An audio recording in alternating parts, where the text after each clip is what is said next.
The Rebirth of the Malicious Empress of Military Lineage Chapter 511 to Chapter 647. It did not matter if Xianxia did not acknowledge Chang Ziqing because from the beginning to the end, Chang Ziqing wanted the eyes of outsiders. Once Luo Shuiyan died, she would be Xianxia's only woman and would be Shen foreign. She would not have to worry about food or clothing for the rest of her life. Chang Ziqing was the most realistic person and she never went to pursue those ethereal feelings. She was an infuriating woman, sober and intelligent.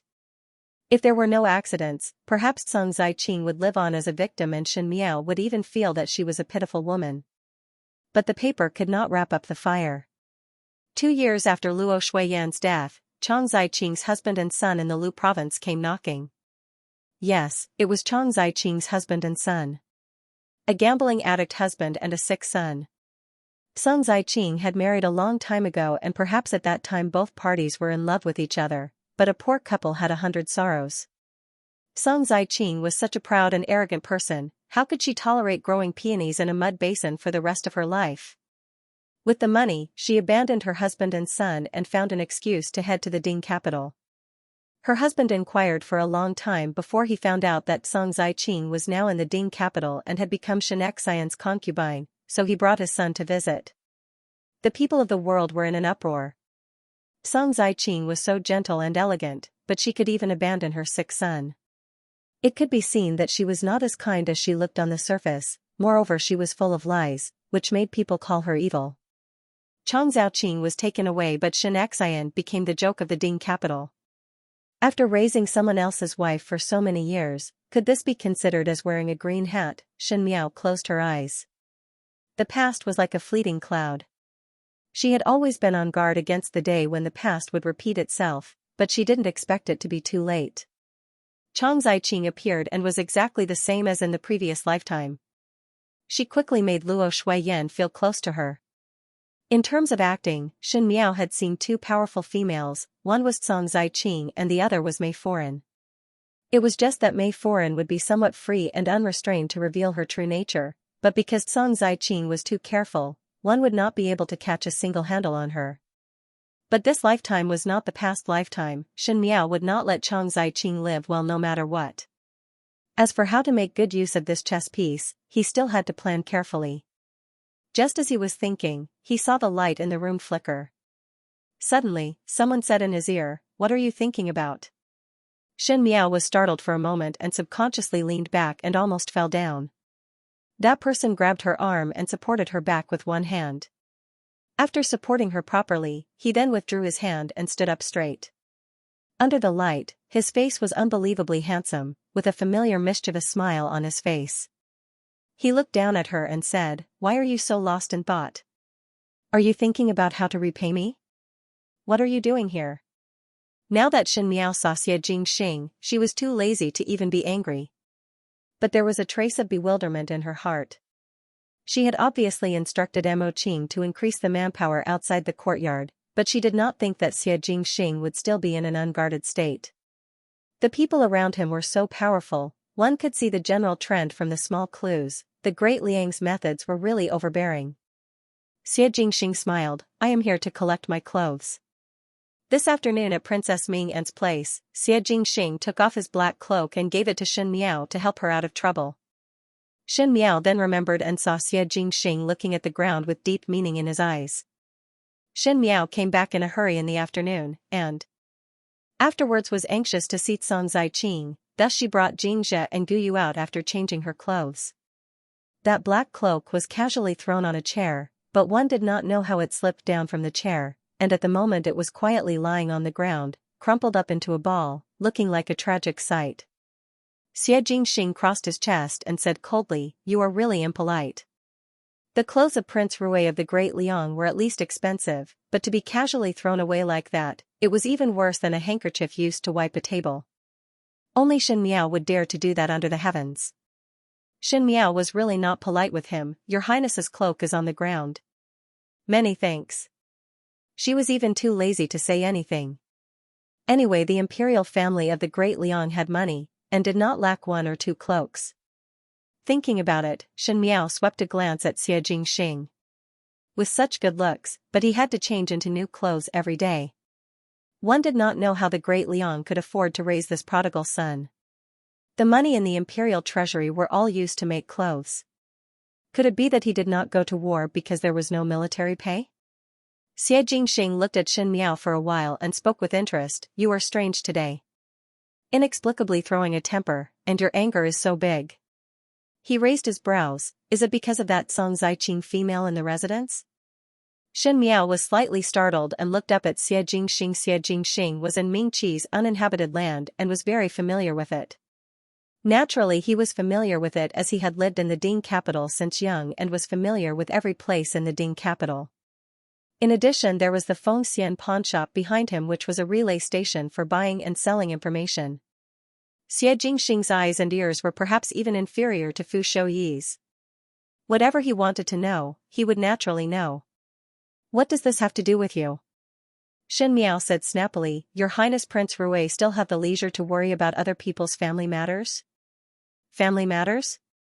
Xie Jingxing raised his eyebrows as if he felt that this phrase was not bad. He said, you seem to be very afraid of women surnamed Chang.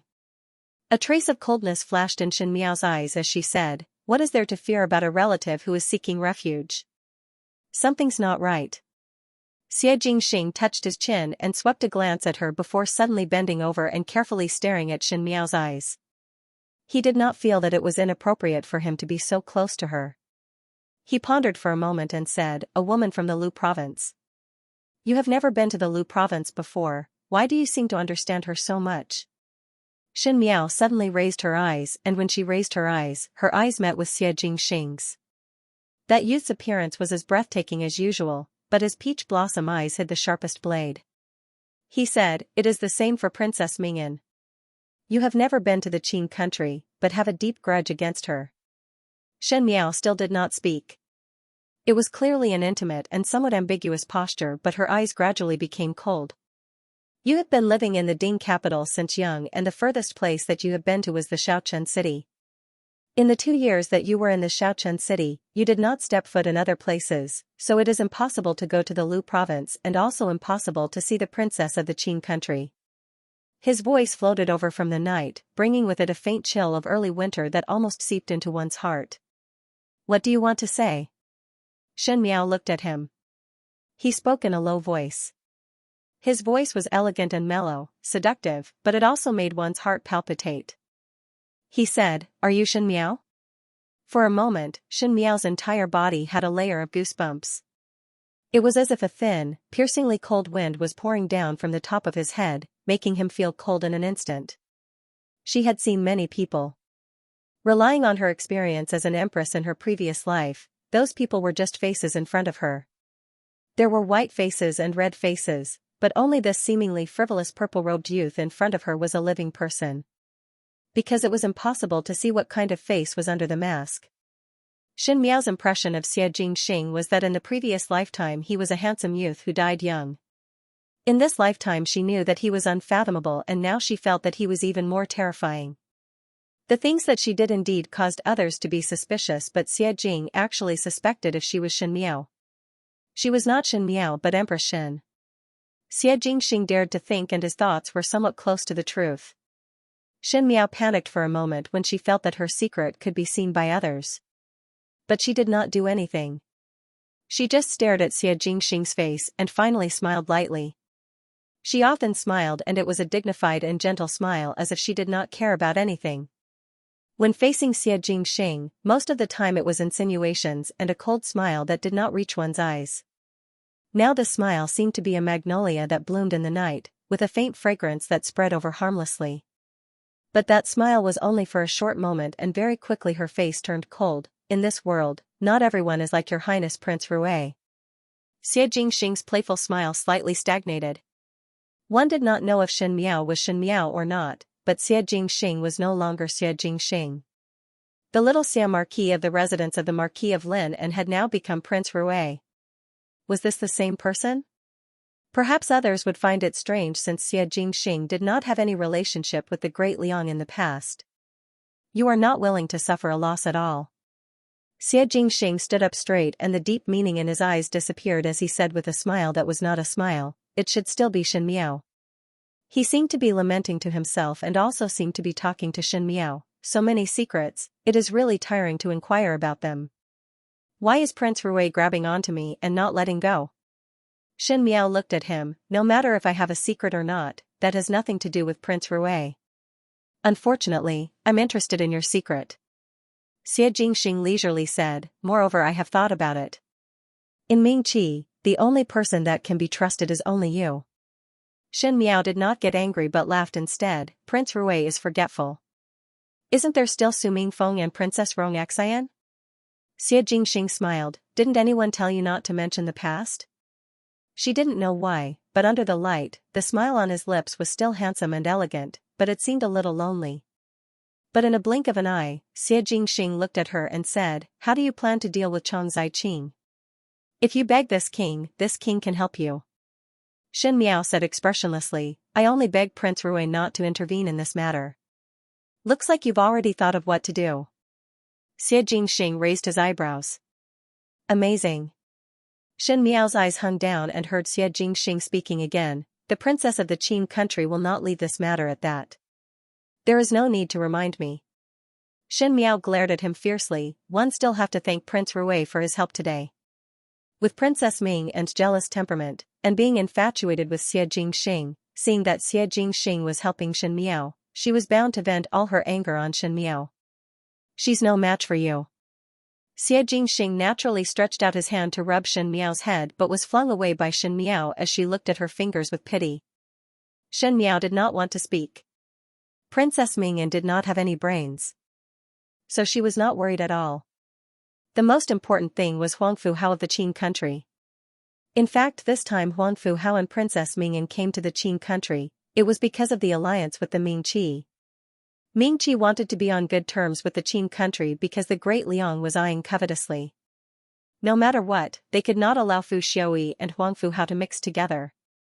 Naturally, they had to expend a lot of effort to destroy the tacit alliance between the two countries. Shin Miao's gaze involuntarily landed on Xie Jingxing. In this chess game of vying for the throne, what kind of move was the great Liang playing? She didn't know. She died too early, so she did not know what Xie Jingxing's situation was like at the end of her previous life. Thinking about it, he did not die in battle, but it was like a cicada shedding its shell, returning to the great Liang to be His Highness Prince Rui. Xie Jingxing noticed her gaze and smiled. What are you suspecting? Shin Miao looked at him fixedly. When does Prince Rui intend to return to the great Liang? Can't bear to part? Xie Jingxing swept a glance at her with a smile before looking out of the window. Do not worry. One will not leave for the time being. He said, this prince also wants to see the game between Huangfu Hao and Prince Ding to the end. Shin Miao's heart moved. Xie Jingxing said, don't you also want to see? Do not understand the meaning of Prince Rui's words. Shin Miao said one thing but meant another. Xie Jingxing bent over to pick up the black cloak on the ground. That cloak was wet from the pool water and was then casually thrown to the side. His face stiffened for a moment before he casually said, Shin Miao, you and I are the same kind of person. Your Highness is a descendant of the heavens. This official's daughter is as lowly as dust and dare not be compared. Belittling oneself. The purple-clad youth's lips hooked up. You are the same as this prince, born to be a superior person. Until there was no longer that person's figure in the room and the candlelight seemed to gradually cool down, Shin Miao was still sitting in front of the table. Xie Jingxing's words before he left made her unable to calm down for a long time. Like this prince, one was born to be above others. Could it be that Xie Jingxing had discovered some clues? But this was not possible. She carefully thought about the interactions with Xie Jingxing in her past life. There was no interaction at all and they did not even speak a word. Shin Miao thought about it again and suddenly found that she had wasted too much time on this matter. Thinking that Xie Jingxing had inexplicably disturbed her life, anger rose in her heart. But in the residence of Prince Rui at the other end, Xie Jingxing returned to his room.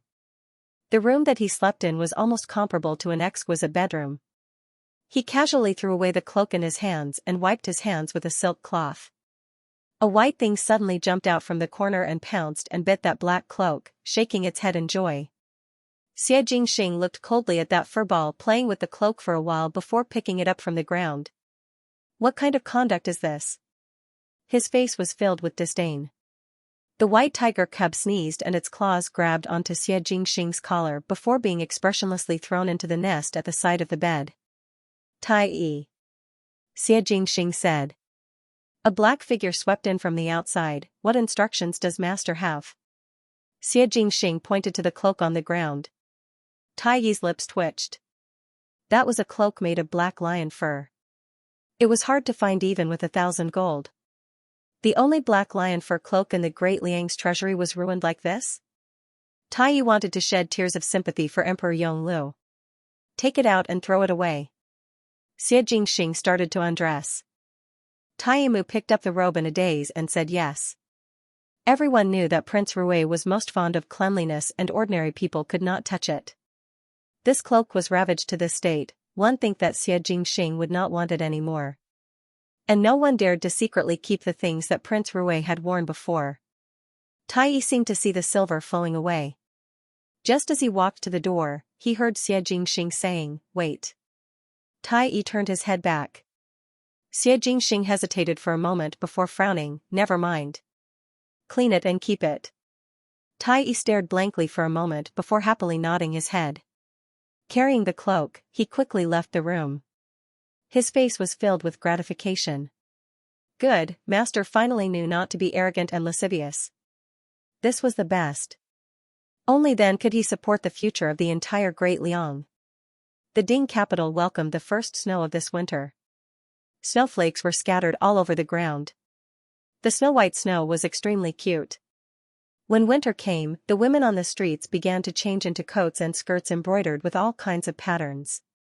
They also wore all kinds of velvet cloaks and cloaks, looking extremely elegant. On such a snowy day, holding an oil paper umbrella and walking alone, if one's face was as beautiful as a lotus flower, one would look even more elegant.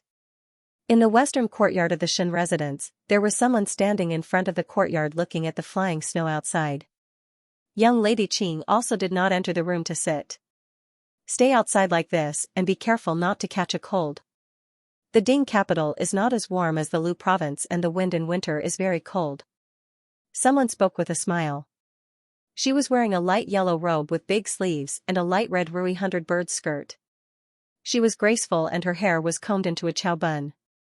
If one were to look at her from afar, one would think that she was a young female of some family. This person was Chenro Qiao. That person standing at the side of the courtyard turned her head over. She was wearing a simple snow-green long robe that was elegant and moving.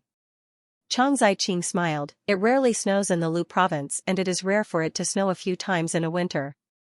The snow in the Ding capital is really cute. One wanted to take a good look. Chenro Qiao smiled, appreciating the snow and discussing wine is an elegant matter. Young Lady Qing is indeed elegant. She said, in the future if young Lady Qing were to stay in the Ding capital, it would not be rare to see it a few times. It snows every year and it is so cold. Song Ziqing only smiled and did not speak. Both of them were gentle and elegant, as if they were young ladies from a scholarly family. Each and every move was pleasing to the eye, as if they were a pair of sisters. Chenro Qiao pulled Song Ziqing's hands. No matter how much young Lady Qing likes the snow, one must not stay in this courtyard for too long, lest the cold air enter. There is a heater in the room, it is better to go in and take a seat. Song Ziqing did not decline and both of them entered the room hand in hand. After entering the room, the maid served hot tea to both of them. Chenro Qiao took the lead to take a sip of the tea and smiled at Song Ziqing. I originally thought that since our Shen family is here, there would be a lack of sister to share the exquisiteness of the tea ceremony with me, but one was not able to find one. Now that you are here, I am very happy. Third foreign's kindness. Song Ziqing also smiled. Young Lady Qing's temperament is pleasing and anyone would like. Chenro Qiao said, I feel like old friends with you at first sight and know that you are an intelligent and elegant person. You and I are so congenial, one do not know how was the discussion with my eldest Saw a few days ago? After pausing, Chenro Qiao sighed again, my eldest Saw is from a military family and do not know about these tea ceremonies, but is a straightforward and good person. One do not know if it scared you? These words had some meaning of probing. Song Zaiqing gently rubbed the lid of the tea and replied submissively, everyone in physician is very good and told me many interesting things that one had never heard before. One did not avoid it because of Zaiqing's identity, thus Zaiqing's heart is grateful. I just knew it. Shenroqiu nodded her head, you are so sensible and eldest Sa is also straightforward, naturally one would be able to get along well. Has young lady Qing seen eldest brother before? Song Zaiqing shook her head, that day it was too late and General Shen had not returned to the residence, so I came back first, thinking that it would not be too late to visit another day. Shenroqiu's smile deepened, it is also good to visit another day. After all we are one family and now we are all staying in the Ding capital. It is very convenient to do anything. Just as she was speaking, one saw a maid holding an invitation coming in from outside and seeing that Shenroqiu was also there. She first bowed to Shenroqiu before handing the invitation to Chang Zaiqing's hands. Young lady, this is the invitation that the concierge sent over. Shenroqiu's eyes flashed and smiled. Young lady Qing had just arrived in the Ding capital not long ago and already have good friends? Now that I've sent an invitation, I wonder which family it is. Chang Zaiqing opened the invitation and took a look before smiling. Third foreign has misunderstood. The people that I know in the Ding capital are only the people of the Shen residence and have no friends. This invitation was sent by eldest Shen foreign. Sister-in-law? Shenroqiu was surprised for a moment and her gaze towards Song Zaiqing was a little more surprised. It seems that eldest Sa likes you very much. Originally when eldest Sa was living in the residence, one would rarely see her send an invitation. Finishing, she seemed to be very happy for Song Zaiqing. It seems that you two really hit it off at first sight. My heart is somewhat jealous. Song Zaiqing smiled, third foreign is teasing me again. The date of this invitation is today. Shenroqiu looked at the invitation in Song Zaiqing's hands and said in surprise, young lady Qing is not going over to take a look now? At present. One fear that it is somewhat too early. Song Zaiqing was somewhat hesitant. Shenroqiu smiled and patted her hands, what are you being shy about? One need to know that we are all one family so just treat it as a visit. Moreover with eldest Sa's temperament, if you push and pull like this, it would make her feel unhappy and unhappy. Why cause misunderstandings? Song Zaiqing looked at the invitation and Shenroqiu continued, actually to be honest with you, I also have some selfish motives. I was thinking that if you and eldest Sa are on good terms, in the future it would be much easier to explain any misunderstandings with eldest brother and eldest Sa. These. One still need to rely on you. She sighed as she spoke. Third foreign must not say that. Chang Zaiqing quickly said, Zaiqing's heart is grateful that the Shen family took in Zaiqing. Moreover a few days ago I went to see eldest Shen foreign and she is a broad-minded person. One think that it is only a momentary misunderstanding. I will go and if there is a chance, I will help to explain. Third foreign need not mention that I will do the same. Shenroqiu was very pleased when she heard that, I know that you are a reasonable person. When she was speaking, she took off a bracelet from her hand and put it on Chang Zaiqing's wrist. Chang Zaiqing wanted to decline but was held down by Shenroqiu. Shenroqiu said, this bracelet is not worth a lot of money but the workmanship is exquisite. I know that you are not greedy and would not accept expensive things. Keep this bracelet. Eldest brother might be in the residence today so it would not be wrong to dress up properly to meet eldest brother and eldest Sa. One cannot let others look down on the Chang family, right? Even if one do not think for yourself, one must think for the Chang family. These words were said from the bottom of her heart and every word and sentence were for Chang Zaiqing. Chang Zaiqing did not decline again and said, third foreign's good treatment of Zaiqing will remember it in her heart. What are you saying? We are all one family. Shenroqiu stood up and looked outside, young lady Zaiqing should tidy up first and I will not disturb. Go out while the snow is not heavy so that one can return early at night. She then carefully instructed the two maids who were serving Song Zaiqing on some matters before walking out of the door. After Shenroqiu left, Zhao Mama kept Chang Zaiqing's invitation and said, young lady really want to go to the Shen mansion to meet that eldest Shen foreign? See. Once Shenroqiu left, Chang Zaiqing's smile faded. Even though it was still warm and elegant, it was as if it was a different person and was not as sincere as before. That eldest Shen foreign. Jiao Mama was somewhat hesitant. Is a good person. Chang Ziqing sat in front of the table and opened a small box of rouge. She pursed her lips. The color of the rouge was very light and with such a shallow layer, it was like a faint pink color coming from her lips, making her look even more charming. He's a good person. I can rest assured now. Granny Zhao breathed a sigh of relief. Yes. Chang Ziqing looked at herself in the mirror, but one did not know if she was talking to herself or others. I am also relieved. Outside, Zhenro Qiu returned to Qiu Shui Yuan and held the heater in her hands before turning her head to meet Xinyu. Mother. Xinyu said, why do you keep running to that Chang Ziqing courtyard these few days? I've been looking for you a few times, but you've disappeared. Why are you looking for me? Zhenro Qiu caressed Xinyu's head. Xinyu was getting older, and even though she had the countenance of a flower and the countenance of the moon, but her horizons were so high that it would be a problem to keep it on. One could not just leave it and become an old lady.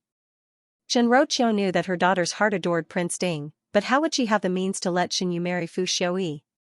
Xinyu would definitely be unwilling to be a concubine. Xinwan had been angry with Zhenro Qiu a few times because of Xinyu's marriage. Zhenro Qiu doted on her daughter, and when Xinwan found those high-ranking disciples, Zhenro Qiu would think of ways to reject them. The embroidery workshop's new designs of clothes. Xinyu said, want to let you take a look, which one is better? Looking at her daughter who was like a flower, Zhenro Qiu felt a headache in her heart. She said, what is the use of these flowery looks? You are already extremely beautiful. If one has the time to do these, it is better to learn from that person in the Western courtyard. Western courtyard? Xinyu was puzzled. Mother is talking about that Chang Ziqing? What is there to learn from her? Zhenro Qiu shook her head. There is a lot to learn. If you have 30% of her ability, then I will be assured. What kind of person was Luo Shuiyan? Even though she treated others warmly, she was not the kind of person who would send invitations to others after seeing them once. Zhenro Qiu and Luo Shuiyan had been sisters-in-law for so many years, but it was the first time they saw such an impatient invitation. Zhenro Qiu knew that Chang Ziqing was a person that made one feel comfortable and unable to have any hostility, but to be able to let Luo Shuiyan get close like this, it was really out of her expectations. But this was a good thing for Zhenro Qiu. She tapped Xinyu's forehead and said resentfully at iron for not becoming steel, in short, you should learn more from her in the future. It is much more useful than looking at clothes. In the Xin mansion, Fu was combing Xin Miao's hair as she spoke. Young lady, to use Foreign's name to send an invitation to that young lady of the Chang family, if Foreign knew about it, would there be an accident? What is the relationship between using my mother's name and using my name? Xin Miao lightly said, after all we are one family. But why did young lady not use her own name? Xianxia was wiping the table by the side and was somewhat curious when she heard it.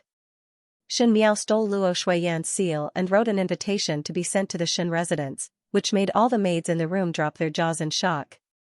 It would have been fine if he had impersonated Luo Shuiyan to do something else, but to impersonate Luo Shuiyan to invite a lady who wasn't even close to him. He felt that it was a waste of talent. I don't have much of a relationship with her. Why would I invite her over for no reason? Xianxia and Guyu looked at each other and both of them did not know how to continue this. Yes, there was no friendship between Luo Shuiyan and Chang Ziqing, so was there a need to steal Luo Shuiyan's seal to send an invitation to Chang Ziqing? When Tian Ziqing came to visit, one did not see how happy Xin Miao was. Xin Miao's eyes drooped down. Since Luo Shuiyan was not around today, it was better to send the invitation earlier as she would have to meet this young lady of the Chang family alone for a while. Luo Tan was sent away early in the morning and only Xin Miao could make decisions in the entire residence. Just as he was thinking, he heard a manservant come in from outside to report that the young miss of the Chang family had arrived. So fast? Xianxia was somewhat surprised. Xin Miao smiled slightly. Those who had a request naturally could not hide their ambitions no matter what. In the past she could not see clearly because she was in this situation and did not care much about the matters of the Xin family. Now was different from the past, she wanted to see how high Chang Ziqing's skills were. Chang Ziqing was led by the servant to the main hall of the Xin mansion to wait. The servant brought the hot tea over and she quietly sized up the Xin mansion. The Shin mansion was different from the Shin residence.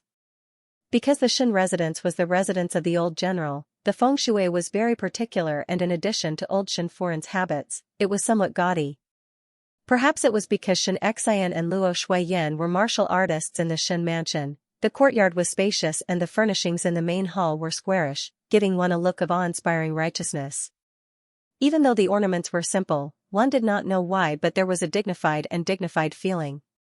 The first time Chang Ziqing came here, she did not take a good look, but at this moment, she felt that there was a layer of sweat on her body. It was as if one could not help but sit upright in this place. The maids were minding their own business and no one spoke to her. Chang Ziqing had always had good etiquette and there was no reason to rush. Even after waiting for the tea to turn cold, there was no movement from outside. Chang Ziqing pulled a maid over and asked why Luo Shuiyan had not come out yet. Did something happen? That servant girl was also all smiles, her attitude respectful and polite. She said that she would go and ask, but with a turn of her head, she disappeared without a trace.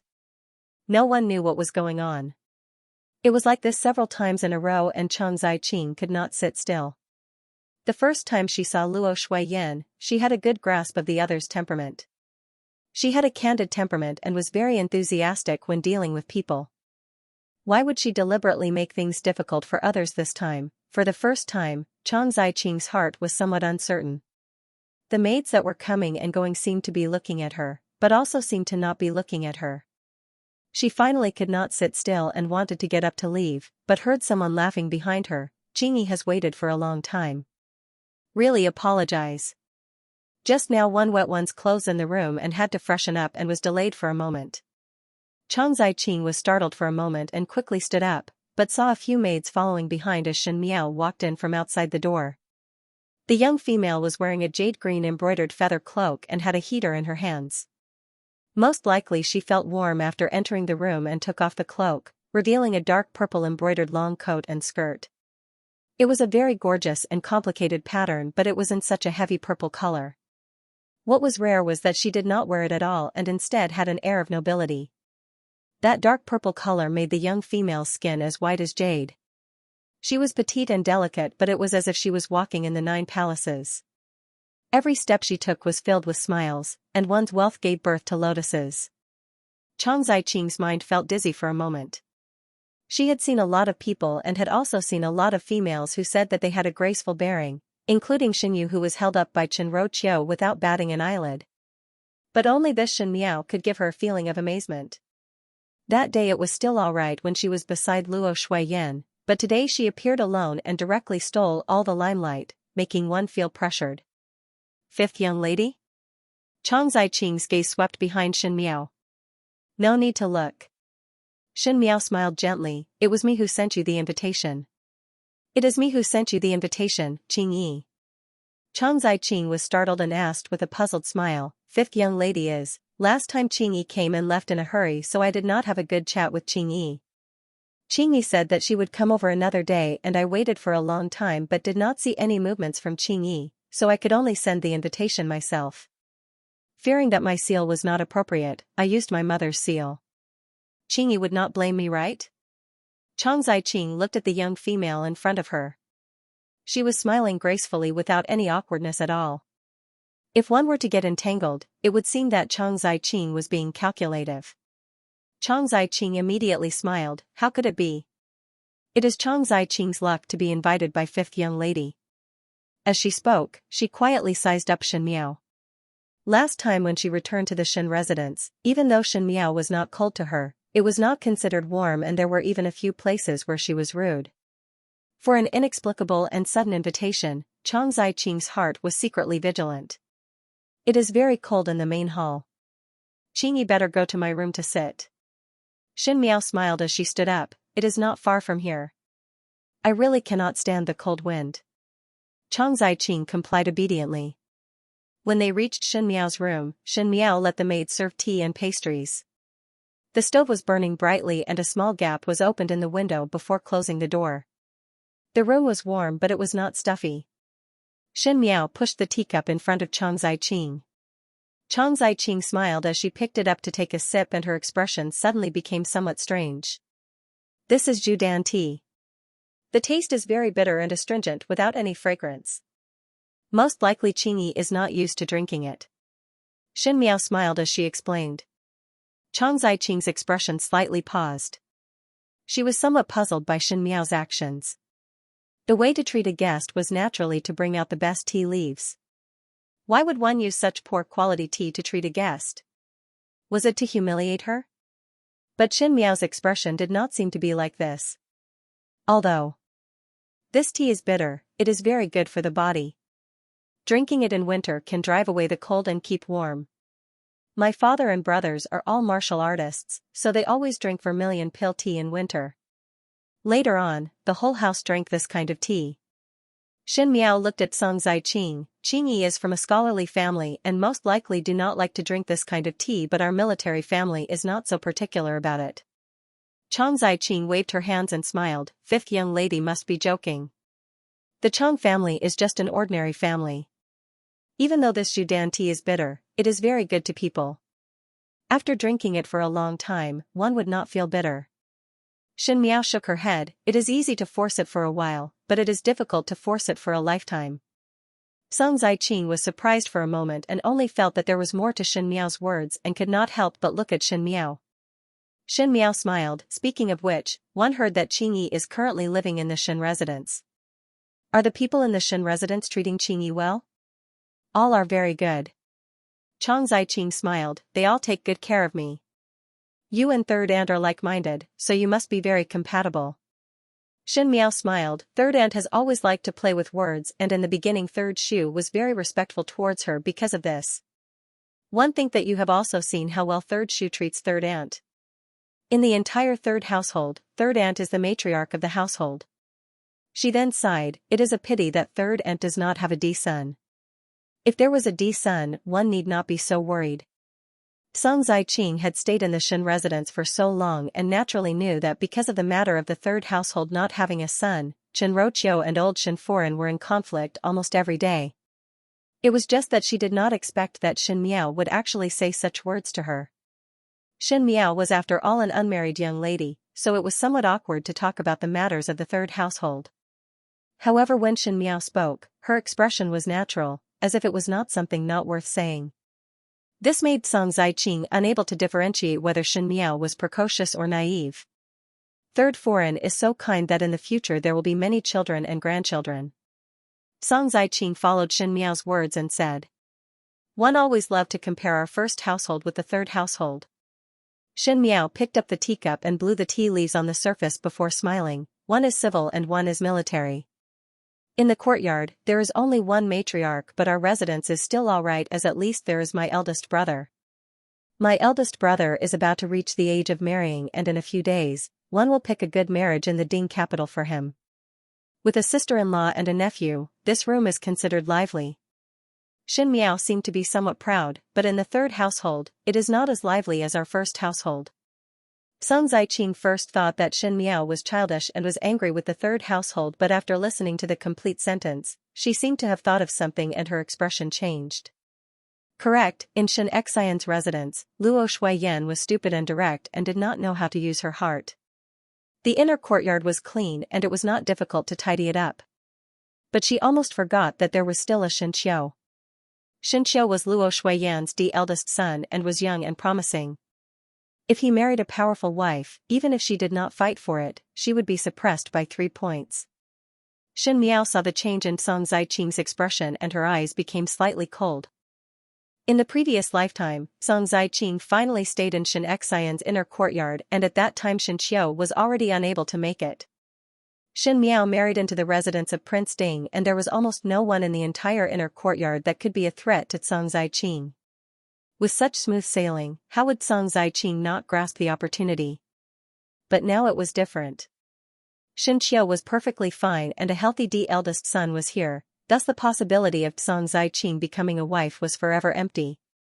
This female who liked to haggle and clearly weigh the pros and cons, what kind of path would she choose? She picked up the pastries on the table and smiled. It is really a pity for Third Shu. Originally, when grandfather was still alive, he seemed to have said that Third Shu was the most intelligent in the Shen family. He has a dignified appearance and is literate.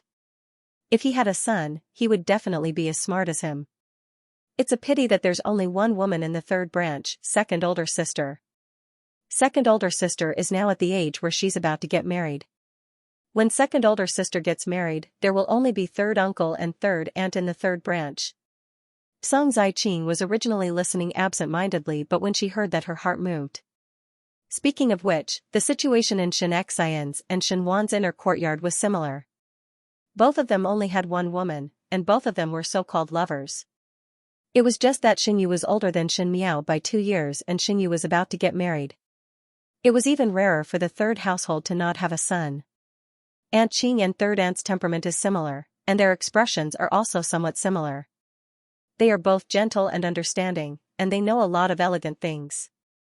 Those who don't know would think that you are a pair of sisters. Xin Miao faced Chang Zaiqing's probing gaze and spoke unhurriedly, but from what I see, Qingyi is more outstanding than third Xin because Qingyi is younger. Song Zaiqing's lips unconsciously rose.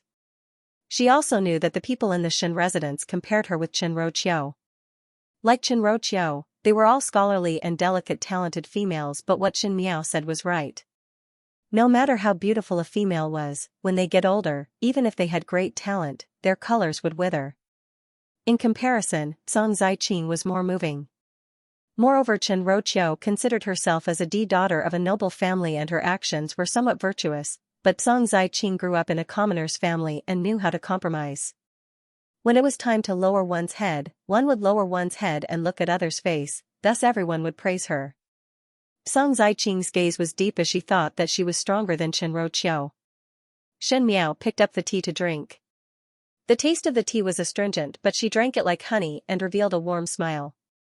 Song Zaiqing was already 26 years old, and for females of this age in the Ding capital, when talking about marriage, most of them would be the second wife of others, and still have to raise up a child that did not crawl out of her stomach, making it difficult for a stepmother. Moreover, the Chang family was from a small family. Even if they relied on the name of the Xin family, it would be difficult for them to marry into a noble family. This Chang Zaiqing abandoned her husband and son to seek a better life, so how would it be that easy to satisfy? Originally it was just that she did not discover Xinhuan, but since Song Zaiqing was best at weighing the pros and cons, Xin Miao would directly spread out the loopholes that Song Zaiqing could find in the third household and let Song Zaiqing make her own choice. Chang Zaiqing's expression was fluctuating and her heart was in a mess. Xin Miao's suggestion evoked another thought in her mind, and some things that she had not discovered before came to her mind. That's right. Since Xinhuan liked Chen Roqiu's temperament and she was better than Chen Roqiu in every aspect, how could Xinhuan not like her? Compared to Xianxia, who was a martial artist, Xinhuan was a modest gentleman and still had his grace, which made her feel more at ease. But how did today's matter suddenly become like this? She originally wanted to listen to Chen Roqiu's words to test Xianxia. She originally had her eyes on Xianxia. But in the end, why did she turn to deal with Chen Roqiu? It was because Xin Miao kept talking about irrelevant things that distracted her. It was Xin Miao. Xin Miao, Chang Zaiqing suddenly looked at Xin Miao. The purple-clothed girl sat in front of the window. The snow outside had already stopped. The sun came out and shone on the side of her face, which was as white as jade. Her neck was slender. She held the teacup in her hand and slowly sipped on it. However, there was a kind of undetectable majesty to it. Chang Zaiqing shuddered. It was as if she had just realized that from the beginning till now, she was the one who was led by the nose by Xin Miao. Xin Miao hammered to the east and hammered to the west. She seemed to be speaking casually, but with a few words, she had directly led the clues to Chen Roqiu. Xin Miao's every sentence made Chang Zaiqing think of the third household. This girl was definitely not stupid or naive, but more like a monster. When Song Zaiqing thought of the first time she came to the Xin mansion, Xin Miao was rude a few times and her heart kept on jumping. Could it be that at that time Xin Miao already knew what she was planning, so the rude things were actually intentional? Was this the reason why he invited her here today? Xin Miao looked at her and smiled. Aunt Qing, why are you sweating? Do you feel hot in the room? Chang Zaiqing suddenly recovered to her senses and looked at Xin Miao with 120% of her attention before smiling. Most likely. Xin Miao lightly said, if the windows are closed too tightly, the room would be as uncomfortable as spinning a cocoon around itself. It is better to open the windows as it is much cooler outside. She instructed Xianxia to open the windows before looking at Xianxia. Qingyi, am I right? Fifth young lady is right. Xianxia forced a smile and looked at Shen Miao's smile with some fear. Her thoughts were hidden so deeply, but Shen Miao only saw her once and understood what she was thinking in her heart. Such a person was a monster, a graceful bearing. Xianxia rejoiced that she discovered it early. If she really entered Xianxian's inner courtyard, Xianxia really did not have the confidence to deal with such a monster. Shen Miao smiled without a care. She had clearly told Xianxia that if one wanted to enter her father's courtyard, one must first see if one could deal with her. If one could not, then one would treat it as dying here. One feared that one's path back would be sealed and one would see who was spinning a cocoon around themselves. Xianxia would not take risks as she had always found the most advantageous and safest way. Sure enough, after speaking with Xianxia for a short while, Xianxia said that she wanted to leave. Naturally Shen Miao would not keep her, and after Xianxia left, Guyu asked curiously, "Why is that young lady of the Chang family acting strangely, like she was hiding from something? Who scared her?" Shen Miao said, "Instruct the servants not to mention today's matter to anyone." Xianxia did not come to the Shen mansion. Remember this. The two maids complied and left the door. Even though they did not understand why Shen Miao would care so much about Xianxia, but Shen Miao had her own reasons for doing things, so the maids would not say anything. After everyone left, Shen Miao then sat at the table and looked at the bronze mirror absent-mindedly. To let Xianxia harm Chen Roqiu was because Chen Roqiu was really hateful and had been jumping around for too long. In the previous lifetime, Xianxia and Xianxian's marriage certificate was accidentally discovered by Chen Roqiu. It was Chen Roqiu who kept on saying that Xianxia should not be wronged and wanted to seek an explanation for Xianxia. Shen Miao thought that one feared that in the previous lifetime, Xianxia's eyes finally turned towards Xianxian, and it might not be without Chen Roqiu adding fuel to the fire. Since they were twin sisters and good sisters, there was no harm in putting them together to compete in beauty. To see who exactly did Shenwan like, Shen Miao's eyes became slightly cold. Throwing Chen Roqiu to Xianxia to deal with naturally made her happy and relaxed. But Xianxia would not let it go easily. It is just that. Shen Miao frowned. What did Xianxia do in the past lifetime that Luo Shuiyan would end up like a fragrant jade? Until now, she was still a mystery. Because of Xianxia's matter, Shen Miao had been fussing about it for the entire day, and when the family was eating at night, she was thinking about the matter. Everyone saw that she was preoccupied and Shen Miao excused herself by saying that she was somewhat tired.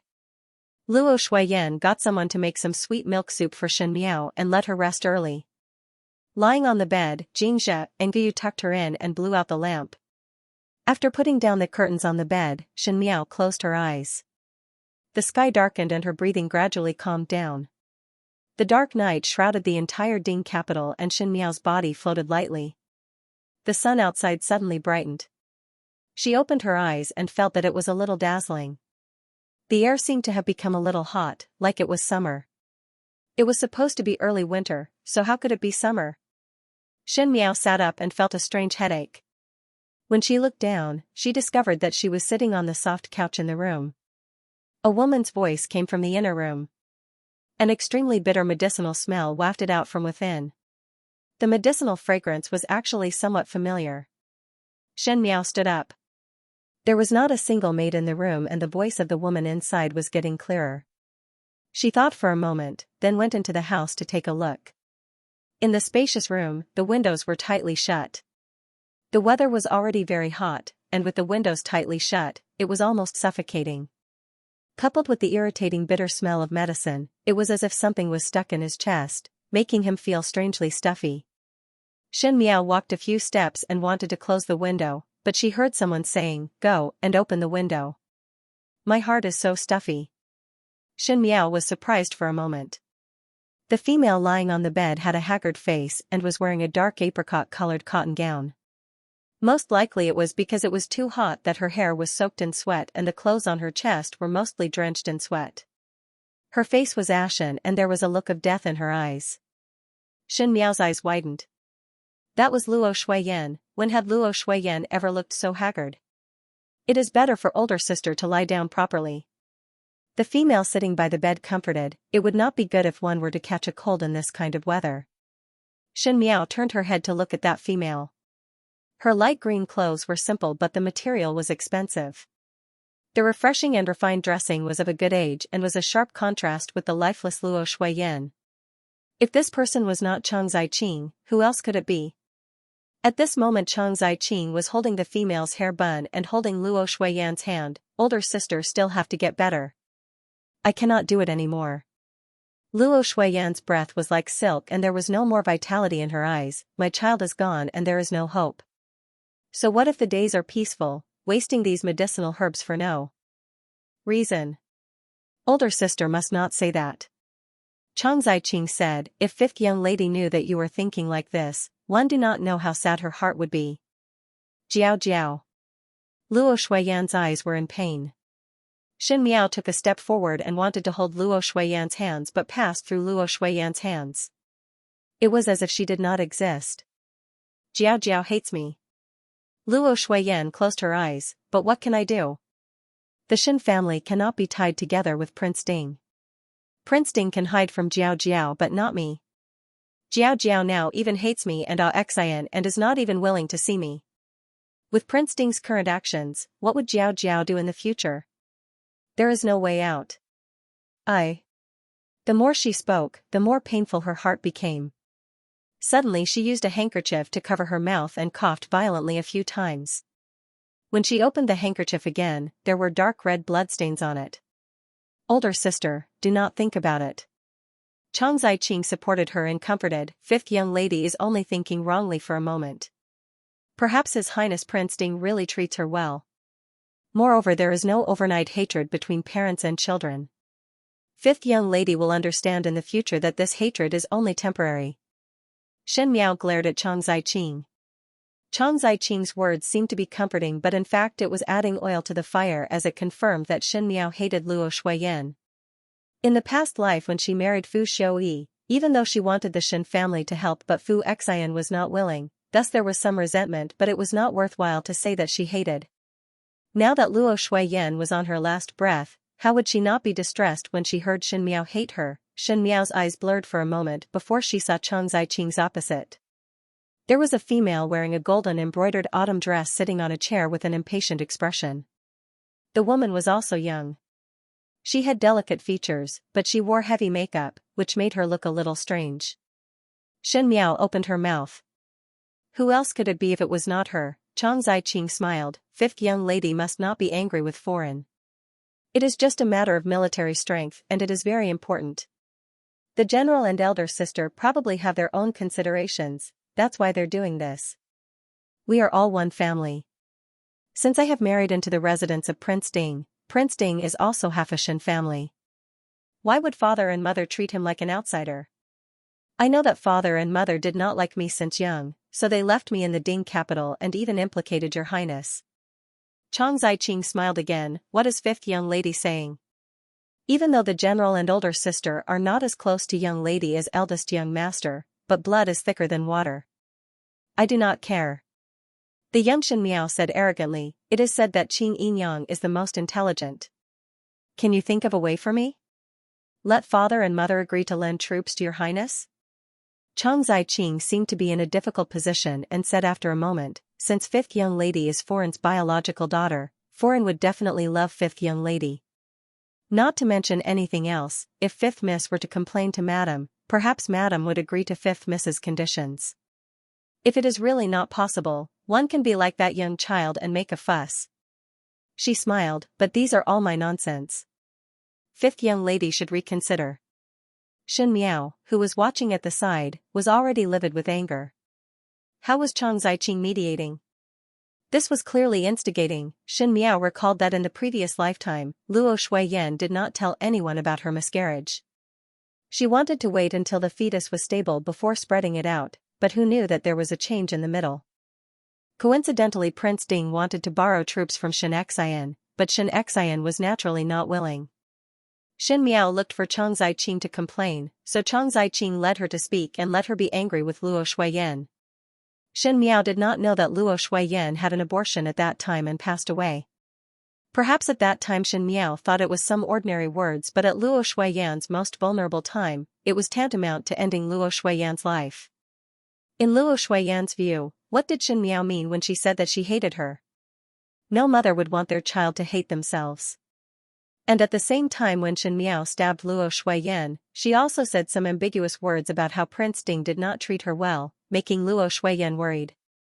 With overthinking and Xianxia not being in the Ding capital, Luo Shuiyan had to be distressed and worried. Losing a son one after another, no matter how stone-hearted one would not be able to withstand this blow. Shin Miao could not wait to rush up and grab the hypocritical smile on Chang Ziqing's face. The scenery flashed and one actually arrived at another courtyard. That courtyard was renovated very elegantly. Chang Ziqing was wearing an emerald green long dress and the maid beside her was slowly fanning her. The summer wind was hot but the fan was soaked in ice, thus the wind was very cool.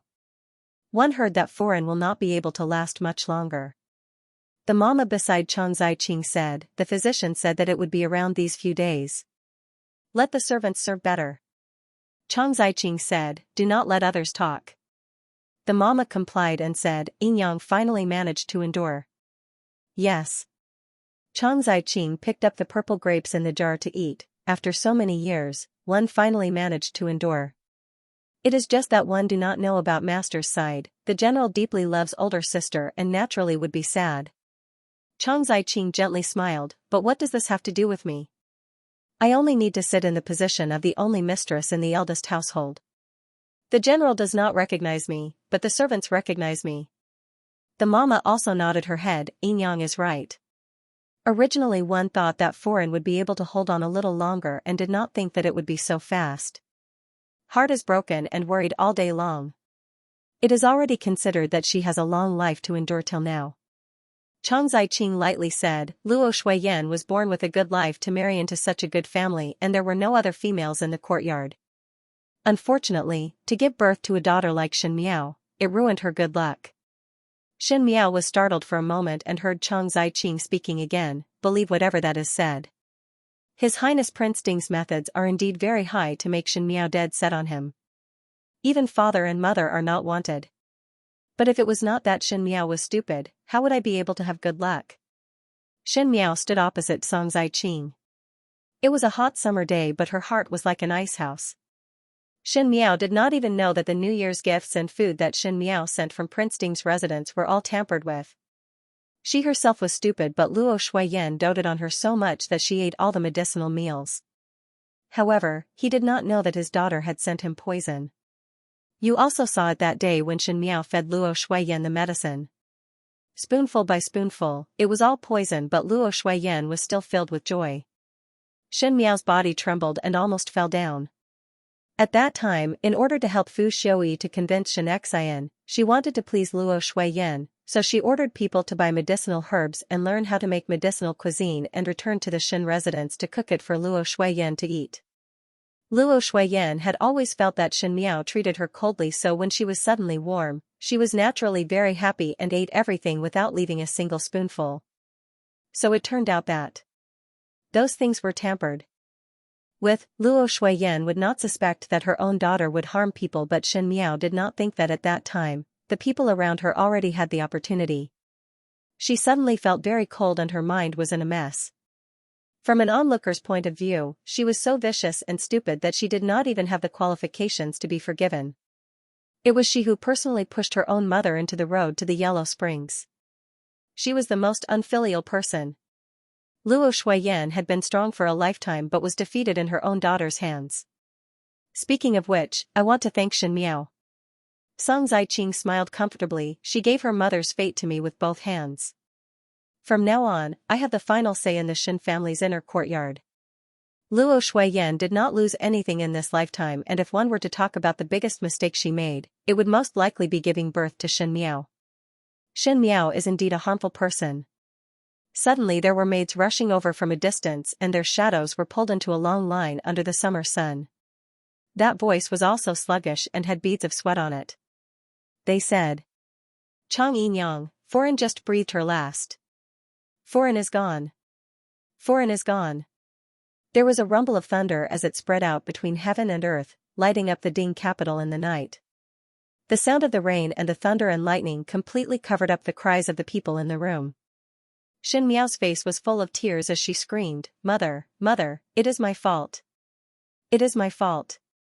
I should not like Fu Xiuyi. I will not like him anymore. It is my fault. It is my fault. Mother." At the sight of the bed, the winter's thunder shone on her pale face, making her look as miserable and desperate as a ghost. The purple-clad youth stood at the side of the bed and stared at Xin Miao with a complicated expression as she kept struggling in the nightmare. After a moment, the person finally sighed slightly and stretched out his hand. That was an extremely terrifying dream, as if all the struggles were futile. She knew that the ending would be extremely tragic, but she was unable to stop it from happening and could only watch as everything reached an irreversible stage. She was a murderer. There was a rumble of thunder. It was the early winter weather, but there was actually such lightning. Xin Miao sat up quietly in her dream and gasped for breath. Her hands unconsciously grabbed onto something and felt that someone was gently patting her back. The strength of that hand was gentle and had a reassuring strength. She leaned in the other person's embrace and grabbed her neck. She only felt that her face was full of sweat and she was almost out of breath. That person had a good temper and allowed her to curl up. He paused for a moment before reaching out to the back of Xin Miao's head and pressed her into his embrace. Xin Miao's body trembled so much that she bit his shoulder. His body trembled, but he did not move and only patted Xin Miao's head soothingly. One did not know how much time had passed before the thunder gradually subsided and only the pitter-patter of rain could be heard from outside the window into the room. Xin Miao's heart gradually calmed down and she released her mouth. The tip of her nose touched something cold and it was a golden button. It was an extremely intimate posture with the other person. She slowly sat up from that person's embrace. The latter got up and after a moment, the room was lit up. Someone placed the oil lamp on the small table in front of the couch and walked to the side of the couch to sit down. His brows were deep and handsome, as usual elegant and noble. If it was not Xie Jingxing, who else could it be? Under the light of the lantern, his gaze was less cynical than it was in the past. It was more comforting, and there was a faint hint of concern. Xin Miao's heart shrank. She was addicted to a terrible nightmare and could not wake up. That dream was not only like a dream, it was as if it really happened. She was bewildered by the terrible truth and momentarily lost her composure. Touching something warm was like a drowning person grabbing onto a life-saving straw, and would not let go. But she had forgotten that in the middle of the night, the other person's arrival was a matter worth pondering over. The secret that she had always locked up seemed to have a crack at this moment, and she was facing the most astute hunter. Xie Jingxing's eyes were like torches, and one feared that he would be able to guess something from just a few words. "What did you dream about?" Xie Jingxing cut off the excess wick in the oil lamp. Even such a simple action, when done by him, looked like a perfect silhouette under the lamp, pleasing to the eye. "It is only a nightmare," Xin Miao said as her eyes hung down. However, her voice was still unnatural for a moment. Xie Jingxing paused and turned to look at her. "You also have times when you are afraid?" Anger suddenly rose in Xin Miao's heart as she said, "I am not your Highness Prince Rue, and it is already hard to survive in this world. Naturally there would be times when one is afraid." Xie Jingxing looked at him. His eyes were very beautiful, and the shape was the most beautiful peach blossom eyes. Usually, he was a bit frivolous and a bit serious, making it hard for people to tell if he was sincere or not, but it could also make women drown in his moving eyes. But now that he was facing Xin Miao, his pair of eyes were like the autumn waters, as deep as black jade, making it hard for one to detect the emotions within. He said, "Don't be afraid, it's just a dream." Xin Miao's nose turned sour and an incomparable sadness suddenly emerged in her heart. She self-admitted that she had experienced a rebirth and that her emotions were extremely well controlled. There were times when hate and love could not be concealed, but after a short outburst, it would be cleaned up by her. However, this dream tonight made her suddenly unable to face it. Perhaps it was because the rain was too cold tonight, or perhaps it was because Xie Jingxing's gaze was too gentle. It made her cold and hard heart become weak and wanted to find a place to cry out loud. She felt a blur in front of her eyes and something was on her face. When she looked up, Xianxia was holding a handkerchief and was wiping her tears. She finally cried out. That youth's hands were slender and with his head slightly bent, the movements of his hands were very gentle and his eyes were very serious, as if he was doing the most delicate thing in the world. Long eyelashes drooped down and he was already as handsome as a painting. Without the indifference and naughtiness of the day, he was like the most gentle couple. Like an elder brother and also like a friend. Shen Miao was somewhat absent-minded. Until Xianxia finished wiping and saw her gaze, he raised his eyebrows, not crying anymore? She shifted her gaze, many thanks. This time the thanks was finally not as dry and sarcastic as before. It was the first time such a gentle tone was used. Xianxia also looked at her with some surprise before his lips hooked up into a smile and touched her head. What did you dream of? You keep saying that it is Shenforen, where did you do wrong? Shen Miao was startled and looked at Xianxia. What did I say in my dream? Xianxia muttered to himself for a moment before saying, say that Shenforen you are wrong and say sorry to Shenforen. He asked thoughtfully, what mistake did you make in your dream? It was so serious. When Shen Miao heard it, she was relieved and said perfunctorily, nothing much. It was just a dream. She did not know that her relieved look was seen by Xianxia's fingers slightly bent. But Shen Miao suddenly thought of something and looked at him. It is so late. Why did you come over? Even Shen Miao herself did not realize that she was already used to Xianxia barging into others' boudoir in the middle of the night. At this moment there was no anger in her question, as if it was a very ordinary matter. Xianxia took out a letter from his sleeves, originally intended to give you a gift. Shen Miao looked at him inexplicably before taking the letter and was surprised when she saw it. The densely packed things in the letter were not other than Chang Ziqing's matters in the Lu province. Including the fact that Chang Ziqing had a husband and son that she abandoned. These secrets were all Chang Ziqing's secrets. She was surprised for a moment, but it was not because of the contents of the letter, but because Xianxia would give it to her. You don't seem surprised. Xianxia tilted his head and looked at her. You already knew? It is still thanking Prince Rui's good intentions. Shen Miao kept the letter. Prince Rui must not intervene in this matter. I will do it myself. Xianxia looked at her for a while before shaking his head and smiling. It is this prince who is nosy. Shen Miao was silent for a while and did not know why, but she felt that the room was somewhat cramped.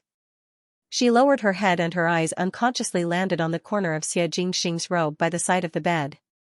The material was very gorgeous and the golden embroidery was exquisite. It was as if she could feel Xianxia's probing gaze on her. Shen Miao raised her head and tried to look at him calmly. If there is nothing, you can go back. Xianxia stared at her. Shen Miao frowned slightly. This person had pulled her out of her nightmare, so she should indeed thank him. But what kind of person was Xianxia? One would be able to see the general trend from the small clues. The longer one stayed with him, one feared that one would be eaten up until there was nothing left. Shen Miao did not want her secret to be exposed in front of others, moreover Xianxia's identity was so sensitive. Even if Xianxia did not show any hostility towards her, Shen Miao did not dare to be too assured. Xianxia said, the rain is so heavy and you let me leave? The rain outside the window was accompanied by the fading thunder, as if it would not stop for the entire night. Shen Miao was so angry by his words that she almost forgot the heartache just now and said, could it be that Prince Rui still wants to stay the night here? Xianxing's eyebrows moved. Good idea. Xianxing. Shen Miao cried out. You call me by my Xiao name smoothly. Xianxing stuffed the handkerchief that he used to wipe Shen Miao's tears into her hands. Sleep. I will leave once the rain stops. Shen Miao was so exasperated that the charming atmosphere in the room disappeared in an instant. How would there be a young lady sleeping with a strange male watching over her? What kind of shameful matter was this? Xianxing did such unruly things all day long. With Prince Rui here, I cannot sleep. Shen Miao looked at him expressionlessly. With Xianxing's interruption, the depression that she had because of Chang Ziqing dissipated by a lot and even her face relaxed a lot. Xianxing reached out to lift her chin and forced Shen Miao to stare at his eyes as he said slowly, look clearly. This prince is of royal blood and has the aura of a true dragon. With this prince staying in your room, demons and monsters would not dare to come, so you would not have nightmares." Xianxia laughed instead of getting angry and broke free from his hand. "So to say, I should still thank Prince Rui?" "Correct." Xianxia glared at Xie Jingxing, but her mood gradually relaxed. Xie Jingxing did not ask her anything else, and no matter if Xie Jingxing really did not guess it or pretended not to ask, it made her feel that she had escaped a calamity. Now she did not have any energy to deal with other people, and Xie Jingxing did not say anything but help. Just like this kind of sarcasm, it was insignificant. Xie Jingxing walked to the window and pulled it open to prevent the rain from coming in. He walked to the table not far from the couch and sat down. He casually picked up a book and looked like he was going to sit down and read. He did not even turn his head back as he said, "With this prince here, you can rest assured and sleep." Xianxia moved her lips and wanted to say something, but in the end she did not say anything. The wind and rain outside were cold and the lightning was frightening. She wrapped herself in the bedding and only her head was exposed, but her eyes unconsciously looked at the person at the table. Even when the youth was sitting, his posture was slender and tall. He was casually flipping through the book but had a very serious look. Looking from the side, he was really handsome. Under the pale yellow light, his whole person seemed to be gentler. Without the frivolous past, the current Xie Jingxing seemed calm and gentle. His figure seemed to be able to cover all the wind and rain. Even if he didn't say anything, he could give people a sense of trust. He was a schemer, cold and ruthless. He deceived the world, but he also had the decisiveness to cut off all means of retreat. Fooling the royal family, replacing the pillar with the beam. On the surface, he seemed to be cynical, but with a flip of his hand, he was able to summon clouds and rain with a turn of his hand. He wasn't a good person, but he wasn't as heartless as he thought. Xianxia's mood, in the wind and rain outside, that little bit of sorrow and pain seemed to be covered under the light of the lamp as she slowly closed her eyes. The pitter-patter of rain finally stopped after a long time. There was only a little flame left in the oil lamp on the table. The flame swayed slightly, and it looked like it was about to go out. The purple-clothed youth in front of the table closed the book in his hand, stood up, and walked to the side of the bed. On the bed, the girl slept peacefully and breathed evenly. Her long hair was spread on the pillow, and when she closed her eyes, she did not have the usual dignified look. Instead, there was a bit more tranquility, which made her look even more childish. She was actually only 16 years old and was still a young girl. In an ordinary family, a 16-year-old young girl would most likely be thinking about which family's youth was better looking or which family's perfume bag was more fragrant. Xie Jingxing's gaze was somewhat complicated. From the first time he saw Xianxia had just reached a marriageable age, and what she displayed was a shrewdness that was completely different from her age. It was shrewdness and not calmness. The situation that the Xin family was facing was very complicated, but she never seemed to panic. She would counter soldiers with arms and water with an earthware, as if she had long expected it. However, she was after all a young lady, just like her little name. Xin Jiao should have been pampered to grow up, but she had to be forced to grow up. Never showing weakness did not mean that there was no weakness. For example, just now when she woke up from a nightmare, the despair in her eyes was enough to shock one. She grabbed onto his clothes and her entire body was trembling, as if she had experienced a huge horror, but in an instant, she returned to her usual dignified appearance. They were like wounded beasts that had to show off their strength at all times, because once their wounds were discovered by their enemies, they would be mercilessly slaughtered without holding back. Xie Jingxing was confused. He was not a good person and had a ruthlessness that ordinary people did not have, but every time he faced Xianxia, he would always leave some leeway. From the first time he saw Xianxia, in fact his attitude was one of concession. He was letting her. But he did not know what was the reason. It was as if he deliberately said that the rain did not stop, just to watch her sleep. She was obviously very afraid but still wanted to be brave, so he could only pretend that he did not know. When the rain stopped, he tucked the cup in for Xianxia and put down the curtain before leaving the room. On the bed, Xianxia's eyelashes slightly moved, but she did not open her eyes. The residence that was separated by a wall from the Xin mansion had now been bought by Prince Rui. Xie Jingxing walked out from inside, and Tai Yi and Nan Qi, who were waiting outside, quickly followed. The invitation from the palace has been accepted again, Xianxia said. Tai Yu was surprised for a moment. Did not master say not to go? Changed mind. Xianxia swept a glance at him. Tai Yu quickly agreed, but his heart was filled with doubts. That invitation was sent by a few princes in the palace. Xianxia did not want to get involved with the princes of Mingqi and the crown prince of the Great Qin, so he directly rejected it. Why did he suddenly think of it now? Tai Yi carefully looked at his master and only felt that Xianxing's eyes were filled with coldness, and his heart was even more puzzled. Xianxing's eyes were slightly cold. In Xin Miao's dream, not only Luo Shuiyan's name was called, Prince Ding, Fu Xiui was also called. Don't like Fu Xiui anymore. A mocking smile suddenly appeared on the corners of his mouth. Like? The word liked was always an eyesore to others. The thunder and winter in the Ding capital made the second day quickly turn cold. It was as if winter had arrived overnight. Everyone was talking about the heavy rain last night, which was rather abrupt. One did not expect that the rain would come so suddenly and had forgotten about the flowers and plants in the courtyard. When the painting was about to start, a few pots were broken. Those flowers were usually carefully taken care of, so it is such a pity. Qianruoqiu was helping Xinwan tidy up his clothes as she talked about the heavy rain last night. Qianruoqiu had always been particular about elegance, and even those flowers and grasses were of rare species. Xinwan listened absent-mindedly but did not look at Qianruoqiu. Qianruoqiu noticed Xinwan's expression and asked with a smile, "Does master have something on your mind?"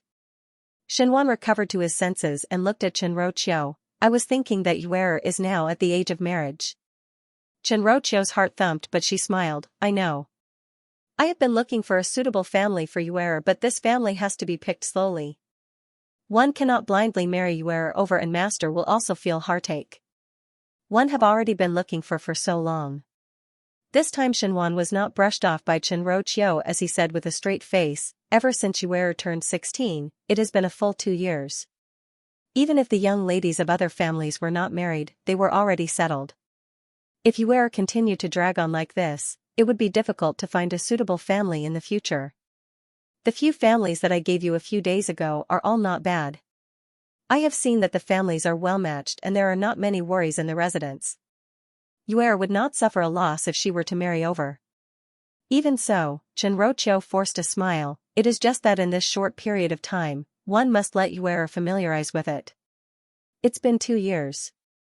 Every time I talk to her about family, she always refuses." Xinwan's gaze was sharp as he said, "Even though our residence is not bad, but Yu'er's ambitions are too high. If we have any ideas that we shouldn't have and lose our entire branch, then the gains won't make up for the losses." Xinwan's gaze was meaningful and Qianruoqiu's heart jumped. Xinwan was not a fool, and since Xinyu did not marry this or that all day long, as a father, he would naturally have doubts. The person that Xinyu admired was Prince Ding, Fu Xiui. If Xinwan knew about it, one feared that he would not spare Xinyu. Some people are not people that we can climb up to. Xinwan's words had a hidden meaning. It is better to let Yu'er's feet be on the ground and cut off any thoughts that she should not have as early as possible. Otherwise, it'll be too late to get out of this deep hole. Qianruoqiu broke out in cold sweat. After being husband and wife with Xinwan for so many years, at this moment she could almost conclude that Xinwan definitely knew about Xinyu's thoughts. But Qianruoqiu was very clear of Xinyu's temperament. In the beginning, when Xin Miao was still around, Xinyu's heart was on Prince Ding. Now that Xin Miao was gone, one feared that Xinyu would not give up. To marry Xinyu to others, one feared that Xinyu would not agree even if she died. But master. Qianruoqiu still wanted to fight for Xinyu. Yu'er is still young and some matters cannot be rushed. You used to love her dearly. Can't you be more understanding this time? Xinwan took a deep breath and looked at Qianruoqiu with some disappointment in his eyes.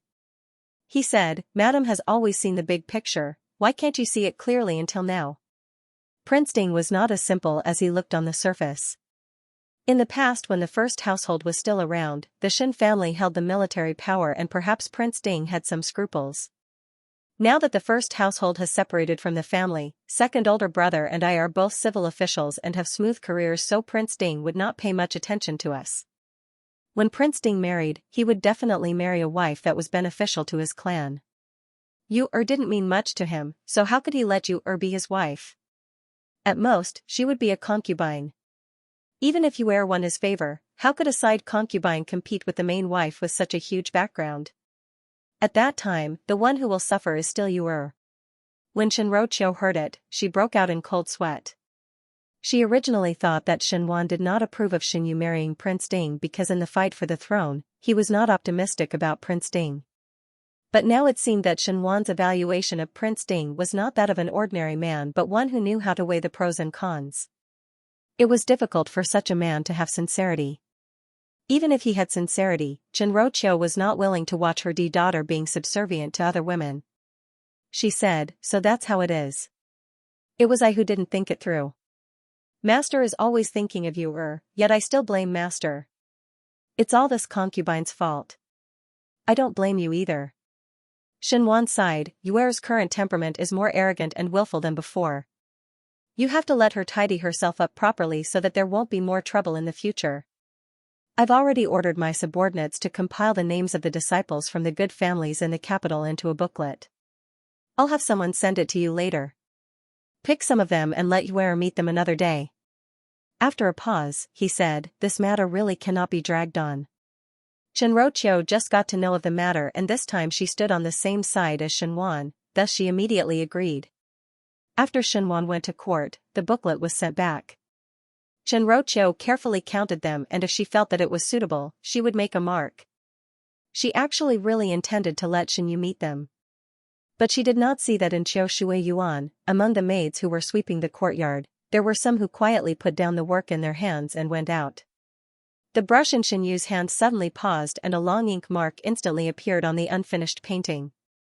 The painting was originally a beautiful autumn scenery but an ink mark suddenly appeared in the blue sky.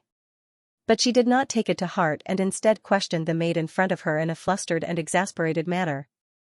"What did you say? Mother is going to choose a husband for me?"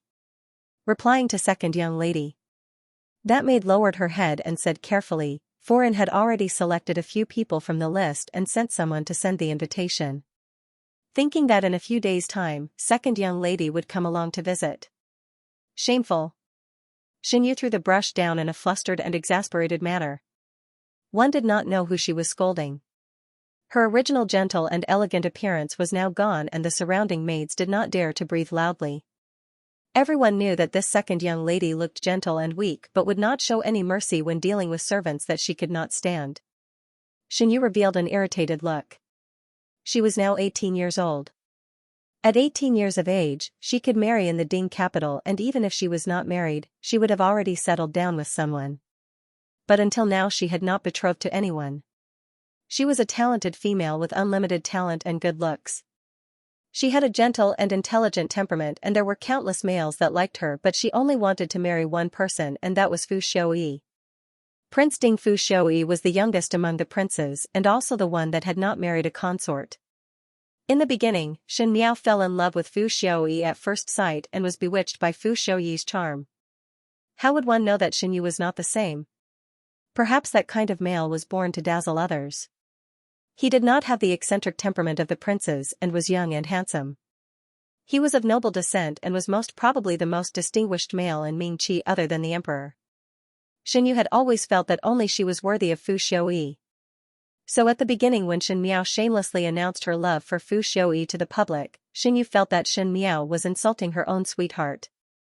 Fortunately Fu Xiuyi was extremely cold to Shen Miao and until now, there was nothing between Shen Miao and Fu Xiuyi which made Xinyu sigh in relief. In the beginning she eavesdropped on Shen Wan and Shen Gui's conversation and said that it was possible that Fu Xiuyi married Shen Miao in order to obtain Xianxia's military power. She was uneasy for a long time and wished that Shen Miao did not exist in this world. Fortunately Shen Miao gave up on her own. Now that there was no Shen Miao to compete with her, why did her own parents come to force her? I'm going to tell my mother that I'm not getting married. I will not marry. Xinyu stood up and randomly swept the brush, ink, paper and inkstone on the table. It was obvious that she was very angry. The surrounding maids quickly knelt on the ground, but no one dared to dissuade her. On the other side, someone in Kaiyan Court also heard the commotion. Kaiyan Court was much more desolate than it had been 2 years ago. Ever since Ren Wanyan's death, Shen Gui had hurt the roots of his descendants. Old Shen Foran was furious and did not allow Shen Gui to bring any messy females back to the residence. Shen Gui smashed a broken pot and knew that he would no longer be able to have children with females in this lifetime. When he returned to the residence and looked at the courtyard, he felt annoyed and simply wandered to the brothel every day. Other than the servants, there were only Wan Yinyang and Shen Dongling left in Kaiyun court. Shen Gui once had 2 sons, and compared to the third household, it could be considered as having a flourishing number of heirs, but unfortunately, there was only a Shu daughter left. In any case, Shen Dongling was Shen Gui's only bloodline, thus the servants started to respect Shen Dongling and Wan Yinyang. What's all that noise out there? Wan Yinyang, who was doing needlework, raised her head. These 2 years she had been living well, and as compared to the yes man in the past, she looked much more unyielding. The young maid at the door said, replying to Yinyang, "It is second young lady throwing a tantrum because of third foreign choosing a son-in-law for her and is currently rushing over to Chiu Shui Yuan." With a chi sound, Wan Yinyang laughed out loud and shook her head. "This second young lady and younger sister will get angry because of this matter." She suddenly thought of something and her eyes dimmed. Really, one does not know how fortunate one is. Her Shen Dongling was also a young lady of the Shen residence, and her age was not much different from Shen Yu. But old Shen Foran did not look at the Shu daughter, and Shen Gui did not care about the matters in the courtyard.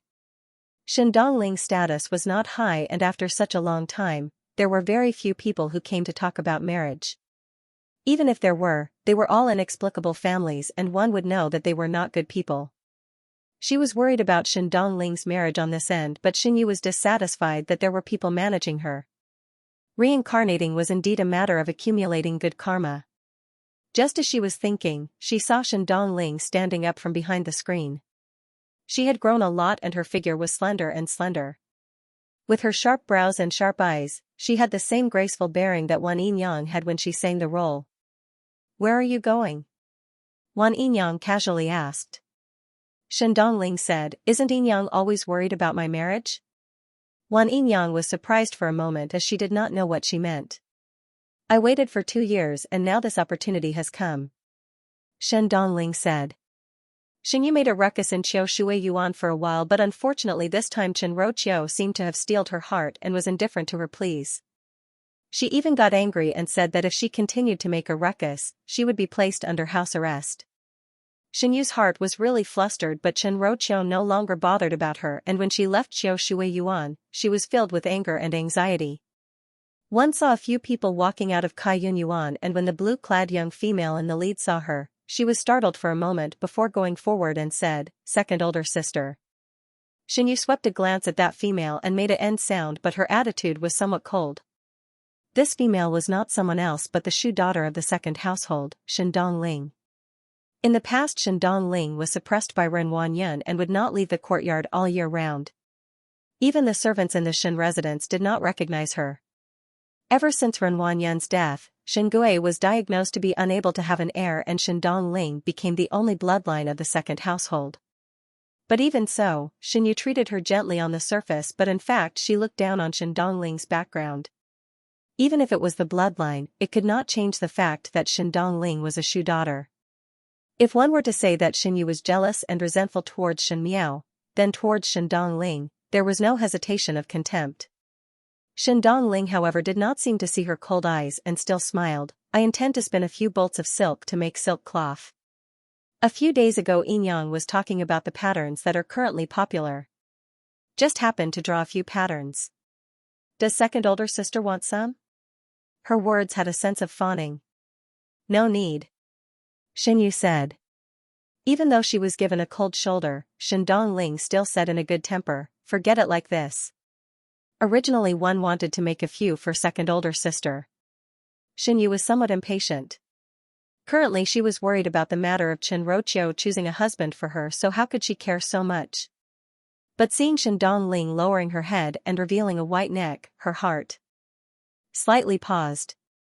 She withdrew her hand and carefully sized up Shen Dongling, and Shen Yu's age difference was only half a year. If one were to say that among the original daughters of the Shen family, Shen Qing was generous, Shen Yu was elegant, and Shen Miao was delicate and pretty, the three of them had the unique temperament of a D daughter, then Shen Dongling had the unique charm of a Shu daughter. In the beginning, Wan Yinyang was a part of the opera troupe, and since she was a Huadan, she would have some good looks.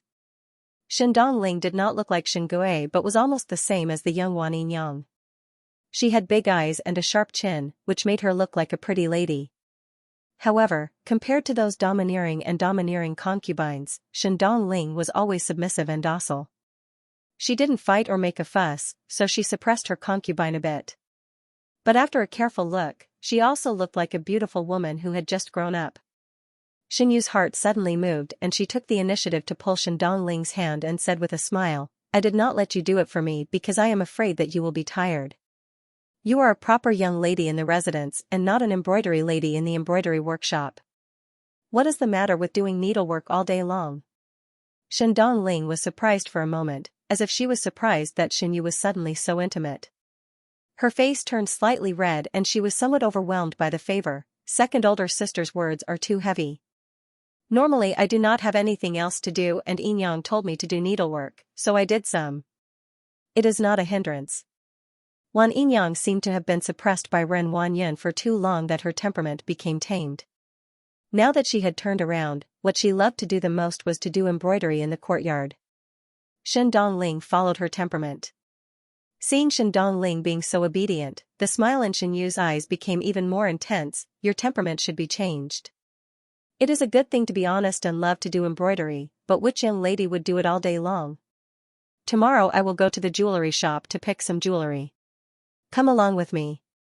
There are some new styles this year and perhaps you will like it. If you see anything, I will gift it to you. This? Shen Dongling waved her hands in a fluster. Cannot. Are you still being polite with me? Shen Yu pretended to be angry. You and I are after all the closest sisters. If even you are this distant, then what is the meaning of being sisters? Shen Dongling was somewhat at a loss and did not know how to continue Shen Yu's words. When Shen Yu saw it, she gently smiled and gently patted her shoulder. Third younger sister is still this timid and has a temperament that makes one's heart ache. Alright, I still have some matters and will not talk to you anymore. Tomorrow let the maids go to Kaiyun Yuan to look for you and follow me to the jewelry shop. There was an unquestionable tone in her words. Shen Dongling nodded her head and accepted. After Shen Yu and entourage gradually walked far away, the maid beside Shen Dongling, Wu Mei said, "What is the meaning of this second young lady? One moment it is cold and the next moment it is hot. Everything is fine, why did she suddenly think of inviting young lady to the jewelry shop?" Shen Yu was naturally indifferent towards Shen Dongling and it was only this enthusiasm that made one suspicious. She is using this method to please me. Shen Dongling looked at Shen Yu's gradually disappearing back and said with a smile, "Most likely she feels that I am easy to bribe and want me to rely on and trust her so that in the future if she wants me to help her, it would be much easier." Wu Mei was shocked when she heard it. Then what can be done? This second young lady clearly has ill intentions and wants to use young lady. What if young lady is tricked? No harm. Shen Dongling smiled with some joy. I am also happy to help with this matter, just like how she gave me jewelry. I am not a saint so there is no reason not to want good things. She said, it is just that she is short-sighted. Shen Yu who was walking towards Qiu Shui Yuan had a heavy gaze and her mind was filled with Shen Dongling's weak and obedient look. Both were graceful and virtuous ladies, both were in their prime of age and both were daughters of the Shen residents. Without any reason, Shen Yu had an intuition that if she could win over Shen Dongling, perhaps it would be of great use to her in the future. At the same time that Shen Yu was making a fuss at this end, at the other end, at the entrance of the western courtyard of the Shen residence, there was someone moving flowers outside. The bustling sound seemed to be a little lively. Shen Wan passed by the door of the west courtyard and happened to hear an old maid exclaiming, "Miss, be careful." Shen Wan looked in the direction of the voice and saw a young woman moving an extremely heavy flower pot onto the stage. Probably because the flower pot in her hand was too heavy, she almost fell on her foot. The nanny at the side heaved a sigh of relief. The woman turned around and smiled at the nanny. Her smile was as beautiful as a flower. Shen Wan's footsteps halted. The woman wore a jade green dress with a jade green floral skirt. Her hair was in a lily bun, and there was an agate hairpin in her hair. There had been a thunderstorm last night, and this morning the sun had risen. She could not be considered to be devastatingly beautiful, and could only be considered elegant. However, the sunlight shone on her forehead until the beads of sweat sparkled. Because of the sweat, there was a slight blush on her face. There was an indescribable beauty about her.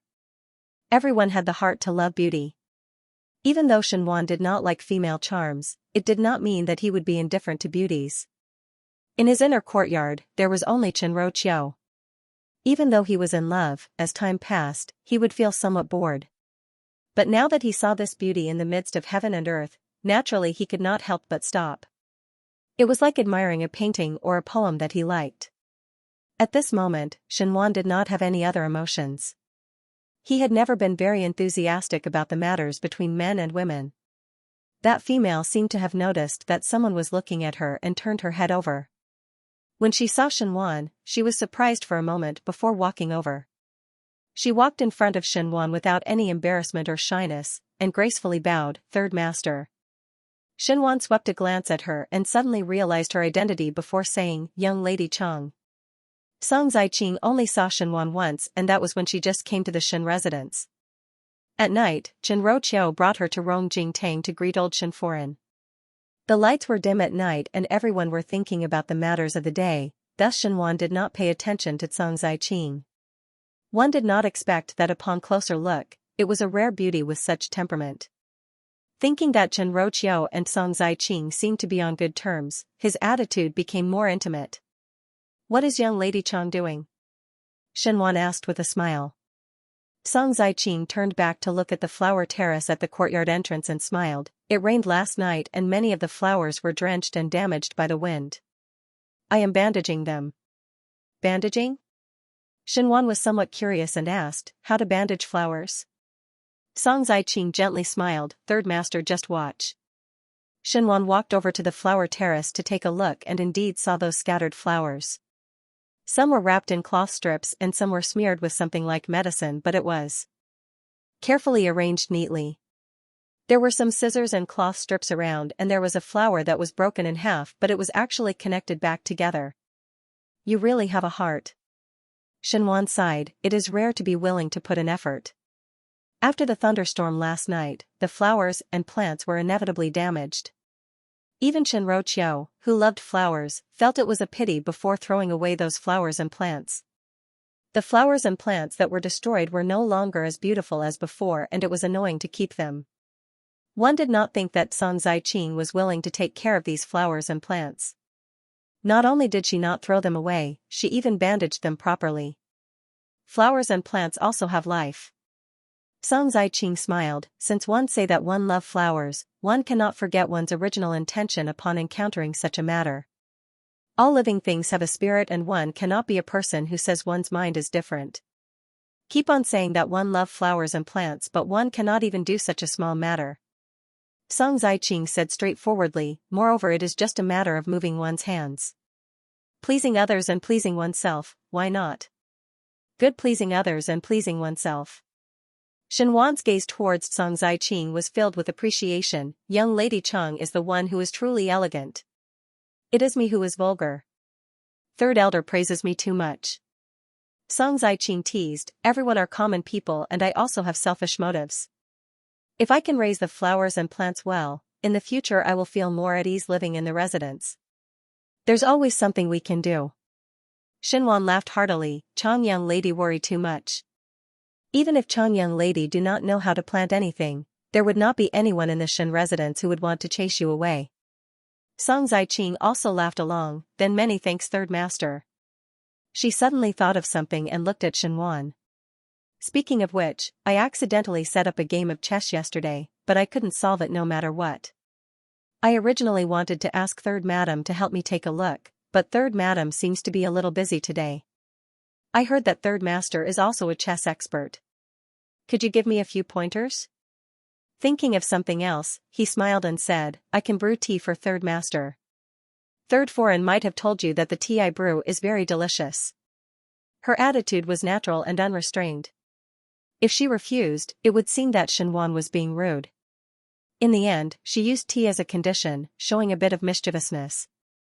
Xianxua pondered for a moment before saying with a smile, "It is better to be respectful than to accept." Both of them went to the stone table in the garden and started to play chess. When they were playing chess, they also casually chatted. Xianxia was surprised to discover that not only was Song Ziqing's chess skills outstanding, when talking with him, she also dabbled in astronomy and the earth. Moreover, she was very knowledgeable and was able to say one or two words about the matters of the court. Xianxia had always appreciated talented people and did not place much importance on a female's beauty. In the inner courtyard, he only favored Qiao, but it was because Qiao was proficient in the 4 arts and was an out-and-out talented female. But Qiao had a bad point, and that was because she was born in a scholarly family. She would occasionally put on airs and have a self-righteous look. If it was once or twice, it would be interesting, but for people who lived together daily, it was inevitable that Qiao would occasionally be too petty and haggle over every ounce. Song Ziqing was very different. She was also a talented female, but Song Ziqing did not have the arrogance of a noble family but was rather candid. There was no lack of delicacy in being candid and very understanding. When talking to her, it seemed to be full of wit and made one's heart warm up. Unknowingly, Xianxua's gaze towards Song Ziqing became more and more appreciative and lingered longer on the other party. Zhao Mama looked from afar and there was a trace of joy in her eyes. Without batting an eyelid, she instructed the maids to guard the courtyard door and not let anyone else in. As such, in the imperial palace of Mingqi, it was exceptionally lively today. In order to entertain the 2 guests from the Qin country and the Great Liang, the crown prince specially set up a banquet. The crown prince and princess of the Qin country were present and Prince Rui of the Great Liang also received the invitation. Accompanying them to the banquet were the 9 princes of Mingqi. It was a fact that the crown prince's illness was getting more serious. Because of this, even the morale of Prince Chu and Prince Xian who followed the crown prince was shaken. In these 2 years, the crown prince's power was gradually replaced by other princes. Almost everyone tacitly agreed on one fact, that the crown prince's position would not last for long. The crown prince himself also realized that in these 2 years, he did not participate much in the matters of the court. It was not that he did not want to participate, but there were too few people following him. In contrast, Prince Zhou and Prince Jing and Prince Li's faction were becoming more prominent. King Li had a lot of followers because he was a smiling tiger all along. As for the Prince Zhou and Prince Jing, they relied on their own consort Su Xian. These 2 factions were now fighting like fire and water, and there were some traces of the dagger being revealed. The most stable one was Prince Ding, Fu Xiuyi. Prince Ding also participated in the court matters in these 2 years, but most of the matters he participated in were very tactful, as if it was to deliberately show that he had no ambition. These were all trivial matters, but even so, Emperor Wenhui was very satisfied with him. It was also because he showed this neutrality and calmness that no matter if it was the crown prince, Prince Zhou, or Prince Li, they did not deliberately suppress him. Prince Ding was the safest person. In the hall, the crown prince smiled and raised his cup. Everyone came from afar, one should really celebrate. Huangfu Hao sat next to the crown prince, raised his cup and clinked it with the crown prince. He said with a smile, "Many thanks for the crown prince's hospitality." Beside Huangfu Hao sat Princess Mingyan. After being grounded by Huangfu Hao for a few days, Princess Mingyan was finally released. Today, she was also dressed up, and she looked at the purple-robed youth sitting opposite her with a loving expression. Unfortunately, the falling flower had a yearning, but the heartless brook was heartless. Prince Rui's face was half covered, but his eyes did not look at her at all. However, he did not look at the crown prince. Instead, he stared at the wine cup, and no one knew what he was thinking. The crown prince smiled and asked, "Why does Prince Rui not drink wine? Is the wine not to your liking?" Prince Rui's lips hooked up. One's body is not well and should not drink alcohol. It was an undisguised slap to the face. Even though this Prince Rui had been mysterious ever since he came to Mingqi, and one could not see any clue from his attitude towards Mingqi, but the etiquette was complete. Today, everyone present could not help but have a thought in their hearts. Prince Rui of the Great Liang seemed to be somewhat unhappy. But out of nowhere, who had provoked him, there was some awkwardness on the crown prince's face. Fu Xiuyi opened his mouth. "Since that is the case, Your Highness Prince Rui will use tea to replace wine. Someone come and serve tea to Prince Rui." Fu Xiuyi opened his mouth and continued the crown prince's words. The crown prince's expression became better and was somewhat grateful to Fu Xiuyi. The rest of the princes were in agreement with Fu Xiuyi's words. Even though Prince Rui's background was not small, no one was willing to be submissive in front of other countries. Fu Xiuyi's unyielding and polite words had given Ming-Chi a lot of face. Huang Fuhao looked at Prince Rui inquiringly, but Princess Mingyan was somewhat worried as she looked at Prince Rui. Is Your Highness Prince Rui alright? But where did she feel uncomfortable? Should we call the imperial physician over to take a look? When Huang Fuhao heard this, his face immediately sank and he looked at Princess Mingyan fiercely. Forget about Princess Mingyan's usual arrogance, but now in front of so many princes of Ming-Chi to show her infatuation with Prince Rui, was this not rushing to be seen as a joke? Moreover, Huang Fuhao was also a male, and a male understood a male's mind the best. The way Prince Rui looked at Princess Mingyan, it was obvious that there was some impatience. If this Prince Rui was a magnanimous person then it was fine, but if Prince Rui's temper was not good, and was really tired of Princess Mingyan, then the entire Great Liang would not have a good impression of the Qin country, and the one who would suffer would be him. Prince Rui did not bother with her words and instead looked at the last person in the opposite seat. Everyone noticed his gaze, and when they looked over, it was Prince Ding, Fu Xiuyi. Fu Xiuyi had always been the most law-abiding among the 9 princes, but at this moment Prince Rui was looking at him alone. The gazes of the few princes when they looked at Fu Xiuyi changed. Fu Xiuyi was also calm and did not panic because of Prince Rui's gaze as he looked at Prince Rui. Prince Rui suddenly smiled and said, before coming to Ming-Chi, one had heard that the 9th prince is a young and handsome talent. Now one see that the reputation is well deserved. One do not know if there is a marriage match. Everyone did not expect that Prince Rui would suddenly say such a sentence, and their expressions suddenly became strange. Fu Xiuyi was also surprised for a moment before replying, not yet. Prince Zhou laughed heartily. He sat beside Fu Xiuyi and took the opportunity to pat Fu Xiuyi's shoulder. Our number 9 is the only one among the few brothers who is not married yet. Why, Prince Rui is also interested in number 9's marriage? The lips under Prince Rui's mask hooked up as he leisurely said, there are also many princesses of suitable age in the Great Liang Palace. When this prince saw the 9th prince, one felt that one hit it off and have the heart to form a good relationship with Qin and Jin. As soon as he said that, the expressions of everyone present changed drastically. The meaning of Prince Rui's words was that he actually wanted to be in-laws with Fu Xiuyi. If it was really like what Prince Rui said, to marry a princess of the Great Liang, the meaning behind it was not only one more concubine, but also more help from the Great Liang. If one were to say that the previous gentle attitude towards Fu Xiuyi was because Fu Xiuyi had never expressed his interest in the throne, then Prince Rui's words at this moment made everyone unable to look at Fu Xiuyi in the same way as before. Because once Fu Xiuyi married the princess of the Great Liang, he would become the most powerful competitor for the throne. Fu Xiuyi's hand that was holding the wine cup tightened as he looked at Prince Rui quietly. Was it really just like what he said on the surface, that he wanted the princess of the Great Liang to marry him? Fu Xiuyi didn't think so. Prince Rui was not helping him but harming him. Fu Xiuyi had always adhered to the view of concealing one's strength and biding one's time. He would not reveal his trump card until the last moment. Although Prince Rui's conditions were tempting, but if he really had such good intentions, Fu Xiuyi would definitely not be willing to raise this matter in front of all the princes now. With just one sentence, the princes' gazes were filled with wariness as they looked at him, almost pushing him into the teeth of the storm. No matter how tempted he was, it was impossible for him to agree. Fu Xiuyi clenched his teeth. He did not know why, but he felt that this Prince Rui who he had never interacted with seemed to be full of hostility towards him, else he would not just casually say a sentence and let him fall into such a difficult situation.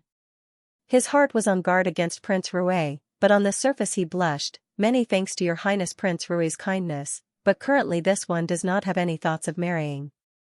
Oh? Prince Rui's lips hooked up, but 9th prince already has a female that you admire, so you are not willing? This prince would not do such things as breaking up a pair of affectionate couples. If that is the case, one will not force it. Your Highness must be joking. Fu Xiuyi cupped his hands, it is just that currently one do not have such thoughts. Seeing that Fu Xiuyi straightforwardly rejected Prince Rui's proposal, the faces of the princes became better. But after the matter just now, they were no longer as assured towards Fu Xiaoyi as before. Today Fu Xiaoyi rejected, but who could guarantee that he would change his mind in the future? The matter of the emperor's position was a huge temptation, and the 9 of them wanted to fight for it, so why would one feel that there would be a saint in the imperial family with a pure heart and few desires? Really strange. Prince Rui, however, seemed to be only interested in Fu Xiaoyi and did not let him off just because Fu Xiaoyi rejected the proposal. He said with a smile that was not a smile, "Ninth prince has not married and there is no one that you admire, so why are you not willing to consider this matter?" This prince sees that 9th prince is also a distinguished and outstanding person. Could it be that there are no young ladies that admire you? When the words were said, Prince Qing, who had always been somewhat careless, laughed out loud. "Your Highness, Prince Rui might not know, but originally in our Ming Qi, there was a young lady that admired our number 9, and the entire court knew about it." "Is it Shen Miao?" Not waiting for Prince Qing to finish, Princess Mingyan hurriedly interrupted his words. Princess Mingyan had heard of those rumors about Shen Miao, and at the beginning she even ridiculed it. "So Princess also know about it?" Prince Qing was somewhat surprised.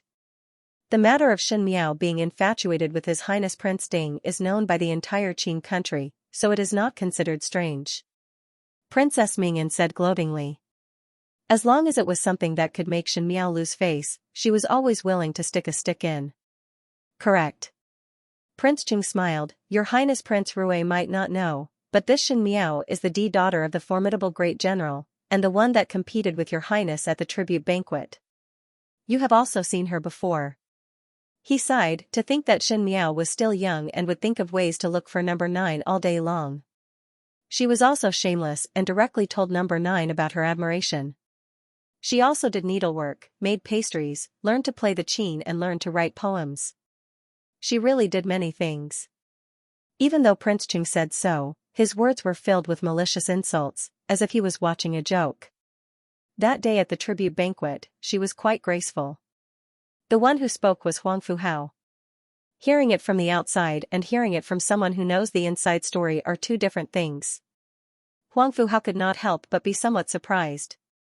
In the Qing country's residence and at the tribute banquet, Shen Miao's performance was not like that of one who would compromise. Needlework, pastry making. Huang Fu Hao thought of how Shen Miao was frowning at Princess Mingyan, and felt that it was very strange. He joked, "The 9th prince really has a heart of stone." That Qing young lady was still young at that time. Prince Qing continued, who knew that 2 years later, she would become so beautiful. Moreover, he was originally stupid and cowardly, but now there was not a single shadow of his former self. Among the young ladies in Ming Qi's Ding capital, there are not many who are more outstanding than her. Prince Qing chuckled, "If I had known this would happen, I wouldn't have been so heartless back then and let down the beauty's kindness. It's too late for regrets now." Princess Mingyan sneered, "This Shen young lady is also a wonderful person. As a young lady, she does not know shame at all and directly chased after.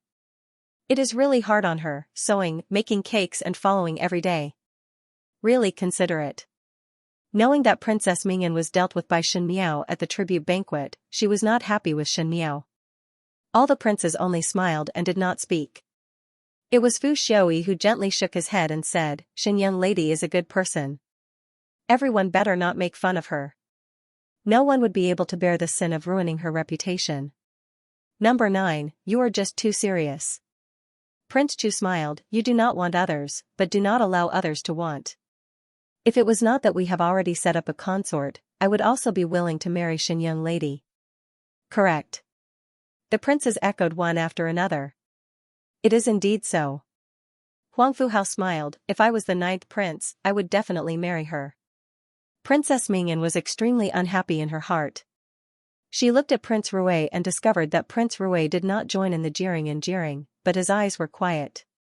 She was delighted and asked, "Does Prince Rui also think so?" Prince Rui paused for a moment. Everyone's eyes looked towards him. The young man wearing a mask picked up the wine cup and played with it before lightly saying, "Sewing for men, making cakes, learning to play the qin, learning to write poems."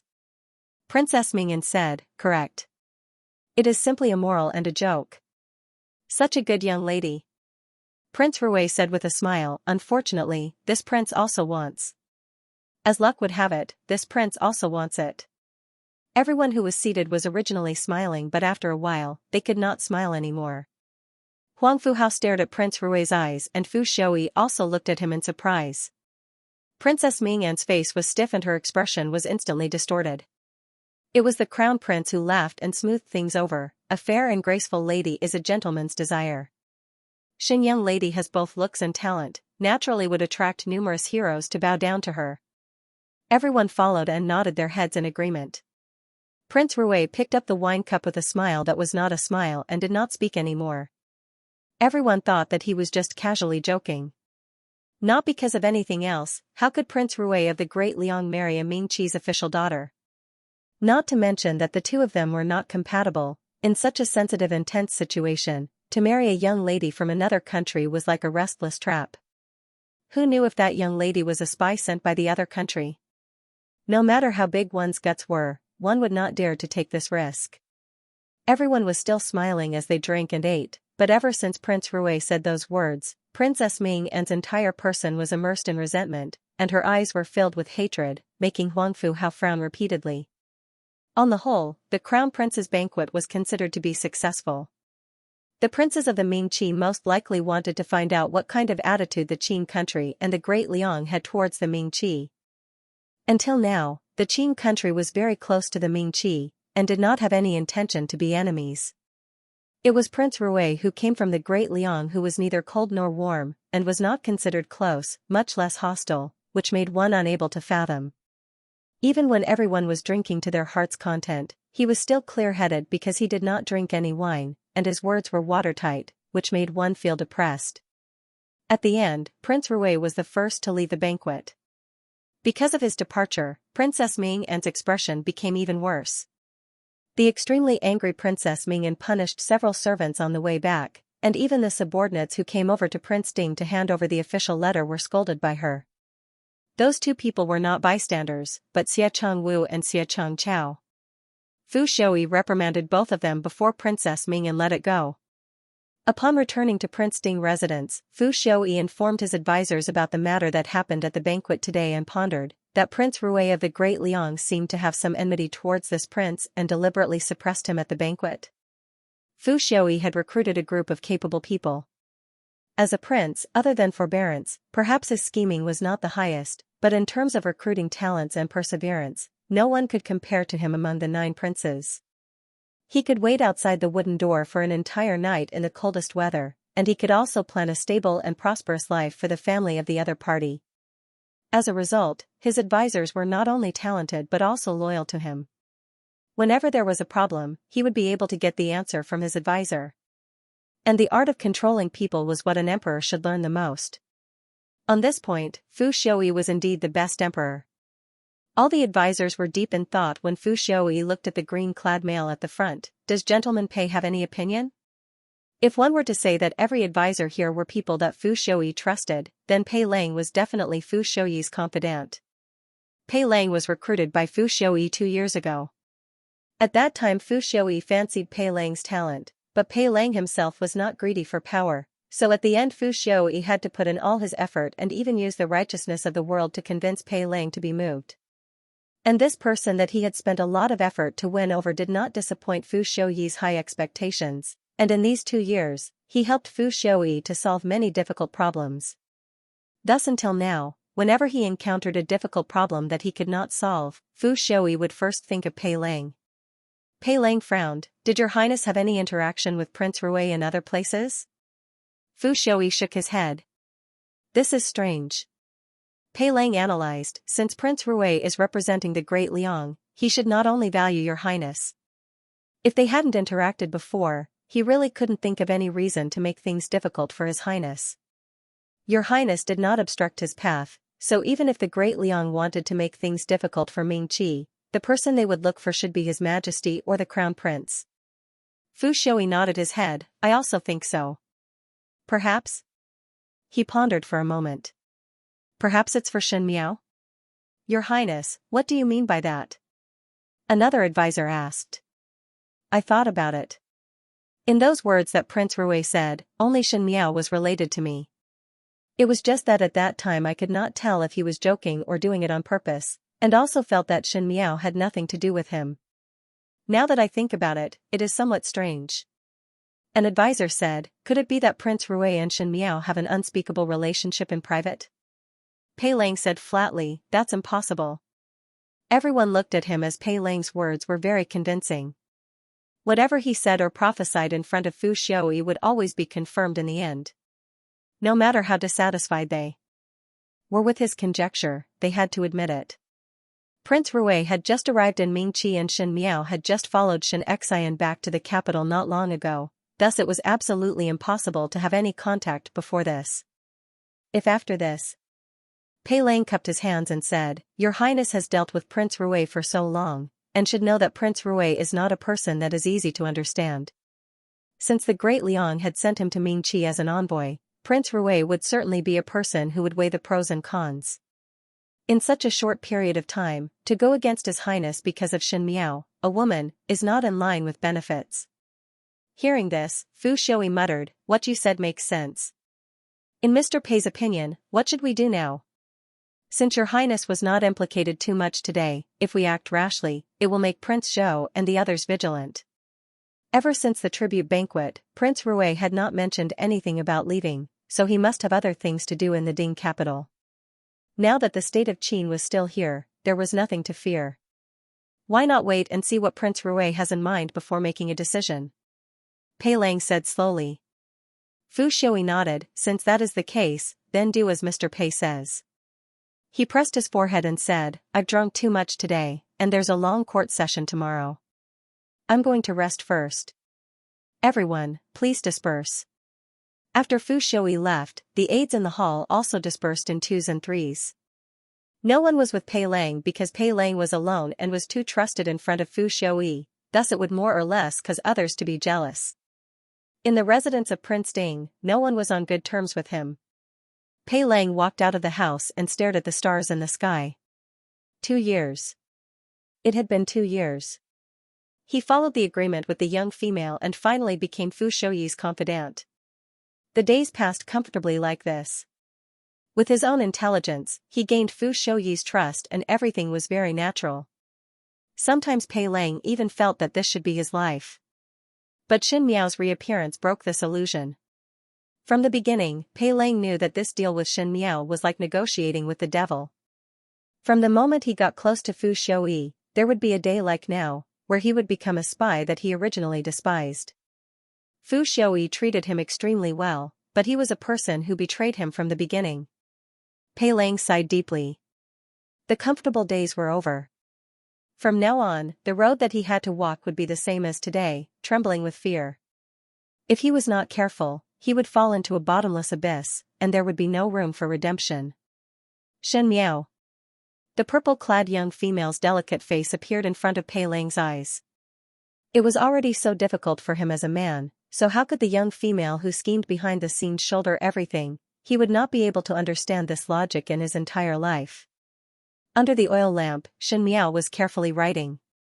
The snow-white paper was spread out and Guyu was grinding the ink at the side. Xianxia carefully added some oil to the oil lamp every once in a while so that the flame was not bright enough. She wrote very seriously and from time to time she would stop to think for a while before continuing to write. By the time he finished writing on the square piece of paper, it was already quiet outside. Shen Miao put down the brush and lifted the paper to blow on it. After making sure that the ink on the paper was dry, she then found an envelope and put the paper in. It was handed over to Xianxia's hands. Tomorrow morning, find a reliable person outside and send this letter to Zhang Ziqing's hands in the Shen residence. Do not pass it to other people's hands and must only be sent to Zhang Ziqing's hands. Shen Miao said. Xianxia complied as she kept the letter. Even though she was puzzled why would Shen Miao write a letter to Zhang Ziqing without rhyme or reason, she did not ask much. Guyu put away the ink and paper on the table and smiled, young lady should also rest early. Now that it is late at night, it would not be good for the body to rest later. Shen Miao nodded her head. After Xianxia and Guyu left, she took the oil lamp to the small table in front of the couch and sat by the side of the couch in a daze. After having such a dream last night, she could not sleep no matter what and was thinking about this matter for the entire day. It was as if she had glimpsed a little clue of the previous life from that dream. She finally knew why Xianxia was able to turn Luo Shuiyan into a wisp of spirit so easily. It was because Shen Miao was helping the evildoer. If one were to say that Xianxia was the main culprit, then she herself had become the executioner that was used by others. Thinking of these, the hatred could topple the mountains and overturn the seas. Shen Miao hated that she could not swallow Xianxia alive. But it was too simple to think of ways to let Xianxia's reputation be ruined. Xianxia's entire life had been thinking of inexhaustible wealth and status. Why not let Xianxia get everything that she wanted and then turn it all into bubbles? Let her be ridiculed by the world. If he used Xianxia to deal with Chenro Qiu, it would save him some strength. The words "make the best use of everything" was a lesson that was engraved into the bone marrow. Using a borrowed knife to kill. This time it should be Shen Miao's turn to play. She thought for a whole day and finally came up with something. The letter was densely packed with Shen Wan's likes and dislikes. After being Shen Wan's niece for so many years, in the past because she sincerely respected Shen Wan, Shen Miao had done a lot of understanding to please third Shu since young, and now all this understanding was given away with both hands, and it was even given to an ambitious female. Shen Miao did not believe that with Xianxia's character, a hypocrite like Shen Wan would not fall into her trap. On the surface, they looked like a match made in heaven, but on the inside, they were both jackals, wolves, tigers, and leopards. None of them were good people. Wouldn't it be more interesting to tear them apart in the future? A trace of sneer flashed in Shen Miao's eyes. Dogs biting each other would always be interesting to watch. She took off her outer garments and climbed onto the bed. Just as she was about to lie down, she unconsciously glanced at the window. The window was closed tightly and there was a breeze outside. In the dark night, there was no one else. Shen Miao was startled for a moment and secretly scolded herself in her heart. Why would she suddenly look at the window without rhyme or reason? It was as if she was not used to it if Xie Jingxing did not come. She shook her head and suppressed the strange feeling in her heart. After blowing out the oil lamp, she then really went to sleep. In the residence of Prince Rue, there was someone feeding a tiger in the courtyard. The white tiger was playing happily in the courtyard and snuggling at the youth's feet. From time to time, it would stretch its head out to beg for food from the latter's hands. Perhaps it was because the food was a pleasant surprise and it was being well taken care of. This white tiger's fur was shining and seemed to have become fatter, looking like a beautiful big cat. Don't feed it anymore. If you continue feeding it, it will really become a cat. How can it still look like a tiger? Gao Yang poured cold water on it as he watched from the side. Xie Jingxing turned a deaf ear and continued to feed the white tiger as he said indifferently, "I pampered him." Do you have an opinion? Gao Yang choked and stretched out his hand. Fine, fine, fine. I don't care if you feed the cat or the tiger. What exactly happened in the Eastern Palace today? Inexplicably, why are you making things difficult for Prince Ding? For a person like Fu Xiaoyi, he must have some suspicions towards you. It is not appropriate to beat the grass and alert the snake. What exactly are you thinking? When Gao Yang heard about what happened in the palace, he didn't dare to believe it at first. Xie Jingxing had his own way of doing things and now was not a good time to go against Fu Xiaoyi. Fu Xiaoyi also had some means in private. Even though it was not to the extent of hurting Xie Jingxing, it would still give Xie Jingxing some trouble and now there was no room for any mistakes. Seeing that Xie Jingxing did not have the intention to care about him, Gao Yang's eyes turned. Could it be because of Shen Miao? Xie Jingxing said, "You are very free?" What? Is the Su family's matter settled? Xie Jingxing asked. Gao Yang was taken aback for a moment before replying, "I've already arranged for someone to do it." But, after a pause, he continued, "What's the point of doing this? Even though you and Su Mingfeng are good friends, if one day he knew of your real identity, he would definitely become enemies with you. At that time, everything you do will be considered as a scheme in his eyes. Since you've done it, you might as well not have done it. Why do you have to do this?" Emperor Wenhui had the intention to suppress the Su family, and even if the Su family had deliberately withdrawn their power, there were still some leftover tails left, and these tails would most likely become the handle that would put the Su family to death in the future. What Xie Jingxing wanted Gao Yang to do was to help the Su family to secretly take care of these weaknesses, to ensure that the Su family would not have any changes in the future. Gao Yang was non-committal to Xie Jingxing's approach. Now that Xie Jingxing was wearing a mask, no one knew that he was Prince Rui, but if there was a day when the matter was exposed, it was alright to not admit it, but Su Mingfeng would definitely be able to recognize it. His childhood brother, whom he had known for so long, was deceiving him. Moreover, the great Liang and Ming Qi would one day stand in a hostile position. Xie Jingxing could protect the Su family but could not protect the past with Su Mingfeng. This was an unavoidable fact. Why do I need to consider his thoughts when I do things? Xie Jingxing said, it is only because I want to do it. Really? Gao Yang said with a rare sharpness, perhaps you have forgotten that you are different from the past. With this identity, it is destined that in Ming Qi, there is no one that is trustworthy. If you took off your mask, others would look at you with vigilance. As a subordinate, I can warn you that there is nothing to hide, Your Highness. The night breeze blew gently and the white tiger was full. It burped and happily bit Xie Jingxing's sleeve. The courtyard was filled with the silent sound of the wind. After some time, Xie Jingxing said, no. Not everyone. There is one person who is different. He said, one can use the identity of Prince Rui of the Great Liang to make friends with. You mean Shen Miao? Gao Yang reminded, Your Highness must not forget that the reason why Shen Miao is friends with Your Highness is because she also wants to deal with Prince Ding, Fu Xiuyi. Your Highness can help her, but if there is a day, at the end, she would still stand on the opposite side of Your Highness. To be spurned by the world, isn't Your Highness prepared from the start?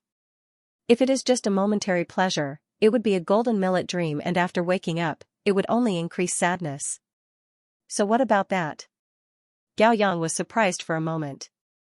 Xie Jingxing asked back, so what? He picked up the white tiger from the ground and held it in his arms before standing up. His tall and slender figure was as straight as a pine tree in the night. There is a price to pay for everything in the world. He said, be it power or people, it is all the same. If that day really comes, this prince will think of ways to snatch it. The country has to be snatched, the throne has to be snatched, the woman has to be snatched, and even the heart has to be snatched. From the beginning, this road is already destined. So what if the world hates?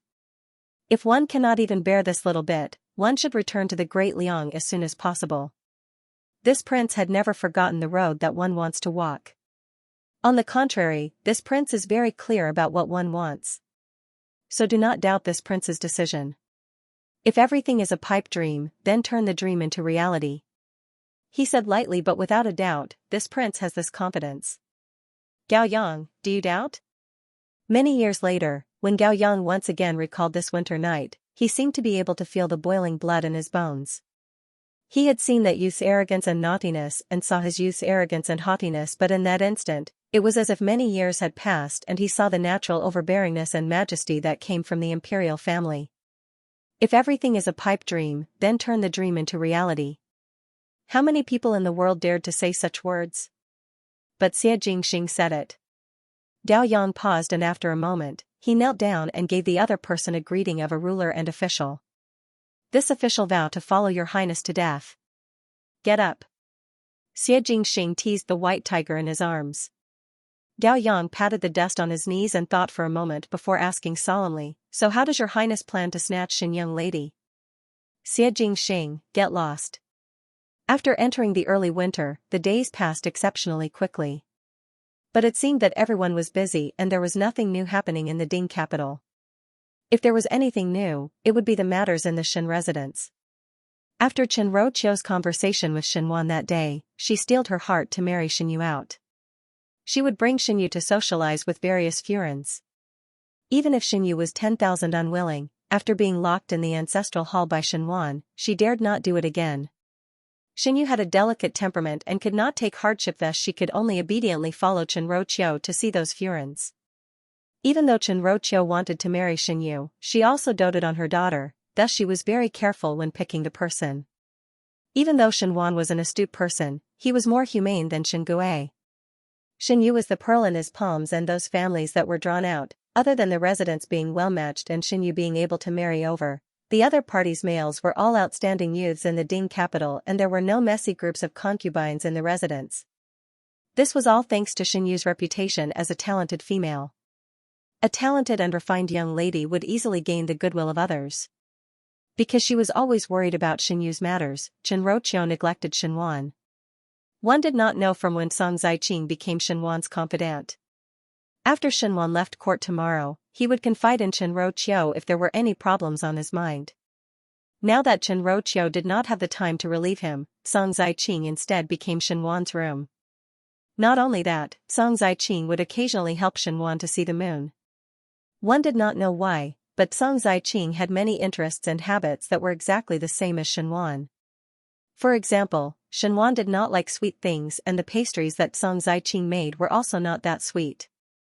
Xianyuan liked fragrant tea, and the tea that Song Ziqing brewed was mostly fragrant tea. Even the calligraphy and painting that they admired the most coincidentally were the same. One would always have some feelings of closeness towards people that were similar to oneself, and Xianyuan increasingly felt that Song Ziqing and himself hit it off.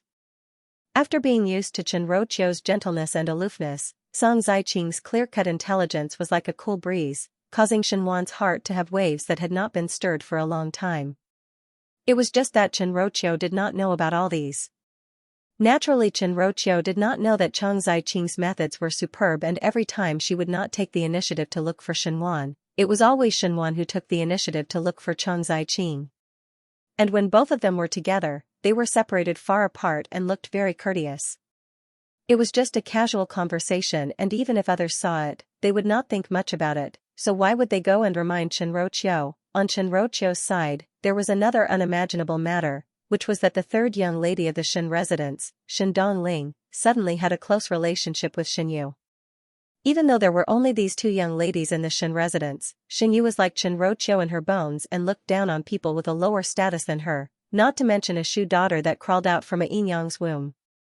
After so many years, there was no interaction, and inexplicably they became close sisters. It was indeed suspicious. In Kai Yunyuan in the Shen residence, Shen Dongling was pushing the pastries in front of Xianyu and smiled. "This is the new pastries that the kitchen made. Milk and osmanthus were added.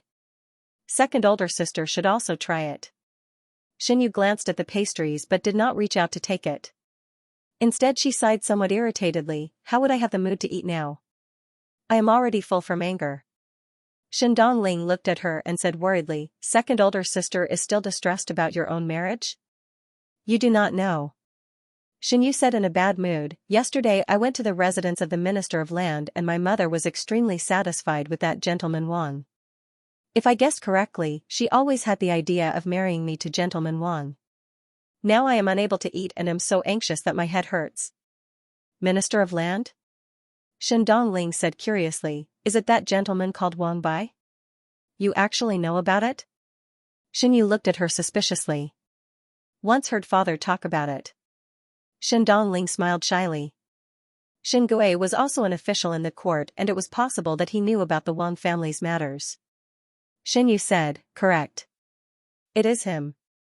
One heard that gentleman Wang is very knowledgeable, and now he has entered officialdom. Even though it is not considered a meteoric rise, but it is only a matter of time before he stands out. Second older sister, this is a good thing. Why are you not willing?"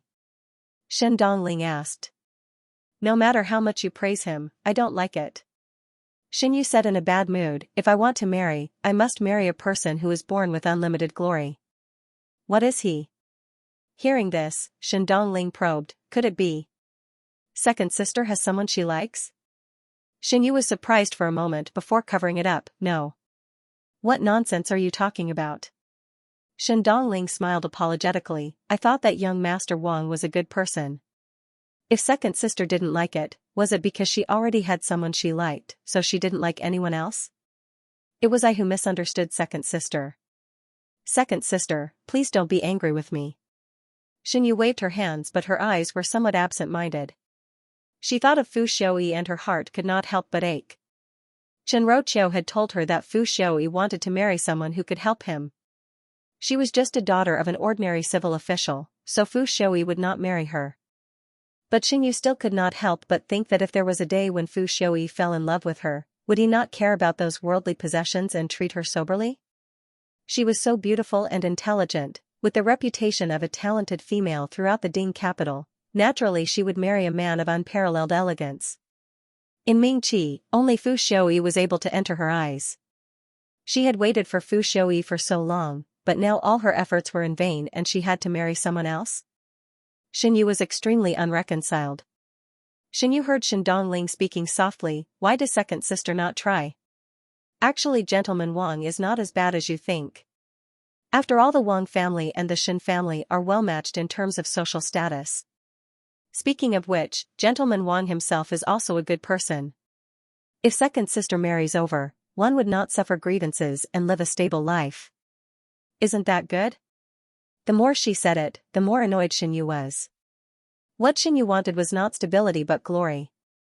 Only Fu Xiaoyi could give her the envious eyes of everyone. Second sister better not think too much. This kind of blessing is something that some people cannot beg for, like me. Shen Dongling said, if it was me standing in second sister's position and knowing about this matter, one would definitely not reject it. Instead, one would feel very happy. As a female in this world, do not one seek stability? Xinyu was initially somewhat impatient listening, but when she heard the last part, she could not help but pause. A strange feeling slowly floated in her heart and she could not help but look at Shen Dongling. Shen Dongling's chin was pointed and it made her look especially weak, as if she would not resist anything.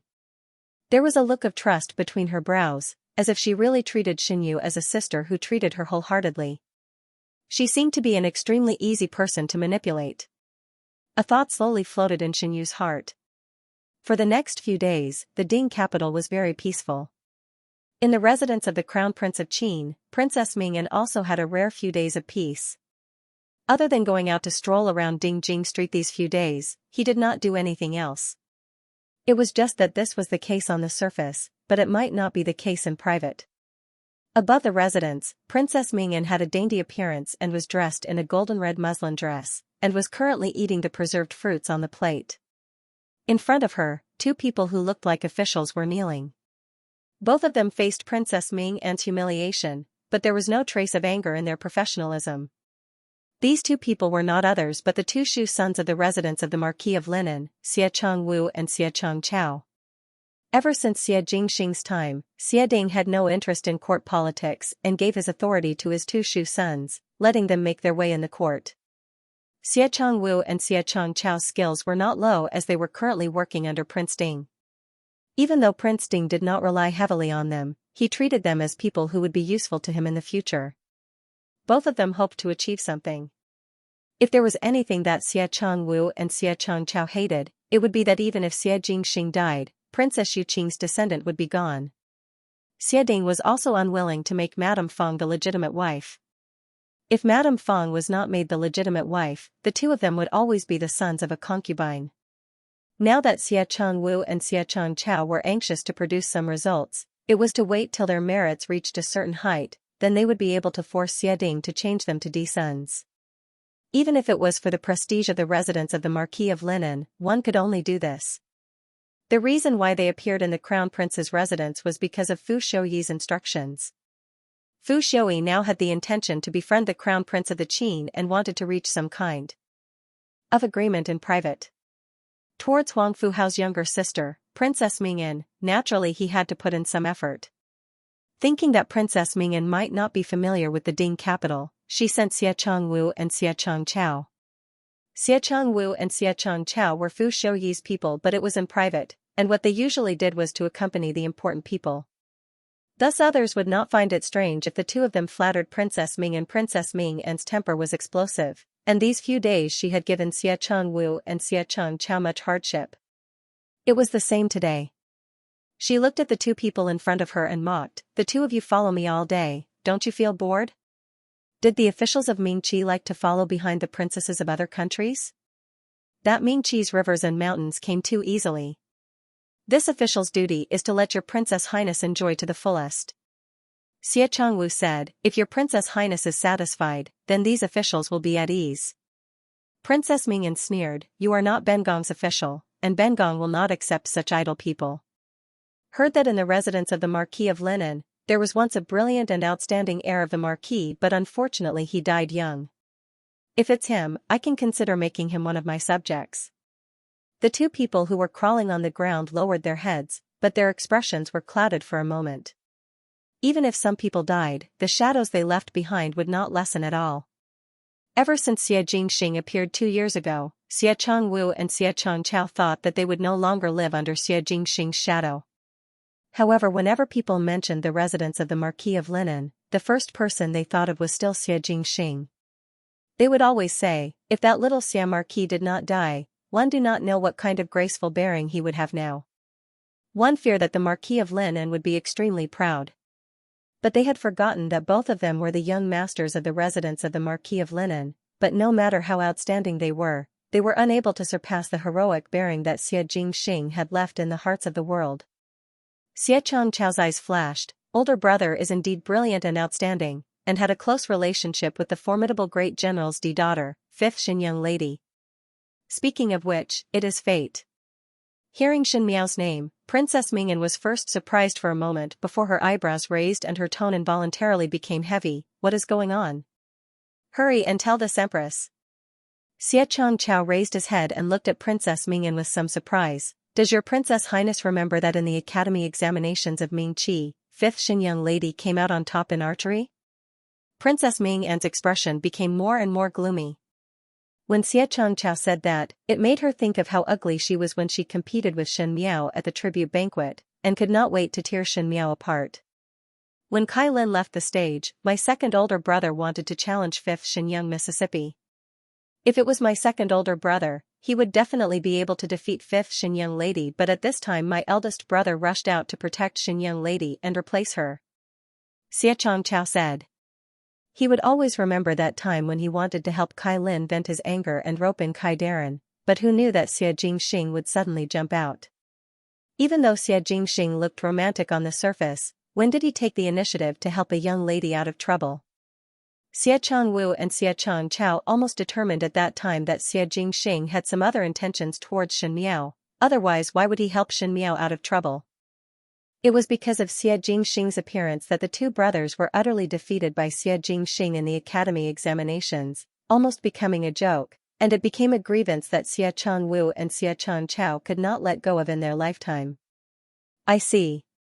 Hearing that, Princess Mingyan sneered. "It seems that Xie Jingxing is not a good person. Since he is in cahoots with that slut, he deserves to die and die happily." Xie Changchao's and Xie Changwu's eyes flashed with joy. As long as they could smear Xie Jingxing's name, they would be very happy in their hearts when they heard someone say that Xie Jingxing was not good, as if they were able to express the dissatisfaction in their hearts. That Shen Miao is also an eyesore to Ben Gong. If not for older brother's protection, Ben Gong would not be able to make a move. She would have died 8 to 10 times over. Princess Mingyan was somewhat irritated. That day in the Crown Prince's Eastern Palace, Prince Rui's words kept reverberating in Princess Mingyan's ears. "I also want such a good girl." She was insanely jealous, and with the new and old hatred added together, she could not wait to tear Shen Miao's body into 10,000 pieces. However, she was grounded by Huang Fuhao. Even if she went out, she would be followed by Huang Fuhao's guards, unable to do anything.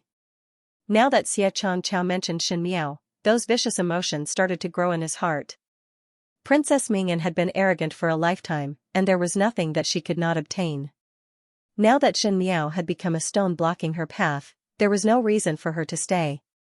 Her heart suddenly moved and looked towards Xie Changwu and Xie Changchao. Xie Changwu and Xie Changchao were kneeling on the ground. If Princess Mingyan did not allow them to get up, they would not be able to get up.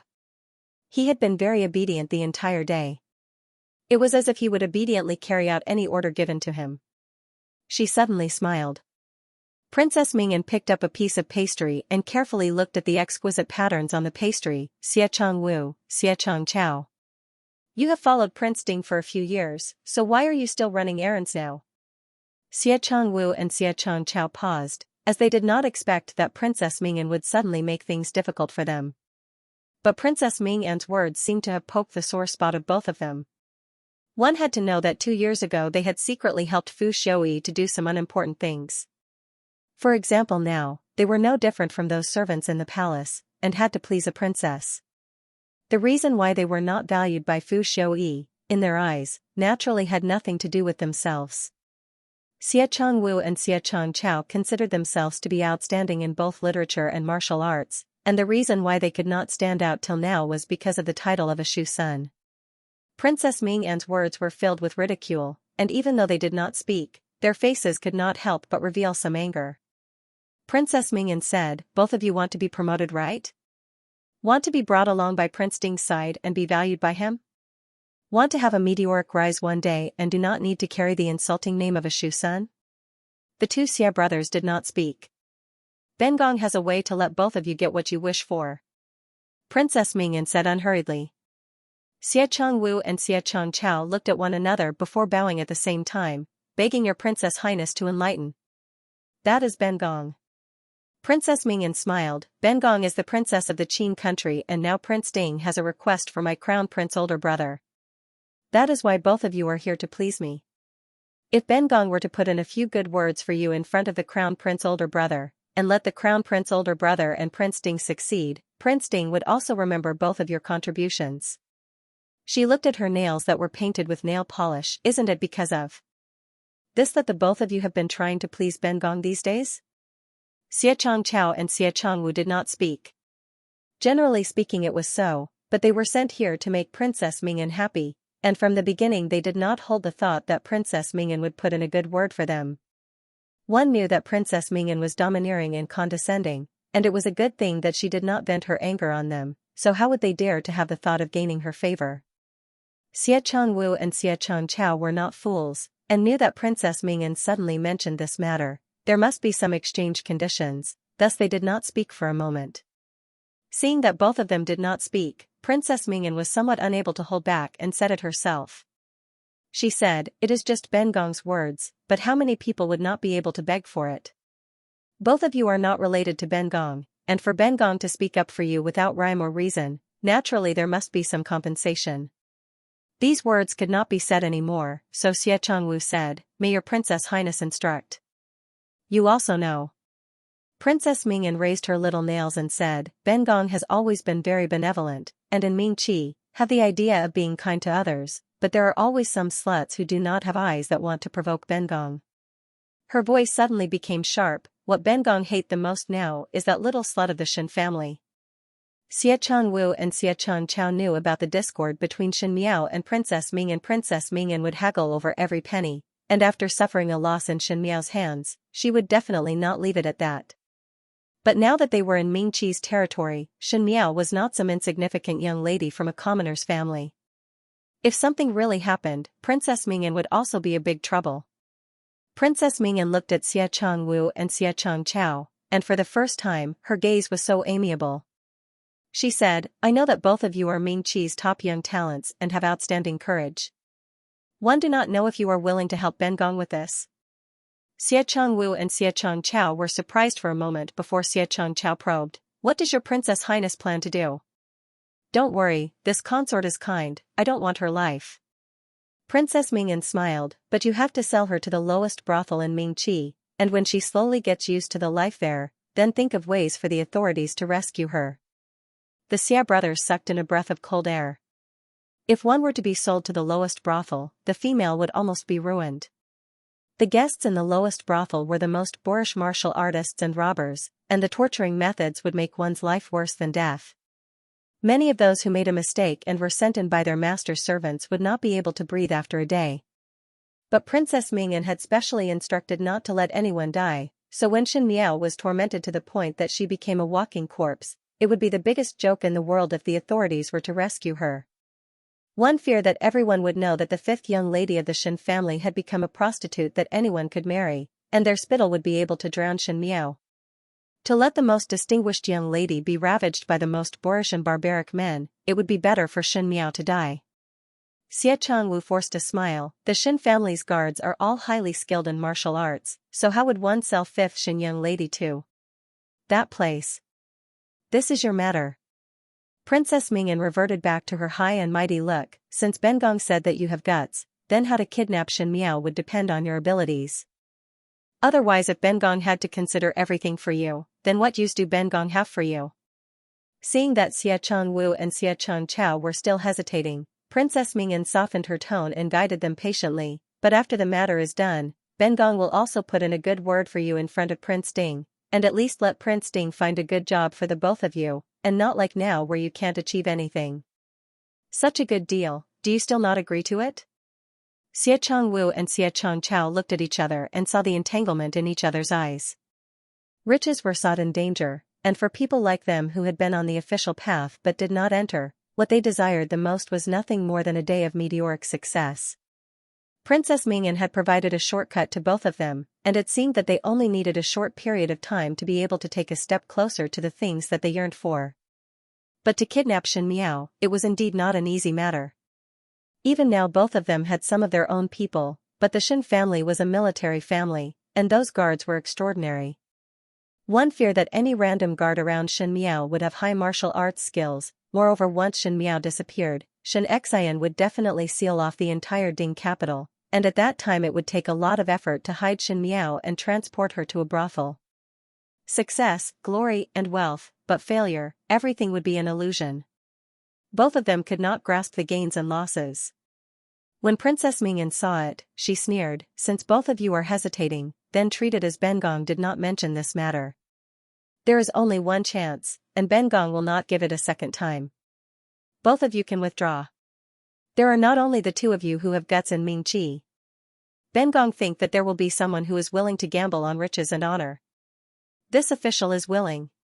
Not waiting for Princess Mingyan to instruct the servants, Xia Changchao took the lead to call out.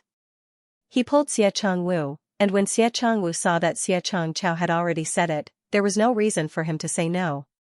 He could only bow. "This official is willing to go through water and tread on fire for your Princess Highness without hesitation." That was what he meant by making this deal. Princess Mingyan smiled and said, "Get up. Since you all work hard for Ben Gong will not treat you all badly. This Empress will wait for your good news in the mansion. After that, I will quietly await good news," she said with a smile.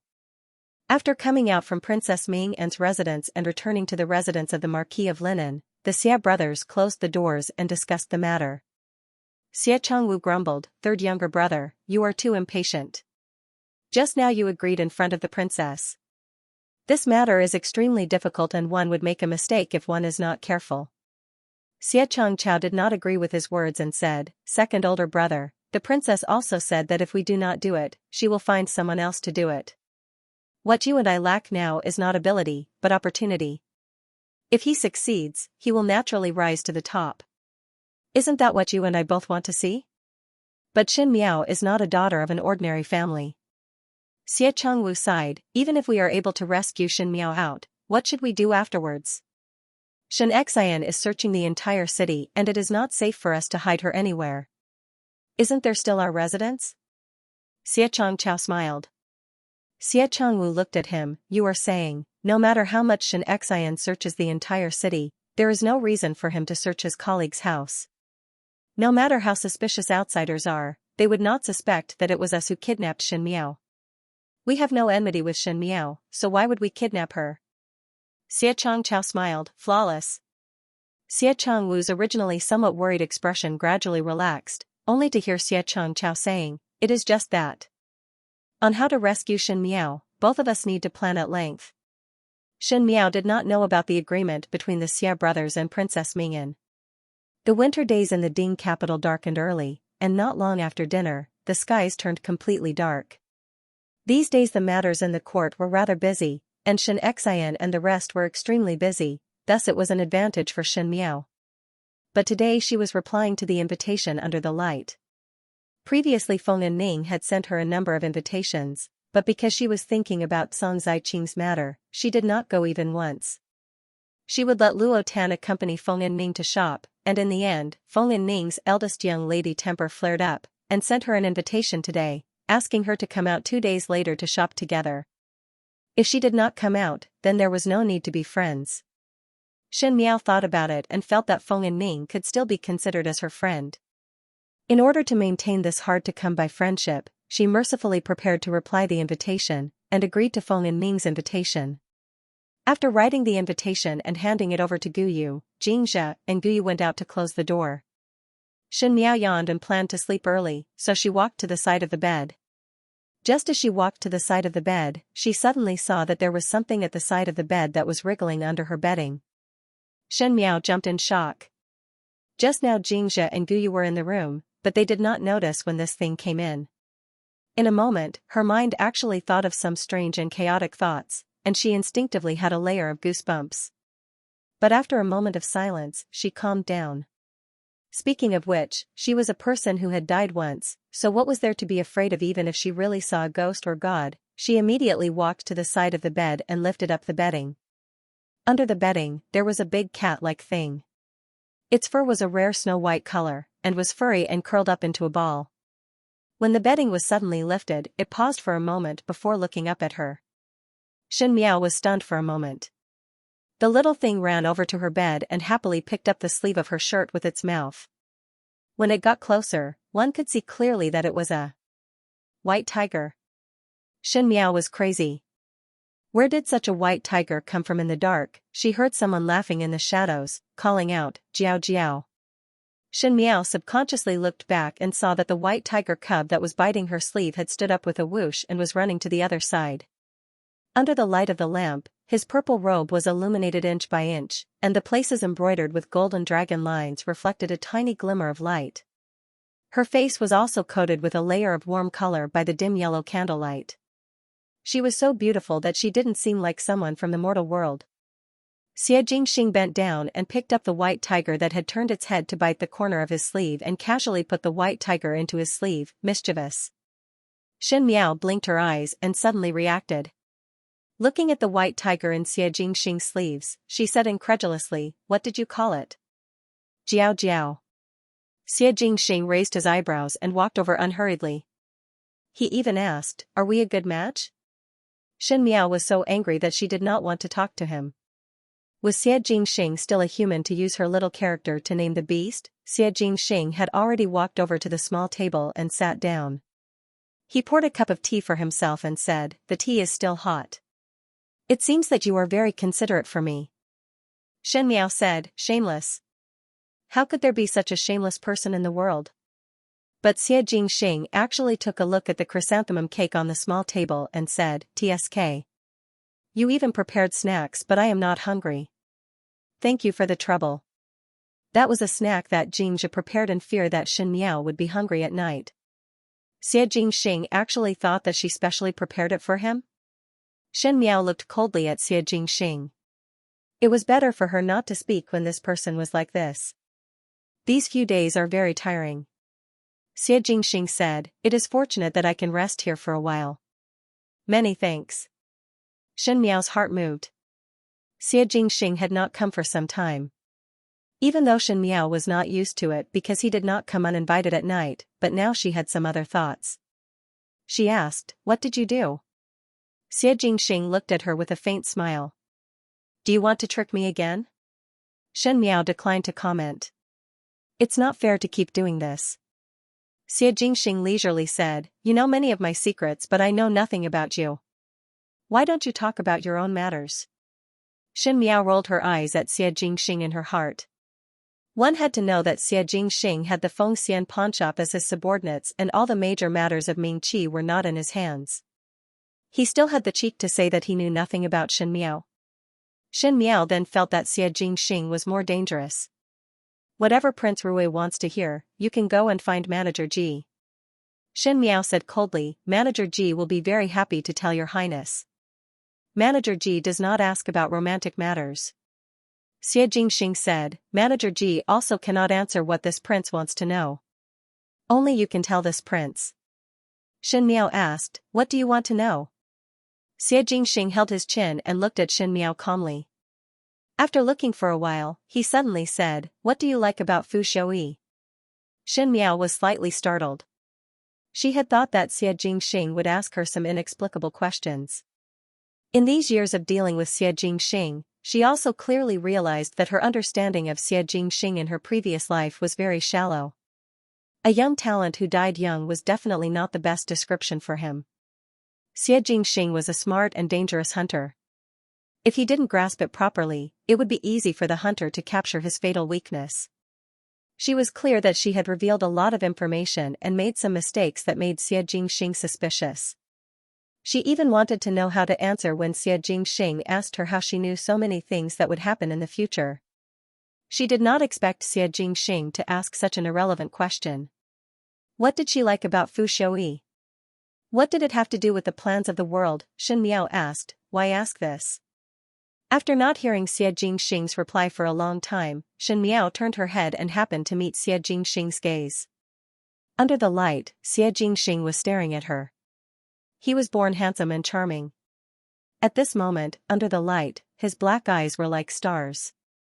It was as if all the stars in the sky were not as bright as his eyes. However, within that brightness, there was a sharpness that made it impossible for anyone to shift their gaze away. They were firmly locked onto by him, unable to move. That gaze seemed to contain something else. It seemed to be questioning or something else. It was 30% domineering and 70% domineering, but it was an unavoidable state that made the depths of the eyes burn. Why are you asking this? He did not answer. Shen Miao heard her heart beating violently and there was a moment of panic in her. This long-lost, lively voice that came from her chest made her feel helpless and lost, but she didn't resist it anymore. In the cold winter day, the dim candlelight warmly shone. The youth's eyes were sharp and seemed to be able to see through everything as his lips slowly hooked up. Achoo! The white tiger in Xie Jingxing's embrace sneezed as it was hit by some fine dust, waking up the two people in the room who were silent. Shen Miao recovered to her senses and said, "Your pet is sick." She actually avoided the question without a trace. Xie Jingxing did not bother with it and instead picked up the white tiger from his sleeves. He looked at it and said, "Delicate." One did not know who he was talking about. Shen Miao took a deep breath and felt that Xie Jingxing's intention to use this white tiger as his little name was very bad. In the future when people scolded this animal, Shen Miao would inevitably think of herself. Thinking of this, she was somewhat unhappy with the white tiger and even Xie Jingxing was not pleasing to the eye. Since it is delicate, one will ask Imperial Physician Gao to take a look at it. Shen Miao ridiculed, anyway Imperial Physician Gao's medical skills are brilliant, it is the same whether he treats a human or an animal. Xie Jingxing smiled, Jiao Jiao does not like Imperial Physician Gao and only likes to stick to this prince. Shen Miao glared at him. Xie Jingxing definitely did it on purpose. Prince Rui is still not leaving? Shen Miao said, I want to rest. Xie Jingxing was displeased, there will be a day when you can go out with Feng and Ning for an entire day and this prince would leave in a moment. Really unjust. Even though he said so, he stood up from his seat and walked to the window when he suddenly thought of something and turned back to the person standing beside the bed, tell this prince about the question just now in the future. His figure disappeared at the window. Shen Miao walked over to close the window and blew out the lamp before climbing up. The room fell into silence, as if it was just an illusion that someone had come over. It was just that there was a cup of tea left on the table that reminded her that it was not just a dream. Everything was very real, just that, on the bed, Shen Miao's hand touched her chest. There was a violent beating and until now it had not subsided. It was not an illusion. The heavens were beautiful and the weather was not good for a few days, but on the day that Feng and Ning wanted to go out, there was a rare sunny day. The sun was warm and comfortable as it shone on the body. But even so, Shen Miao still put on the rabbit fur cloak. Even though there was a heater in the room, it was difficult to protect against the wind outside. If one caught a cold in such weather, it would be a troublesome matter. Early in the morning, Feng and Ning's horse carriage was at the entrance of the Shen mansion to pick up Luo Tan and Shen Miao. The Feng family had always doted on Feng and Ning and now that Feng and Ning had finished all the lessons in Guangwentang at her age, she could not stay in the residence every day and might as well go out for a stroll. It was just that no matter how big the Ding capital was, there would be a day when one would get tired of visiting places. Luo Tan's arrival made Feng and Ning very happy, and she was very happy to be a person to lead the way for Luo Tan, and help Luo Tan find some fresh places to play. But after a long time, Feng and Ning could not take it. Luo Tan was indeed a young lady from the Luo family. She forgot about the jewelry and clothing stores after seeing them, but she was always focused on going to the weapons store. When he saw a weapon that suited him, his eyes lit up. How would Feng Yanming understand this and complained incessantly? That was why she insisted on bringing Xianxia along. Feng Yanming was wearing a cherry-colored floral skirt and a colorful brocade cloak, which looked extremely bright in the winter. She had also matured over the years, becoming more and more beautiful. However, the moment she opened her mouth to speak, her pretty face immediately became somewhat arrogant. She lifted the curtain of the carriage and said anxiously, "You're waiting for someone to die, why aren't you getting in yet?" She did not expect Xianxia to be standing outside the carriage. Xianxia sent Shen Miao and Luo Tan out. He knew that Shen Miao only had Feng Yanming as a friend in the Ding capital. His memory was still stuck on the domineering little girl from 2 years ago. Who would have thought that when he opened the curtain of the carriage, he would see a fresh and lively girl inside? When the young lady saw that it was him, she shrunk her head, and her arrogant voice suddenly lowered as she timidly said, "Major General Shen." Xianxiao looked at Feng Yanming inexplicably and nodded his head as a greeting. He let Shen Miao and Luo Tan board the carriage and instructed them to pay attention to safety before leaving. Because today it was Feng Yanming's invitation, the Feng family brought quite a number of guards and Shen Miao and Luo Tan did not bring any other guards, thinking that when it was time, Feng Yanming would send them back to the Shen mansion. After Xianxiao left, Feng Yanming patted her chest and gave a sigh of relief. It was strange that every time Feng Yanming saw Xianxiao, she would instinctively feel some fear. Although Xianxiao did not speak harshly to her, the prestige of the young general was not just for show. Feng Yanming thought of Xianxiao's appearance just now. After 2 years of not seeing him, Xianxiao, who had been through the Shaochun city's experience, became more mature and firm. Even though he was still a genial eldest brother, in the eyes of outsiders, his majesty did not diminish. Luo Tan asked Feng Yanming, "Hey? Why are you blushing?" Feng Yanming was surprised for a moment before touching her cheeks. It was indeed unusually hot. She used her hand as a fan to fan her face and said, "It's so stuffy in this carriage." "It's a little hot." Luo Tan did not suspect anything and said, "You are wearing too much." She then thought of something, and Ning, "Why are you afraid of Biao older brother Qiao?" "When was I afraid of him?" Hearing Luo Tan's words, Feng Yanming quickly refuted. This made Luo Tan jump in shock. "Your appearance just now was obviously that of fear." Luo Tan said, "What is there to be shameful about? But Biao older brother Qiao is a very good person. Most likely one would think that he is fierce from the outside. If you are even afraid of Biao older brother Qiao, wait till you see my Biao older brother Sa, then you would know what is the black-faced deity." Luo Sa did not know that Luo Tan, who was thousands of miles away, had already blackened herself in front of her best friend. Feng Yanming emphasized, "I am not afraid of him." Luo Tan said, "Good, good, good. You are not afraid. This should be all right." Shen Miao, who had been watching silently from the side, saw Feng Yanming's cheeks flushing with anger and her heart suddenly moved. In the previous lifetime, the imperial household stood on the wrong side and Master Feng was implicated. In order to protect this pearl in his palm, he could only marry Feng Yanming to the Biao older brother of the same family. Who knew that Biao older brother had a golden appearance but was rotten inside? After the Feng family fell, he raised a mistress outside and even had a son. With Feng Yanming's arrogant temperament, how could she endure such grievances? Afterwards she took a pair of scissors and perished together with that mistress.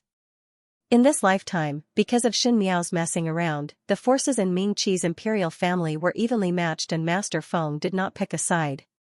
But no one could guarantee that the previous lifetime's ending would not happen again. Shen Miao did not have any feelings towards the Feng family, but if it was Feng Yanming, she would also want to pull her along. Feng Yanming always made her think of Wan Yu, both pitiful people who were implicated by the family. "Why are you looking at me for?"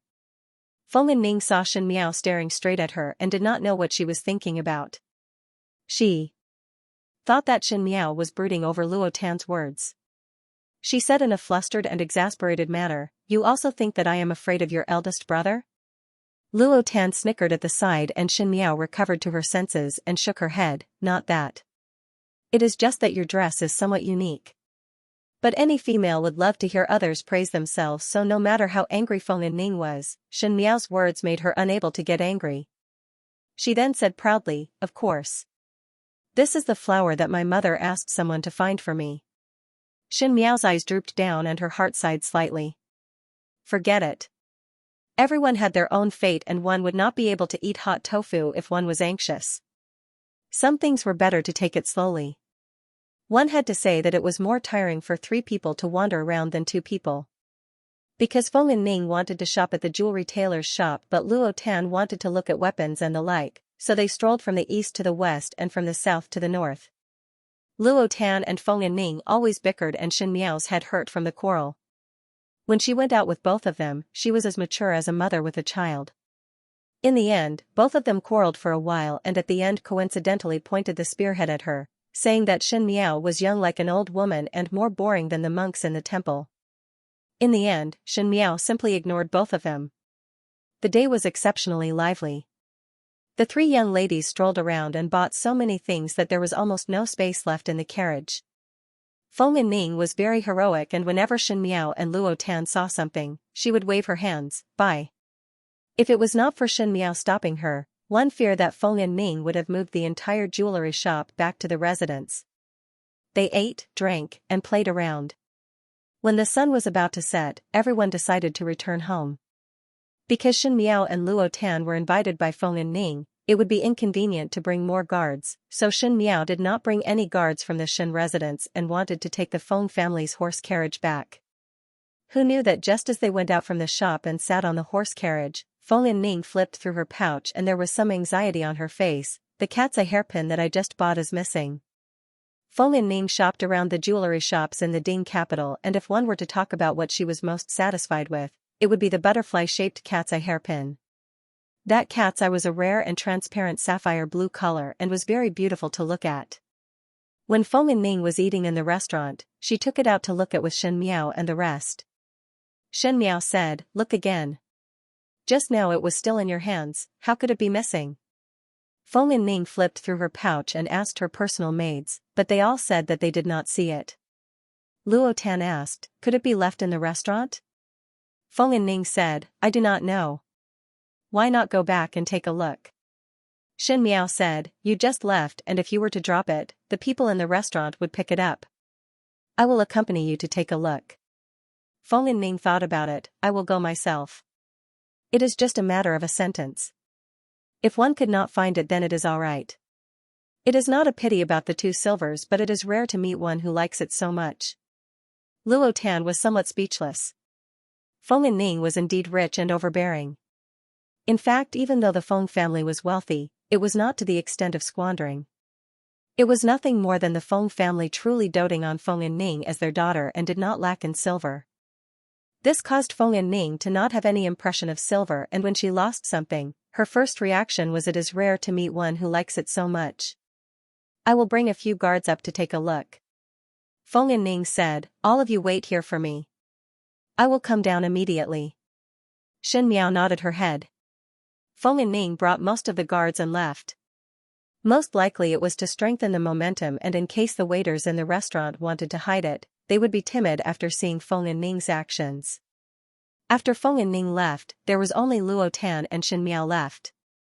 There were also 4 guards standing guard outside.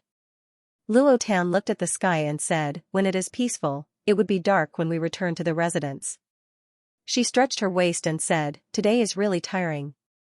Tomorrow I will be lazy and no one is to disturb me." Xianxia was silent. Just now she did not know who was the one who excitedly said that the next time they would play to their heart's content. Just as she was thinking, she suddenly heard a guard outside saying, "Xin young lady, Luo young lady, this subordinate just picked up young lady's hairpin." "What?" Luo Tan was surprised for a moment. Lifting the curtain of the carriage, there was indeed a guard standing outside the Feng residence holding a glittering gem hairpin. If it was not the cat's eye that Feng Linning had thrown, what else could it be? Luo Tan frowned, how could Ning be so rash? One did not even know that the thing had dropped on the ground. That guard walked 2 steps towards the carriage and Luo Tan reached out to take the hairpin. Just as she held on to the hairpin, that guard suddenly pulled Luo Tan out. Another guard of the Feng family jumped onto the carriage with a whoosh and pushed the driver to the ground. He whipped the horses violently and the horses were in pain. They suddenly raised their hooves and galloped madly on the street. All of this happened too quickly. Even the other two guards of the Feng residence did not have time to react. By the time they reacted, Shen Miao and the carriage had already run more than 10 meters away. Fortunately, Luo Tan was still in the carriage. Luo Tan's reaction was extremely fast. When the guard pulled her out, Luo Tan firmly grabbed onto the edge of the carriage and leaned back. This was a time where every second counted. Seeing that he couldn't drag Luo Tan down, the man didn't get entangled. He leaped onto another horse and galloped out of the city with the carriage. There were originally many commoners on the street, but they were all stunned by the rampaging carriage. Some of the peddlers who couldn't dodge in time had their shops overturned, but they didn't know which carriage was so arrogant. That carriage ran very fast and Shen Miao and Luo Tan were thrown around in the carriage until they fainted. At the crucial moment, Luo Tan still remembered to pull Shen Miao's hand and said, "Biao youngest sister, don't be afraid. We will jump out of the carriage. Jump out of the carriage and reveal our identity. There are so many people outside and they would have some fear." Shen Miao's heart was slightly warm. She was thrown around in the carriage and was unable to control herself, but she said, "It is too late. Look outside." Luo Tan grabbed onto the edge of the carriage bed and looked out. She was stunned as the familiar streets had disappeared. The small alleys were crooked and there wasn't a single person. One did not know where this road was. Luo Tan's heart suddenly gave birth to despair. If it was said that just now she still thought of jumping out of the carriage, at least she could save her life. But in an instant, this place was desolate and uninhabited. Even if she jumped out of the carriage, she would only be a fish on someone's chopping block. "Do not worry.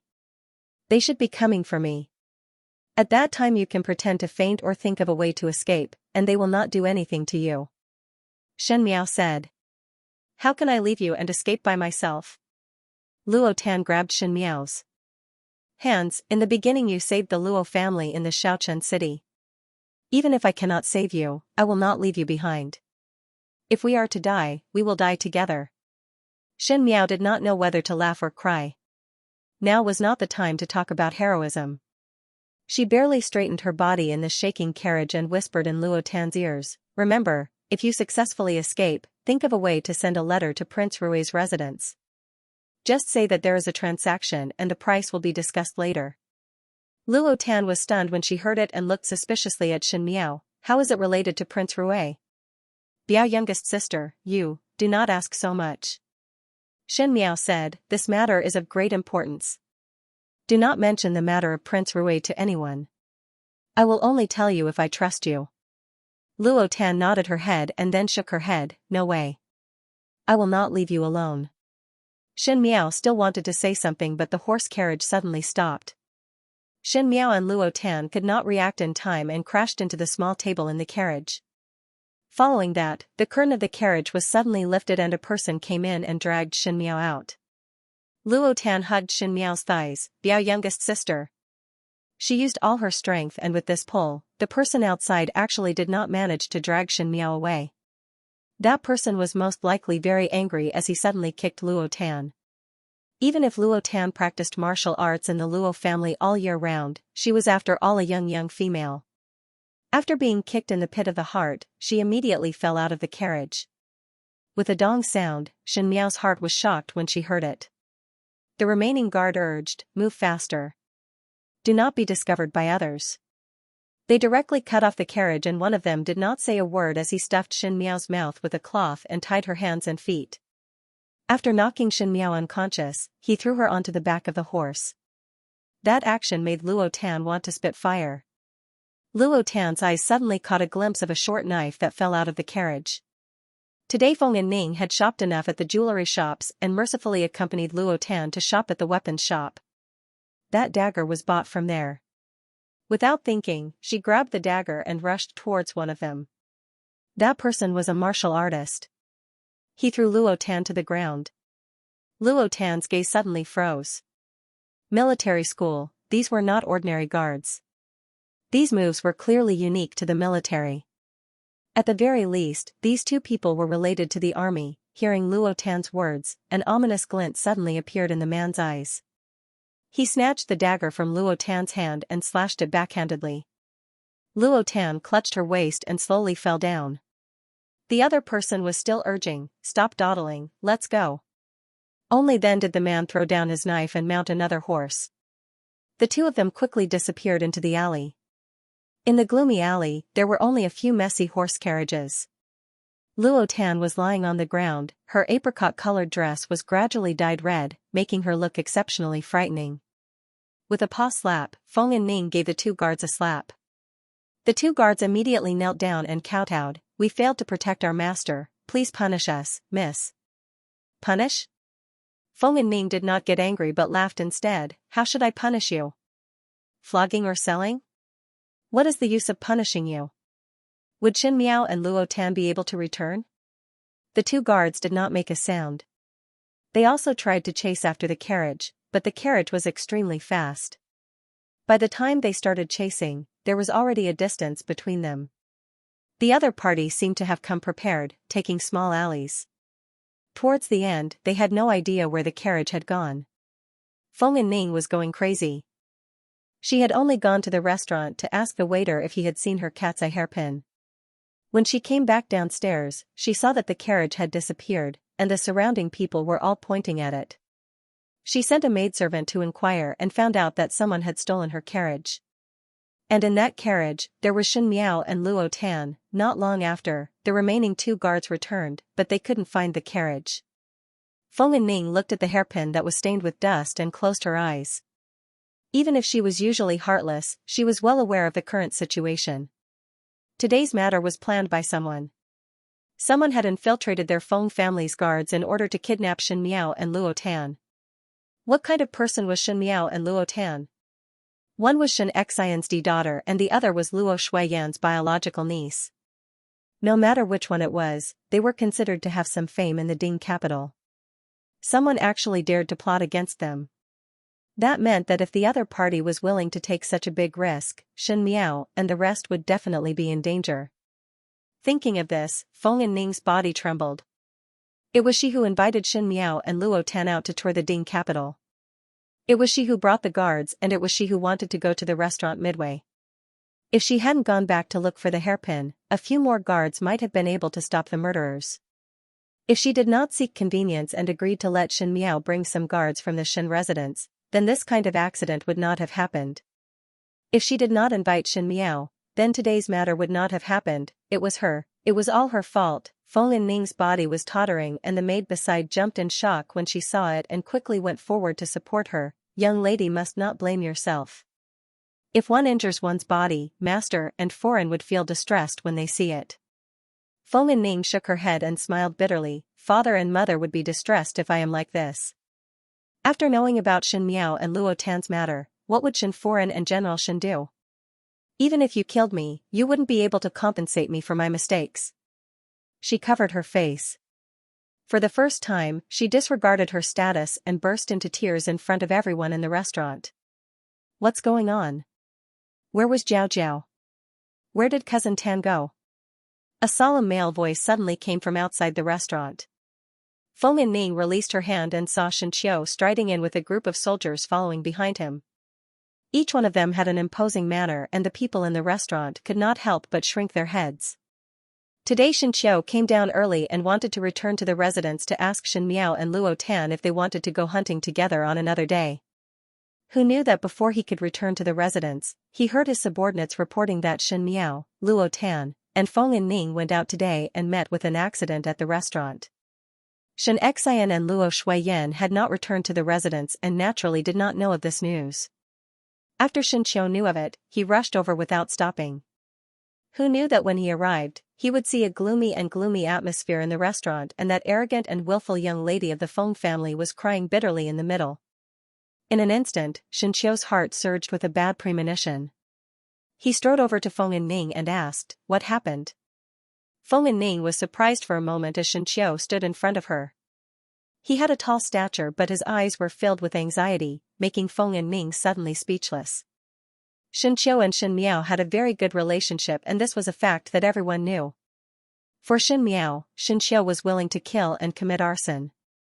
If Shen Qiu knew that Xin Miao was kidnapped, her face was astringent as she spoke with difficulty. "Xin Miao, Luo Tan and I finished strolling around the shops and returned to the restaurant to take the things." Shen Miao and Luo Tan were left in the horse carriage. Spies infiltrated the Feng residence's guards and they took away the horse carriage as well as Shen Miao and Luo Tan.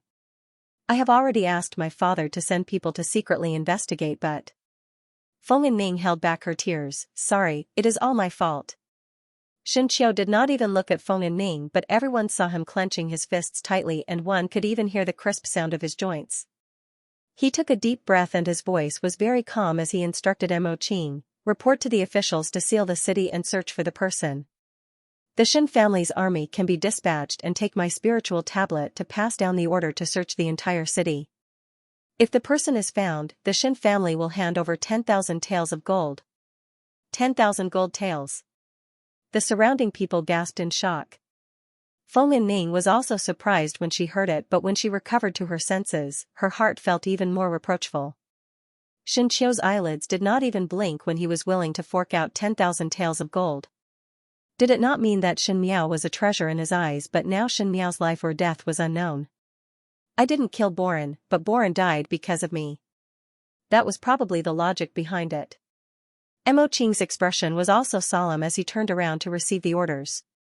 Feng Yanning said, even though reporting to the authorities would make it easier to guard the city, but as such, there would be rumors in the Ding capital and it would damage Shen Miao's and Luo Tan's reputation.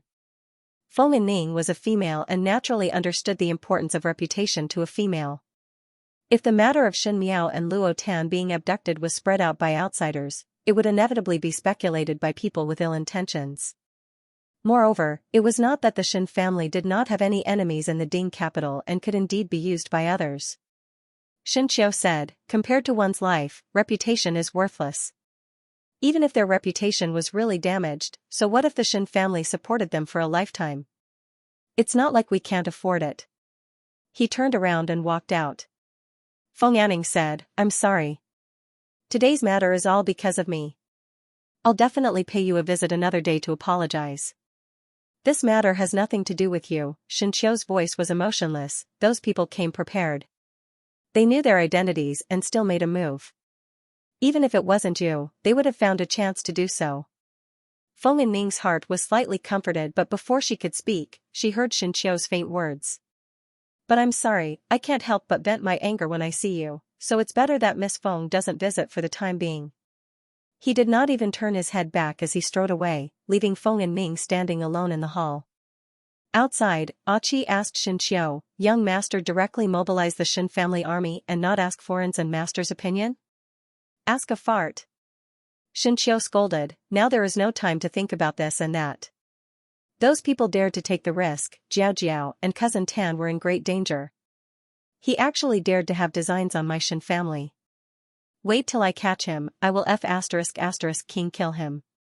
The young and genial young general was infuriated at this moment. He turned over and mounted his horse, go to the administrator of the capital. Even if the Ding capital is turned upside down, the person must be found.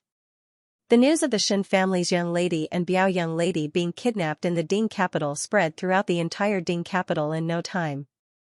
This was a fact that could not be concealed. One was that when Feng Yanning and Luo Tan were abducted, there were commoners who were watching and some people knew of Feng Yanning's identity. Secondly, the capital magistrate, the city garrison, the Yamen officials, the Shen family's army, and the Feng family's guards were all mobilized. With such a big movement, it would be hard not to know.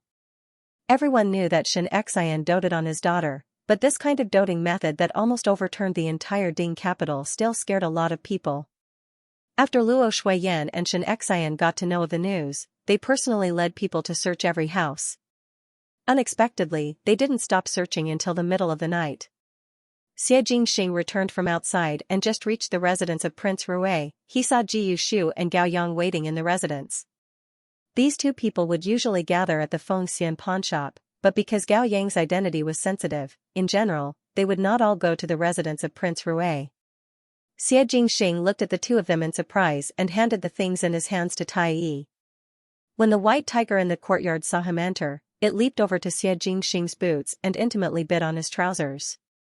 Xie Jingxing bent over to wrap the white tiger up and asked, "What is the matter?"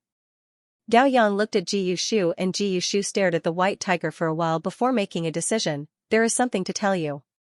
What is it? Xianxia went out of the city alone today, so he really did not know what happened in the Ding capital. Recently the public security in the Ding capital is not very good, and it is somewhat chaotic. Jiyushu scratched his ears and cheeks as he looked around and said, "Today there was a young lady who went out to stroll in the city and was just below the restaurant. There were villains mixed in with the guards and directly snatched the carriage away. There were 2 other officials' young ladies in the carriage. Until now there is no trace of their whereabouts." Xianxia stared at Jiyushu. Jiyushu was somewhat frightened by his stare and said tremblingly, "Gao Yang, and I want to remind you that your beauty is not worse than those young ladies. You must be careful." Xianxia calmly said, "Jiyushu. I say. You also know that person. It is 5th Shin young lady." Jiyushu quickly spoke and quietly took a step back to hide behind Gao Yang. There was a moment of silence in the room. "Where is the person?" Jiyushu blankly looked at the empty courtyard. There was only the white tiger that was casually thrown on the ground and was howling in pain. "Are you stupid?" Gao Yang looked at him coldly. "It is all right to be smarter than you," Jiyushu replied. At the same time, Xianxia, who was searching for Shin Miao's whereabouts all over the city, received the news that Luo Tan had been found. Mo Qing said, "Luo young lady is about to die." When Luo Tan was found, she was in an abandoned alley in the west of the Ding capital. That alley was connected to several alleys and the route was crooked, making it difficult to find. It was Achi city guards who were very familiar with every corner of the Ding capital. That was why they discovered Luo Tan's whereabouts. However, even though they had found Luo Tan, the situation did not make them feel relaxed. Luo Tan's waist, which was near her abdomen, was stabbed deeply and the wound was extremely deep. Because it took some time to find her, when she was sent back to the Shin residence, she was already at her last gasp. Several doctors came in a row, and when they saw Luo Tan's injuries, they could only shake their heads and say that there was no way to save her. This made Xianxia so angry that he almost pulled out his knife. It was Luo Shuiyan who said, "Since they are all quacks, take Xian's card and invite the imperial physicians from the palace. Aren't all the people in the Imperial Academy of Medicine capable of bringing back the dying? Whoever can cure Tanner will be heavily rewarded by the Shin family." Xianxiu ordered his subordinates to bring Xianxian's invitation to the palace to invite the imperial physician. Everyone surrounded Luo Tan's bed and Luo Shuiyan's eyes were red. Who did it? How could he be so vicious and merciless? Luo Ling's gaze was also heavy. Luo Tan was his Tang younger sister, and now that her life and death was unknown, he naturally felt uncomfortable. However, what made one even more uneasy was that Luo Tan had been found, but there was no news of Shin Miao's whereabouts. Even Luo Tan ended up in such a state and the other party did not show any mercy. It was obvious that he was a vicious person, so no one dared to think what would happen to Shin Miao. The Shin family soldiers searched non-stop in the Ding capital, but did not manage to find a single clue. Those people seemed to have disappeared into thin air. They had searched all the houses of the flat-top commoners, including the streets and alleys. They couldn't search the mansions of the officials. Even if they wanted to, they didn't have the authority to do so. There was a terrible silence in the room. Shin Miao did not know what was happening outside. When she woke up, she did not know what time it was. Her hands and feet were tied and she could not move. Shin Miao slowly opened her eyes. The other party had forgotten to blindfold her. Perhaps he felt that it was unnecessary. This was a spacious secret room. There was a desk, a cabinet, and a bed. He did not know where this place was. It seemed to be a secret room in someone's mansion. Shin Miao could not even move and could only watch quietly.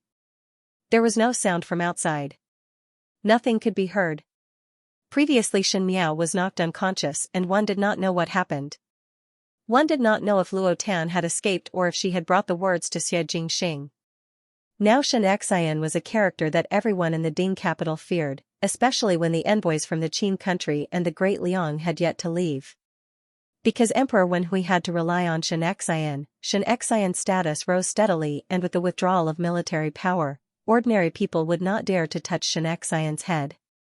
But at the moment there was someone who did it without thinking. To be so daring and not care about the consequences, Shin Miao was able to guess who that person was.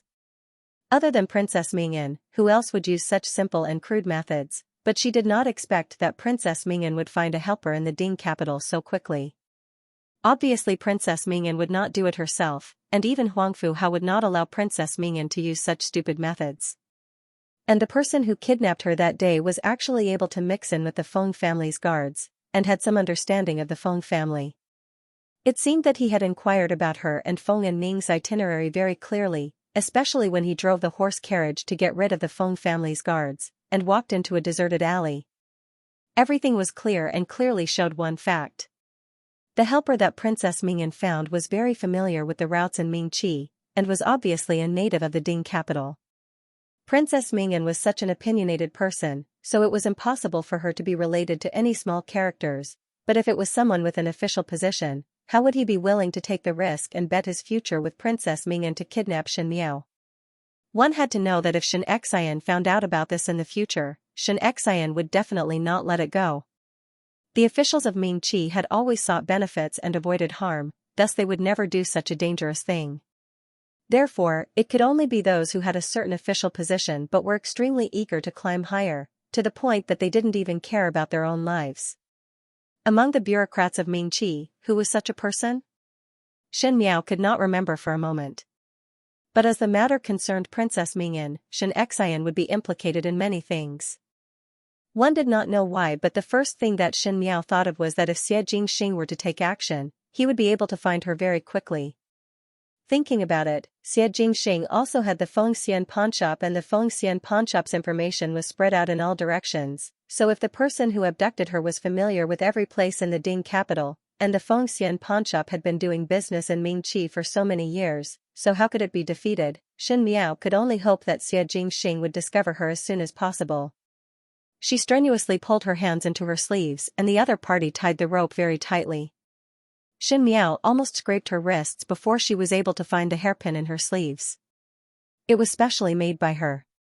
Ever since her rebirth, in order to prevent all kinds of accidents, she had specially made this hairpin. The tip of the hairpin was bent into a hook.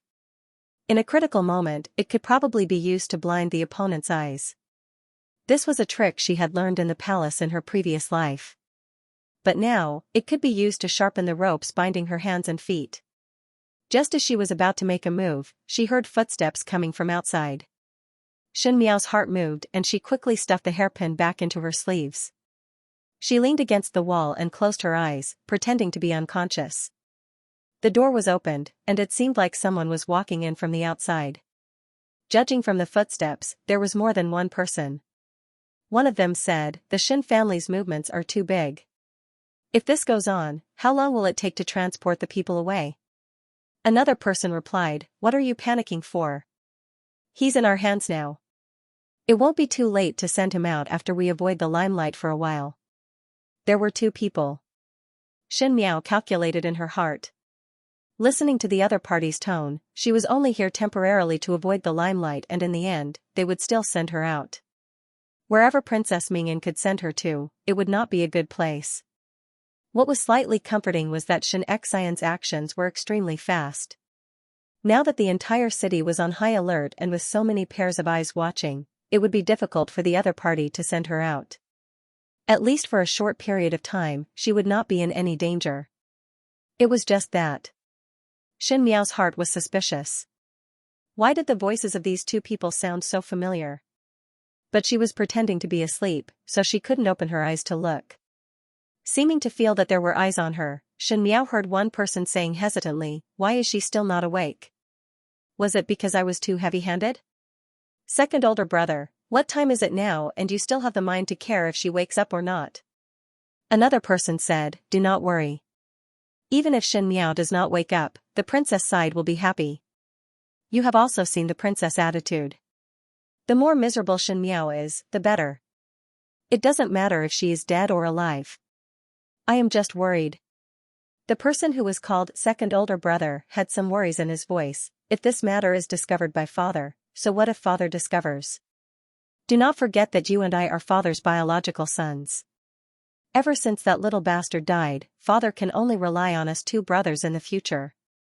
That person said, "Moreover, the Xie family and the Shen family are not on good terms. Do you think that father would report his own biological son for a Shen family that is not on good terms with him? Xia family? Xia family. In the corner, Shen Miao's eyelashes slightly trembled as she could not hide the shock in her heart. She did not expect that the people who abducted her were actually from the Xia family. That person called the other person second older brother. Without a doubt, these two people were Xia Chongwu and Xia Chongqiao. Shen Miao's heart was in disbelief. She had never thought that the people who allied with Princess Mingyan were Xia Chongwu and Xia Chongqiao. One had to know that even though Xia Chongwu and Xia Chongqiao had always been dissatisfied with Xia Jingxing, but from the previous lifetime, they were like their master, Fu Xiaoyi, people who were good at enduring.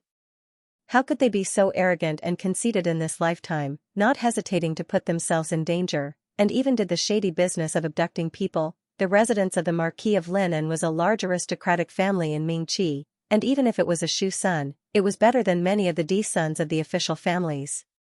Once the things that Xia Chongwu and Xia Chongqiao did were exposed, the entire residence of the Marquis of Linan would be destroyed.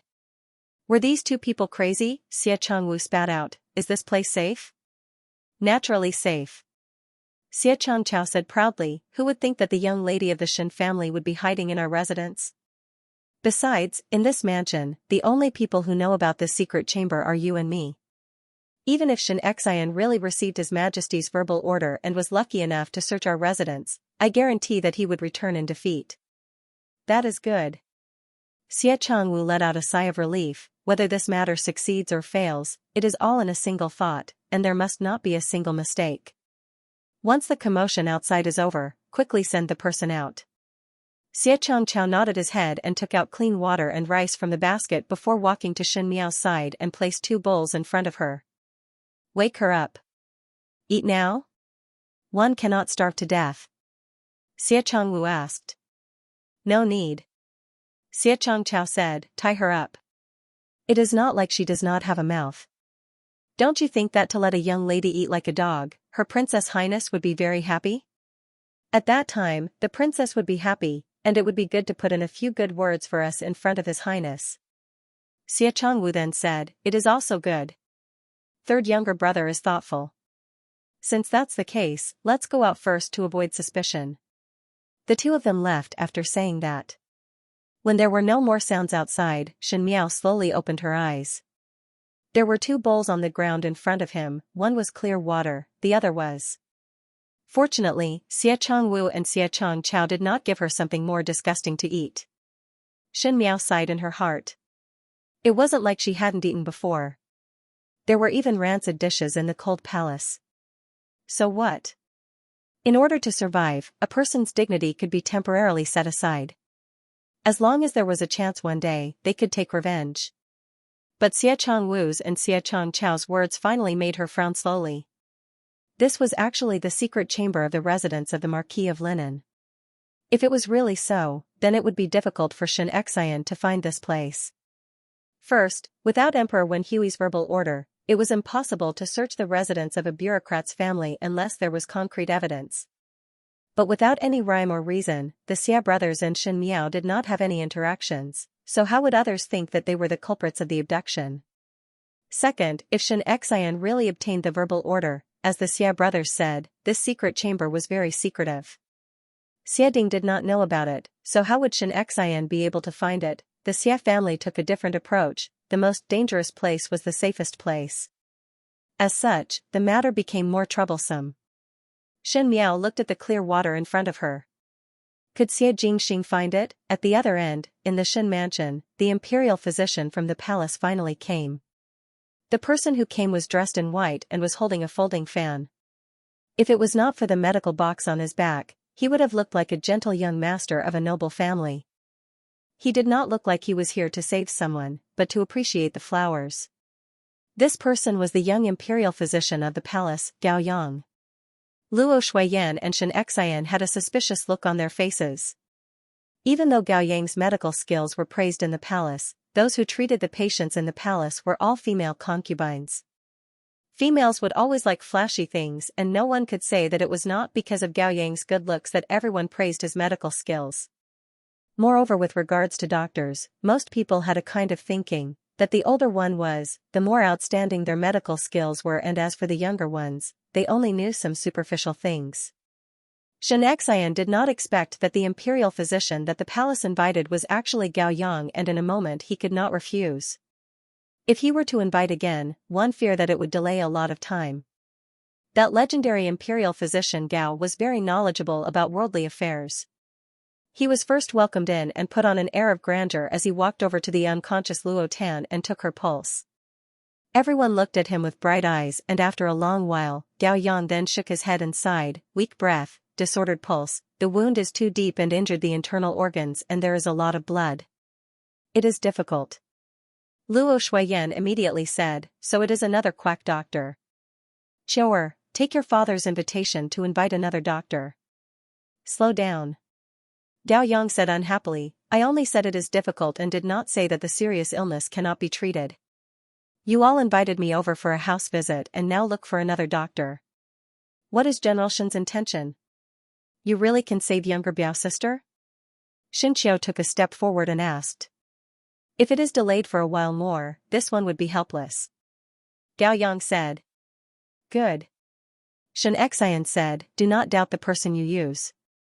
If you doubt, do not use it. I believe you. If Imperial Physician Gao is able to cure Tanner, the Shen family will definitely offer a large sum of money." Gao Yang laughed and said, "One dare not dare. A doctor has the heart of a parent and there is no need for money. Young Lady Luo's life is hanging by a thread and cannot be delayed. This one must first perform acupuncture on young Lady Luo and ask everyone to wait outside." Luo Shuiyan was still somewhat hesitant, but Xianxia had already walked out. He had traveled extensively and knew that some capable people had some strange habits. Moreover, one's medical skills were most afraid to be spread out, and it seemed that Gao Yang was afraid that others would see it. Xianxiu and Luo Ling also followed closely behind Xianxia. When Luo Shuiyan saw this, no matter how worried she was, she could only follow them out. Only Gao Yang and the unconscious Luo Tan were left in the room. Gao Yang put down his medical box. As he opened it, he mumbled to himself, "What does all this have to do with me? I'm the one who has to contribute." He took out a cloth bag and opened it. Inside were dozens of golden needles of different shapes and sizes. Gao Yang said, "It is one thing to please Shen Miao, but now one also want to please one's family?"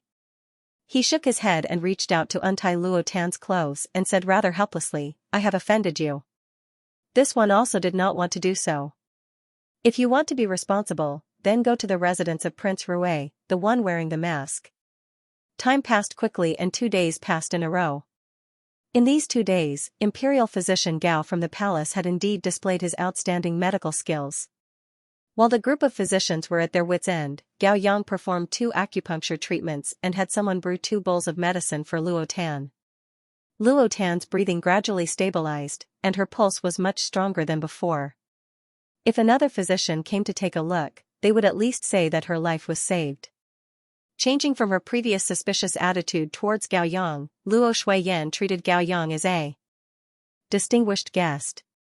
Because she was afraid that Luo Tan's illness would relapse midway, and it just so happened that Gao Yang's acupuncture treatment still needed 2 more times, thus Luo Shuiyan let Gao Yang stay in the Shen mansion.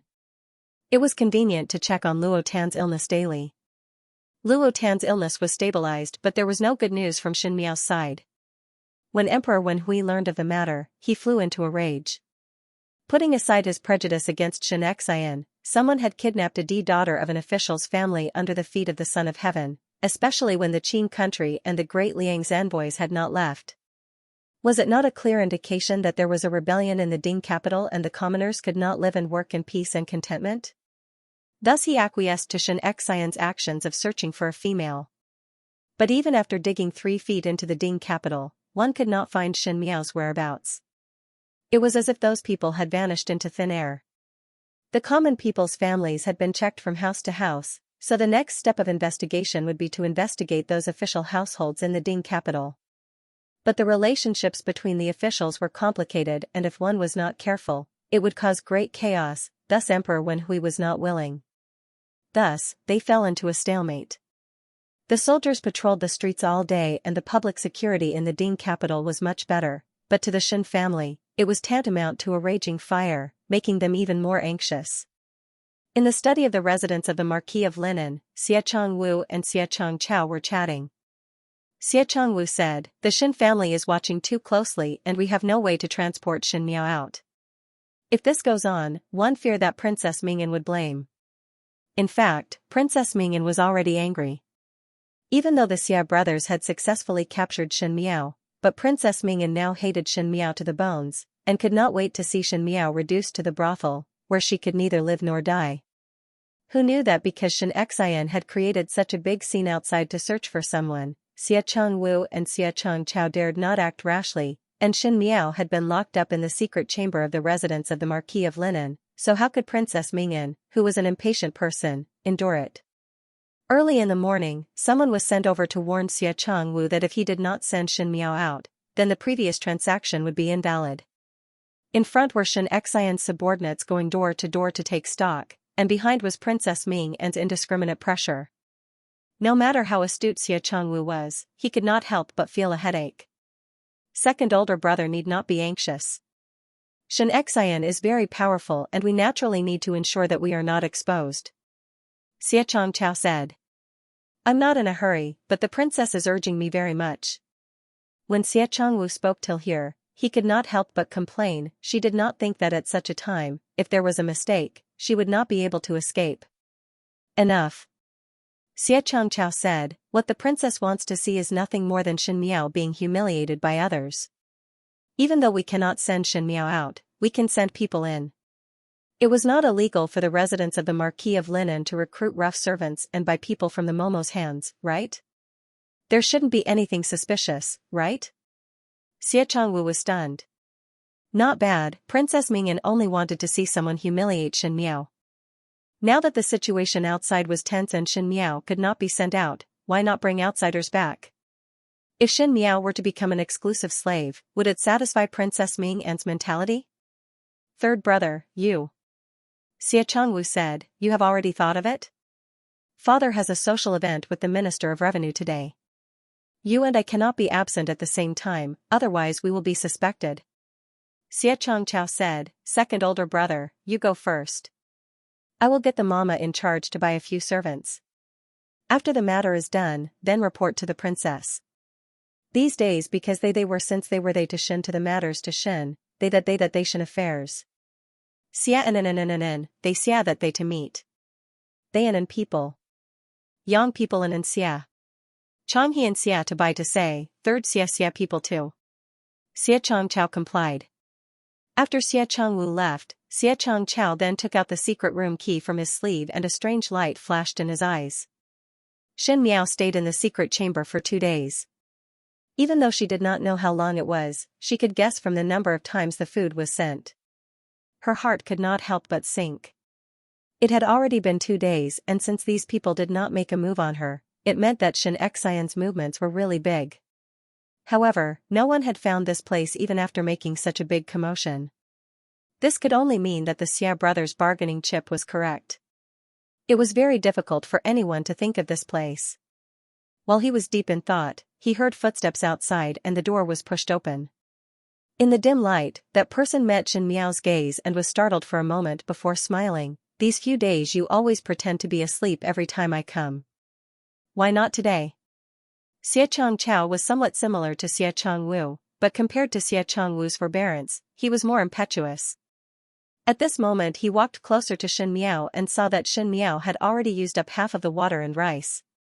He clicked his tongue twice and said regretfully, not only your Princess Highness, actually I also want to see how a young lady looks like when she eats like a dog.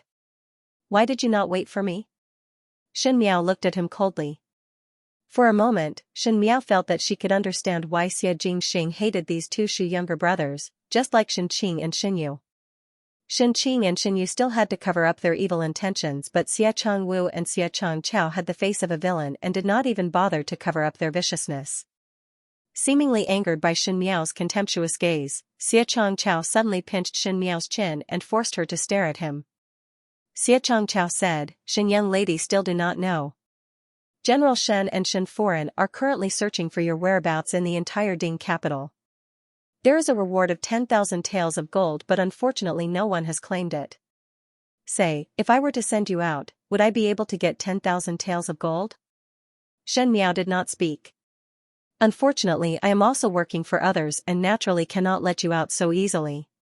Xianxia smiled again, do not worry. After today, your days will be slightly better. Her Princess Highness originally planned to sell you to a low-grade brothel, but unfortunately General Shen is chasing too hard, thus we can only open the brothel in the Marquis residence. Shen Miao's eyes slightly sunk. Seemingly very satisfied with Shen Miao's attitude, Xianxia leaned closer to Shen Miao and almost whispered in her ear in a strange tone, in the morning I instructed the mama in charge to recruit a few burly men to look after the courtyard. They must be the kind of strong farmers. Say, after tonight, will you still have the strength to glare at me? Shen Miao's eyes hung down and the hands in her sleeves secretly touched that hairpin with a hook. These 2 days she was not idle, and with an incredible perseverance, she slowly used the hairpin to grind the ropes on her hands and feet. She estimated that until now, the ropes on her hands and feet would only have a little bit of connection and she would be able to break free with a light struggle. At that time, she would use the hairpin to blind Xianxia's eyes. In this world, the road is walked by oneself. The so-called dead end is just because one doesn't have the courage to try it. Xianxia said, but I am not willing to hand over such a delicate little beauty like you to others. An official's daughter with soft skin and tender flesh. He bit heavily on the 2 words daughter and smiled, why don't you let me enjoy it first? Back then, that little bastard Xia Jingxing seemed to treat you differently. Xianxiao's smile was somewhat vulgar, I have been brothers with him for more than 10 years and understand him the best. One fear that the relationship between you and him is not ordinary. Why, is young lady Shen Xia Jingxing's lover? Xianxiao's words were so unpleasant to hear that Shen Miao also showed a little anger. However, this anger seemed to please Xianxia as he laughed, it does not matter if you are his mistress. For so many years, that little bastard had suppressed us 2 brothers in the residence of the Marquis of Lineage for so many years. Today I will sleep with his woman and this feeling is not bad. He smiled evilly, young lady Shen should thank me. Your first time is given to me, a young master of an official's family. It is much better than those peasants rolling in the mud. After me, you will then know what is called real rudeness. He suddenly pulled Shen Miao's head over and rubbed his thumb on Shen Miao's face. There was an intoxicated look on his face, but it made one feel nauseous. Shen Miao's eyes were calm, but she was calculating when to poke the hairpin into Xianxiao's eye and how to stab his other eye. After crippling both of his eyes, see how he would run amok. Xianxiao's eyes slightly sobered up and his face suddenly sunk as he looked at Shen Miao. Why are you not afraid? Shen Miao looked at him. Xianxiao's face sunk and seemed to be very displeased with her indifferent reaction. Why are you not afraid?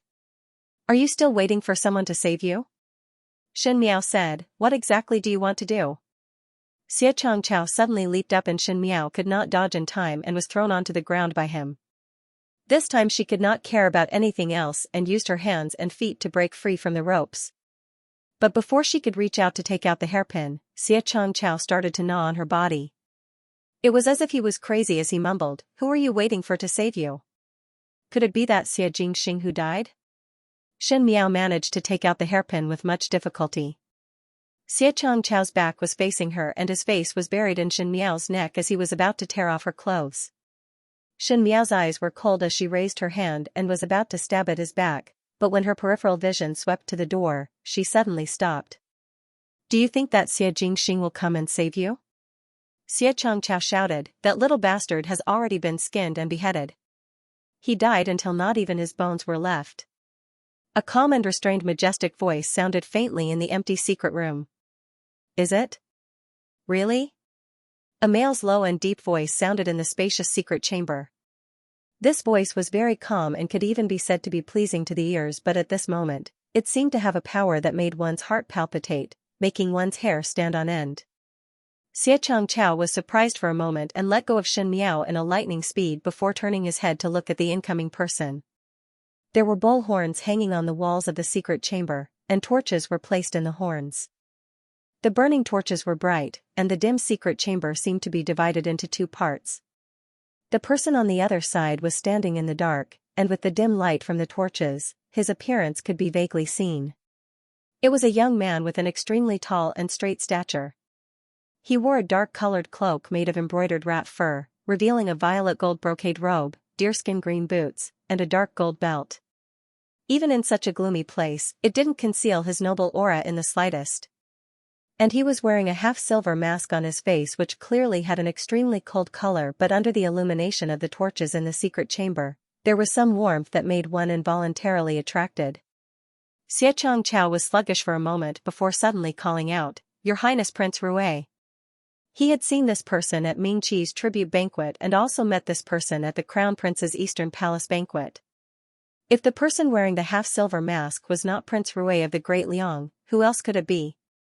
But why would Prince Rui of the Great Liang suddenly appear in this place? Xianxia's heart suddenly sank as he asked, "How did you know of this place?" This was the secret chamber in the residence of the Marquis of Lineage, and even if Prince Rui had the ability to sneak in, he would definitely not be able to find this secret chamber. Xie Ding did not know anything about this secret chamber, and in the entire residence of the Marquis of Lineage, only Xie Changwu and Xie Changchao knew about it. Prince Rui of the Great Liang was an outsider, so how did he find this place? Xie Changwu would definitely not say it out. The moment Shen Miao saw Xie Jingxing appear, she was relieved and rejoiced in her heart. She could fight it out with Xie Changchao and might be able to think of other ways to escape, but there was always a chance. If anything bad happened, it would be more dangerous in the future. Xie Jingxing's appearance seemed to have omitted the word accident. "Speak. Why do you know that there is a secret chamber here?" Xie Changchao's heart suddenly had a strong uneasiness, and this kind of uneasiness was not because the other party was Prince Rui of the Great Liang. But it was an instinctive fear that came from the bottom of his heart. But only he and Xie Changwu knew about this secret chamber, and even his subordinates did not know about it. Today he came alone and it was too late to escape now. There is no place in the residence of the Marquis. The purple-robed youth slowly strode forward, moving from the darkness to the light. Under the illumination of the bright torch, the silver mask flickered with a dazzling luster. He curled his lips, but it was hard to tell if his smile was sarcastic or sincere. He slowly reached out to touch the mask on his face. Shen Miao was slightly startled. Xie Changchao swallowed his saliva and stared unblinkingly at the purple-clad youth in front of him. The silver mask was taken off. The light climbed up the young man's almost perfect face inch by inch. His facial features were so handsome that even the scorching sun would lose its color. His half-smile and mischievous expression were still the same. His pair of peach blossom eyes, after years of precipitation, had restrained the frivolity of his youth, giving birth to a bit of indifference and a bit of depth. However, like a small boat sailing on the dark starry night, looking down, his eyes were still bright. Compared to 2 years ago, Xie Jingxing was more handsome, more steady, more unfathomable, and more dangerous. It was Xie Jingxing who had his heart pierced by thousands of arrows on the battlefield and his skin was flayed and dried. In the history of Ming Qi, he had already become a Sai. Xie Changchao did not dare to believe his eyes. He shouted, "Xie Jingxing! Xie Jingxing! It is hard for you to still remember my name." Xie Jingxing walked forward with a smile, but the smile did not reach his eyes. "Long time no see, Xie Changchao. Are you not dead?" Fear started to appear on Xie Changchao's face as he spoke anxiously. "Were you not pierced by tens of thousands of arrows in the northern border battlefield and skinned to dry in public, and died without a corpse remaining? Are you a human or a ghost? Do not come over." He spoke quickly and anxiously, as if this would be able to cover up the fear in his heart, as if he kept on saying the news of Xie Jingxing's death, those words would become a fact. Xie Jingxing said, "Do you say that I am a human or a ghost?" Xie Changchao was surprised. The youth in front of him was dressed in luxurious clothes and his posture was elegant to the bones. If one were to say that Xie Jingxing 2 years ago was a very gorgeous treasured sword, then now this treasured sword was finally unsheathed with a restrained killing intent, but no one could ignore the sharp edge of the blade. Xie Changchao's gaze landed on the silver mask in Xie Jingxing's hands and his heart moved. If Xie Jingxing was really a ghost, how could he still appear with the identity of Prince Rui? Xie Changchao remembered clearly that when the Xie Jingxing in front of him wore the mask, he was clearly the Great Liang's Prince Rui. No wonder he and Xie Changwu always felt that the great Liang's Prince Rui was similar to a person but could not remember. Now thinking about it, there was no doubt that it was Xie Jingxing. It was just that the matter of Xie Jingxing dying on the battlefield 2 years ago was known by everyone, and no one would link Prince Rui with a person who had died 2 years ago.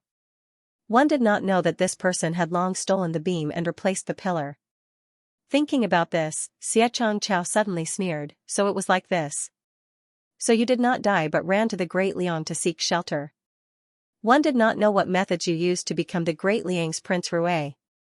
You faked your death to commit treason and are not fit to be a descendant of the Xie family. If father knew of this matter, he would definitely humiliate you. Eldest brother, this younger brother really admires you."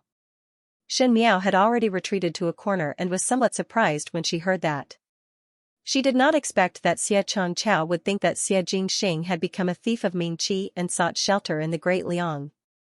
But did not think that no matter how the Great Liang treated talented people, the identity of Emperor Yong Li's younger brother was not casually given to others. Sure enough, Xie Jingxing chuckled and his eyes turned cold. "Do not mix your dirty blood with me.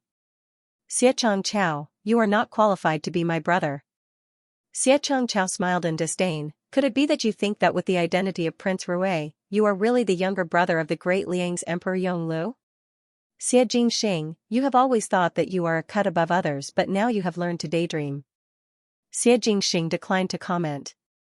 When Xie Changchao saw this, his expression slowly changed and he said, You are really Prince Rui of the Great Liang?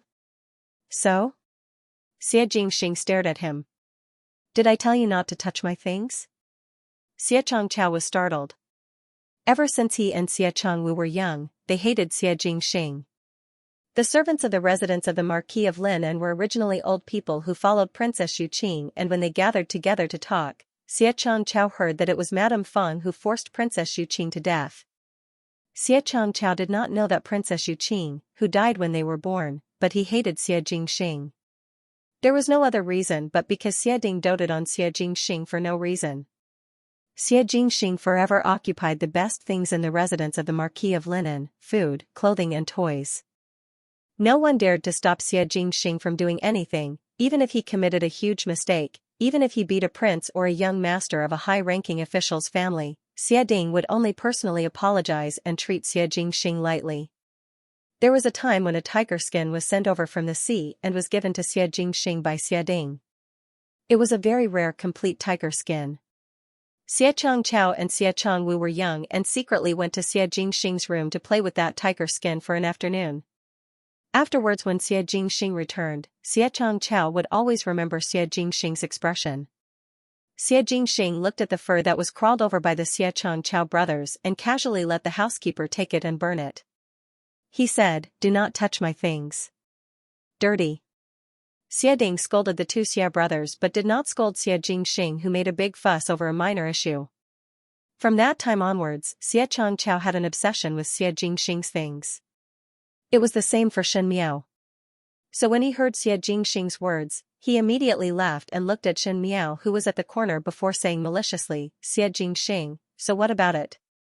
I touched your woman and you want to be like in the past and burn her? I just touched her. Do you find it dirty?"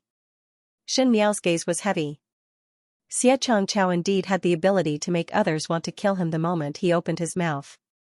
Not to mention Xie Jingxing, who had a strong temperament, even with her good temper since her rebirth. She also wanted to drag Xie Changchao out and behead him. She is not the same as the tiger skin. Xie Jingxing smiled gently. "That year the tiger skin was worthless in my eyes, so I burned it. Now." His eyes were cold and the words he said were gentle, but there was a biting chill. "I thought that you were too dirty, so it is better to burn you." Xie Changchao first smiled in disdain, but as he smiled, he saw Xie Jingxing's calm and unruffled expression, and suddenly he could not smile anymore. Xie Changchao sat on the ground and took a step back. He resisted the fear in his heart and said, "What do you want to do?" "Xie Changchao, after so many years, you still did not make any progress." Xie Jingxing seemed to be somewhat disappointed with his reaction and sighed, "You have seen my face. Do you think that I will let you live?" Shen Miao actually felt that it was somewhat funny. Xie Changchao was like a child in front of Xie Jingxing, so it was no wonder that Xie Jingxing would feel disappointed. Early on when Xie Jingxing took off his mask, Shen Miao was clear in her heart that Xie Changqiao would not be able to walk out alive today. Xie Changqiao's eyes revealed a deep fear as he said, "You do not dare. I am father's son and this is the residence of the Marquis of Linan. If you kill me, others will find out your identity and you will not have a good time. Do not worry." Xie Jingxing smiled gently. "Today the Marquis of Linan and Xie Changwu will attend the banquet and return at night. No one will discover your whereabouts," he said. "Seeing that you've called me big brother for so many years, I'll take care of you and won't leave you alone on the road to the Yellow Springs. Xie Changwu will come down to accompany you. There is no need to say thanks." Xie Changqiao seemed to finally believe that Xie Jingxing was serious and stood up to run outside. But he was not Xie Jingxing's opponent 2 years ago, so how could he escape from Xie Jingxing's hands now? Before he could even see clearly, he was kicked in the knee from behind, and in the blink of an eye, his throat was stuck. Just as Shen Miao was looking, suddenly there was darkness in front of her and something was in front of her. When one reached out, it was Xie Jingxing's cloak. Xie Jingxing used the cloak to cover her head and said, "Don't look." The tone was gentle but the other end was mercilessly tightening Xie Changqiao's throat and one could clearly hear the crisp sound of the bones in the secret chamber. With a dong sound, Shen Miao pulled the cloak off her head. Xie Jingxing had already used a handkerchief to wipe his hands and Xie Changqiao was lying on the ground with his eyes wide open. It was obvious that he was no longer breathing. Xie Jingxing's moves were decisive and ruthless. It was the first time Shen Miao saw him kill, but seeing his calm expression, she could not help but sigh in her heart. She handed the cloak to Xie Jingxing and when Xie Jingxing saw it, he swept a glance at her and turned his head away. "Keep it for yourself." Shen Miao followed his line of sight and discovered that when she was struggling with Xie Changqiao, her clothes were torn by Xie Changqiao. Now she was exposed and even the dudu could be seen. She was surprised for a moment and scolded Xie Changqiao in her heart before covering herself with Xie Jingxing's cloak. Xie Jingxing's cloak was too big for her and the front buttons could not be buttoned up, thus Shen Miao could not do it for a long time. Xie Jingxing saw that she did not react for a long time and turned his head, just in time to see that Shen Miao was still doing the buttons of the cloak, so he walked over and squatted down in front of Shen Miao. He took out the belt from the collar of the cloak and tied it properly for Shen Miao. His hands were very good-looking, the joints were clear and slender, and the action of tying the belt was dexterous and gentle, if one ignored his cold face. Shen Miao looked up at him. Xie Jingxing's eyelashes were extremely long and when they drooped down, his sharp eyes became soft, showing a rare gentleness. He was concentrating on tying the knot, but from the beginning to the end, he had a cold face, as if he was in a bad mood, but one did not know who had provoked him. After tying a strong bow knot, Xie Jingxing had yet to stand up when Shen Miao said, "Actually you do not need to kill him." She was talking about Xie Changqiao. Xie Jingxing actually did not need to kill Xie Changqiao, as what Xie Changqiao said was right. Even though he was a Shu son, he was after all Xie Ding's son. Even though one did not know why Xie Jingxing stayed in Mingqi, but this would definitely bring him some unnecessary trouble. He saw my face, thus one cannot leave him alive, Xie Jingxing said. Shen Miao rolled her eyes in her heart.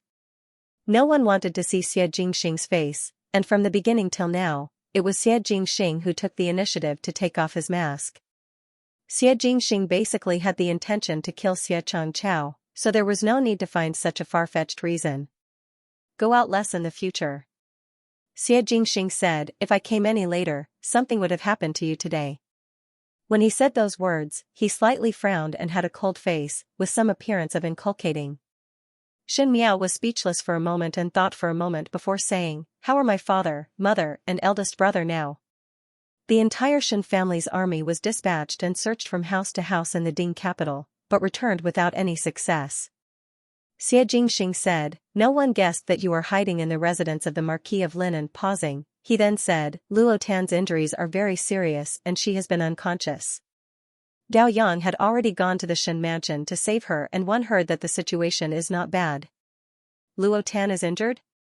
Shen Miao was surprised for a moment. Why is the injury so serious? A knife wound. Xie Jingxing turned his head and looked at Shen Miao. You do not know? Shen Miao shook her head. At that time I was knocked unconscious and brought onto the horse. I don't know what happened after that.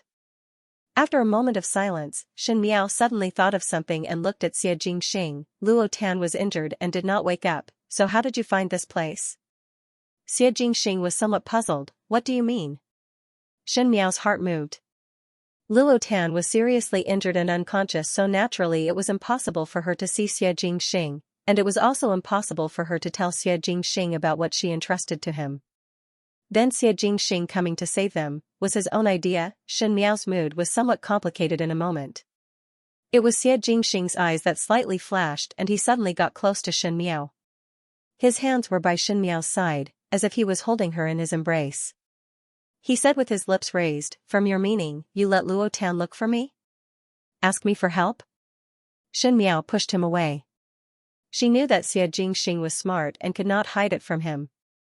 She said, "Just felt that you have this ability and moreover your identity is much more convenient." She emphasized, "I let Luo Tan look for you and it was a deal. When you rescue me, I will naturally pay the corresponding reward." Payment? Xie Jingxing said in an unconcerned manner, "The Shen family will offer 10,000 of gold, but I do not care as the Great Liang treasury has a lot of it." "What can you pay?" Shen Miao gritted her teeth, "As long as one does not devote one's body, naturally everything is possible." Xie Jingxing raised his brows as he looked at her and sighed, "So you are thinking like this? Could it be that you are reminding me of the fact that you want to marry me? Women should be graceful and reserved. It's not good for you to be like this." Shen Miao could only respond with a sneer. "Never mind." Xie Jingxing said, "Saving someone is a small matter to me and I will not make things difficult for you. The remuneration is simple." He stared at Shen Miao and said with a smile that was not a smile, "Write poems, play the qin, make pastries and do needlework. For the time being, just these few." "Shen Miao," she said, "another one. This prince wants this." Xie Jingxing refused Shen Miao's words. He seemed to feel that the ground was a little cold and pulled Shen Miao up. "Currently one cannot send you back to the Shen mansion. You have been missing for a total of 3 days and rumors are everywhere. If one were to return now, it would be hard to avoid suspicion." Xie Jingxing said, "I will arrange for someone to send you to the princess residence. Rongyi will help you." Shen Miao was startled and looked at Xie Jingxing before asking, "Princess Xianxia also know of your identity?" Xie Jingxing shook his head, "Among the people of Mingqi, you are the only one." Shen Miao was silent. Xie Jingxing looked at Xie Changchao's corpse on the ground and a trace of disgust flashed in his eyes before he suddenly said, "But today in order to save you, I made a move to kill and inevitably caused trouble. This happened because of you.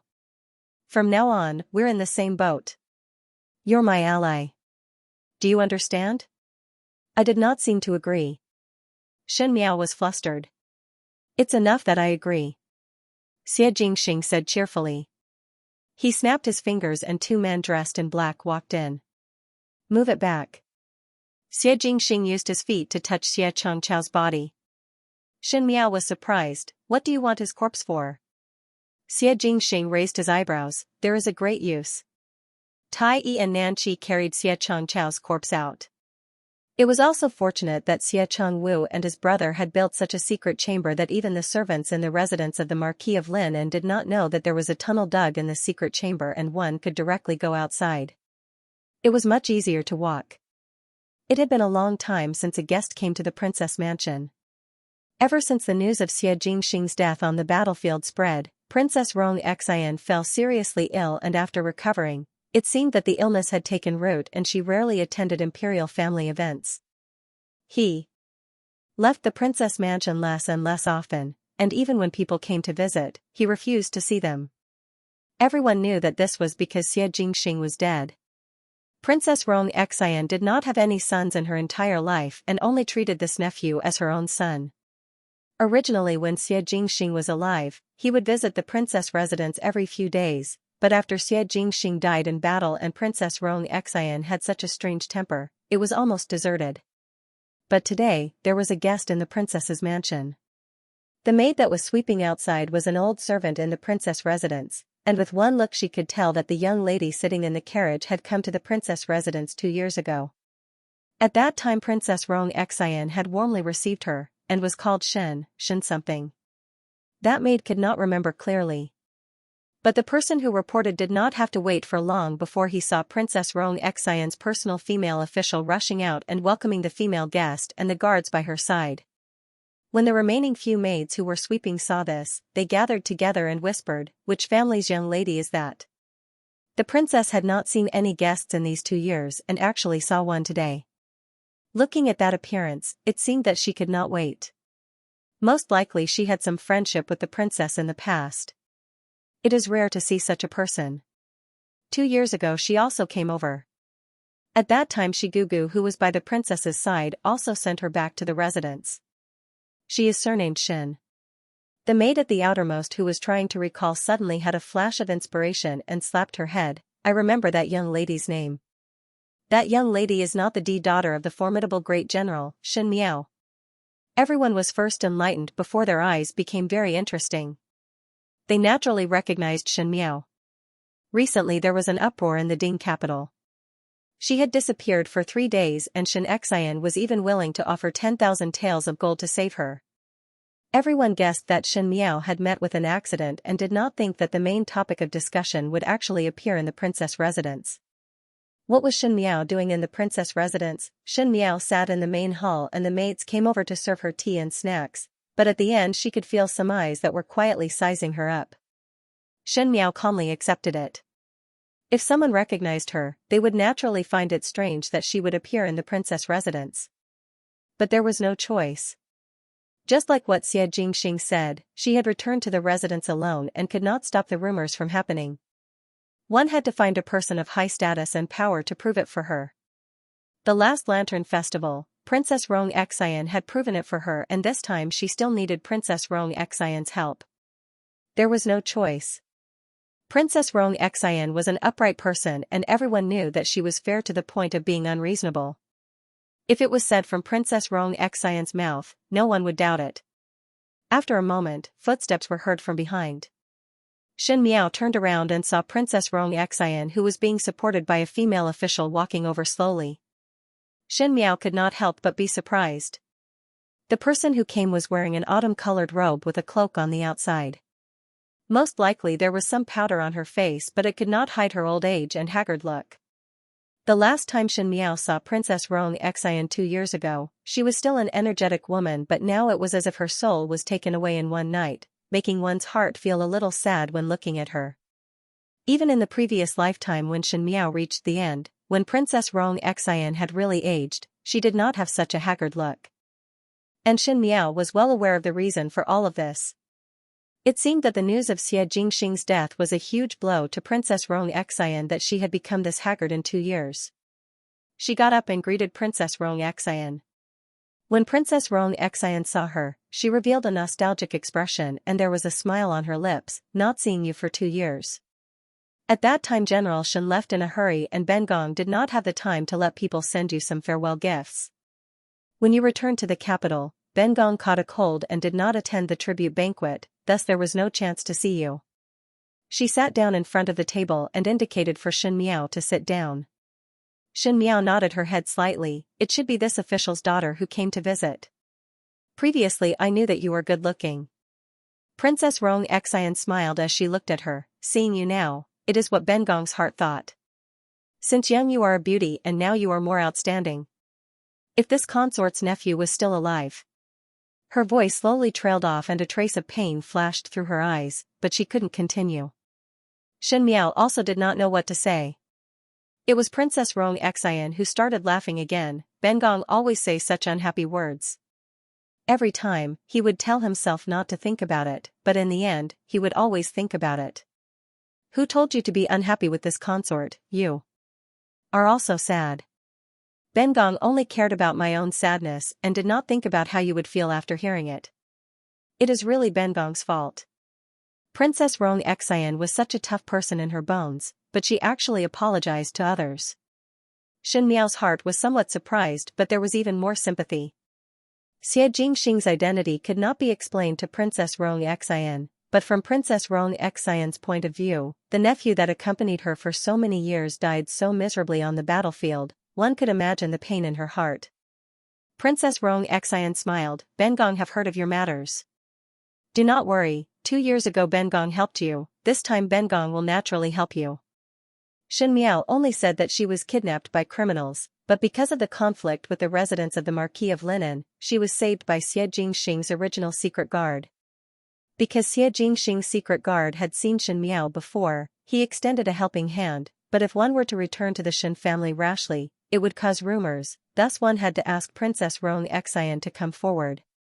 As long as Xie Jingxing was mentioned, Princess Xianxia would be exceptionally tolerant. In addition, that so-called secret guard of Xie Jingxing really had the token that Xie Jingxing gave him, so after Princess Xianxia personally saw it, she no longer had any doubts. In addition, she had a good impression of Xianxia, so naturally she readily agreed to help. "This official's daughter thanks your Princess Highness." Xianxia said, "This official's daughter is really ashamed to trouble your Princess Highness every time." "What kind of trouble is this?" Princess Xianxia smiled bitterly. Originally when Jingxing was around, whenever one made a mistake, one would like to go to the princess residence. Which time the trouble was not bigger than the heavens, but one did not see him feel a trace of guilt. Originally one thought that Bengong would treat it as doing a good deed, and when Bengong is old, it would be Bengong's turn to find trouble for him. Who knew? Princess Xianxia's smile was somewhat ugly. "Now I would like him to find trouble for Bengong, but one cannot wait any longer." Luo Tan woke up once in the night. Coincidentally, Xianxia and entourage were searching for Xianxia's whereabouts in the Ding capital, and Luo Ling was in the residence looking after Luo Tan and Gao Yang when he suddenly received a report from his subordinates that there seemed to be suspicious people moving around in the western part of the city. Luo Ling thought of Xianxia and entrusted Luo Tan to Gao Yang as he brought his subordinates to the western part of the city. Only Luo Tan and Gao Yang were left in the room. When Luo Tan woke up, there were only 2 maids in the room taking care of her, and it was Xianxia's Bai Lu and Shuangjiang. Seeing that she was awake, they were pleasantly surprised and said, "Biao young lady is finally awake." Luo Tan felt that her body was a little heavy. Lifting the quilt, she saw that there was actually a white cloth wrapped around the lower part of her clothes. When Bai Lu saw this, she thought that Luo Tan was worried that she would have a scar in the future and comforted, "Biao young lady is bound to have good fortune after surviving a great disaster." That day the wound was very serious and it scared Master and Foreign badly. They had invited several doctors but none of them were able to do anything. It was still that imperial physician Gao in the palace who had superior medical skills. Not only that, imperial physician Gao also left a prescription. As long as Biao young lady applies the medicine according to the prescription, the scar will be very light in the future and it will be almost invisible. Luo Tan rubbed her forehead and seemed to remember something. She asked, "How many days have I been unconscious?" Replying to young lady, "You have been unconscious for almost 3 days." Shuangjiang said. 3 days? Luo Tan jumped in shock and suddenly thought of something. She asked anxiously, "What about youngest Biao sister? Have you found Biao Mei?" Bai Lu and Shuangjiang's expression dimmed as they shook their heads. Luo Tan's heart gradually sank. She said, "How are aunt and uncle now?" "The city is now sealed and Master and Foreign have been running around all day searching for young ladies' whereabouts but there is no news." Shuangjiang said, "One do not know how is young lady now. It's already been 3 days. How come there's still no news after 3 days? It's not like those people know any demonic techniques. How can they make people disappear?" Luo Tan said excitedly. Bai Lu and Shuangjiang looked at each other in dismay but could only lower their heads and not speak. Luo Tan clenched her fists tightly and was extremely anxious in her heart. At that time she remembered seeing with her own eyes that the 2 villains knocked Xianxia unconscious and brought her into the carriage, then. Luo Tan's heart moved and suddenly remembered the words that Xianxia said to her in the carriage. "Remember, if you successfully escape, think of a way to send a letter to Prince Rui's residence. Just say that there's something to trade and the price will be discussed later. Remember, after you successfully escape, find a way to send a letter to the residence." Even though Luo Tan also did not understand how Xianxia and Prince Rui of the Great Liang would have a friendship in private, but in the 2 years in the Xiaochen city, Luo Tan was clear of Xianxia's temperament and would not do unnecessary things. She stood up and wanted to walk out when Bai Lu and Shuangjiang jumped in shock and quickly came over to support her. What is Biao young lady trying to do? We servants will do it. Young lady Biao's body has not recovered yet. Don't let the wound open again. When Luo Tan stood up, she felt a burst of weakness in her body. It was probably because she had been lying on the bed for too long that her legs and feet were soft. This made her, who had always felt that she was strong, a little angry. However, she said, I have some things to do, don't worry about me. Before he finished speaking, he heard an unfamiliar male voice from outside. Where are you going? Luo Tan raised her head and saw a young man walking in from outside the house. This man was dressed in white and had the appearance of an elegant young master. He was also quite good-looking. He bent down and casually placed it on a small table. He took out a fan from his waist and waved it gently. He asked again, where are you going? Luo Tan frowned. Who is he? Shuangjiang quickly said, this is Imperial Physician Gao from the palace, and it was he who treated Biao young lady. Now he is staying in our Shen mansion and it is convenient to change Biao young lady's medicine. Luo Tan frowned.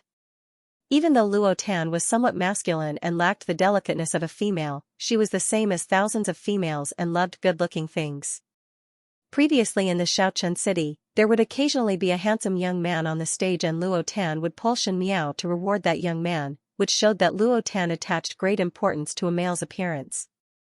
If it was on normal days, Luo Tan would most likely speak nicely to such a handsome white-clad gentleman, but now her heart was filled with Shen Miao, and even if she met a celestial being, she would not have the mood to appreciate it. She said, Physician Gao, I have an important matter to attend to. Gao Yang couldn't help choking for a bit. He had heard people call him Darren Gao or Imperial Dr. Gao, but he had never heard anyone call him Dr. Gao. This made him feel like he was a doctor in the marketplace, the kind of barefoot doctor that would rush out with a medical box when someone came to ask for it. This was something that Gao Yang, who had always been picky and self-respecting, could not tolerate. He glanced at Luo Tan again. The young girl's skin was not as fair and delicate as the women in the capital. It was a healthy wheat color. Even though she was weak, standing there, she was like a plant full of vitality, giving off a refreshing feeling. She frowned as she stared at Gao Yang and her pretty facial features became even more three-dimensional. It was Gao Yang's first time seeing a person who was stabbed 3 days ago and could still be so lively after 3 days. Thinking of the first time he saw Luo Tan's frightening injury, Gao Yang could not help but exclaim in surprise. It was difficult for a normal male to persevere with that kind of injury, but Luo Tan, a young female, was able to persevere till she was discovered, thus her desire to live was very strong. Gao Yang considered himself to be a person who had tender and protective feelings for the fairer sex, but he did not like Shen Miao, that kind of scheming tigress, nor did he like Luo Tan, who was so strong and did not have the slightest tenderness of a female. He immediately said, General Shen and Shen Foreign invited me to treat young lady, and after this one treated young lady ran around causing the old illness to relapse. This one cannot take the hat of not being able to cure, so one request young lady not to casually walk around. Luo Tan was anxious, but she could only patiently explain to him, I have something important to do outside. I will personally tell little aunt and uncle that this matter has nothing to do with you. Is that okay? No. Gao Yang said, as an imperial physician, I have to be responsible for my patients. He emphasized the word imperial physician, hoping that Luo Tan could understand that he was different from those doctors in the marketplace. Luo Tan didn't notice his emphasis, so she said angrily, you are a doctor, what right do you have to control me? Firstly, I am an imperial physician. Secondly, before brother Luo Ling left, he entrusted young lady to this one. If young lady really have something important on hand, this one can make a trip for young lady. There is no harm in young lady saying it. Luo Tan bit her lips. At that time Shen Miao told her that the matter of Prince Rui must not be told to others, and it was because Shen Miao trusted Luo Tan that she told Luo Tan about it. Luo Tan had always been stubborn, and in addition to Prince Rui's sensitive identity, she knew that no matter what outsiders must not know, even Shen Miao's maids would not know. She glared at Gao Yang. If young lady changes your mind, then it is better to drink the medicine first. After drinking the medicine, young lady's body will be better and naturally be able to handle the important matters. Gao Yang said with a smile. Luo Tan asked Bai Lu to bring a bowl of medicine and drank it all in one breath with a gudong sound. She had a heroic appearance, and when she finished drinking, she placed the bowl of medicine down with a pung sound and said to Gao Yang, "Is this enough?" "This one admires." Gao Yang cupped his hands towards Luo Tan. Good medicine was bitter, and since it was brewed for Luo Tan, with Luo Tan's serious injuries, that medicinal concoction was unspeakably bitter that one would feel uncomfortable just by smelling it. Luo Tan's expression did not change as she drank it down, and one had to praise what an unyielding man. Luo Tan said, "I want to rest and trouble Dr. Gao to leave early. Bai Lu and Shuangjiang should also leave. I cannot sleep with others in the room. It is so noisy." Gao Yang went out with the two maids with a smile on his face. After everyone left, Luo Tan stood up and ran to the window to look out. Bai Lu and Shuangjiang were sweeping the courtyard at the other end.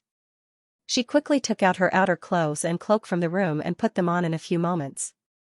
After thinking about it, she took the few bottles of medicine on the table and put them in her sleeves before moving a stool out of the room and placed it in front of the window and started to climb out. Regarding the matter of sneaking out of the residence to play, Luo Tan and Luo Qian, the siblings, had mastered it to perfection when they were in the Xianxia city. At the end, even if Luo Liantai locked both of them in the room, Luo Tan and Luo Qian would still sneak out and do whatever they needed to do. So Luo Tan really did not put it in her heart when she was locked in the Shen mansion. The most urgent matter was to quickly go to the residence of Prince Rui to find Prince Rui. Luo Tan believed Shen Miao's words without a doubt and felt that as long as she could find Prince Rui, she would definitely be able to save Shen Miao. It was just that the wound on her waist had not healed and a slight movement would cause pain. Luo Tan could not care about it at this moment as she pressed on the wound and successfully climbed out of the window. At the other end, she familiarly found the corner of the courtyard and pushed aside the weeds by the wall to reveal a dog's hole before entering it without any burden. Luo Tan did all of this with ease and did not see the white figure standing far away, looking at her actions dumbfoundedly. Gao Yang simply could not believe his own eyes. Even if the Luo family was a military family, even if the Xiaochen city's people were valiant, even if Luo Tan was an official's young lady, it would be hard for her to think of jumping out of the window and going through the dog's hole. Gao Yang thought that in Mingqi, Shen Miao was already considered a weirdo, but he did not expect that Shen Miao's Biao older sister would not be outdone. Indeed, it was a family that would not enter the same door. He shook his head but still followed. Luo Tan was going crazy. When she went out, she was afraid of alerting others, so she could not bring the Shen mansion's carriage, and after coming out, it was not good to find another carriage, so she could only walk over by herself. Even though the distance between the residence of Prince Rui and the Shen mansion was not far, but for someone like her who had just climbed back from the line of life and death, it was too far. However, Luo Tan did not give up. The willpower of the descendants of the Luo family was always a joke. Even the usually cheerful Luo Qian, when it came to serious moments, he could still hold on for a while. Since young, Luo Sui had taught the younger generation to never give up. Therefore, although Luo Tan felt dizzy and walked with difficulty, she never thought of giving up halfway. Gao Yang watched from afar. He was originally waving his folding fan as if he was watching a show, but in the end, he could no longer wave his fan. The girl's entire body was wrapped in a cloak. Others couldn't see her clearly, but he could see her clearly. Luo Tan couldn't stop trembling. Every 2 steps, she had to stop and rest for a while. No one knew the severity of Luo Tan's injuries other than Gao Yang. Just now in the Shen mansion, even though there was a deliberate intention to tease, but what Gao Yang said was not wrong. Luo Tan's injuries were very easy to split open, and if the injuries were to be pulled, it would definitely be very painful. He could almost guess the beads of sweat that kept appearing on Luo Tan's forehead. But what was surprising was that even if it was like this, Luo Tan did not stop. Every time Gao Yang thought that Luo Tan would stop for a long time because she was not prepared to move forward, Luo Tan would continue. This made Gao Yang very curious as he wanted to see what Luo Tan was trying to do by not caring about her own safety and crawling out. This short journey seemed especially long, and Luo Tan missed the time when she was able to jump around. When the three words residence of Prince Rue entered her eyes, her legs softened and she almost knelt down. In the end she did not kneel down because there was a pair of hands behind her that helped her up. Luo Tan turned her head and saw that physician Gao, with his white robes and paper fan, was helping her to stand up. "You followed me?" Luo Tan shook off his hand and said angrily. "Oh." Gao Yang readily admitted and asked, "You suffered untold hardships just to come to the residence of Prince Rue? Why are you looking for Prince Rue?" Gao Yang had more or less guessed Luo Tan's intention. He had never heard Xie Jingxing talk about Luo Tan before, so the only connection between Xie Jingxing and Luo Tan was Shen Miao. Luo Tan came to look for Xie Jingxing for Shen Miao, and most likely it was because of Shen Miao's whereabouts. Luo Tan looked at Gao Yang in front of her vigilantly and her heart was very anxious. She did not think that she would meet Gao Yang at this time and was half frustrated and half angry. This person looked like a decent person but would actually do such a shady thing like following others. She was angry that her body was weak, otherwise how could she not discover that someone was following behind her? However, Luo Tan did not think that with Gao Yang's ability, even if her body was completely healed, she would not be able to discover Gao Yang's traces. Luo Tan calculated in her heart that the relationship between Shen Miao and Prince Rue must not be known by others. Moreover, this person came from the palace. What if he went back and reported it to Emperor Wenhui, and caused trouble? One had to say that even though Luo Tan was usually careless, she thought long-term about some matters. "Do you know Prince Rue?" Gao Yang asked her. "How could I know Prince Rue?" Luo Tan retorted resolutely, "His Highness Prince Rue is noble and I am just an ordinary official's daughter. How could I know him?" "Then why did you come to look for him?" Gao Yang did not let it go. Luo Tan stuttered, because. Her eyes glanced at Gao Yang's face and suddenly an idea came to her mind and she said loudly, "I heard the rumors in the capital that His Highness Prince Rue is a peerlessly beautiful male, so I wanted to see his beautiful face." She did not study well and her idioms were messed up and she even said the words peerlessly beautiful face. When Gao Yang heard this, he burst out laughing. "What are you laughing at? Just to catch a glimpse of a beautiful face, you disregarded your health and dragged your sick body to come here. Just to catch a glimpse of a beautiful face?" Gao Yang asked. Luo Tan retorted, "What do you know? It's hard to find a good-looking person in this world. Even if there is one, a single glance is precious."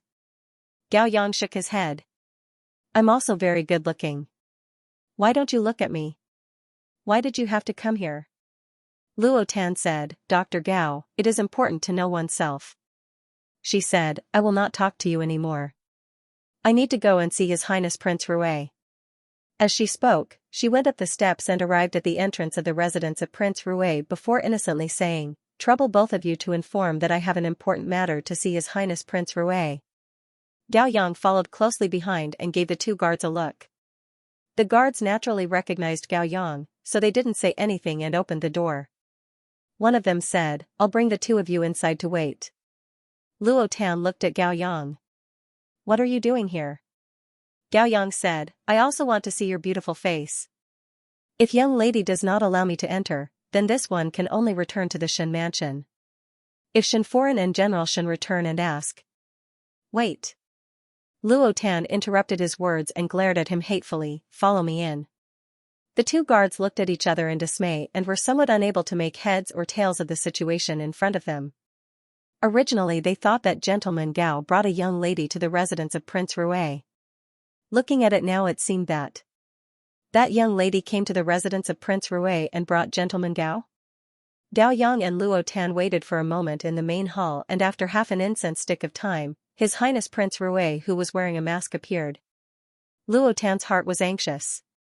If it was in the past, this was the first time she had such close contact with Prince Rue, she would definitely open her eyes wide to see what kind of person Prince Rue was. However, the current situation did not wait for anyone. Every moment they waited, Shen Miao would be in more danger. She took a look at Gao Yang who was still drinking tea and said to Prince Rue, "May your Highness Prince Rue step aside for a moment to speak." As Luo Tan waited nervously, Prince Rue nodded his head slightly. Luo Tan was secretly delighted in her heart, thinking that this Prince Rue was not as unapproachable as the rumors. After entering the isolated world, Luo Tan knelt down without a second word and said, "Pleading your highness Prince Rui to save my youngest Biao sister." She repeated what Shen Miao had taught her and finally said, "Since youngest Biao sister believes in His Highness Prince Rui, this official's daughter also believe that His Highness Prince Rui will definitely be able to save youngest Biao sister." Even though this official's daughter was unable to take out anything at the moment, if youngest Biao sister was found, the Shen family would definitely reward Prince Rui. "I beg your highness Prince Rui to save me." She kowtowed to the ground. Although Luo Tan also had pride in her bones, it was different from other people who would rather die than kneel to outsiders. Luo Tan was an honest person, and from her point of view, Prince Rui was after all part of the imperial family of the Great Liang, and it would not be a loss to kowtow. If one were to say some nice words to make him happy and save Shen Miao, then what was there to mind doing all these? She kowtowed happily, but she didn't notice that her actions seemed to have startled the man. "I understand," Prince Rui said. Luo Tan felt a little strange, but she couldn't tell what it was. She subconsciously said, "Does your highness Prince Rui agree to rescue this official's daughter's youngest Biao sister?" Prince Rui lightly nodded his head. "Many thanks, your highness Prince Rui." Luo Tan kowtowed to him joyfully and was about to stand up. Who knew that as soon as he stood up, his vision would go black and he would suddenly fall down. He had actually fainted. Prince Rui jumped in shock and subconsciously reached out to scoop as he called out, "Someone come." "Gao Yang." Gao Yang came in from outside and was shocked at first. He quickly stepped forward and grabbed Luo Tan's arm to check her pulse. After a while, he put down his hand and sighed, "Her body is too weak. Make a bowl of ginseng soup for her, and when she wakes up, I will send her back to the Shen mansion." Two maids came in from outside and carried the fainted Luo Tan to the bed. When Gao Yang and Prince Rui walked out of the room, Prince Rui snorted and suddenly lifted the silver mask on his face. "I am suffocated to death. Why do you want me to pretend to be third older brother?" This person was not Xia Jingxing but Ji Yushu. One do not know when he will return, and one cannot let Luo Tan stay in the residence of Prince Rui until the sky turns dark. At that time when the Shen family comes knocking on the door, it would be hard to explain. Anyway, third Xia has already gone to inquire about Shen Miao's whereabouts, so you just need to pretend to deal with it and let her leave earlier," Gao Yang said. Ji Yushu waved his hands. "I cannot take it if it happens a few more times. This is the first time in my life that someone knelt down and kowtowed to me. I am not a bodhisattva, so would this shorten my lifespan? This girl really is a bit too fierce. When she knelt just now, my heart almost jumped out of my chest. Fortunately, I didn't make any mistakes. Otherwise, if third brother knew that I ruined his appearance, he would definitely beat me up." Gao Yang said, "Fortunately she is stupid." "You are saying that I did not pretend to look like it?" Ji Yushu said angrily, "I pretended that the person kowtowed to me. How is it not like it?" Gao Yang waved his hands. "I am too lazy to talk to you." "But why did she call you physician Gao?" Ji Yushu said suspiciously, "You are no longer in the palace and have changed to a physician?" Gao Yang, when Luo Tan woke up, it was already evening. When she woke up, Gao Yang happened to come over to give her medicine. Luo Tan did not stand on ceremony as she took the medicine and gulped it down with a gudong sound. Gao Yang's mouth twitched at the sight of this heroine who was not inferior to any man. After drinking the medicine, Luo Tan wiped her mouth and looked at the gradually darkening sky outside the window. "I have to return. Where is His Highness Prince Rui? I will go and thank him." Gao Yang looked at her sideways. "No need. Prince Rui had already left. If you want to thank him, it might be after tomorrow." Luo Tan was stunned at first, but then she was overjoyed. Thinking that Prince Rui had left so quickly, he must have gone to save Shen Miao. He had just told him about the matter and he took action so quickly. It seemed that Prince Rui was also a kind-hearted person. Thinking about it, Luo Tan's impression of Prince Rui in her heart went up a level. Gao Yang looked at the suddenly happy Luo Tan and said, "Since that's the case, let's pack up and leave." "All right." Luo Tan happily got up from the bed and put on her shoes. She suddenly thought of something and asked, "Are you coming back with me?" "Naturally." Gao Yang said, "If not for General and Madam strongly urging me to stay, this one wouldn't want to either. There are still many noble ladies in the palace waiting for me to treat them." Gao Yang emphasized. Luo Tan looked at him with some sympathy. Dr. Gao has been working too hard all day. If that's the case, you should hurry back to the palace. It won't be good if your work is delayed and your money is deducted. Gao Yang, why did Luo Tan always say that being an imperial physician was a job that everyone could do? And he didn't even have any status? Gao Yang was puzzled. He gritted his teeth and said, there is no need. I have already asked for leave from the Imperial Academy of Medicine. Luo Tan made a sound of A? She turned her head and rolled her eyes, hiding the disdain in her eyes. As a man, he was quite handsome, but when he had nothing better to do, he went to follow a maiden and even lustfully wanted to see Prince Ding's beautiful face. No matter how good his medical skills were, he had no medical ethics. Shameless. Sick in the head, no matter what. At the end Gao Yang still followed Luo Tan back to the Shen mansion. On the way back, out of fear that Luo Tan's wound would worsen, Gao Yang found a horse carriage. Returning to the Shen residence, Xianxia and entourage had all returned. Seeing the two of them return, everyone heaved a sigh of relief. Xianxia asked, Biao younger sister, Imperial Physician Gao, where are you all going? Everyone thought that Luo Tan was kidnapped again, and Xianxia even suspected that Gao Yang was a spy from somewhere and that it was Gao Yang who kidnapped Luo Tan. Yes, Tanner, you haven't recovered yet. Where did you go? Luo Tan's expression stiffened. The matter of Xin Miao and Prince Rui could not be said no matter what, so one had to find an excuse to muddle through. She stammered, I was the one who brought her out. Gao Yang cupped his hands in obeisance and said, Miss Luo's body has not recovered yet, but being cooped up in the house all day, her mood is gloomy and it is not beneficial for her recovery. I will take her out for a walk, it will help Miss Luo's wounds recover faster. Hearing that, Luo Shuiyan's suspicions then disappeared, but there was still some complaint in her words as she said to Gao Yang, Imperial Physician Gao has good intentions, but if it were to happen again, it is better to inform the servants. Tanner did not bring a single maid with her and we thought that something happened to her. Gao Yang blushed and said, it is this one who did not consider it thoroughly and apologized to foreign. Never mind, never mind. Luo Shuiyan waved her hands. Luo Tan's heart was relieved. Even though her gaze towards Gao Yang was not warm, it was better than before. Gao Yang took the blame for her and Luo Tan's heart was grateful. The Luo family paid particular attention to gratitude and Luo Tan thought that she would give Gao Yang more consultation fees and not haggle over the previous matter. But why do I not see older brother Ling? Luo Tan stretched her neck and looked around. Xianxia, Luo Shuiyan and Xianxia were all here but Luo Ling was missing. You are not together? Xianxia asked with a frown. Luo Tan shook her head. Then that is strange. Luo Shuiyan also said, today before going out, I let Ling'er look after you and did not see any of you after returning, so one thought that you all went out together. Only you and Imperial Physician Gao? Luo Tan nodded her head. Did younger Biao brother go out to buy things? Xianxia asked, even if he went out to look for someone, it is already late so he should be back. In order to exchange information, the Shen family would return to the Shen mansion in the evening to narrate the results of today's search. Even if Luo Ling himself went out to look for someone, he should be back by now.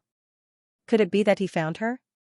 Luo Tan's heart moved. Could it be that older brother Ling had found youngest Biao's sister, so he came back late?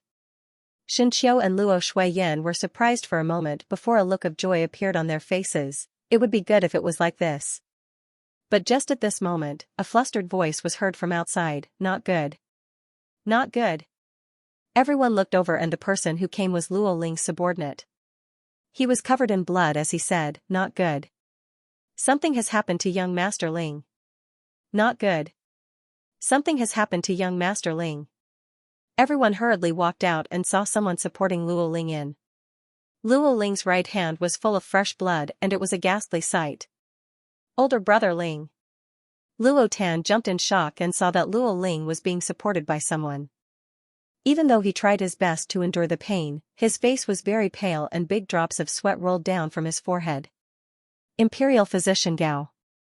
Luo Shuiyan quickly said, trouble you to take a look at Luo Ling. Gao Yang had a helpless expression on his face. He originally thought that Luo Tan would be able to jump around now and his task would be completed. One did not think that there would be another difficult to treat one. Could it be that they really treated him as a sitting physician?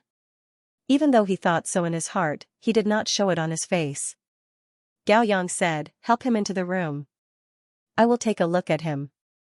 When Luo Ling and Gao Yang entered the bedroom, Xianxia angrily said to the subordinate who helped Luo Ling back, "What exactly happened?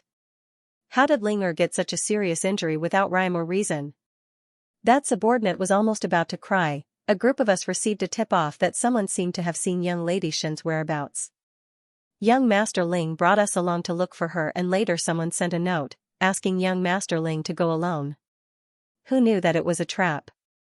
Those people seemed to be planning to scheme against young Master Qiu but did not expect that it was young Master Ling who came. Young Master Ling fought with them and those people launched a sneak attack and injured young Master Ling's right hand."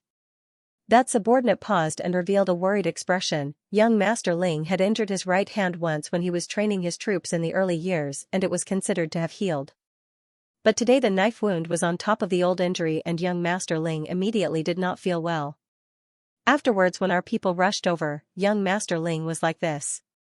Luo Shuiyan and Xianxia did not know that Luo Ling's right hand was injured before, and when they heard it, they looked at Luo Tan and asked, "Linger was injured before?" Luo Tan nodded her head. "When one was young, one went hunting with eldest Bo and was chased by wild beasts in the mountains and fell down the mountain. Coincidentally his hand was scratched by a sharp stone. The injury was very serious and at that time all the doctors said that older brother Ling's hand would not be able to be saved. One did not think that older brother Ling was able to pull through. Everyone was aware of the seriousness of the matter. If Luo Ling had suffered such a serious injury in the past, now that he was injured, one feared that it would be even worse." Xianxia said, "Just who is scheming behind the scenes? Did you all see clearly who the other party is?" The subordinate shook his head and said, "Those people's martial arts are very good, and they don't look like normal villains. Their martial arts are above young Master Ling's. There's something fishy about this." Xianxia said in a deep voice, "First it was Jiao Jiao, then it was Qiu'er. It is obviously targeted at our entire Shin family. Damn it. If I don't find this person and skin him alive, my surname isn't Shin." Luo Tan said, "The most important thing now is to take a look at Brother Ling's injuries." Luo Tan was a little anxious. His injuries are so serious. The atmosphere in the room suddenly became tense. After the time it took for a stick of incense to burn, Gao Yang came out of his bedroom and closed the door. Everyone looked at him eagerly. Luo Tan couldn't wait to go forward and ask, "Dr. Gao, how is Brother Ling?" Gao Yang said, "I've already applied medicine for him. It's a deep knife wound, and there's poison on it. Although it's not a fatal poison, and I've helped him detoxify it, but what?" Xianxia asked. "But young Master Luo's hand was injured in the early years, and this time it is a chronic illness. The injury is not light, and in the future when he recovers, one feared that he would not be able to use his right hand to lift heavy things." Luo Tan took 2 steps back and suddenly looked at Gao Yang, unable to lift heavy things. "What about weapons?" Gao Yang shook his head. Luo Shuiyan accidentally broke the cup and Xianxia and Xianxiu sucked in a mouthful of cold air at the same time. Luo Ling was a child of a military family and this time Luo Sui let him follow Xianxia back to the capital. It was to let him train in the Ding capital so that in the future when they returned to the Shaochen city, it would be easier for him to take over the Luo family's army. Luo Ling also practiced martial arts since young and now to let a person who practiced martial arts since young to not be able to use his right hand, it was almost like crippling the other party's martial arts. To Luo Ling, it was a big blow. Impossible. Impossible. Luo Tan went forward and grabbed Gao Yang's sleeves as she said anxiously, "Previously when older brother Ling was injured, those physicians also said that older brother Ling could not use his right hand but later on older brother Ling recovered. Aren't you the best physician? When you saved me, didn't those physicians also said that I could not be saved? If you can save me, then you can definitely save my older brother Ling's right hand, right?" Luo Tan and Luo Ling's relationship was very good and they grew up together so naturally she was unable to accept it. Gao Yang pulled back his sleeves and patiently said, "Young lady Luo, it is not that this one is not willing to save. It is because your older brother's injury is too serious.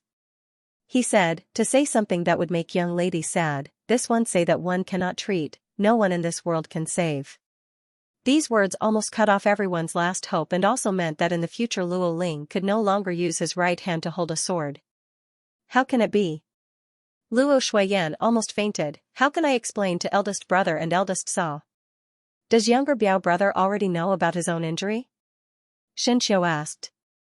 Dao Yang nodded his head and said, compared to young Master Luo's injury, this one think that it is better to concern young Master Luo's emotions these few days. But for a person who suffered such a sudden change, it is inevitable that his heart would be hurt, especially young Master Luo who is proud and arrogant. This matter to him is no different from a disaster, and if one does not persuade him, one fear that it would attract unnecessary trouble and it would not be beneficial to the recovery of the injury. Finishing, Gao Yang picked up the medicine box at the side and said, this one need to make a trip back to the palace and need to prepare a few medicinal herbs. Later one will come back to the residence to perform acupuncture on young Master Luo. One will not stay any longer and bid one farewell. These few days Gao Yang had been staying in the Shen mansion and indeed he had not returned to the Imperial Hospital for a long time. Luo Shuiyan nodded her head, these days we have troubled Imperial Physician Gao. Chou'er, go send Imperial Physician Gao off. I'll go. Luo Tan said, then grabbed Gao Yang's sleeve and dragged him out of the mansion. Gao Yang glared at Luo Tan's slightly deformed sleeve. Luo Tan only stopped when they reached the entrance of the mansion. Luo Tan looked at him and hesitated for a moment before asking, Dr. Gao, is my brother Ling's right hand really hopeless? Gao Yang said helplessly, I never lie. Luo Tan's expression showed some despair and after a moment she said, since that is the case, thank you for helping me to cover up the matter in Prince Rui's residence. Cover up? Gao Yang looked at her in surprise. When did I say that I would cover up for you? Luo Tan stared at him, dumbfounded. Did you lie for me in front of little aunt and uncle? I'm just pushing the boat along with the current.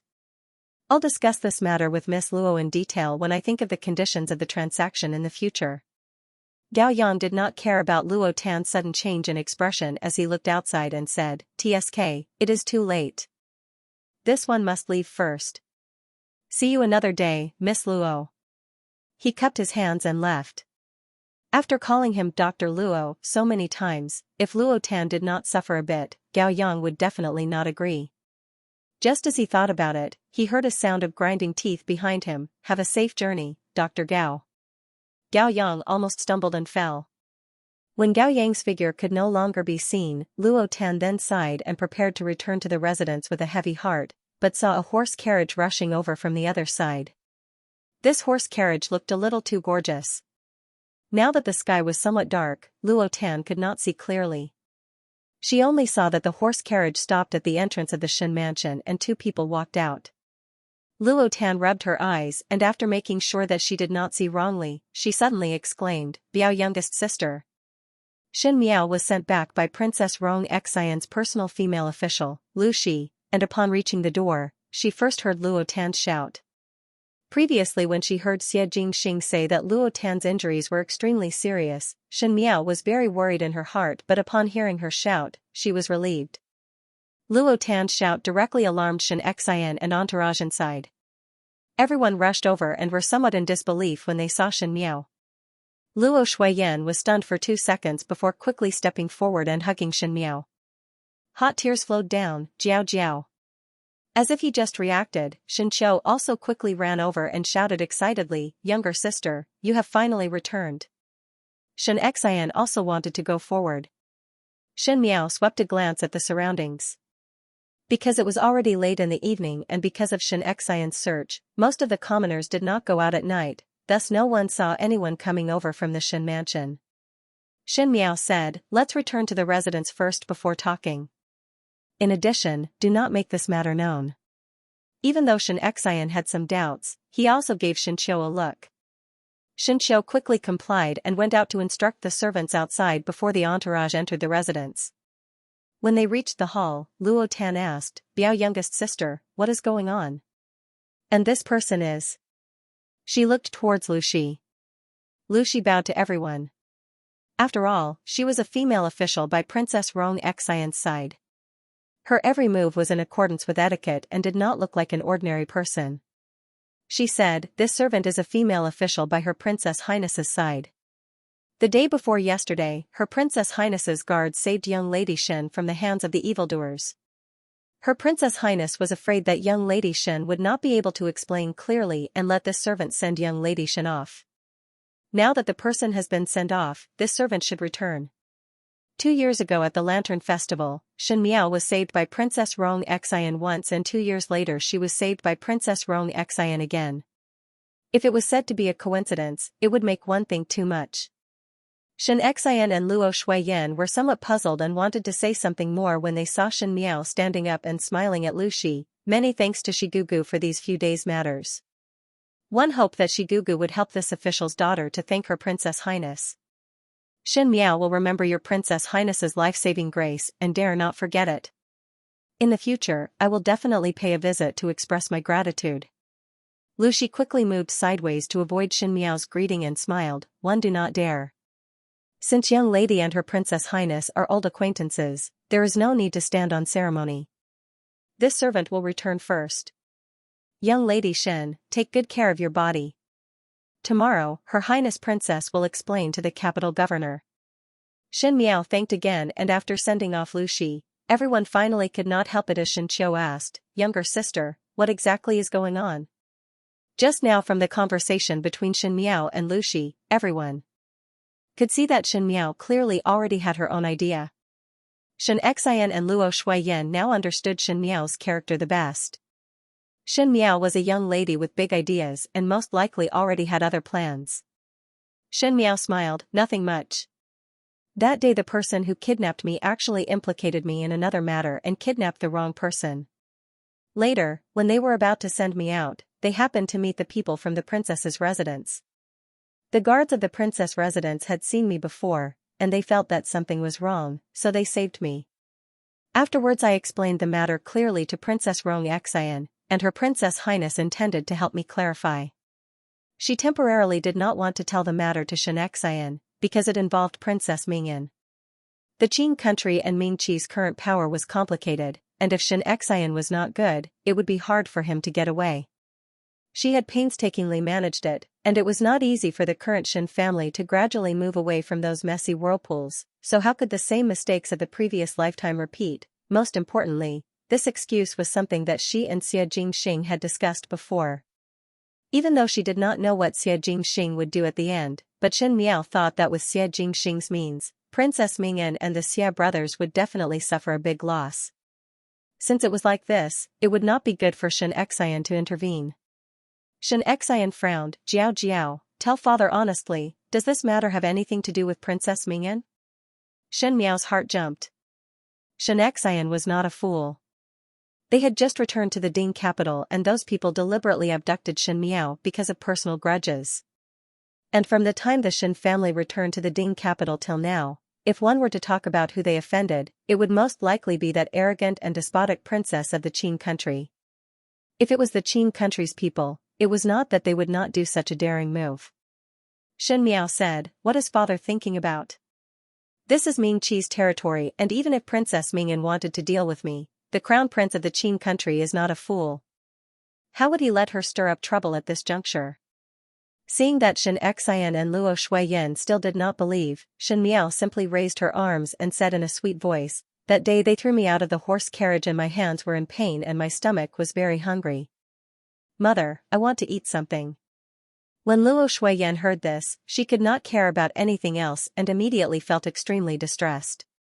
She instructed the kitchen to prepare some snacks and at the same time let the maid support Shen Miao back to the courtyard to rest. Most likely Luo Shuiyan was distressed for Shen Miao, so she personally went to the kitchen to prepare some soup. Shen Xian frowned as he pulled Shen Qiu over to do something.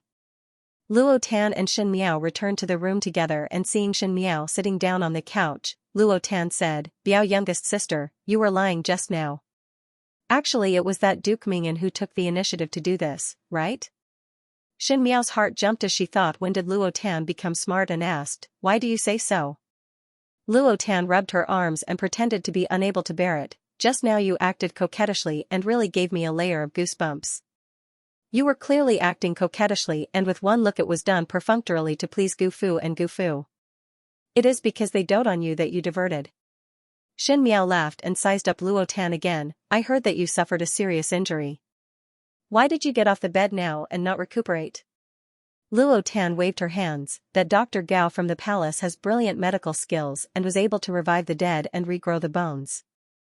Speaking of which, she looked at Xin Miao with bright eyes. This afternoon I just sought help from His Highness Prince Rui and begged him to save you.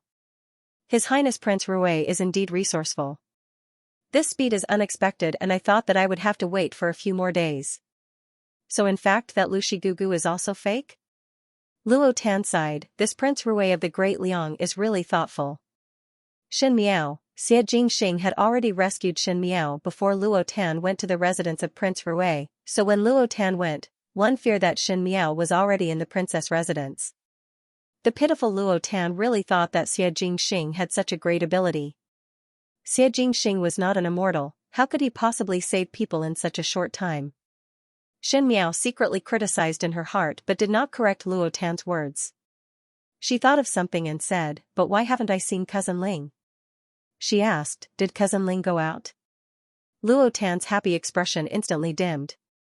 When Xin Miao saw it, she was somewhat puzzled and asked, why do you have such an expression? Something happened to Cousin Ling. Luo Tan's voice was somewhat obscure. Gao Yang said that he would not be able to use his right hand in this lifetime.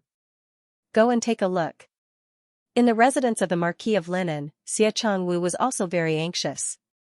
After returning from the banquet with Xie Ding, there was no trace of Xie Changchao.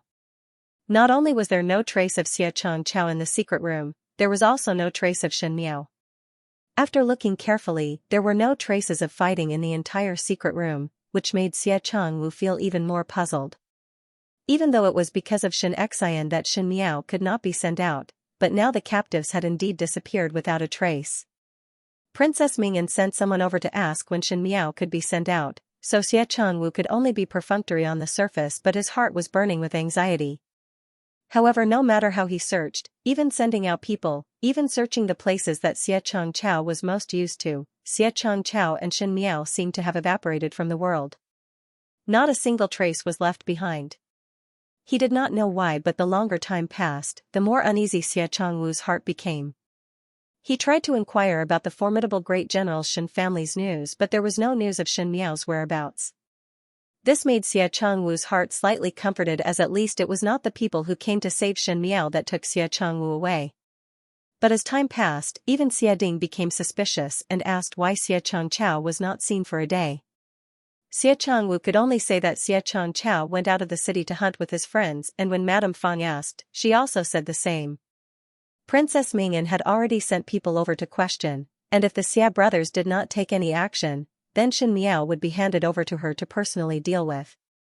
Xie Changwu had unspeakable bitterness in his heart, not to mention Xin Miao. Even Xie Changchao was nowhere to be seen. If Princess Mingyan knew about it, she would blame him for not doing things well, and not only would she not put in a good word for both of them in front of Fu Xiaoyi, one feared that they would suffer more. It was really a dilemma. For the first time, Xie Changwu regretted accepting such a hot potato. In any case, Xie Changwu had to send people to continue searching for Xie Changchao's whereabouts. Speaking of it, it was also ironic. A few days ago when they kidnapped Xin Miao, the Shen family searched the entire city for Xin Miao, and now it was Xie Changwu who searched the entire city for Xie Changchao's whereabouts, thus there was some retribution. Xie Changwu naturally did not know that the brother that he was searching for was now in Xie Jingxing's hands. Tai Yi followed behind the purple-robed youth and said, Xie Changchao's corpse is kept in the tower prison in an ice coffin. When will master use it? Leave it first, there is no rush. Xie Jingxing said, such a good thing, one cannot waste it. He slowly walked back to the residence and just entered the courtyard. He saw Ji Yushu wearing a purple robe and a silver mask on his face, chasing that white tiger called Jiao Jiao all over the house. As he chased, he said, little brat, do you not recognize who this prince is? Open your dog eyes wide and look carefully. Obediently come to this king. Tai Yi's face trembled non-stop. Sometimes one had to say that Ji Yushu was a talent. No matter where he was, he could still laugh and scold as if he was an idiot. This kind of thing of disguising is Xianxia to tease a tiger, most likely only Ji Yushu who was so free. The white tiger was avoiding Ji Yushu's warm embrace, and when it suddenly saw Xianxia and Tai coming over, it turned around halfway and suddenly rushed towards Xianxia and bit on the corner of Xianxia's robe as it shook its head happily. Xianxia bent over to carry the white tiger and looked at the remaining Xianxia in the courtyard. He said with a smile that was not a smile, "Did you have fun while I was not around?" Xia he xia. The fake Xianxia took off his mask and revealed Ji Yushu's sweaty face. Ji Yushu panted as he waved his hands, "Third older brother, it is not that I deliberately want to impersonate you. Today a young lady came to look for you for help and Gao Yang wanted me to disguise as you. But I guarantee that my disguise was quite good. When that young lady saw me, she knelt down without a second word and even kowtowed to me." Ji Yushu felt wronged and worried. One do not know if one's life would be shortened. "Young lady?" Xianxia raised his brows and looked at Tai Yi. Tai Yi quickly said, "In the afternoon, Luo family's Biao young lady and gentleman Gao came over. At that time young Master Ji pretended to be you and agreed to Luo family's Biao young lady's request. Afterwards both of them left." Ji Yushu emphasized, "It was Gao Yang who wanted me to do it." Just as he was speaking, he heard Tai Yi say, "Gentleman Gao is here." One saw a white-clad person walking in from outside. If it was not Gao Yang, who else could it be? But one did not know if it was their misconception. Gao Yang's white clothes did not look as clean and new as before, and his face was somewhat haggard. In the afternoon, Ji Yushu was so busy being frightened by Luo Tan's kowtows that he did not look at Gao Yang's appearance carefully. Now that he saw it, he said in surprise, "Gao Yang, why do you look like you have aged by 10 years? Originally, when Gao Yang and Xianxia stood together, even though he wasn't as handsome as Xianxia, he was still considered an elegant young master. But now that he was standing beside Xianxia, he had a somewhat dejected appearance. "Do not mention it," Gao Yang said, "These few days I have been in the Shen mansion helping to treat that young lady of the Luo family. Do you really think that I am a doctor?" As he said that, there was some indignation on his face. "I am not a doctor. I am an imperial physician. I'll treat others." Ji Yushu did not care about him and looked at Xianxia, "Found fifth Shen young lady?" Xianxia nodded his head. Ji Yushu gave a long sigh of relief, "Scared me to death. If such a good person like fifth Shen young lady were to be tricked by others, one fear that I would not be able to sleep well." Xianxia looked at him coldly, "Oh? You are very familiar with Shen Miao?" Ji Yushu instinctively sensed danger and shook his head subconsciously. He only felt that Xianxia's gaze had a deeper meaning and quickly said, "Third older brother, do you not have friendship with her?" "I am not worried about her, I am worried about you. Now that you have rescued her, my heart is very comforted. One think that fifth Shen young lady would be very grateful to you." "Lackey," Gao Yang said in disdain. "None of your business," Ji Yushu retorted sarcastically. Gao Yang took a deep breath and changed into a serious expression as he asked Xianxia, "Was it Princess Ming An's hands?" In fact, in the Ding capital, other than Princess Ming An, there was really no one else who had the guts to take action against Shen Miao. If others wanted to touch Shen Miao, they would have to weigh the Shen family. Everyone knew that Xianxia doted on his daughter to the point of being obedient. To touch Shen Miao, it was no doubt plucking the tiger's hair, and there would be endless troubles. Only a brainless female like Princess Ming An would not care about the consequences, but to be so daring, it really made one exclaim in admiration. Not only. Xianxia said plainly, Xiachong Wu and Xiachong Chao also participated. Are they crazy? Gao Yang could not hide his astonishment. Even if Princess Ming An promised benefits, how could Xiachong Wu and Xiachong Chao be willing to risk their lives? When people do things, they would have a scale in their heart and the risk and return would be balanced, but Xiachong Chao and Xiachong Wu's move was not worth it and Gao Yang was unable to understand. The two Xia brothers did not hesitate to become enemies with the Shen family in order to climb up, but they only cared about the present and did not think about the future. It's probably because he has lived a comfortable life for too long that he doesn't know the immensity of heaven and earth. Xianxing's smile was a little cold. An idiot who has been like this for 10 years. Gao Yang and Ji Yushu were silent. At this moment, they felt the chill that was emitted from Xie Jingxing's body. After silently mourning for the Xia brothers for a moment, Gao Yang opened his mouth. Actually, this time when Princess Mingyan took action, it was not only Shen Miao. Xie Jingxing turned around and frowned. What do you mean?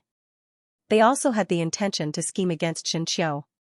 Today in the Shen mansion, I heard that someone used Shen Miao's whereabouts to set a trap for Shen Qiu, and after Shen Qiu fell into the trap, they waited for an opportunity to take action against Shen Qiu. Those people's martial arts were very strong, and should be experts trained by the imperial court. After thinking about it, most likely it was Princess Mingyan's doing. Not only did they want to destroy Shen Miao, they also wanted to destroy Shen Qiu. Shen Miao and Shen Qiu were the younger generation of the Shen family, and as long as these two people were destroyed, it would be difficult for the Shen family to stand up again.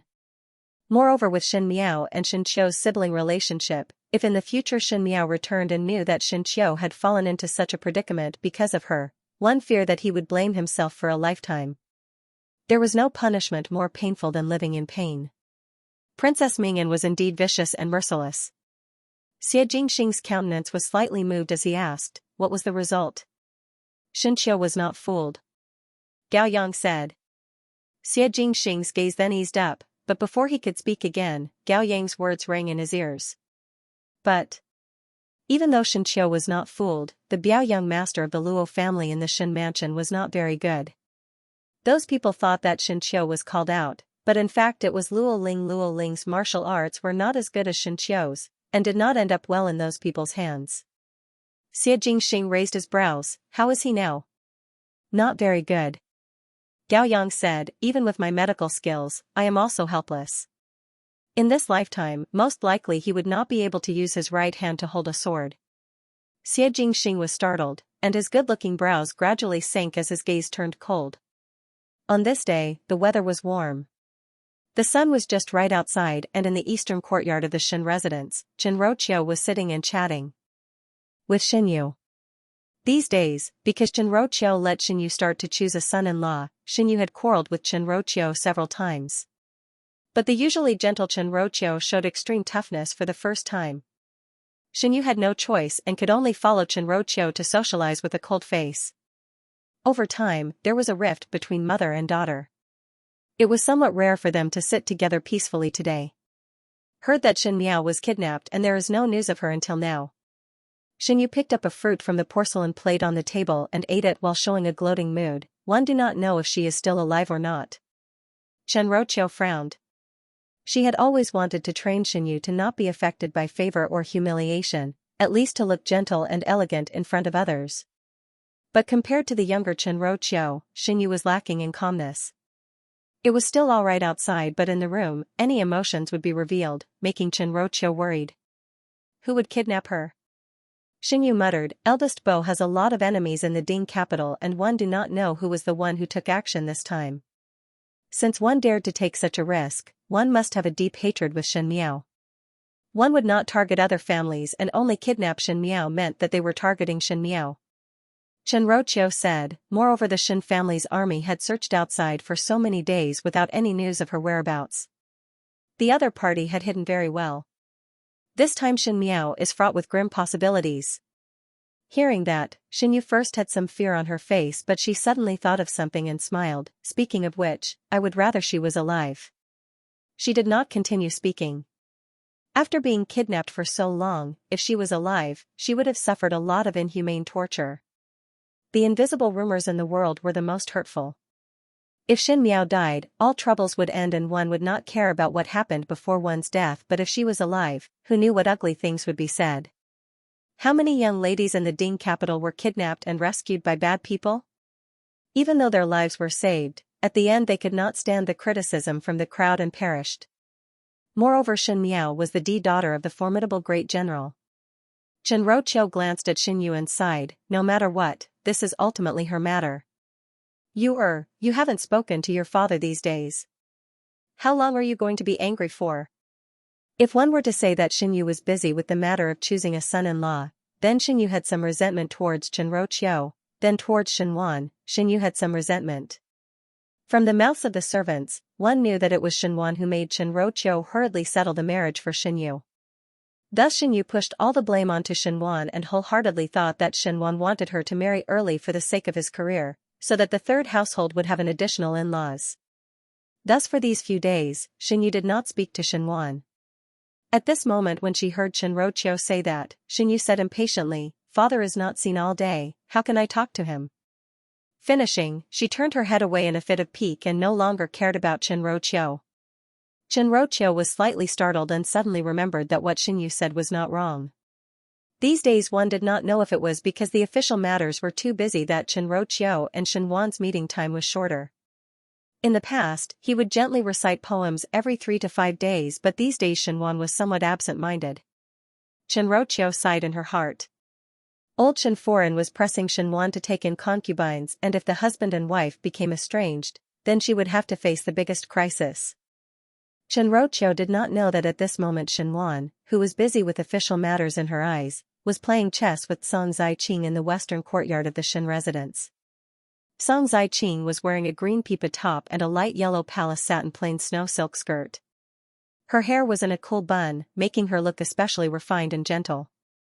The tea that she brewed was extremely tasty, and Shen Wan, who loved tea, would often come here to ask her for tea. When he came to ask for tea, Song Zaiqing would like to ask Shen Wan some questions about the chess game. As time went by, Shen Wan would often come here to play chess with Song Zaiqing and drink tea. Song Zaiqing asked with a smile, "A few days ago one heard that fifth Shen young lady was abducted, one do not know if she was found or not. Currently there is no whereabouts." Shen Wan shook his head. Song Zaiqing then sighed, "Such an accident happened to a perfectly good young lady." According to Third Master's view, was fifth Shen young lady harmed by General Shen's enemies? Shen Wan said, "This is not easy to say, after all it was only fifth lady who was abducted. But after such a long time, one feared that even if the person was rescued, it would also be." Song Zaiqing's face revealed a mournful expression, but her heart was secretly delighted. She did not know why, but when facing Shen Miao, she would have an instinctive fear. Perhaps it was because the words that Shen Miao said to her last time made her hair stand, or perhaps Shen Miao could see through her thoughts too clearly. No matter what, with such a person around, Song Zaiqing's heart would not be at ease. Now hearing Shen Wan say that, she was very happy. Regarding Shen Miao's matter, there were people in Kaiyun Yuan and the Shen residence discussing it. Wan Yinyang said, "I originally felt that it was not good for Dong Ling to stay in the residence all day, but now it seems that I am relieved. There are so many kidnappers on the streets and you are so good-looking, if you were to be abducted, then Yinyang could only spend the rest of her life crying." As she spoke, she stopped the needlework in her hands and said, "One do not know if fifth young lady is dead or alive?" Shen Dongling, who was helping Wan Yinyang with the embroidery stool, smiled when she heard that. "Yinyang, that is not something that kidnappers can do." Wan Yinyang's eyes widened. "Why? How would there be kidnappers who would blatantly abduct people on the streets? Even if there is, one would not abduct a young lady of an official's family. Especially with one look one can see that one has a great background, one cannot guarantee how much trouble it would bring to oneself in the future." Those people were obviously targeting fifth younger sister. "I think that they are most likely the enemies of the first household, and it was just a coincidence that fifth younger sister encountered them." Even though Shen Dongling said it as such, there was not much sorrow on her face, as if she was talking about other people's family matters. Wan Yinyang sighed, "Fifth young lady's life is considered finished. She reincarnated into such a good family but did not enjoy her life and wasted her luck." "Not necessarily." Shen Dongling smiled sweetly, "Fifth younger sister has always had the help of a benefactor and can always turn misfortunes into blessings. Who knows if there will be a benefactor to save her from the water and fire this time? Even with the help of a benefactor, now that things have become like this, what else can be done?" Wan Yinyang did not agree with Shen Dongling's words. Just as she was speaking, she saw Shen Dongling's personal maid Xinghua hurriedly walking in from outside, as if she had something to say. "Yinyang, third young lady, this servant just heard from outside that fifth young lady was sent back to the Shen mansion by Princess Rong Xian's carriage. She is safe and sound and very well." "Yinyang see," Shen Dongling smiled, "I already said, fifth younger sister's ability is very great. Naturally there will be a benefactor helping her." There was finally news of Shen Miao, who was kidnapped by the bandits a few days later, and she was even personally sent back by Princess Rong Xian's personal female official. There was another layer of uproar in the Ding capital. It was because after Shen Miao was kidnapped by the bandits wanted to transport Shen Miao out of the city, but it was a pity that the Shen family's military was too strict. While the bandits were transporting Shen Miao escaped by herself and fell and fainted after injuring her leg, but accidentally bumped into the guards of the princess residence. The guards sent Shen Miao back to the princess residence, and Shen Miao then saw Princess Rong Xian after she woke up. There was no news these few days because Shen Miao had not woken up, and the people in the princess residence did not know her identity, thus they did not dare to randomly identify her. In the end, Shen Miao was still a pure and good young lady, and this time there was no danger. Perhaps there were some doubtful voices, but most of the people did not doubt this statement because the person who spoke was the most unreasonable but also the most just, Princess Rong Xian and Ming Qi. Since Princess Rong Xian had spoken, there should not be any problems. But what was strange was that even though the words had been spoken, it was all rumors outside, and Shen Miao did not appear in front of everyone. Some people said that it was because Shen Miao was seriously injured that she was unable to appear now. Some people said that it was because the Shen family wanted to protect Shen Miao well and did not dare to let her leave the residence easily, in case she met with evil people again. In any case, Shen Miao had returned to the Shen residence, but no one saw it with their own eyes. And at this moment Shen Miao was standing in front of Luo Ling's room in the Shen mansion. Luo Tan's words echoed in her ears, "Biao, youngest sister, go and persuade older brother Ling." Even though older brother Ling did not say it, we all know that his heart is very upset. Even though he still looks happy, he has unspeakable bitterness. We are all stupid and do not know how to comfort him. Biao, youngest sister, you have read so many books and know what others are thinking in their heart. If you go and persuade older brother Ling should listen to you. Previously in the Xiaochen city, whatever you say, older brother Ling would go along with it. This time it is the Luo family begging you. Shen Miao sighed in her heart and hesitated for a moment before finally knocking on the door. Who? Someone asked inside. It is me, older brother Ling. After a moment of silence, someone said, come in. Shen Miao walked in with a bamboo basket in her hands. Upon entering the room, she placed the bamboo basket on the desk. There was a celadone bowl at the corner of the desk, and there were some brown marks at the bottom of the bowl, which was the medicine that Luo Ling drank just now. Luo Ling was sitting in front of the table and there were some books on the table, so he should be reading. His face was slightly pale and his hand was wrapped in bandages as he looked at her with a smile. Biao, youngest sister has come. As the eldest grandson of the Luo family, Luo Ling was the most gentle and steady one among the 4 juniors. He seemed to be a real gentleman and was different from Pei Lang, who had a selfish and cold personality. Luo Ling was a person who could easily warm others.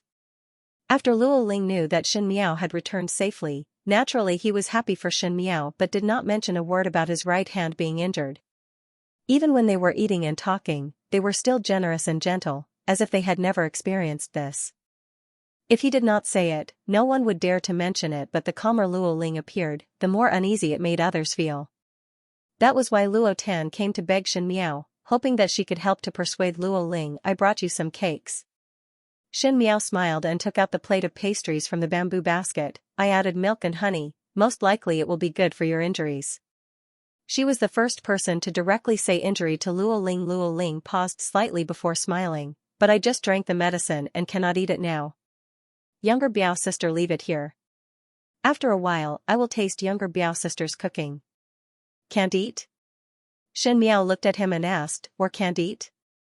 Luo Ling's action of holding the book trembled before he raised his head and smiled. What do you mean? You won't be angry because I didn't eat the cake immediately, will you? Shen Miao sat down opposite Luo Ling. Luo Ling made her think of a person, Wan Yu. Luo Ling's temperament was gentle and tolerant, and would not haggle over it after suffering a loss. This was almost the same as Wan Yu. In the beginning, perhaps it was because she knew that Shen Miao was not in Fu Shouyi's favor, or perhaps it was because she understood the hardships of life in the palace. Even though Wan Yu was a princess of the imperial court, she did not have any arrogance at all. Afterwards Mei Foran instigated Fu Shouyi to marry Wan Yu to the Xiongnu. Fu Shouyi threatened with the righteousness of the world, and Shen Miao was in so much pain that she wished she was dead. Wan Yu in turn comforted her, the grasslands is very good. I have not been to the grasslands in my entire life. If one were to encounter something new, one would definitely write to Imperial Mother and let Imperial Mother see the beautiful scenery of the grasslands. To never mention one's sufferings and instead smile at those who care about one. This was Wan Yu, and this was also Luo Ling. Xianxia said, is it so difficult to admit that one's heart is not happy and did not put it down, feel wronged, angry and resentful? Luo Ling was startled. Older brother Ling seems to not intend to blame anything. Xianxia said, not planning to blame others means that one is planning to blame oneself? Luo Ling stared at Xianxia for a while and suddenly smiled bitterly. Younger Biao sister, must you speak so directly? It is older Biao brother that is too roundabout. Xianxia said, same as your feelings. You do not blame others but blame yourself. Similarly, you do not say anything and do not mention anything. Do you want me to blame myself for a lifetime or be unable to be at peace for the rest of my life? Luo Ling was startled. Younger Biao sister, older brother Ling, do you think that by acting as if nothing happened, everyone will feel relaxed and ignore the injury on your right hand and everything will be happy? No. If you hide it in your heart, you will not be happy and everyone will not be happy. Xianxia's voice was very gentle, but the words that she said were very sharp. She said, life is only a short few decades and compromising is a way to live, but sometimes it is not bad to be a little presumptuous. Why is there a need to wrong yourself for others? If you are not happy, you can say it out. You can be angry, hate or complain. This is not a big deal. Most likely it was the first time he heard such a saying that Luo Ling was somewhat unable to accept it. It was as if it was the first time he knew Xianxia as he carefully sized her up. Towards this younger Biao sister, Luo Ling's feeling was that she had a clear distinction between love and hate. She was young but had a big bearing and looked gentle but stubborn. But these words made Luo Ling have a new understanding of Xianxia. In her bones, there was a kind of disdain towards worldly etiquette. It was as if the so-called kindness and righteousness were not worth mentioning in her eyes. Who should I hate? Blame who? Angry at who? Luo Ling asked.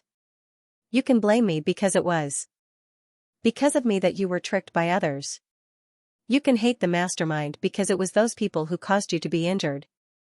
You can even be angry that none of the doctors in the entire Ding capital are able to treat your injury and are all quack doctors who deceive the world. The only one that you should not blame is yourself. Xianxia said, good people blame themselves and bad people blame others, but bad people live more easily than good people.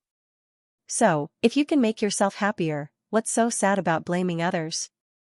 Luo Ling laughed and said, Biao youngest sister, are you comforting me? Yeah. Xianxia said, I have said so much so that you do not bury everything in your heart. Luo Ling sighed, correct. After this matter, my heart is indeed unhappy and uncomfortable. However, aunt and uncle were already blaming themselves, so I couldn't add insult to injury. Tanner is worried about me, I can't let her worry all day long. I can only blame myself for not practicing martial arts hard enough. That's why I was injured. I blame myself for not being smart enough. That's why I was easily taken advantage of. Then what about you now? Xianxia asked. Biao youngest sister's skill in persuading others is different and just happens to suit my appetite. Luo Ling teased, perhaps what you said is right. It is not because of me and the person that I should be angry at is not myself. Being angry and hateful is not what you should do. Xianxia said, since the right hand cannot be used, then why not try the left hand? Luo Ling was surprised for a moment. I heard that there was a general in the previous dynasty who was brave and good at fighting, but his right hand was chopped off by a local general on the battlefield. The world thought that he was depressed, but one did not think that he started to use his left hand and created the unique left-hand sword technique. Xianxia smiled gently, what does older brother Ling think? When Luo Ling heard Xianxia's words, a strange brilliance gradually rose in his eyes. It was different from just now. It seemed that some thoughts in his heart had been aroused and his eyes became different. He looked at Xianxia with an excited gaze, Biao younger sister's story is really good. Older Biao brother will do it better. Luo Ling laughed out loud and Luo Tan, who was eavesdropping outside, jumped in shock. It was different from the gentle smile that Luo Ling always had on his face. Even through the door, one could hear the carefree laughter. What exactly did Shen Miao say to Luo Ling? Is it because Biao's younger sister relied on this kind of skill that no matter what kind of predicament she encountered, she could calmly face it and walk step by step until today's undefeatable position? Luo Ling asked. Shen Miao smiled. It is still too early to talk about undefeatable position. It seems so. Shen Miao declined to comment. What Luo Ling said was not wrong, but it was also not right.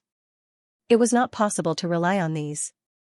If a person could feel that they had fallen from the most honorable position to dust, that everything they relied on had disappeared overnight, that they had not received any return for their efforts, that their family had collapsed, that their children had died, and that all of this was because of a stubborn mistake from the very beginning, then they would know that nothing was more important than living. Not only must they live well. One day, they would be able to make a comeback, and one day, they would be able to pay back what they had suffered in the past on those who had hurt them. Luo Ling blamed himself, but how could Shen Miao not blame herself? She often blamed herself for her selfishness in the previous lifetime, which caused the entire Shen family's first household to be buried with her. In this lifetime, she was trying her best to mend this mistake, and it was fortunate that everything was not too late. She looked at Luo Ling and smiled. From today onwards, older brother Ling will not stay in the study to read all day. Ever since Luo Ling's right hand had an accident, Luo Ling would often stay in the study to read. It was said that it was to calm one's mind, but everyone knew that Luo Ling wanted to be alone and depressed. Biao's younger sister had personally interceded, so how would I dare to read? Luo Ling smiled gently. Shen Miao nodded her head. Then I am assured. It is not enough to be assured. Luo Ling looked at her and blinked his eyes mischievously. Since this matter started because of Biao's younger sister, then these pastries still need to be made. That is natural. Shen Miao replied. If Biao's older brother wants to eat, just tell the maid and I will send it over. Luo Ling stared at Shen Miao. The young female in front of him was talking and smiling. She was originally delicate and pretty and could even be said to be somewhat naive, but often gave one an extremely stable feeling. For example, today's speech, he clearly knew that she was here to persuade him, clearly knew that she was here to cheer him up. If it was someone else, Luo Ling could naturally seal his heart and face it with a smile, but facing Shen Miao, facing her outspoken and patient guidance, it was like the most gentle spring water. It was obvious that what she was doing was not a bright and good thing, but it made one feel that one would not resist. Just like an elder. Luo Ling jumped in shock at his own thoughts and found it somewhat funny. Shen Miao was only 16 and was several years younger than himself. At such an age of 16, Luo Tan would even go out to climb trees with Luo Qian. For such a young female, no matter how mature she was usually, she would not have any relation with the elders. His gaze gradually softened as he looked at Shen Miao and teased, if in the future one cannot master the sword techniques with one's left hand, Biao's younger sister must not despise me. When the words came out, Luo Ling felt that he was somewhat abrupt, as the hint in those words was too strong. But he did not know why he looked at Shen Miao with some hope, as if he wanted to hear the answer that he was looking forward to from Shen Miao's mouth. Shen Miao was slightly startled, and faced with Luo Ling's gaze that was not the same as usual, she felt slightly embarrassed. Not to mention Luo Ling's identity or anything else, after her rebirth, Shen Miao did not have any thoughts about her marriage. If she could find a stable person to spend the rest of her life with, as long as that person respected her, so what if she loved or not? Thus Shen Miao had never thought about her husband. But Luo Ling. Shen Miao sighed in her heart. Since she had compared Luo Ling to Wan Yu, if Luo Ling really became her husband, then in the future she would die of awkwardness. She smiled and said lightly, older Biao brother is joking. Who in this family would dare to dislike you? But she did not answer Luo Ling's question. The hope in Luo Ling's eyes gradually dimmed, and after a moment of silence, he smiled again. No matter what, many thanks to younger Biao's sister for consoling. You are welcome. Shen Miao said, we are all one family. Shen Miao sat for a while before getting up to leave. After Shen Miao left, Luo Ling sat in front of the table, and one did not know what he was thinking about. After being in a daze for a long time, he then gently sighed and a bitter smile appeared on his lips. His gaze landed on the plate of pastries at the corner of the table, and after thinking about it, he reached out to take it. But one did not know what happened, but a gust of wind suddenly blew and just happened to hit that plate. The heavy porcelain plate actually fell to the ground with a bang and the pieces flew everywhere. At the same time, the ink box on the table was also knocked over and a lot of the ink splashed onto the pastries. It was obvious that it could not be eaten. Luo Ling was surprised for a moment and got up to take a look, but saw that the windows were tightly closed and could not help but mutter, "How can there be wind when it is closed so well?" Following that, his gaze landed on the pastries that were already contaminated by the ink and said regretfully, "What a pity." At the other end, Xianxia returned to the room and lit up the oil lamp in the room. She then let Xianxia and Guyu withdraw before pressing down her nausea. Luo Ling's matter was indeed an accident, as one did not think that Princess Mingyan would be so ruthless that not only did she want to deal with her, she also wanted to deal with Xianxia. This time, if Luo Ling did not block a calamity for Xianxia, one did not know what kind of encounter Xianxia would have. Princess Mingyan was even more arrogant than in the last lifetime, and because of a freak combination, she hated Xianxia even more and did things without considering the consequences. This made one unable to feel at ease, and it was better to eliminate her earlier. Unfortunately, Xie Jingxing interfered in this matter. Xianxia did not know what Xie Jingxing wanted to do, but on that day when she was sent to the princess residence by Xie Jingxing told her not to go out these days and not to let others see any traces of her. Even though one did not know how Xie Jingxing planned to take action, but now that Xie Changchao was already dead, one think that Xie Jingxing still had to deal with Xie Changwu. Originally, Xianxia had always thought that if she did not need to do it herself, it would be good to borrow a knife to kill others. But thinking that Xie Jingxing had never been a good person who would help others for free and that cunning mind, one feared that if he helped her get rid of Mingyan and Xie Changwu today, he would give a huge price to extort them the next day, so she felt that it was not a good idea to let Xie Jingxing take action. Just as he was thinking, he saw the candlelight flicker, and a silhouette suddenly appeared on the screen. Until now, Xianxia did not even know how to be surprised and turned her head around habitually and indeed saw Xie Jingxing walking in from outside. Why did this person come uninvited and act so openly, as if he was strolling in his own garden? Xianxia was somewhat stuffy but saw Xie Jingxing sitting down in front of the small table. Today he did not wear the purple gold robes that he usually wore and wore a black brocade robe. If it was not for the silver-lined collar, he would have blended in with the knight. However, the knight was unable to hide his good looks. That pair of peach blossom eyes were shining brightly, and today it was especially sharp. "There is no tea and no snacks." Xie Jingxing raised his brows. "This is how you entertain guests?" Xianxia said, "I did not seem to invite you." "Not a guest is at least an ally." "Not an ally." Xie Jingxing looked at her from the side and his lips slowly hooked up. "That is also a life-saving benefactor." Xianxia was at a loss for words. Xie Jingxing had already shamelessly claimed to be a life-saving benefactor, so what else could she say? Might as well not say it. Xianxia looked at Xie Jingxing pouring the tea and drinking it in one gulp. She did not know why, but there was a somewhat unhappy look on her face. Xianxia thought that Xie Jingxing did not show his emotions on his face. For example, the corners of his lips were slightly raised, but it made one feel scared. One did not know which daring person had provoked his unhappiness. Xianxia thought for a while before asking Xie Jingxing, "How do you plan to deal with Princess Mingyan and Xie Changwu?" Even though she repeatedly told herself not to be curious about all of Xie Jingxing's matters, Xianxia still could not hold it back. At that time when Xie Jingxing took away Xie Changchao's body, it made her feel very puzzled. She asked, "Do you plan to kill Xie Changwu? Or else wait for him to scheme against me behind my back?" Xie Jingxing asked back. Xianxia rolled her eyes. Even if Xie Changwu really wanted to scheme against Xie Jingxing, one would need to be able to do so.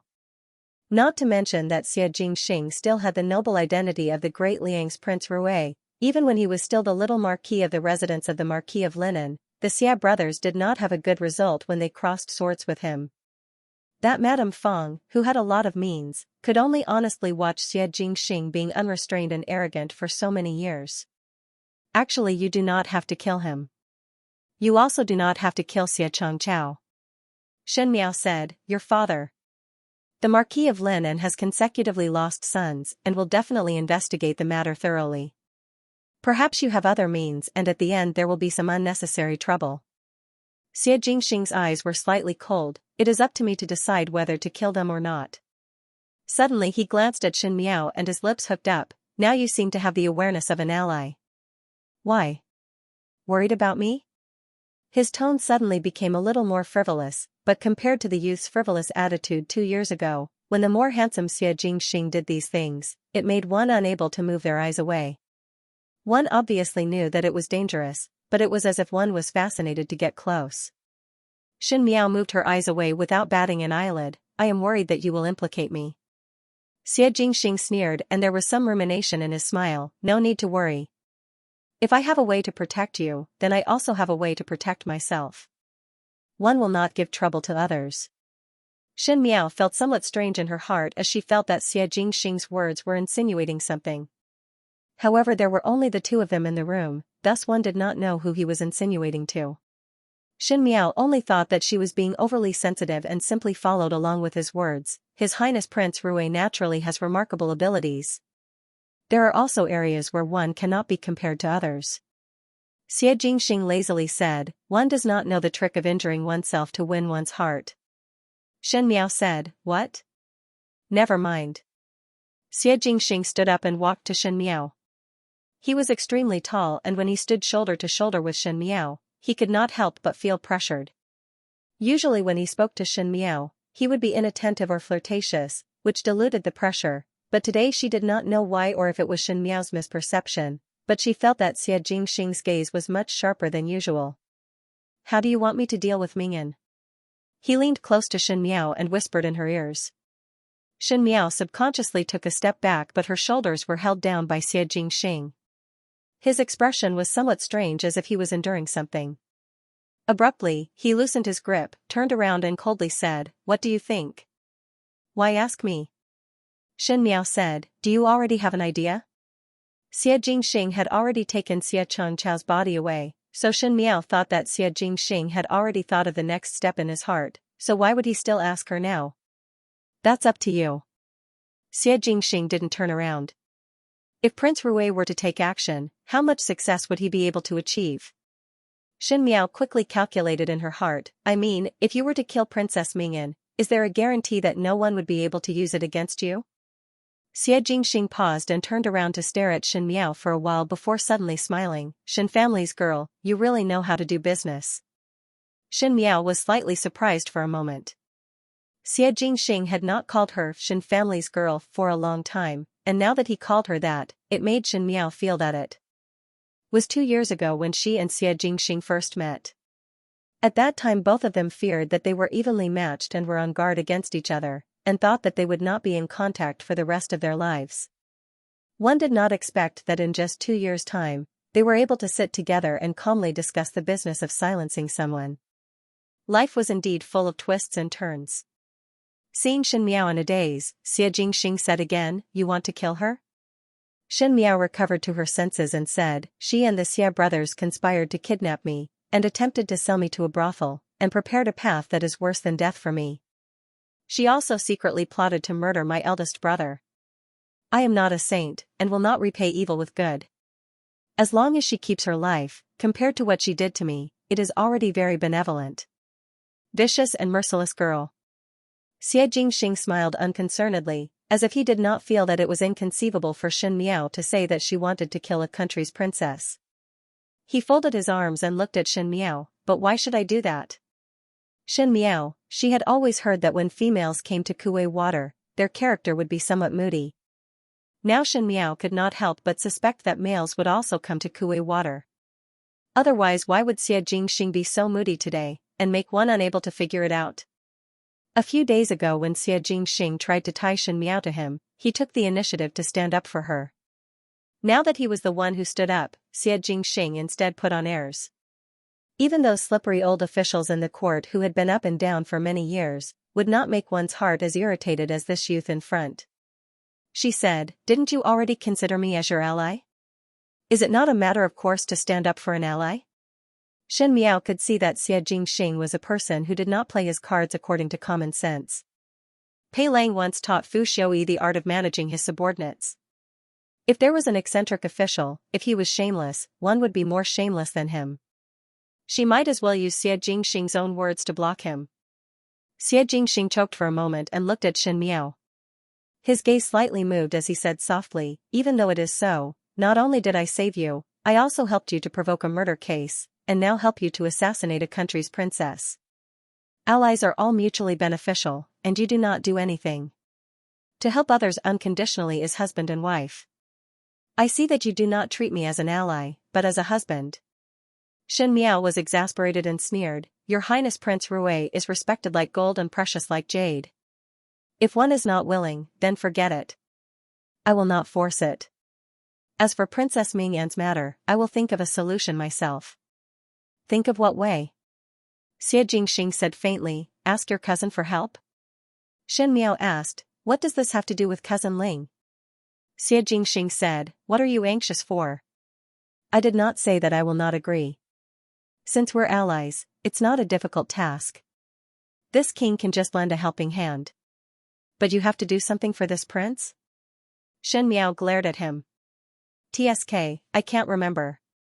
Xie Jingxing raised his brows and sighed, Help this prince make 2 baskets of pastries first. This prince is afraid that this prince will be hungry during the assassination. Shen Miao, it was only until Xie Jingxing left that Shen Miao sat back on the couch, and at this moment she was not sleepy at all. She also did not know what method Xie Jingxing would use to assassinate Princess Mingyan, but her heart was unexpectedly at ease. Thinking about it, Xie Jingxing's hands and eyes were all over the heavens. He even changed his identity and dared to strut around under Emperor Wen Hui's eyelids. As for taking a princess' life, seeing how confident he was in saying it, it should be an easy matter. But Xie Jingxing's mood today was really not good.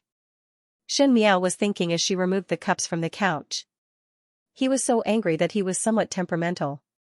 In Mingqi's capital, the Ding capital, after a few consecutive days of sunny weather, it started to snow again. The noble Furens and young ladies were all pampered and the roads were slippery in the snowy weather, so they were not willing to go out. If they were to go out, they would definitely cover themselves up tightly and carry a few heaters in their hands, so that they would not catch a cold. The water in the Wanli Lake was frozen, and even if there were anglers, they would have to dig a hole in the ice before they could fish. It was as if in one night, the trees were covered with sparkling ice. If there was someone who splashed water on the doorsill, there was no need to talk about it the next day when one woke up, it would be covered with a layer of ice, and one would fall down while walking. It was the same in the residence of Prince Rui. Ji Yushu woke up early in the morning and fell on his face at the entrance, complaining that the ice in the courtyard was not clean. Ever since Xie Jingxing bought the large residence in Yanqing Lane, other than occasionally going to the Fengxian pawnshop when Hong Ling showed him the account books, most of the time Ji Yushu would play with the big cat in the residence of Prince Rui. Seeing Xie Jingxing walking over from a distance, Ji Yushu said, Third older brother. Xie Jingxing was too lazy to bother with him. The white tiger broke free from Ji Yushu's hands and quickly ran over to Xie Jingxing's side. Gao Yang came out from the other side.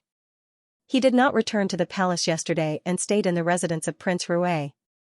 You are going to the Shen mansion to treat the young lady of the Luo family? Ji Yushu asked. Mentioning the matter, Gao Yang felt a headache. He had treated many people, be it the imperial concubines in the palace, the emperor, or even the Furens and young ladies of the high-ranking officials, but it was the first time he saw someone like Luo Tan. It was clear that a few days ago she was so weak that she was about to die and picked up her life from the line of life and death. At the end, when she was just slightly better, she continued to practice martial arts in the Shen mansion's courtyard, saying that she was enlightened about Shen Miao's matter and only by practicing martial arts could she protect the people around her. But she did not even look at her own body. With her torment like this, how could the wound heal so quickly? And once the wound healed a little slower, Luo Tan would look at Gao Yang suspiciously and ask, Are you really a physician from the palace? Why are you not even as good as the apprentices in our Shaochen city's medical hall? After a fall, one can go up the mountain to chop firewood the next day. She actually compared the apprentices of the medical hall to him, an imperial physician, and Luo Tan's injury was not a fall, but an injury that almost cost her life. Gao Yang had never met such an uncooperative patient in his life and did not have any reverence or flattery towards him. If it was not for the fact that Luo Tan secretly went to see Prince Rui that day to threaten him, Gao Yang felt that Luo Tan would have peed on his head.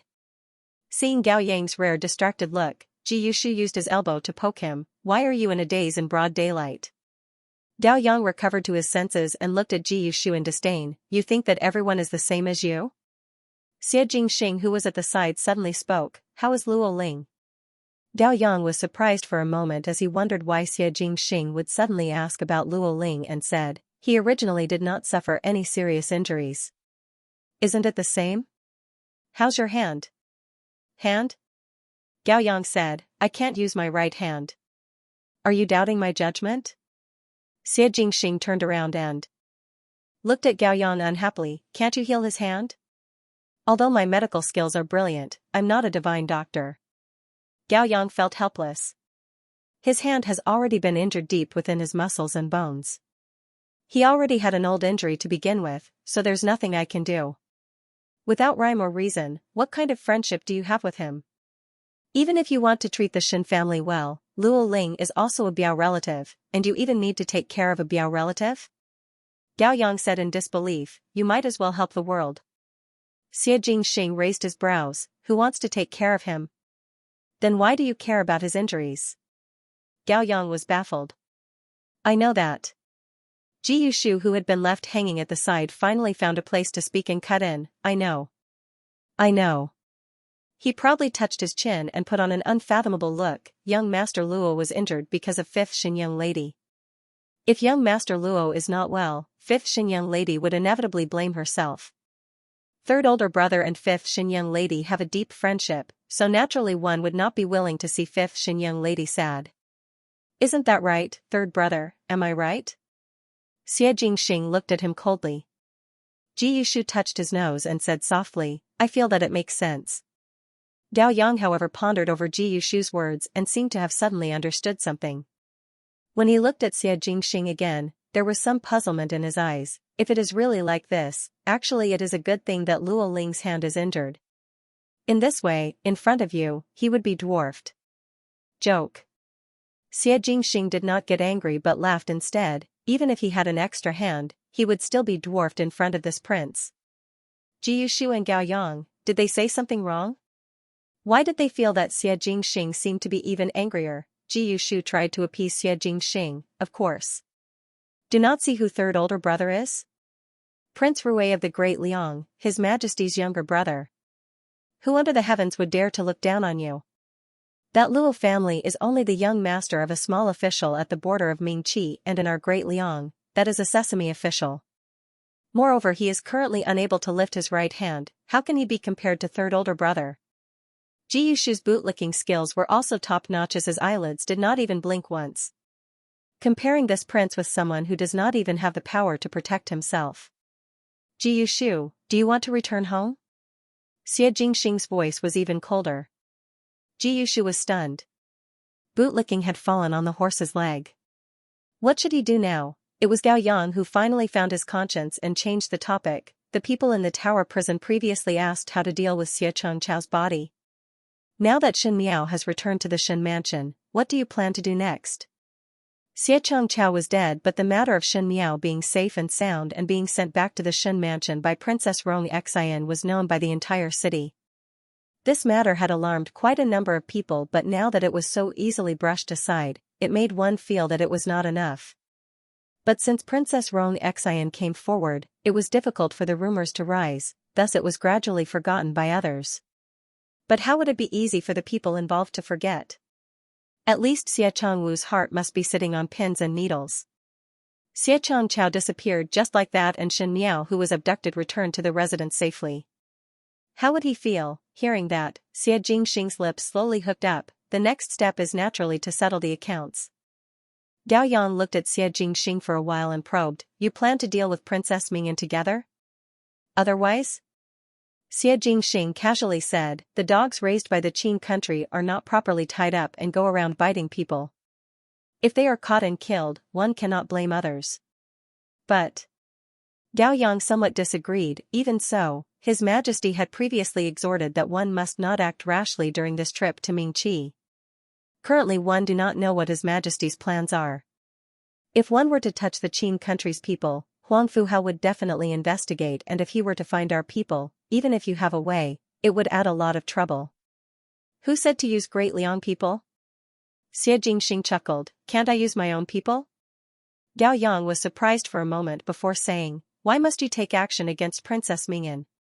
It's fine to let her suffer, but why must you take her life? This mad dog has given me a lot of trouble. Xie Jingxing's eyes slightly sunk, whoever's life this prince wants to take, this prince will take. There is no need to inform you. Finishing, he bent down to protect her and ignored the two of them as he walked out. One did not know what he was going to do. Ji Yushu frowned and said, third older brother came to the Kuei water? Why is he so temperamental recently? Did you provoke him?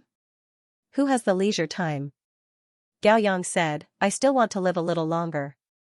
It seems that this time Xie Changwu and Princess Mingyan will be in trouble. Ji Yushu said sympathetically, so to speak, Xie Changchao really died easily. Most likely he had some good luck. Correct. Gao Yang rarely agreed to Ji Yushu's words. The residence of the Marquis of Linan in the Ding capital was much more deserted compared to the flourishing scene 2 years ago. There was no longer a long line of carriages and horses, and the number of people who came to visit Xiading was getting lesser by the day. There was no choice. Ever since Xie Jingxing died, Xiading seemed to have lost interest in the matters of the court. The Xie family, which had been the most troublesome and had given the late emperor a headache, had finally lost its spirit and could no longer make a name for itself. And now in the Xie family, Xie Changwu and Xie Changchao were still climbing up the career ladder. Even though these two people were not as stunning as Xie Jingxing, they still had some abilities.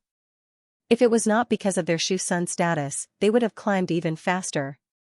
Even so, to be able to reach this kind of promotion, it made one sigh with regret. In the Xie residence, Madame Feng was handing the newly made clothes to Xie Changwu. Madame Feng was already close to 40 years of age, but she did not show any signs of aging. She was different from Princess Yuqing, who was born in the imperial family. Until now, Madame Feng still retained some of the Jiangnan women's unique pretty daughter of a humble family. She also spoke softly and slowly, extremely gentle, making one unable to help but love her when they saw her. With this kind of delicate charm, it was no wonder that when the Marquis of Linan, Xiading, had a lovely wife like Princess Yuqing, he still ended up on Madame Feng's bed. Madame Feng said, this is this year's newly made material. One, let the tailor make some winter clothes for both of you brothers. The Ding capital is getting colder every day and both of you are out all day, so one must not catch a cold. Xie Changwu reached out to receive it, thanking Mother. But his heart was thinking of other things. Your younger brother's clothes are also here. One heard that Chang Chao went out to hunt with others. Why is he not back after such a long time? Madame Feng grumbled, yesterday the Marquis was still telling me that Chang Chao kept thinking of going to the Ministry of Appointments and wanted to bring Chang Chao to meet the Assistant Minister of the Ministry of Appointments to have a chat. At the end Chang Chao was not around these few days, thus one could only let down this opportunity. Madame Feng sighed and said, before Chang Chao, you were always thinking about improving yourself. Why are you thinking about playing around now? Xie Changwu forced a smile and said, third younger brother. It is not entirely for fun. It is just that the recent snowstorm is heavy and the weather is cold. Most likely it is not easy to leave the mountains after hunting, so it was delayed. He will be back in a few days and at that time let father invite the Assistant Minister of the Ministry of Personnel to attend the banquet. Hearing this, Madame Feng was somewhat nervous. The snowstorm is strong, will the mountain be sealed? Will Chang Chao be in danger? How could it be? Xie Changwu said with a smile, there are many people following and they are all experienced people. Mother, do not worry. Madame Feng was then at ease and pulled Xie Changwu's hands. Mother, now only have the two of you to rely on. Master had been lukewarm to me for so many years, and in the beginning Xie Jingxing was pressuring you two brothers. Mother's heart is also very sad to see you two suffer grievances. After enduring for so many years, it is fortunate that the heavens have eyes and tortured him to death. Now there is no one in the residence of the Marquis of Lin and who can block your path. You can only continue to move forward and step on those people who ridiculed us, mother and son, so that in the future even the Marquis would not be able to ignore your meritorious services and earn a title for mother. In this way, without the identity of a Shu son, the entire residence of the Marquis of Lin and will be yours." When Madame Fong said these words, even though she was speaking softly and slowly, there was some unwillingness and resentment in it. Thinking about all these years, she had been suppressing her anger to live. Xie Changwu said, "Do not worry, mother. Since the heavens let Xie Jingxing die early, it means that the heavens are standing on our side. There will be a day when we, mother and son, have the final say in the residence of the Marquis of Linen." Madame Fong nodded. After sending off Madame Fong, Xie Changwu returned to the room and paced back and forth in frustration. Those words that were said to Madame Fong were naturally to deal with her. It was easy to deal with Madame Fong as she was only a woman in the inner residence, but now that even Xie Ding would ask about Xie Changchao's whereabouts every few days, it was not good. Ever since Xie Changwu returned from the banquet with Xie Ding, he did not see any trace of Xie Changchao. If it was like this, then it was still all right. Perhaps Xie Changchao had some urgent matters to attend to and had to leave, but there was no trace of the person in the secret chamber. This really made Xie Changwu tremble with fear. The secret chamber in the residence of the Marquis of Linen was built by the two brothers, Xie Changwu and Xie Changchao, and it took a lot of twists and turns. Those workers who built the secret rooms were all killed by Xie Changwu, so in the entire Marquis residence, other than the two brothers, no one else would know where the entrance was. Xie Ding did not know, much less the people outside of the residence of the Marquis of Linen.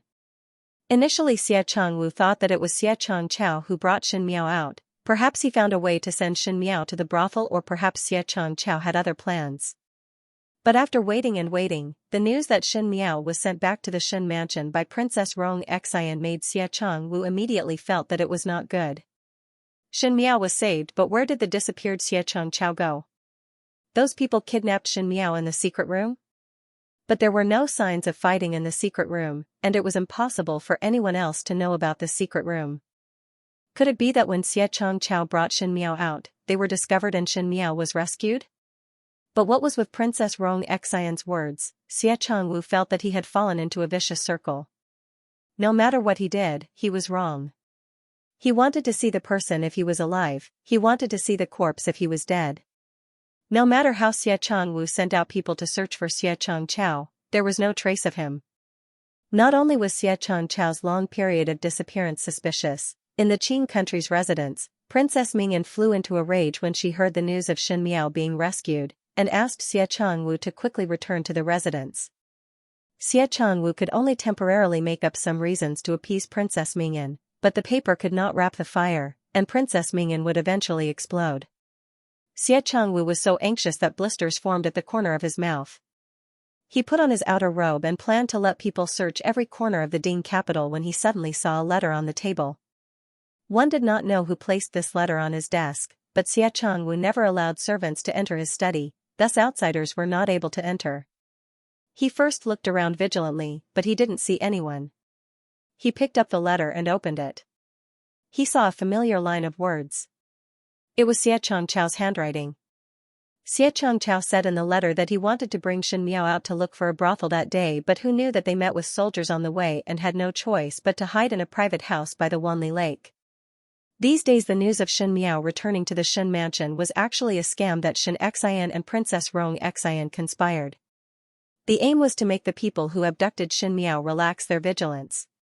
On the surface it looked like the Shin family's army and officers had stopped searching, but in private they did not relax their search. Thus Xie Changchao did not dare to easily bring Shin Miao out. Now that Princess Mingyan was pressuring him, it would be better to sell Shin Miao to the brothel of the Wanli Lake tonight. No matter what, they would first humiliate Shin Miao so that Princess Mingyan would be happy. It would be best to let Princess Mingyan go along to watch, to make up for the failure of the two brothers. After reading the letter, Xie Changwu believed 70 to 80% of it.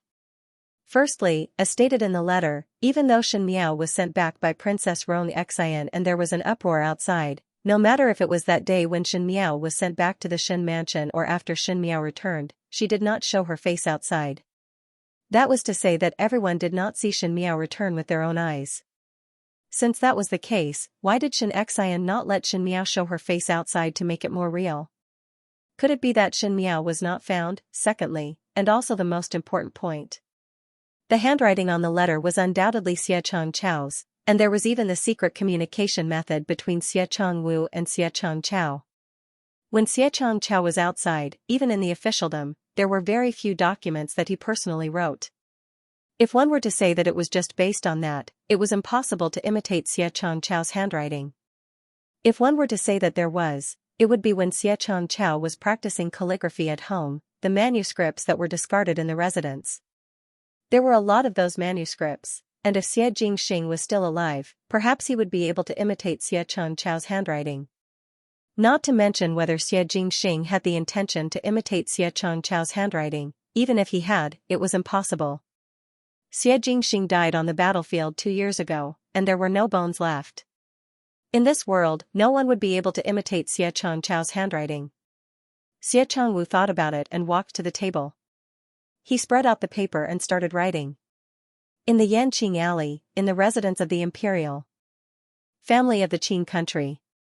Even though the Qing country was better than the Ming Qi, it was not as rich as the Great Liang that they bought all the residences on the street. The location that was close to the street was deliberately distanced by the residence of Prince Rui.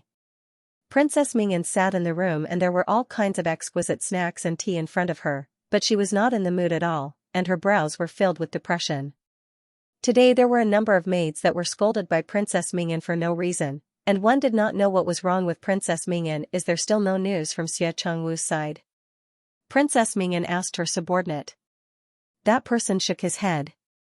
With a bang sound, Princess Mingyan smashed the cup in front of her onto the floor and said angrily, "Trash." The surrounding people were already used to Princess Mingyan's arrogant temperament, and did not dare to even breathe loudly. Princess Mingyan seemed to feel very annoyed, and simply got up and walked out of the room towards the courtyard. One did not know how Xie Changwu and Xie Changchao did things. That day they had obviously rescued Shen Miao from the hands of the Shen family, but they did not take any action. At the end, Shen Miao actually returned to the Shen mansion safe and sound. When she knew that Shen Miao returned to the Shen mansion, Princess Mingyan exploded with anger. She immediately sent someone to pass a message to the Xia brothers, and wanted to vent her anger on the Xia brothers for not handling the matter properly, but Xie Changwu wrote a letter to tell her that he would have his own arrangements in the future. On one hand, Princess Mingyan had to guard against Huang Fuhao discovering the matter, and on the other hand she was grounded, so no matter how unwilling her heart was, she could only listen to Xie Changwu's news in the residence. In the end, after waiting for so many days, she finally could not hold it in any longer and was really angry. She planned to make the Xia brothers suffer the consequences. In this world, there was no one who could mess up the things she had instructed and still live well. Just as one wanted to call people to look for the Xia brothers, one saw a servant trotting over and seeing that there was no one around, he secretly handed a letter to Princess Mingyan. "Your Highness, this is sent by the second young master of the Xia family." Princess Mingyan was startled, as she did not understand why Xie Changwu would dare to take the initiative to send a letter, so she quickly opened it to read. After glancing at 10 lines, the gloomy expression on her face was swept away. She tore the letter into pieces in a few moves, and could not see the original contents. Suddenly she was in a good mood as she said to the palace maid beside her, "Go, accompany Bengong to pick a bright and beautiful dress, and then pick out all the jewelry from the box. Bengong want to choose properly." The maids were somewhat puzzled. Now that Princess Mingyan did not even step out of the residence, who was she dressing up as a heavenly immortal for? Furthermore, why dress up? Even though there were doubts in their hearts, everyone did not dare to provoke Princess Mingyan, and could only go in and help Princess Mingyan dress up. This day passed exceptionally fast, as if time was like flowing water. When night fell, it was already dark in the winter. Not to mention that it started to snow, but it was not a light snow. The snowflakes were like goose feathers fluttering in the air, and the cold wind in the winter was bone-chilling, so even the night watchman left in a hurry. The entire Ding capital was silent. At midnight, the Wanli Lake was completely silent. Most likely the wine shops and music houses were still brightly lit throughout the night, drinking and making merry, but on the streets and outside of the restaurants, there was not a single person. Even the windows of the pleasure houses were tightly shut. In such a late night, the wind was like a knife, making one's face hurt badly. The young ladies were also afraid that the wind outside would freeze the warm wine into ice, and waste the precious wine. In the Wanli Lake, those pleasure boats had already stopped. In winter, the surface of the lake was frozen, and one could not move at all. The boats were frozen in the middle of the lake, and looked exceptionally bleak. But today, there was a person in the boat that was frozen in the middle of the water. Xiaochangwu sat in the boat and rubbed his hands uneasily. Perhaps it was because he had a guilty conscience, or perhaps it was because Xiaochangqiao said that Xianxia's people were still secretly investigating, which made him feel somewhat nervous. He did not even bring a hand warmer, and did not dare to light the fire to keep warm. He was already wearing very thick clothes, but it was even colder as it was near the water, and in addition to the fact that there was no one on the boat for many days, he felt the bone-chilling cold wind. Xiaochangwu looked outside the boat, and was somewhat anxious when he did not see anyone's figure. Xiaochangqiao said in the letter that they would meet at the Wanli Lake's boat late at night, and said that the entire Ding capital was searched by people, and Xianxia's eyes were everywhere, thus it was not safe outside. No one would come to this Wanli Lake during winter, and no one would see it, thus it was safe. At that time, he would bring a few more people, and let Princess Mingyan personally witness Shen Miao being humiliated, thus Princess Mingyan would naturally feel carefree. Moreover, the wind on the lake was strong, and the restaurant closest to the lake would have its windows closed, thus no one would notice the movements at this end. The timing and location were favorable, and Xiaochangwu was foolproof. Even though Xiaochangwu was somewhat unwilling in his heart, Xiaochangqiao had already arranged everything, thus Xiaochangwu could only accept it. It was just that when it was nearing midnight, he did not see anyone coming, thus he could not help but feel somewhat anxious. Just as he was thinking, he heard a slight movement outside. Xiaochangwu's heart jumped in surprise before he joyfully opened the boat's window, and indeed there seemed to be a vague figure coming over from afar, and there was someone on his back. Xiaochangwu thought that it must be Xiaochangqiao carrying Shen Miao over, so he sighed in relief and walked to the bow of the boat to receive. That person got closer, and when he got closer, Xiaochangwu felt that something was not right. Xiaochangqiao's stature was not as tall as this person, and his figure was not like it. His heart was uneasy, and just as he wanted to retreat, he saw the other party lighting a match, and a familiar voice rang, "Xiaochangwu, what are you doing?" Xiaochangwu looked over in astonishment, and saw that the person who came was a guard, and the person on his back was Princess Mingyan. Princess Mingyan was very unhappy. In the letter that Xiaochangwu gave her, it was at the Wanli Lake and it was still late at night. The Qing country was like spring all year round and she was not used to the harsh cold of Mingqi's winter and now her entire body was shivering from the cold. Afraid of being discovered by Huang Fu Hao, Princess Mingyan could only bring her own personal secret guards to quietly go out at night. But the place that Xiaochangwu chose was inside the pleasure boat, so he could only let a guard carry her over while the rest stayed outside. Princess Mingyan was originally extremely delicate, and if it was not for the fact that she wanted to personally see Shen Miao being unable to live or die, she would not force herself to do so. Seeing Xiaochangwu, he vented out all his anger. Xiaochangwu said, "Why is Princess Highness here?" "Xiaochangwu, are you crazy?" Princess Mingyan said angrily, "Is it not you who called Bengong over to let Bengong appreciate Shen Miao's ugly state? What nonsense are you spouting now?" Xiaochangwu was somewhat stunned. Even though Xiaochangqiao's letter mentioned that Xiaochangwu wanted to bring Princess Mingyan along to appreciate, so that Princess Mingyan's anger would be appeased. But Xiaochangwu kept an eye out for himself, as he was afraid that there would be an accident midway and drag Princess Mingyan in, and feared that it would be a bad thing. Moreover, today's matter was not foolproof. If Princess Mingyan came over and was unable to humiliate Shen Miao, then what would happen if Princess Mingyan was even angrier? Thus Xiaochangwu did not invite Princess Mingyan. But now that Princess Mingyan appeared here, and said that Xiaochangwu asked her to come. Xiaochangwu did not know why, but there was a strong sense of unease in his heart. Princess Mingyan saw Xiaochangwu's puzzled face and became even more unhappy. "Xiaochangwu, are you playing with Bengong? This official does not dare." Xiaochangwu's forehead was full of sweat as he said, "It is just that this official really did not write a letter to your Highness Princess." When Princess Mingyan heard this, she said angrily, "Since she did not write a letter to Bengong, then explain to Bengong why are you here? Just as the letter said, tonight you want to give Shen Miao an unforgettable painful experience, so why did you not tell Bengong?" Xie Changwu was at a loss for words and was secretly surprised. In that letter, everything that he had planned to do was written on it, and it was obvious that only he and Xie Changchao knew about it. If this letter was written by Xie Changchao to Princess Mingyan, why would Xie Changchao do this? He could only say, "This official indeed thinks so, but now Shen Miao is in my younger brother's hands and this official is still waiting for my younger brother to come." Xie Changchao? Princess Mingyan frowned. "You brothers are not together?"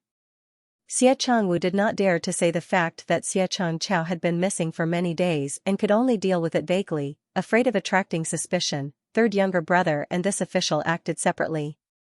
Princess Mingyan did not have any suspicions, and after thinking about it, she asked again, "What you all said, that Shen Miao returning to the Shen mansion was a scam made by Xianxia and Princess Xianxia.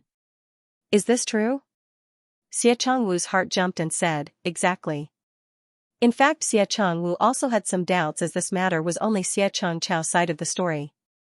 But now he could only choose to believe in Xie Changchao. Xie Changwu did not suspect that the letter on his table was fake. After all, in this world, other than Xie Changwu, there was no one else who could copy Xie Changchao's handwriting. Moreover, the secret code between the two brothers could not be known by others. Princess Mingyan rubbed her hands, and most likely because it was unusually cold, she shouted at Xie Changwu, "When is Xie Changchao coming over?" Xie Changwu's heart was filled with unspeakable bitterness as he said, "Third younger brother said to come over at the Z hour." "What time is it now?" Princess Mingyan asked her personal attendant. The attendant replied, "It is almost midnight." The wind and snow outside were howling, and it seemed to be able to chill one's heart.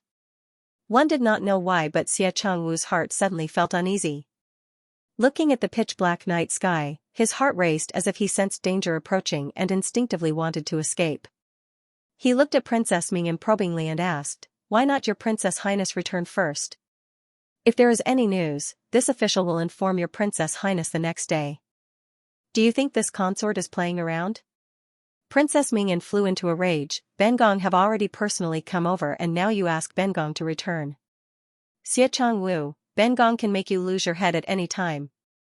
Princess Mingyan was so domineering and fierce that Xie Changwu could only smile bitterly and no longer speak, but he heard footsteps outside. Princess Mingyan's face lit up. "Come." The two of them walked to the bow of the boat and saw a group of black-clothed people suddenly appearing on the frozen surface of the lake. These black-clothed people were all wrapped from head to toe, only revealing a pair of eyes, so their appearances could not be seen clearly. Princess Mingyan's expression softened a little and said, "It was done very covertly." Following which her eyes swept across the tens of people and frowned, "Where is Shen Miao?" These black-clad people were all men and there was no sign of Shen Miao. Princess Mingyan turned back to look at Xie Changwu unhappily. "What is the matter with Xie Changchao?" When Xie Changwu saw these 10 over black-clad people, he instinctively felt a chill down his spine. These 10 over people did not look like good people, not to mention that Xie Changchao did not even see Xie Changchao in this group of people. Xie Changwu wanted to escape, but in this world of ice and snow, the surface of the Wanli Lake was frozen, and once one walked on the ice, it would be slippery. Moreover, the lake was so big that there was nothing to hide, so how could it be easy to escape? Seeing that Princess Mingyan was displeased, Xie Changwu boldly shouted, "Who are you people?" The 10 over black-clad people did not speak and just walked closer to them. Princess Mingyan finally realized that something was wrong and asked Xie Changwu, "They are not Xie Changchao's people?" Xie Changwu's heart was flustered and did not know how to answer Princess Mingyan's question, and could only say, "Did not see third younger brother." Princess Mingyan said, "Audacious. Still not kneel down after seeing Bengong?" Those people seemed to be deaf and were still approaching. Princess Mingyan's guards pulled out their swords and rushed into the black-clad people to protect Princess Mingyan from the crowd. Princess Mingyan finally understood that the black-clad people did not come with good intentions. She suddenly thought of something and looked out of the lake. "Where are the secret guards? Where did the secret guards go?" When Princess Mingyan was carried in, she did not want others to hear her conversation with the Xia brothers, thus she only brought one person, but the rest did not leave and were still a distance away from the pleasure boat. But with such a big commotion, one should have heard it and rushed over to help, so why was there no sound at all? Xie Changwu was also as flustered as Princess Mingyan. Today he did not come over alone, and had placed some subordinates in the other 2 pleasure boats, in order to prevent any unforeseen events from happening. But why was there no movement until now? Where were the people? Princess Ming and only bodyguard was quickly thrown to one side by the black-clad people, but under the weak firelight, blood spurted out from his throat, and he was actually killed with a single stab. The lake wind from the Wanli Lake blew over with the snow, cutting one's face like a knife, but even so, Princess Ming An's and Xia Changwu's foreheads were still dripping with large drops of cold sweat. Who are you? Princess Ming An suppressed the fear in her heart and said, Bengong is the princess of the Qin Empire. If you leave now, Bengong will let bygones be bygones and spare your dog lives. If you do not leave, do not blame older crown prince older brother for blaming in the future. Xia Changwu did not know whether to be afraid or to scold Princess Mingyan for being an idiot. Princess Mingyan actually said out her name. But thinking about it, today's matter was obviously a trap, and the other party most likely already knew of Princess Mingyan's identity, else it would not be clear why Princess Mingyan received that letter. But what could they do now? Xia Changwu thought in his heart that he could not shout for help here. Not to mention if others could hear it, even if it was discovered, he was an official of Ming Qi and a princess of the Qin country coming to the Wanli Lake in the middle of the night, he would not be able to explain himself. In a dilemma, Xia Changwu calmed down. He looked at the other party and sneered, murdering a princess is not a light crime. If you're not afraid of death, you can give it a try. Have a taste of what it feels like to be chased to the ends of the earth and live in fear like a stray dog. With Xia Changwu speaking, Princess Ming An's heart was slightly comforted. Even though she was afraid, but with her status as a princess of a country, others would not dare to do anything to her. She said, that's right. Given my status, I'm not someone you people can touch. If you dare to touch me today, the Qin royal family will grind you to ashes in the future. Is that so? Suddenly, a man's voice rang out from the crowd in black. That voice was low and somewhat hoarse, but it was as sweet and mellow as a warm wine in the winter, making one feel that it was very pleasant to listen to. Princess Mingyan and Xia Changwu looked over and saw that among the black-clad people, there was a person walking forward. Because they were all black-clad people, they were not able to see clearly just now. But now they felt that this black-clad person was somewhat different from the others. Under the weak light of the torch, this person's stature was obviously taller and straighter, and even if he had the same attire as these black-clad people, it could not conceal the noble air in his bones, as if one could distinguish him from others with one glance. Who are you? Princess Mingyan said angrily, could it be that you do not know who Bengong is? Bengong is the princess of the Great Qin. With one order from Bengong, one can make all of your heads fall off. Hearing that black-clad person paused for a moment but gently laughed. Even if one could not see the other person's face due to the cloth, it was clear that his laughter was joyful, but Xia Changwu and Princess Mingyan seemed to be able to see the ridicule on the other party's face through the cloth. Princess Mingyan's face flushed red, as she had never been looked down upon like this before. But there were some doubts in her heart, as she felt that this person's voice was familiar, as if she had heard it before, but she could not remember where. She asked, what are you laughing at? Laughing at you overestimating your capabilities. You. Princess Mingyan was furious. What is a mere princess of the Qin country? That person's voice was pleasant to hear but the words were nasty, even if one died, one would still be a pile of bones. Bold. Princess Mingyan shouted. This prince is bold, so what about you? That person said in a neither fast nor slow manner. This prince? Princess Mingyan was surprised for a moment, and suddenly thought of another person in a flash. That person also had such an enchanting voice. She looked up and could not see his face due to the cloth covering his face, but the pair of eyes that were exposed were as intoxicating as peach blossom wine, as if there was an affectionate smile in his eyes, but when one looked at it seriously, it was full of indifference. You are His Highness Prince Rue. Princess Mingyan cried out involuntarily. His Highness Prince Rue? Xia Changwu suddenly looked towards the black-clad person.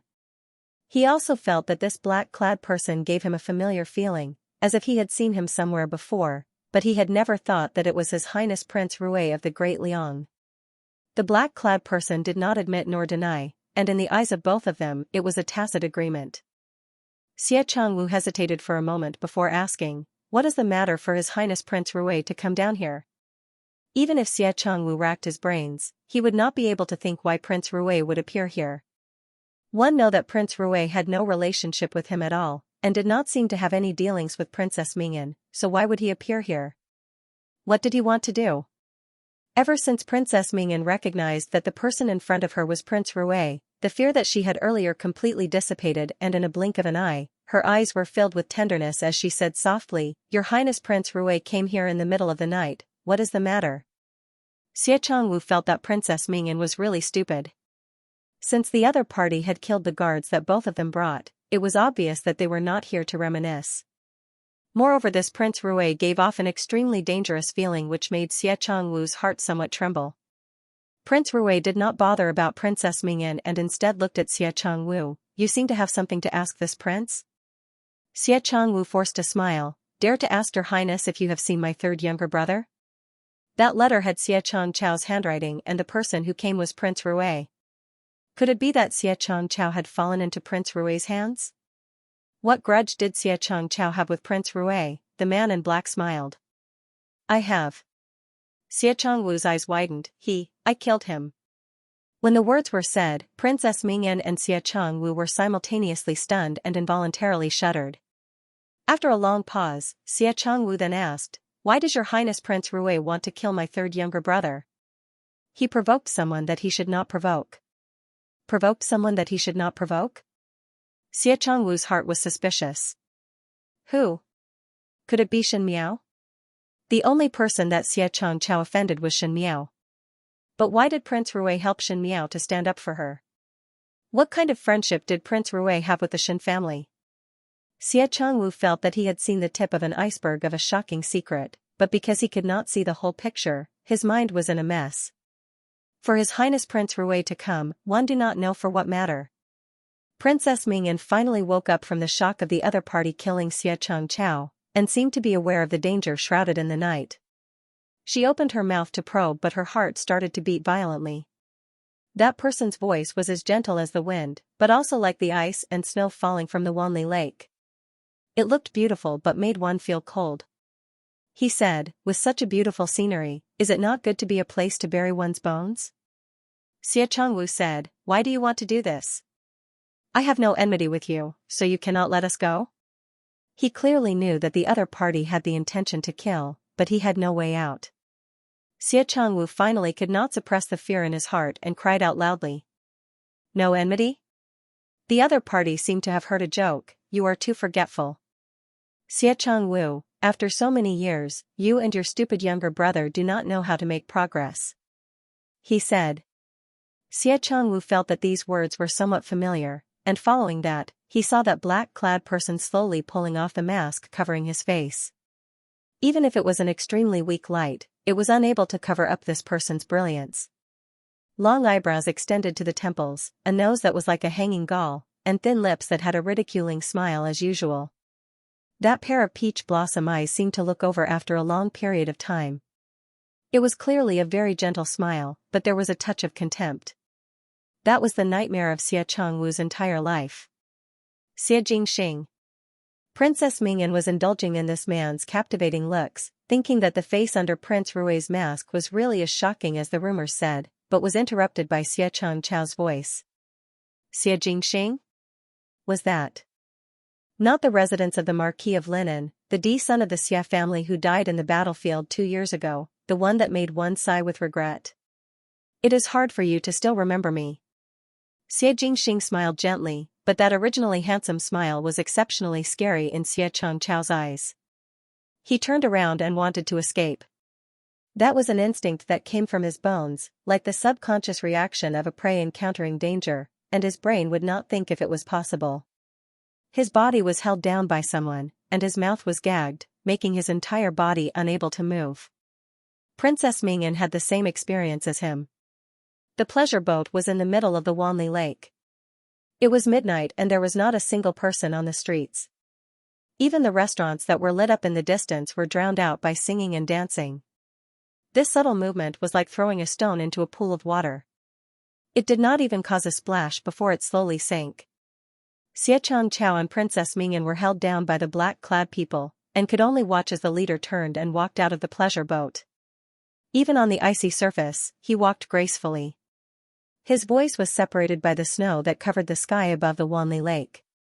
It was like the winter's ice that chilled one's heart. The game is over. Xianxia woke up from her dream. For some unknown reason, his sleep tonight was a little restless. At this moment, he decided to wake up. There was not the slightest movement outside. It was probably the middle of a good night's sleep. She rubbed her forehead and felt that her head was a little painful, but no matter what, she could not sleep anymore. The fire in the room was burning brightly, but she felt that there was some stuffiness in her chest. After thinking about it, she simply took an outer garment from the side and casually put it on. She walked to the window and opened it, wanting to release the stuffiness in her heart. When the window was opened, the shadows of the big tree in front of the window swayed. It was still snowing outside, and large sheets of snowflakes fell down. Some were blown into the room. Xianxia stretched out a hand and watched the snowflakes gradually melt in her palm. For some unknown reason, she felt a little lonely. In such a night, there was no mood to sleep, and to wear clothes and look at the snow alone, it was indeed somewhat artificial. But her mind could not help but think of some things from her past life, such as Wan Yu and Fu Ming. She felt that the old scars that were deliberately covered up in her heart started to ache. A small flower fell from the sky and just happened to land in Xianxia's open palm. Xianxia was surprised for a moment, and with the help of the lantern hanging on the tree, she could see clearly that it was not a snowflake, but a bright red begonia. In this season, how would there be a begonia? This tree also did not grow begonia. Xianxia subconsciously looked up and saw that in the shadow of the tree, there was a person lying down. Both hands were placed behind his head, as comfortable as a young man. When he saw her looking over, he lowered his head slightly and looked down at Xianxia from top to bottom.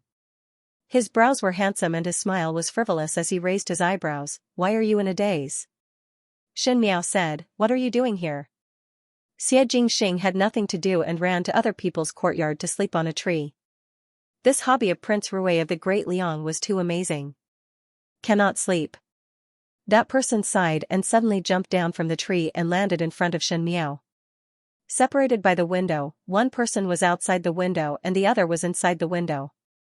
He nudged his lips towards Xianxia's palm, broke a flower and came over to gift it to you. But feared that you would fall asleep, so I waited for you to wake up on the tree. Nonsense.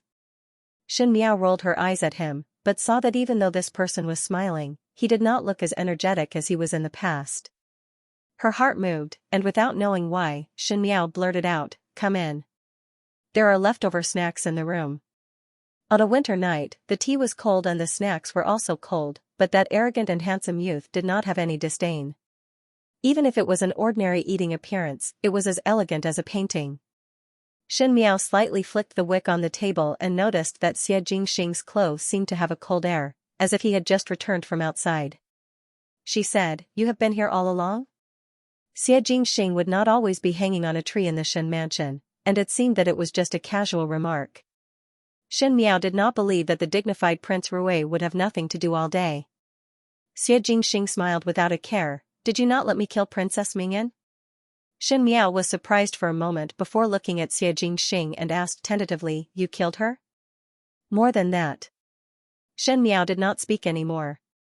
Speaking of Xie Jingxing's methods, she had tasted it before.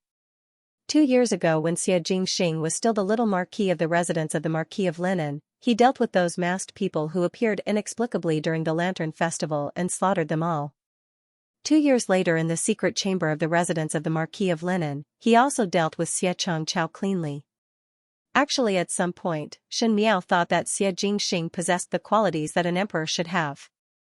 But Xie Jingxing and Fu Xiaoyi were obviously different people. Most likely it was because Fu Xiaoyi could play around for the emperor's position and endure for many years, but Xie Jingxing would be so arrogant that he would directly meet with blades. Perhaps this was the pride in the bones of the Great Liang imperial court. Xianxia thought for a while and shook her head.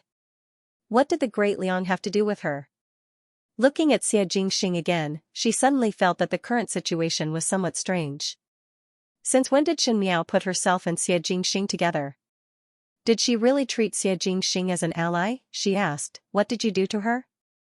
How would Xie Jingxing deal with Princess Mingyan? Shen Miao's heart actually had a little expectation, and this kind of expectation had a little bit of malice.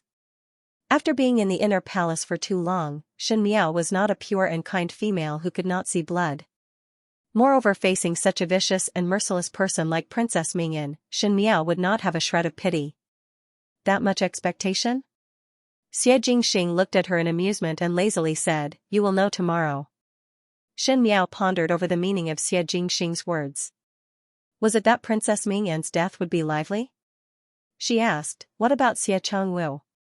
Xie Jingxing even laid his hands on Princess Mingyan, so there was no reason for him to let Xie Changwu off. Sure enough, Xie Jingxing said, "Kill." You are not afraid that the Marquis of Linan would be sad if he knew about this?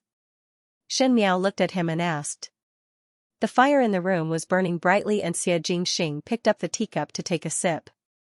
His thin lips were soaked by the tea and appeared to be somewhat red, but his smile was as casual as before. What does the family affairs of the residence of the Marquis of Linan have to do with me?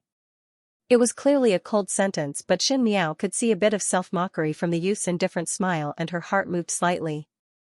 From the moment he started to lay his hands on the Xie brothers, Xie Jingxing had truly abandoned all relations with the residents of the Marquis of Linan. Because if there was a day that Xie Ding was able to track his whereabouts, even if Xie Ding originally did not have any enmity towards Xie Jingxing, because of the Xie brothers' death, he would not be able to let it go. Father and son became enemies. Even though they were not biological father and son, but was Xie Jingxing really as heartless as he appeared on the surface? Or was he just hiding all his emotions, good and bad, in that pair of eyes that were always filled with smiles? Everyone in the world had their own secrets that they were not willing to speak of, and Shen Miao had no way of knowing Xie Jingxing's thoughts. In this cold winter night with heavy snow, Xie Jingxing ran to the trees outside of the Shen mansion to enjoy the cool breeze. Was it really just to give a flower to someone, or was it the same as her? It was just that there were no dreams at night, so he borrowed the heavy snow to sober up those unpleasant thoughts. If that was the case, then the two of them really did have some resemblance. Shen Miao suddenly found Xie Jingxing pleasing to the eye. Xie Jingxing caught a glimpse of her gaze and was slightly startled before saying, "What is that look? Sympathizing with me?" Shen Miao smiled, "I can't even take care of myself, so what qualifications do I have to sympathize with others? Not to mention His Highness Prince Rue, this kind of person who can cover the sky with one hand." Shen Miao said it with some ridicule. Perhaps she herself did not discover that her words had the intention to divert the topic and let Xie Jingxing's heart ease a little. Xie Jingxing raised his eyebrows as he looked at Shen Miao. Suddenly he placed his hands on the table and leaned close to Shen Miao and said with a smile, "You do not need to belittle yourself. Following my ally, one still have the qualifications to be a cut above others." In the winter night, his voice seemed to be deliberately lowered and had a slight warmth as he slowly said, "Of course, if one is a woman that follows me, then one would have all the qualifications."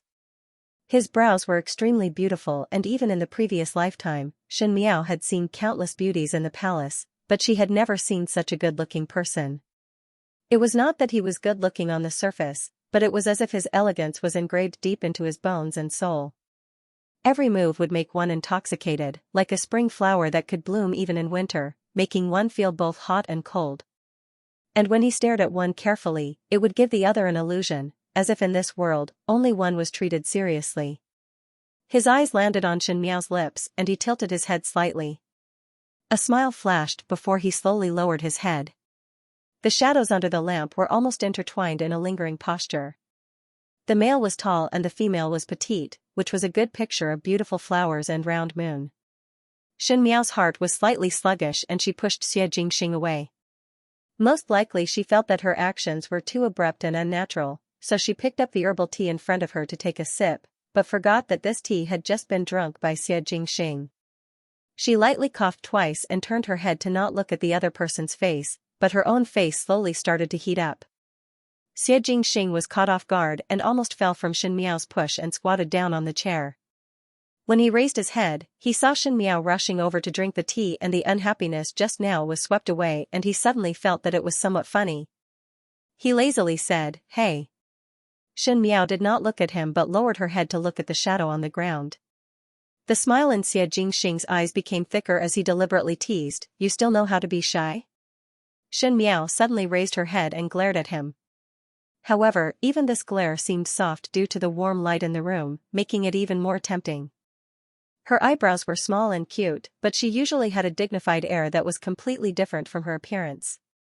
It was rare for her to have the demeanor of a young girl. At this moment, she was 3 parts embarrassed and 7 parts embarrassed. Her fair face was blushing as if she was drunk, which made her look even more charming. Suddenly, it reminded him of that winter night 2 years ago. She was wearing a tunic with her long hair hanging loosely over her shoulders. She stood in front of the window in a drunken stupor, pointing at the fireworks. As he thought about it, he could almost smell the refreshing aroma of plum blossom wine in his mouth. Xie Jingxing's lips hooked up. "Shen Miao. What is it?" Shen Miao was suppressing a bellyful of anger. Towards Xie Jingxing, if he were to use force or play some tricks, Shen Miao would be able to face it calmly. But Xie Jingxing treated her as if he was teasing a little girl. It was very bad and Shen Miao did not know how to deal with it. In her previous life, when she was in the palace, people would be respectful and obedient to her in front of her, but when people were behind her, they would point at her. But from the beginning to the end, the people that she came into contact with were all old-fashioned people who scrupulously abided by the rules and etiquette of the palace. She had never met someone like Xie Jingxing who was so arrogant and did things without order. It was as if all the countermeasures were useless under the other party's unconventional way of playing cards. "You are drinking from my teacup," Xie Jingxing reminded. Shen Miao subconsciously looked down and was so embarrassed that she wanted to lift her feet and leave. She suddenly felt that it was her biggest mistake to let Xie Jingxing enter the room tonight. "Shy?" Xie Jingxing seemed to like to see her embarrassed look and continued to get closer. "It is not early anymore," Shen Miao said seriously. "You are still not leaving?" Xie Jingxing did not speak and stared at her for a while. His gaze was sharp and deep and ordinary people would not be able to withstand it. Shen Miao forced herself to look at him calmly. After a moment, Xie Jingxing stood up and said, "Never mind. Since you are shy, I will not disturb you." He said it ambiguously, which made one's imagination roam, but he did not see Shen Miao's stiff face. He walked to the window and Shen Miao followed suit. Xie Jingxing opened the window and the cold wind swept in, making Shen Miao shiver. "It is cold outside. No need to send me off," Xie Jingxing said. "Many thanks for taking me in. The tea is very good and the snacks are not bad." His figure flashed and he was already in the courtyard outside the window. Shen Miao walked over, intending to close the windows and doors. However, she saw that in the wind and snow, the handsome young man in purple robe suddenly thought of something and turned his head, smiling gently. "Oh yes, you are also cute when you are shy." Shen Miao slammed the window shut. She should not be soft-hearted. This person was too hateful. After Shen Miao closed the window, she sat back on the bed in the room and looked at the oil lamp at the head of the bed. It was so weak that it was almost extinguished. However, her eyes were unusually bright and sparkling, like the best quality pearls and gems, shining in the dark night. She thought that if it was in her previous life, Xie Jingxing's actions would be considered as offending her superiors and she could shout out presumptuous and then get people to drag him out and behead him. But in this life, she was so amused that she could not do anything. But why was it so awkward? In the flickering light, the man lowered his head slightly. One could almost see each of his long eyelashes. His eyes were more mesmerizing than the moonlight. His lips were thin and slightly cold. Shen Miao quivered and suddenly recovered to her senses before rubbing her forehead. Most likely it was because she was too tired these days that she was bewitched. With Xie Jingxing's good looks, females would be attracted to him, just like the top hostess in a small brothel. She comforted herself in this way, but she couldn't calm her strange heartbeat. When she lay on the bed, she didn't realize that the corners of her lips had unknowingly curled up. The winter in the Ding capital was exceptionally cold and the common people who lived at the foot of the emperor, even if they were common people, would feel honored and felt that they were different from the common people in the outer city and were particular about being superior. Not to mention the high officials and nobles. Therefore, whenever it was winter, people would wake up later. Other than the street vendors who had to wake up early to set up their stalls, ordinary people were willing to stay indoors and go out when it was warmer. It snowed heavily the entire night last night and it was even colder outside. Luckily the snow stopped early in the morning, thus everyone was willing to go out. When it was slightly later, the number of people on the streets gradually increased. After an entire night of snow at the Wanli Lake, the surface of the lake had completely frozen into hard ice. Ordinary old men who were fishing were not willing to come over. Not for any other reason, but with such hard ice, it was difficult to even dig a hole. It was better to wait for the weather to warm up before coming over. Even though there were fewer old men fishing at the Wanli Lake, there was a group of playful children. The surface of the lake was sparkling and the children loved to wear hard-soled boots or find a piece of wood to chase and play on the surface of the ice. Most of these children who were playing were the children of the street vendors. Their mothers scolded them for dirtying their newly made jackets and were also afraid that the ice would suddenly break midway. But the children were at the age where they loved to play, so how would they listen to their mothers obediently? As usual, 3 to 5 of their little friends secretly took the pieces of wood to play at the Wanli Lake. Today was the same. A few 5 to 6-year-old children walked towards the center of the Wanli Lake with the wooden pieces. The surface of the lake was very slippery, so the children had to walk carefully. It didn't matter if they slipped, but if the ice got their newly made clothes wet and dirty, they would inevitably be scolded by their mothers. Therefore, they all walked very slowly. With great difficulty, they walked to the center of the Wanli Lake. The children put down the wooden pieces in their hands and sat on the wooden pieces. One person pushed them from the back, pushing them from the center of the lake to the outside. They felt that they were playing very happily. A little girl wearing a flowery robe carried the wooden pieces and walked to the back. She probably wanted to go further, but she suddenly stopped. "Ah Chun, why are you standing there?" An older boy saw his sister standing in front of him in a daze and couldn't help but ask. "Big brother," the little girl called Ah Chun pointed to the front, "that ice sculpture is so strange." There were exquisite restaurants in the south of the city, and naturally, there were also some ordinary shops. Most of the owners of these shops had some savings and could be considered slightly wealthy, but they could not afford to rent the shops of big restaurants. But even so, because of the unique location and environment of the south of the city, the ordinary shops were still quite lively.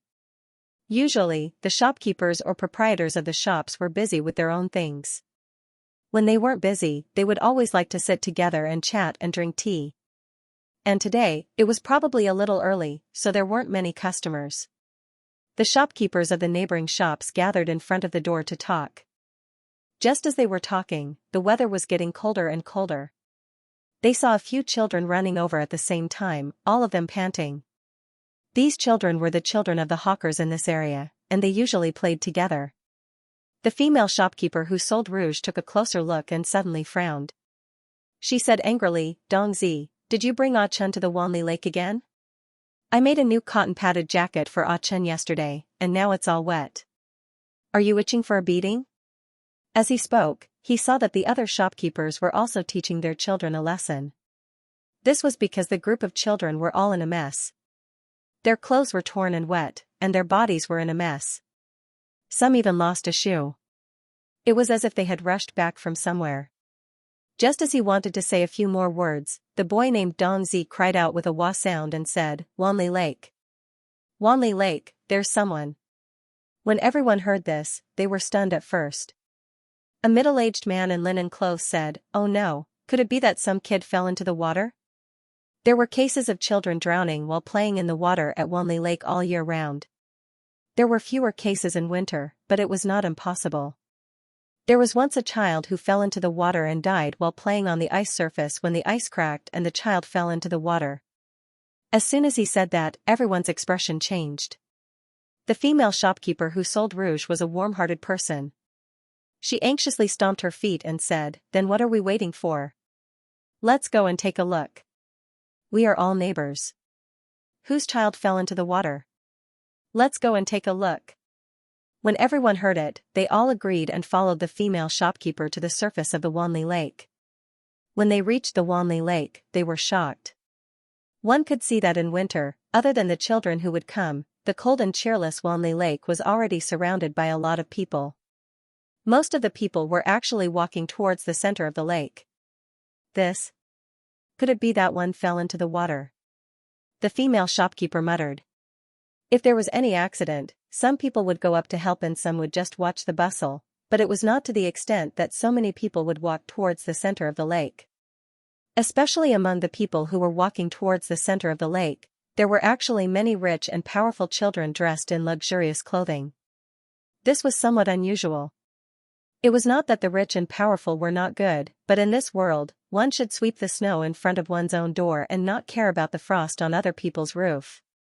It was common for the rich and powerful children to be indifferent to the common people's matters. But now, when were there so many warm-hearted people in the Ding capital? At this moment, there were also people walking towards the center of the Wanli Lake. Kai Lin's entire body was shivering from the cold. Even though he was wearing extremely thick clothing and had a fur cloak over his head, the surface of the lake had always been much colder than the ground. Especially the ice cubes under his feet. The cold air penetrated through his boots and drilled into the soles of his feet. Even a pampered and spoiled young master like Kai Lin was somewhat unable to withstand the cold. What exactly is on the surface of the lake? Kai Lin asked his scoundrel friends that he usually shared the same bad taste with. Why is it so early in the morning to let everyone look over here? Early in the morning, Kai Lin found the young masters that he usually hung out with and originally planned to go to the gambling house to play, but who knew that his friends said that there was a big movement at the Wanli Lake and insisted on pulling him over to take a look. Actually, I also do not know. That person said, but I heard from the servants that there was something, so I pulled you over to take a look. Heh heh. He leaned close to Kai Lin and whispered, normally we only hear about erotic corpses in dramas and books, but today we are able to see a real erotic corpse. Corpses? Kai Lin jumped in shock and quickly said, I am not going. Even though he usually liked to hunt for strange things, but he would only talk about liveliness, and at the end he was still somewhat timid in his bones. Even though he used to be known as a little overlord, his temper was destroyed by Xin Miao during the academy examinations 2 years ago, and now he seemed to know his place. That friend did not spare him and said, since we have already walked all the way here, just go and take a look. Just take a look. What are you afraid of? Kai Lin could not stand being agitated by others and immediately said, why would I be afraid? I will go and take a look with you now. I want to see what is it that is worth you to be so excited. Both of them had already walked more than half the way and now they were very close to the center of the lake. When they walked to the center, there were already a lot of people pointing at them. His friend pulled Kai Lin aside from the crowd and squeezed to the front before pointing to the thing in the middle. Quickly look. It is this. Kai Lin raised his eyes and looked up. The winters in the Ding capital were cold, especially in recent times. If a bucket of water was placed outside the courtyard, it would, needless to say, turn into a bucket of ice the next day. As long as something was wet, such as a tree branch or a roof, it would be covered in ice after a night. And in the middle of the Wanli Lake, there were 3 standing ice sculptures. It wasn't accurate to call them ice sculptures. The 3 human-shaped ice blocks could clearly see the human figures on the transparent ice surface. It was also because of this that one could clearly understand that they weren't sculptures meticulously crafted by skilled craftsmen. Instead, they were real, living people. Or rather, they were people who had been frozen to death and turned into ice sculptures before they died. The most amazing thing was the postures of these 3 people. The one in the middle was obviously a woman. Her clothes were lightly undone, revealing more than half of her snow-white body. The man beside her was reaching out to take off her doo-doo, while the man behind her was supporting the woman's waist from behind. The woman raised her head and leaned against the man's back. Even though her expression was somewhat stiff, this ecstatic action was like a living spring scene, making one's imagination run wild. And the people who surrounded the layers of ice sculptures were mostly men. There were commoners and also rich young masters. Perhaps some were there for novelty hunting and some had the thought that it would be a waste not to look. Even if it was a corpse, it was still a beautiful woman. Moreover, the ice sculptures were so lifelike that it did not make one feel horrified. Instead, it made one feel that there was an alluring atmosphere coming from the inside out. But the truth was ignored by others. People would always place all their attention on the things that they were interested in, and the males would delightedly talk about where did this living spring scene come from, or where did they find such a dissolute female, but no one thought about what kind of case this was. 3 people were frozen to death, and it should have been a very terrible thing. Kai Lin stared at the 3 ice sculptures. He was originally somewhat afraid of corpses. But these ice sculptures did not make one feel that it was scary, but instead had a vulgar taste of the marketplace, so he looked at it. The friend beside him said, "This female's birth is rather good-looking. You see, how would an ordinary family be able to raise such a beauty, and even have such an alluring posture?" The words were as if one was commenting on a new young lady from a brothel. Kai Lin echoed his friend's words as he carefully stared at that female's ice sculpture. Even though there was a thin layer of ice on the surface, one could vaguely see the female's facial features. The facial features were very delicate and even somewhat familiar. "Familiar?" Kai Lin asked. "I feel that this young lady is somewhat familiar. Think if it is a young lady from a brothel that we have seen before?" That friend carefully sized it up before shaking his head. "Impossible. I have been to the brothel in the Ding capital, and have seen the young ladies before, but have never seen this one before." He casually said, "Seeing that the dudu that one wears is inlaid with gold, perhaps she is a high-ranking official or noble from the palace." He said it unintentionally, but Kai Lin was suddenly startled. Born from the palace, he looked up at that female, and what appeared in front of him was a certain palace banquet, a young and arrogant female wearing a thin golden dress. That somewhat domineering face gradually overlapped with the stiff face in front of him, and finally became a person. "Princess Mingyan!" Kai Lin cried out involuntarily. "What?" The friend was startled for a moment. This friend was only from a wealthy merchant background, and normally would not have the opportunity to come into contact with the high-ranking officials and noble people in the palace, thus he did not understand what Kai Lin was talking about. Kai Lin's expression instantly changed. He finally understood why he felt that this female corpse was somewhat familiar. Previously at the Ming Qi's tribute banquet, because he paid attention to Shen Miao, and competed with Shen Miao in archery, he had also paid attention to Princess Mingyan. At that time Kai Lin felt that he was in the same boat as Princess Mingyan. And who else could it be if it was not Princess Mingyan? Who else could it be in the ice sculpture that posed in an erotic posture with the 2 males? Even though Kai Lin's words were not echoed by his friends, the surrounding people with sharp ears heard it and asked him one after another, "The Princess Mingyan that you were talking about, is it that Princess Mingyan from the Qin country?" "Really? The woman inside is Princess Mingyan? How could a princess of a country be like this? It must be fake. Now that you mention it, this woman really does look like a princess." The uproar on the Wanli Lake in the Ding capital, Princess Mingyan and the 2 males in an extremely erotic position was talked about by the common people of Mingqi, and it quickly spread to the palace. Naturally it also spread to the Shen mansion. Because Shen Miao spoke with Xie Jingxing in the middle of the night, she could not fall asleep and only fell asleep when the sky was slightly bright, so she lazily got up. Jing Zhangguyu saw that Shen Miao was sleeping soundly and did not dare to disturb her. When Shen Miao woke up to eat breakfast, it was already very late. She was drinking the porridge that was made in the kitchen and thinking about Xie Jingxing's words last night when she saw Luo Tan rushing in from outside. These days Luo Tan's injuries were much better under Gao Yang's treatment. Even though Gao Yang kept emphasizing that Luo Tan should recuperate well, but how could Luo Tan have a calm temperament and still did what she should do? Sometimes it almost made one suspect if the person who almost lost her life a few days ago was her Biao youngest sister.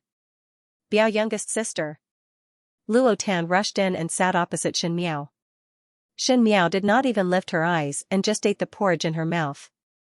These days Xianxia did not allow Luo Tan and Shen Miao to go out, so that they would not meet with bad people like the last time. Thus Luo Tan had to stay in the residence and was strangely bored all day long. Every time Shen Miao met Luo Tan, it was as if Luo Tan was the younger sister, thus she was much more tolerant. Biao youngest sister, do not eat first. Listen to me about a big matter. Luo Tan sat upright. Shen Miao was helpless and put down the spoon in her hands. What is it now? Princess Mingyan is dead. Luo Tan said, early in the morning, her body was found on the Wanli Lake with 2 males. Doing that kind of thing. But one do not know why she was frozen into ice. Now the entire capital is talking about this matter. Princess Mingyan was dead. Shen Miao was startled for a moment. Luo Tan said it over and over again and it was not clear but Shen Miao understood most of it. There was no doubt that Princess Mingyan's death was Xie Jingxing's doing. As for the two males that were mentioned, Shen Miao almost immediately thought of the Xie brothers. As she thought about it, she could not help but gasp. One had to say that Xie Jingxing was indeed a vicious and merciless person. If Princess Mingyan was killed normally, then there would not be any problem. But to place Princess Mingyan and the Xie brothers together in such an erotic way, the focus of the public was not on the fact that she was killed, but the personal relationship between Princess Mingyan and the Xie brothers. Admittedly, perhaps all of this was the murderer's doing, but as compared to a cold investigation, it was easier for the public to talk about such an erotic case. In any case, even if Huangfu Hao or Emperor Wen Hui used force to suppress it, or come forward to clarify, others would not believe it. Princess Mingyan was a princess of a country, but she was like a female in a brothel that everyone looked at.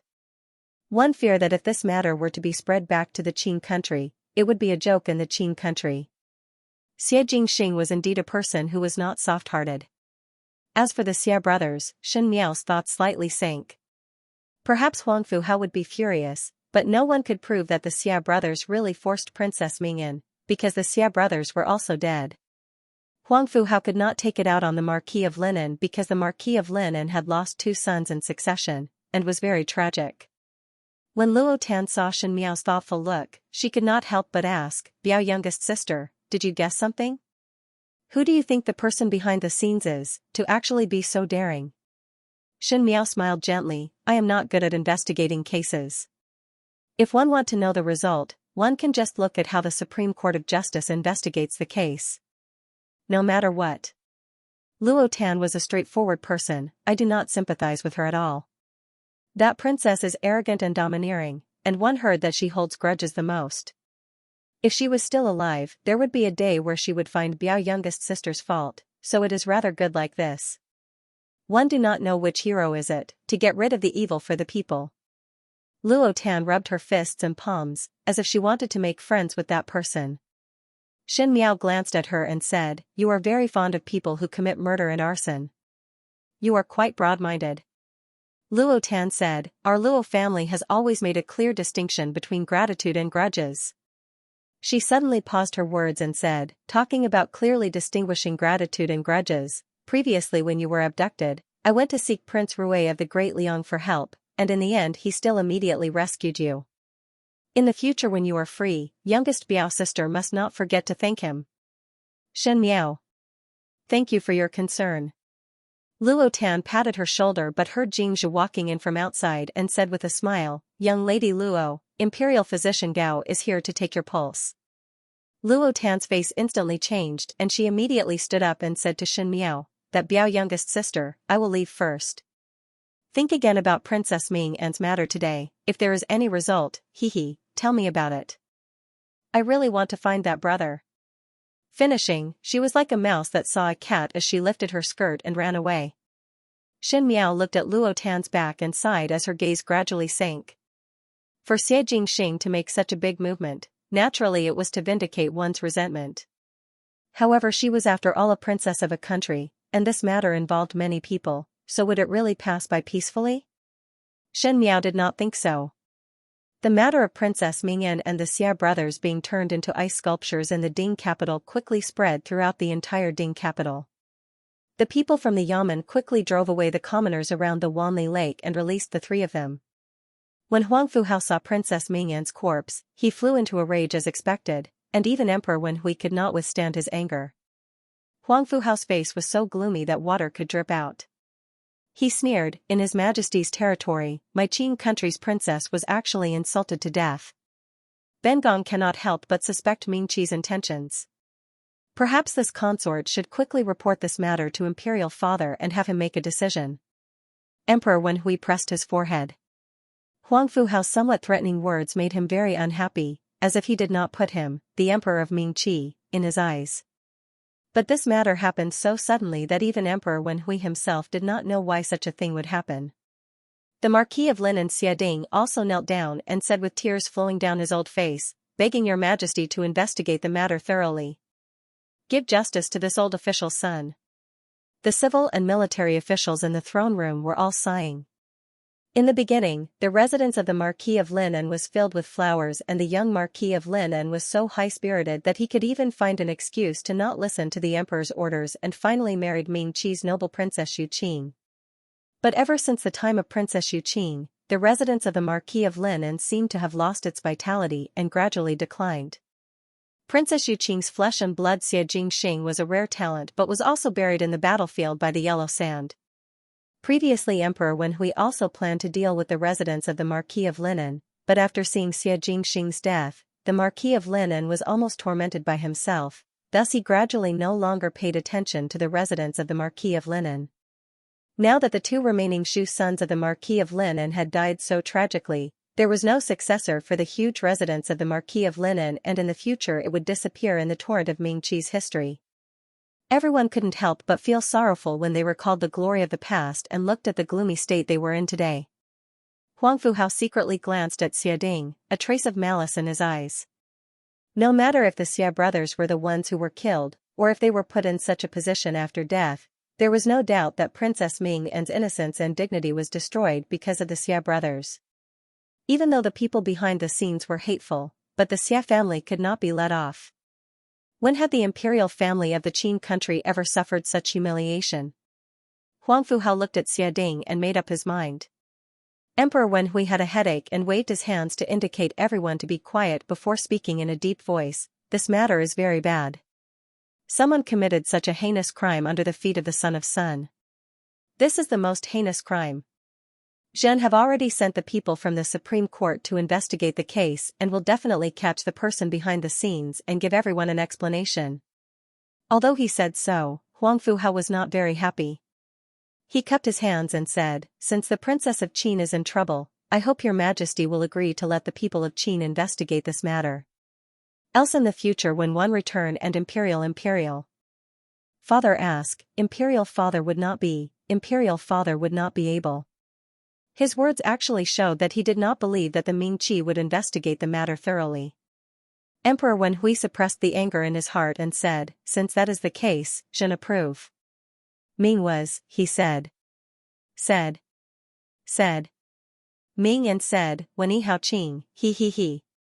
But the Marquis of Lineage was after all an aristocratic family of Ming Qi, and when he met with this misfortune, everyone came forward to comfort him. Amidst the comforting crowd, someone walked past Huang Fuhao and warmly said, "Crown Prince, please restrain your grief." This person was Prince Ding, Fu Xiuyi. Huang Fuhao was in a state of anger, and when he saw Fu Xiuyi, his expression did not turn for the better as he cupped his hands and was about to leave. But he heard Fu Xiuyi speaking softly from behind, regarding the matter of the princess being killed. This one also have some thoughts. One do not know if the Crown Prince is willing to hear it. Huang Fuhao was surprised for a moment. At this moment the officials were busy comforting the Marquis of Lineage and they happened to walk to the corner, so no one saw the actions between the two of them.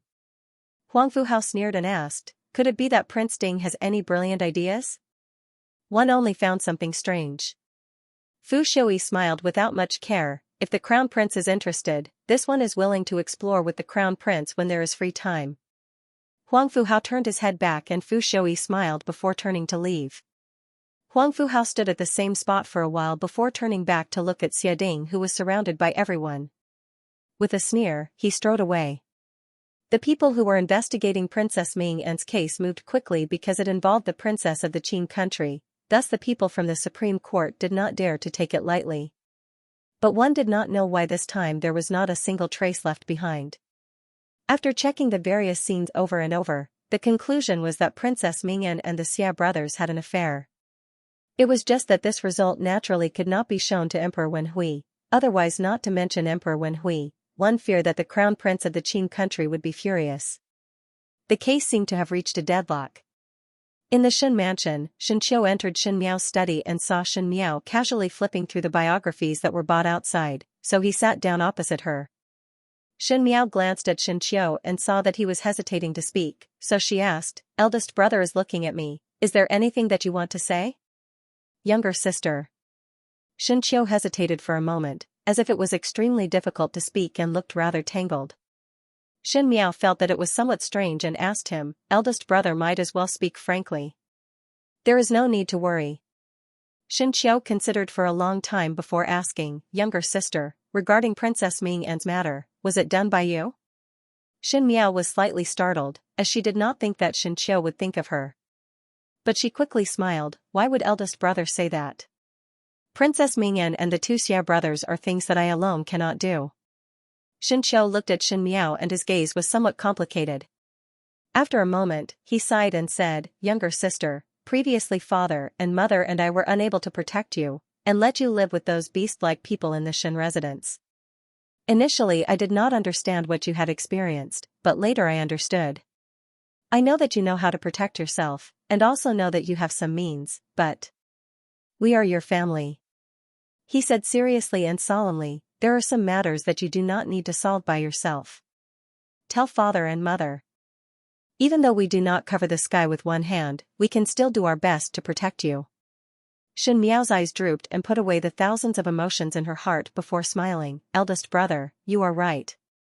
We are admittedly one family, but the matter with Princess Mingyan was indeed not done by me. I don't have that much ability, and I don't have that much courage. Moreover, she retorted, forget about Princess Mingyan, what connection do I have with the Xia brothers? Xianxia sighed and said, you are still unwilling to tell me the truth. Shen Miao did not speak. Towards Xianxia, Shen Miao was actually revealing her own information to him bit by bit. If there was a day in the future when she really reached a point of no return, at least Xianxia would be able to understand why she would do these things earlier. However, not everything in this world could be done in one go. She couldn't tell him everything now. Forget it. I just want to tell you that since I can guess that you're related to this matter, it doesn't mean that my parents don't know anything. Xianxia stared at Shen Miao with a serious expression. One must know that Princess Mingyan did not have any grudges with anyone in Mingqi, and if there were any, it would be with you alone. If we think this way, the crown prince of the Qin kingdom will naturally think the same way. In fact, regardless of whether you have anything to do with this matter or not, there will always be people looking at you. Younger sister, you are now in a very dangerous situation. Shen Miao said, but I have nothing to do with this matter, and even if they investigate, they would not be able to link it to me, right? Actually what Xianxia said, how could Shen Miao not have thought of it? Xie Jingxing could seal the mouths of the entire Ding capital, and let the people in the Ding capital not be able to find any clues, but what would Huangfu Hao think in his heart? This was something that Xie Jingxing could not stop. You really have that much confidence? Xianxia asked. Shen Miao said, do not worry eldest brother. This matter really has nothing to do with me. Xianxia then gave a slight sigh of relief, these days you better not go out of the residence. The Ding capital is not peaceful and moreover there are some people with ulterior motives. The residence has already increased the guards so it should be safe. Shen Miao nodded her head. Xianxia stood up. He still had military matters to attend to and had to rush back. Just as he was about to leave, he suddenly thought of something and turned to look at Shen Miao, younger sister, do you know any powerful and influential people? Shen Miao's heart slightly moved but her face was calm as she shook her head, never. Xianxia did not say anything more and turned to leave. In fact, Xianxia's worries were not wrong. This night, there was a special guest in the residence of Prince Ding. This distinguished guest was not someone else but the crown prince of the Qin country, Huangfu Hao, who was incomparably furious because of his younger sister's tragic death. In the throne room, Fu Xiaoyi and Huangfu Hao's fluttering words finally made the suspicious Huangfu Hao decide to make this trip. Before Huangfu Hao came, Fu Xiaoyi let Pei Lang hide in the next room and listen to their conversation through the open dark window. Huangfu Hao put down the teacup in his hands heavily and did not dawdle with Fu Xiaoyi as he went straight to the point. Prince Ding previously said that there is something fishy about my younger sister. Is it possible to explain? Why is the crown prince so anxious? Fu Xiaoyi smiled faintly, I also deeply regret that Princess Mingyan was killed. But the current plan is not to immediately catch the murderer. Huangfu Hao's brows wrinkled and looked at Fu Xiaoyi with a sneer, could it be that Prince Ding also think that Ben Gong should keep the peace? One do not know what kind of rules your Ming Qi has but in the Qin country, the murder of a princess is a major event. Even if one were to keep the peace, in the future when imperial father knows of the matter, he would definitely seek justice from your emperor. It is only a tribute banquet, but my Qing country's princess lost her life here. Does Prince Ding feel that this is reasonable? There was a faint threat in his words. Fu Xiaoyi shook his head. Since the crown prince is so anxious, then I will not speak in riddles with the crown prince. In general, there is always a reason for a murder case. In this matter, it looked like the Xia brothers and Princess Mingyan were killed together, but the other party placed the corpses in such a position to humiliate, and it was obvious that they deliberately wanted to ruin Princess Mingyan's reputation. That is to say, the other party is obviously targeting Princess Mingyan. Huang Fuhao sneered. Of course I know. To dare to do such a thing, you really have guts. There is no harm for the crown prince to think, in Ming Qi, who would have such enmity with Princess Mingyan. Huang Fuhao was stunned for a moment before he frowned and fell into deep thought. Princess Mingyan had an arrogant temperament, and would usually scold or beat the servants, thus there were naturally a lot of people who had complaints against her. But ever since she entered the Ming Qi, because of her imperial father's strict orders, one must not get into a deadlock with Emperor Wen Hui, thus Princess Mingyan was able to restrain herself. Thus even though Princess Mingyan's actions were presumptuous, to the Ming Qi's officials, she did not offend anyone. Unless… Huang Fuhao suddenly thought of something. His eyes lit up and he asked in a deep voice, "You mean Shen Miao?" Fu Xiaoyi smiled but did not speak. "Impossible." Huang Fuhao said, even if she had enmity with Mingyan, and Mingyan had teased her, but Shen Miao was only a female, and there were guards by Mingyan's side. How could Shen Miao deal with them? Fu Xiaoyi smiled and shook his head. Shen Miao cannot, but you must not forget that she is Xianxian's daughter. How does Xianxian treat this daughter? During the tribute banquet, the crown prince had personally seen it. Huang Fuhao remembered that on the day of the tribute banquet, when Princess Mingyan and Shen Miao were in a deadlock, Xianxian as her father stood on Shen Miao's side from the beginning to the end, and did not hesitate to ignore Emperor Wen Hui's expression to show a tough stance. If Xianxian stood up for his daughter, it was not impossible for Xianxian's subordinates to act. What about the bastard son of the Xia family? Huang Fuhao said in a deep voice, even if Xianxian stood up for Shen Miao, he would not involve the Xia family for no reason. Xia Ding is still an official in Ming Qi, so Xianxian will not seek trouble. Fu Xiaoyi sighed. Does Crown Prince still not understand? In those days, I originally let the Xia brothers entertain Princess Mingyan, and Princess Mingyan was with the Xia brothers. The Crown Prince and the Princess were siblings, so he knew the Princess's temperament. Shen Miao and Princess Mingyan were in discord, and if Princess Mingyan wanted to deal with Shen Miao, it was understandable. It is just that the princess is after all a Qing country's people and Shen Miao is an official's daughter, so it would be inconvenient to take action. The Xia brothers were used well. Huang Fuhao was stunned and said angrily, "Don't tell me you're saying, don't be angry, Crown Prince. I originally wanted to nurture the Xia brothers so that they could be my assistants in the future. However, these two people probably don't have the fate to achieve meteoric success. You should understand what happened next. It was probably because the Xia brothers made a mistake when they attacked, so they were the ones who died in the end. They even implicated the princess." Although Huang Fuhao still had a look of disbelief on his face, he had already begun to ponder in his heart. First, Shen Miao was abducted for no reason, and at that time Huang Fuhao suspected that it was done by Princess Mingyan, but afterwards seeing that Princess Mingyan did not leave the residence, and did not know anyone in Ming Qi, he did not think much about it. Afterwards Shen Miao was inexplicably sent back to the Shen mansion by that nuisance Princess Xianxia, and then something happened to Princess Mingyan and the Xia brothers. What Fu Xiaoyi said was not wrong. Princess Mingyan had a very vengeful character, and if she was previously embarrassed by Shen Miao, she would not have ended the matter so easily. It was true that the Xia brothers often appeared in the residence during those days. If it was for this reason, it was understandable. But was Shen Miao really that capable? Huang Fuhao felt that something was not right in his heart. Even if Xianxian doted on Shen Miao and had this ability, it was not a wise move to openly go against a country's princess. Especially now that Xianxian had just returned to the capital, many things were still not stable. Even if he did not think for himself, he had to think for the other people of the Shen family. Was Xianxian so stupid? For the sake of his daughter, he would even throw away his rationality? Huang Fuhao did not listen to anything that Fu Xiaoyi said.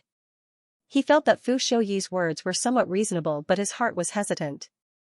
Seeing that Huang Fuhao was uneasy, Fu Shouyi did not say anything more.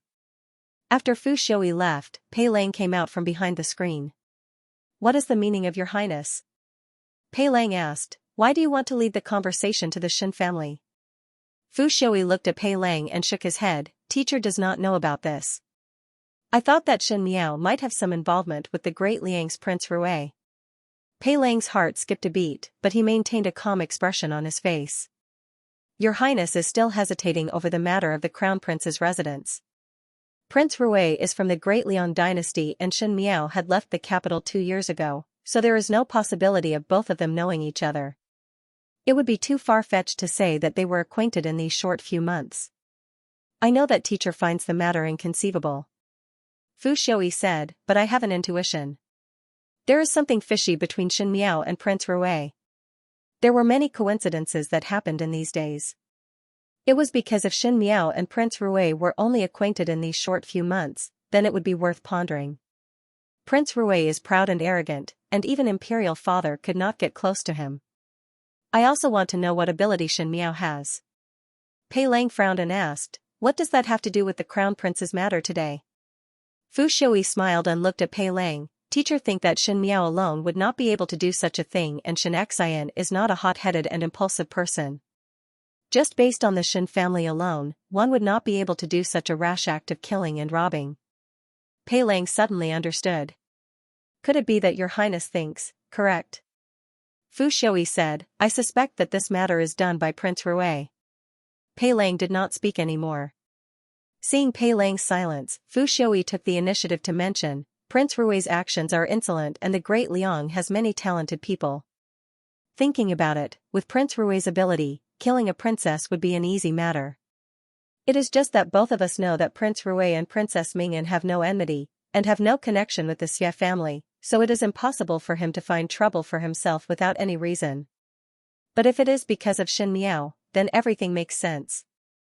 He smiled faintly. "Even though there is a saying in this world that one would fly into a rage for a beauty, but I do not think so.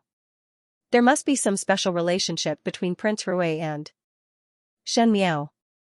So your highness had Crown Prince Qing make a move to lure the snake out of its hole?" Pei Lang asked. "Not bad," Fu Shouyi said with a smile. "Huang Fuhao is naturally suspicious, and even if he does not believe my words, he will have more suspicions in his heart, and one day he will make a move to probe. If Prince Rui is really involved with Shin Miao, he would definitely make a move. At that time, one would know the relationship between the both of them and then make other plans." Pei Lang asked, "If Prince Rui did not make a move, then what would happen?" "There is no harm," Fu Shouyi said. "If Prince Rui did not take action, the Shin family had already gone overboard these days. It is a good thing for us to let Huang Fuhao deal with the Shin family and suppress the Shin family's strength." "Your highness has already decided to suppress the Shin family?" Pei Lang looked at him. "Since you can't be of use to me, I naturally won't leave behind any future troubles." Fu Shouyi smiled warmly, but his tone was extremely cold. He turned to look at Pei Lang and said, "In the future, we will still need Mr. Empress to come up with a plan." Pei Lang repeatedly said that he did not dare. When Fu Shouyi left, Pei Lang returned to his room and looked at the lights in front of him and could not help but sigh. 2 years ago Shin Miao let him lurk beside Fu Shouyi to be an informant, and Pei Lang had no choice but to go. He himself also had some skills and was lucky enough to gain Fu Shouyi's favor. Now Fu Shouyi regarded Pei Lang as the #1 confidant. Just like today when he and Huang Fuhao were playing the third flower secretly, Fu Shouyi did not deceive Pei Lang at all and instead trusted him. Perhaps this was really because Fu Shouyi did not guard against Pei Lang at all. Of course it could be because of Fu Shouyi's skill in controlling his subordinates.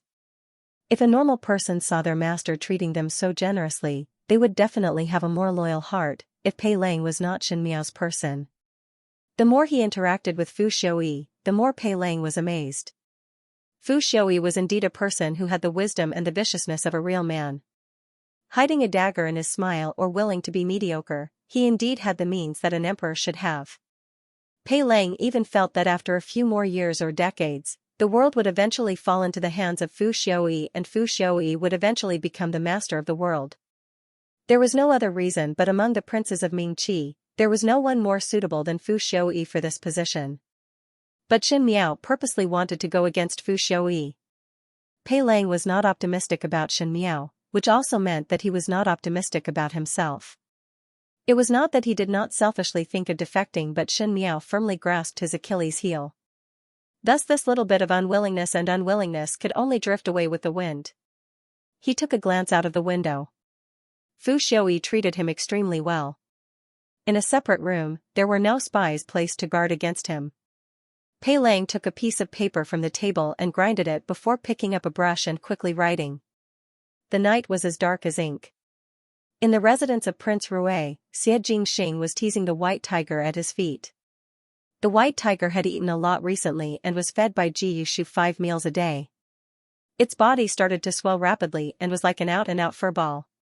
Even when it was playing, it was not as agile as in the past and always had a look of stupidity. Xie Jingxing was such a picky person that he was too lazy to even carry it and was rather perfunctory when teasing it. A male who looked like a guard walked in from outside and was much younger than Tai Yi. He took out a letter from his bosom and handed it to Xie Jingxing. This is a letter that came out from the residence of Prince Ding and is from Prince Ding's aide, Pei Lang. It is to be sent to the hands of 5th Xin young lady of the Xin mansion. Xie Jingxing raised his eyebrows and took out the letter from the envelope. He quickly scanned through it, and when he saw the last line of words, his lips suddenly hooked up. In the night, his brows were as handsome as a painting and his purple gold robe was overflowing with color, as if he was a person in a painting wearing embroidered clothes. It was clearly a casual smile, but Nan Qi shivered slightly as he sensitively sensed that his master was unhappy again. The last line of words was, "Be sure to stay away from Prince Rui." The matter of Princess Mingyan in the Ding capital had set off an uproar among the commoners, but the people from the Supreme Court of Justice were unable to find any results after a long time. Emperor Wenhui would get angry every few days and even implicated a number of officials, but there was a faint unsettled result.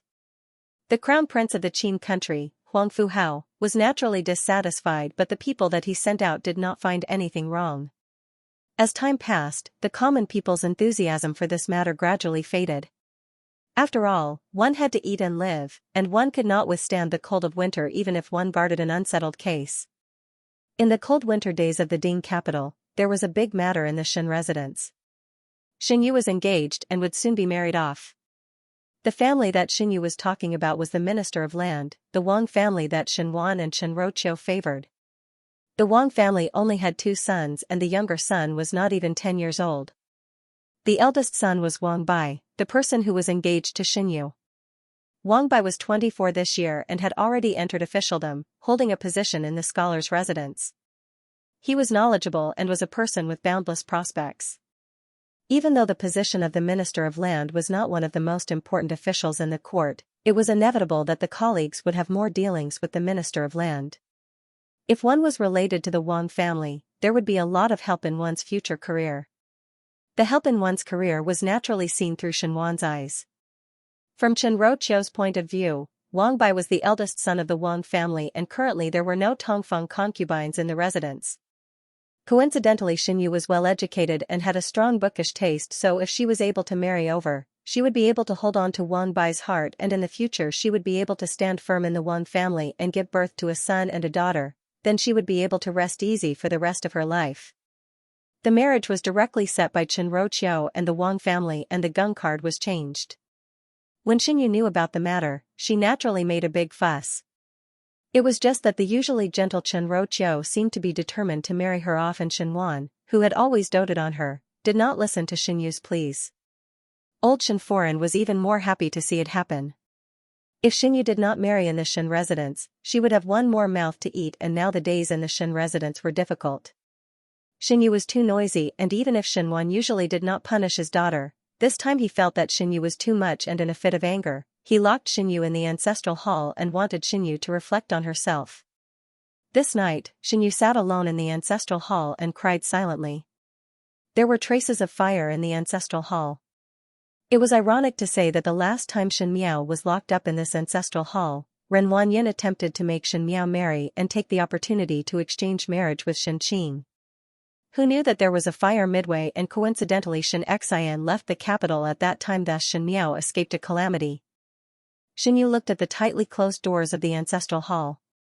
It seemed that from that time onwards, everything went smoothly for Shen Miao. Because Xianxia and wife and Shen Qiu were behind Shen Miao to support her, Shen Miao was unscrupulous in whatever she did. Shen Yu believed that if there was a day that Shen Miao wanted to marry Fu Xiuyi, Xianxia and wife would not be like Chen Qiu and Shen Wan to stop it.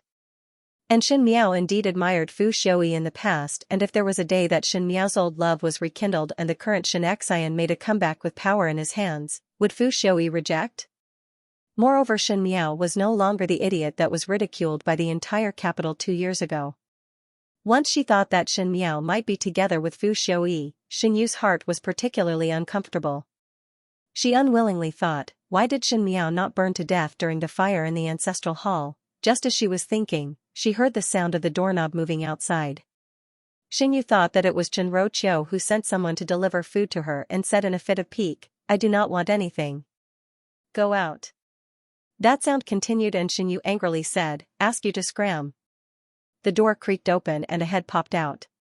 It was Shen Dongling. The moment she saw Shen Dongling, Shen Yu was also surprised for a moment. Shen Dongling looked outside and suddenly closed the door and walked to Shen Yu. After thinking for a while, she also sat down on the floor and handed the basket in her hands to Shen Yu before softly saying, the old woman guarding outside had gone to drink and I sneaked in.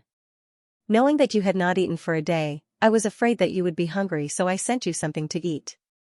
Second sister, you must lower your voice. Shen Yu was startled for a moment and saw that Shen Dongling had already opened the bamboo basket and took out stacks and stacks of snacks. Even if Shen Yu was only perfunctory towards Shen Dongling on normal days, there was a trace of being touched now. Thinking that she had not eaten for a day and Chen Qiu and Shen Wan did not care about it, but this Shu younger sister whom she did not have a deep relationship with was concerned, her expression towards Shen Dongling became warmer.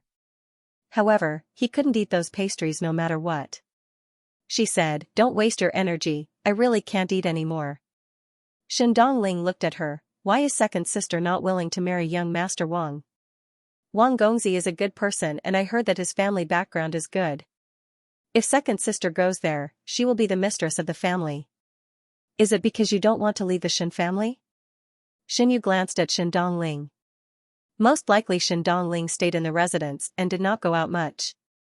She was obviously around the same age as Shen Yu, but her face had the innocence of a child.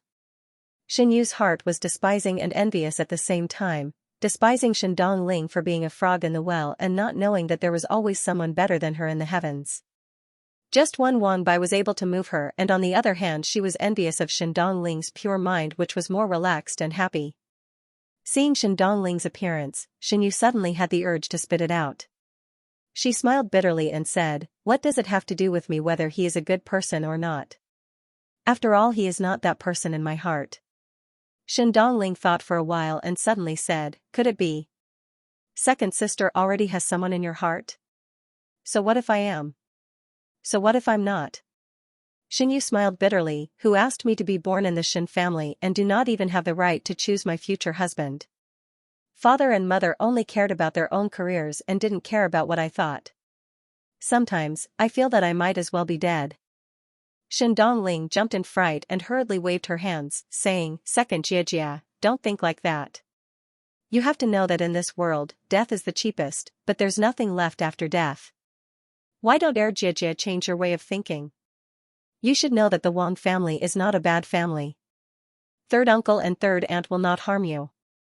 Perhaps that young Master Wang is also the ideal man in many girls' hearts. Perhaps many girls are envious of second older sister's luck. Take me for example, if I could marry into the Wang family, my aunt would probably go to the temple every day to thank Bodhisattva for granting me such a good marriage. Shen Yu shook her head and smiled as she felt that Shen Dongling was somewhat stupid. She and Shen Dongling could not be reasoned with. Especially when he saw Shen Dongling's envious expression, he felt that Shen Dongling was even more inferior. Thinking about it, as a concubine's daughter, it was already good enough to be the legal wife, not to mention the legal wife of the minister-counselor. Shen Dongling saw that Shen Yu was still depressed and her brows turned. When the car arrives at the mountain, there will always be a way. Second older sister need not be sad and troubled over this matter. It is not worth it to tire out one's body. Just like fifth younger sister at that time. At that time when fifth younger sister was engaged, one heard that fifth younger sister also made a fuss, and seeing that there was no room to turn things around, who knew that eldest Bo and eldest Shen would return and fifth younger sister would naturally be fine. Shen Dongling's words were somewhat muddled, but Xin Yu's heart moved when she heard it. At that time Shen Miao was about to be married, but because Xianxia and wife returned to the capital, she escaped a calamity. At that time Shen Yu was also eavesdropping on Chen Roqiu's conversation with the servants and knew that Ren Wanyan had the idea of exchanging marriage for Shen Qing and Shen Miao. Since Shen Qing and Shen Miao could exchange marriage, then why could she not? Shen Yu's heart became excited and a thought from a long time ago gradually surfaced in her mind. Her gaze turned to Shen Dongling, who was beside her. As for the candidate, wasn't there a ready-made one in front of her? Shen Dongling was a Shu daughter, and Shen Dongling felt that the gentleman of the Wang family was very good. Shen Dongling's character was weak and easily deceived. There was no one more suitable than Shen Dongling in front of her. Shen Yu looked at Shen Dongling and suddenly grabbed Shen Dongling's hand and said softly, "Third younger sister, how do you think I treat you?" Shen Dongling was surprised for a moment before lowering her head and said with some shame, "Second older sister did not despise my birth and treated me very well. In the entire Shen residence, only second older sister was willing to talk to me." Shen Yu had always put on a noble and generous appearance, and even if she looked down on Shen Dongling in her heart, she would not show it at all on her face. Instead, she looked like she treated Shen Dongling well. Especially after the last time, Shen Yu would look for Shen Dongling every 3 to 5 days to talk. From an outsider's point of view, the relationship between these two was not bad. Hearing that, Shen Yu smiled and said, "Then third younger sister, now that I am in trouble, are you willing to help me with something?" Shen Dongling smiled without any scheming, "No problem. As long as I can do it, I will definitely do my best for second older sister." Shen Yu smiled, "Hearing your words, I am relieved." She held Shen Dongling's hand tighter. Can you help me marry to Wang Bai?" Upon hearing these words, Shen Dongling was stunned. After being stunned for a moment, she wanted to pull her hand back from Shen Yu's and said in a panic, "This cannot be done. Second older sister, I can help you with other matters. I am also unable to help with this matter." "You can." Shen Yu did not let go and said anxiously, "Don't you also feel that gentleman Wang is very good? Didn't you say that if you were to get this marriage, your Yinyang would also be happy for it?" "Third younger sister, I beg you." "Be that as it may." Shen Dongling kept retreating, "But this is too risky. If it is discovered, I will be beaten to death, and second older sister, you will also be punished. This is too risky." "Second sister, you don't have to take such a big risk. Why can't you marry young Master Wang?" Shen Yu looked at Shen Dongling and 2 lines of tears immediately flowed down. She was born to be gentle and delicate, so her tears actually made people feel a little sad. And Shen Yu's voice was filled with despair as she said, "Third younger sister, A is honey and B is arsenic. To you it is a good marriage, but to me it is not. I already have someone I like, and I've decided that I won't marry anyone else but him. If I can't marry him and have to marry someone else, it will be a dead end for me. I will definitely end my own life on that day." Shen Yu looked at Shen Dongling for a while and suddenly stood up and knelt down towards Shen Dongling with a plop sound. She said, "If you do not agree, then it means to end my life.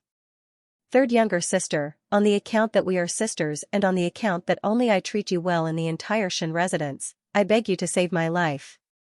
The moment Shen Dongling saw Shen Yu kneeling down, she was stunned, and upon hearing Shen Yu's words, she was so flustered that she did not know what to do. She pulled Shen Yu up and said, "Second older sister, don't be like this. Don't scare me." Shen Yu pulled Shen Dongling's hands. "Third younger sister, second older sister will beg you this time. Could it be that you want to see me become a skeleton this time?" Shen Dongling bit her lips as she looked at her. Shen Yu's hair was disheveled and her eyes were hazy with tears. She was really forced to a desperate situation, and under her helplessness, she could only reluctantly nod her head and said, "I promise you." "Second older sister, get up first."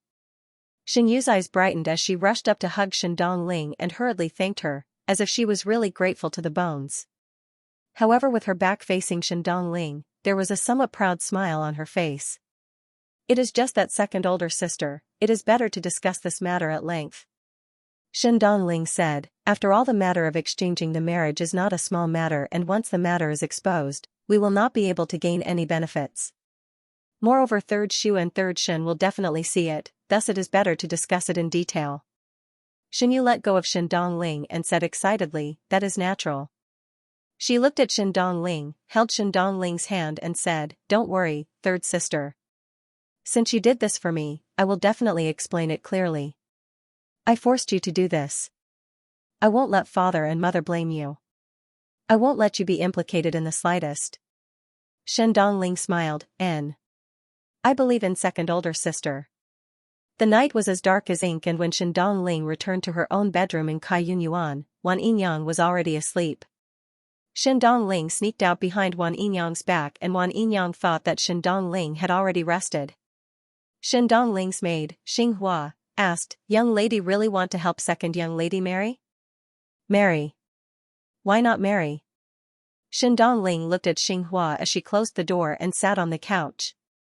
She picked up the teacup in front of her and leisurely took a sip before revealing a completely different smile. She said, the Wang family is an official family, and Wang Bai's future official career is boundless, and the inner courtyard is peaceful. Based on my background, it is impossible for me to marry into the Wang family in this lifetime. Since there is such an opportunity, one would be a fool not to grasp it firmly. In that case, Xinghua smiled, second young lady can be considered to have done a good deed. Good deed? Ling's smile was somewhat sarcastic. Could it be that you think that in this Shen residence, there is really someone who is as kind as a fairy?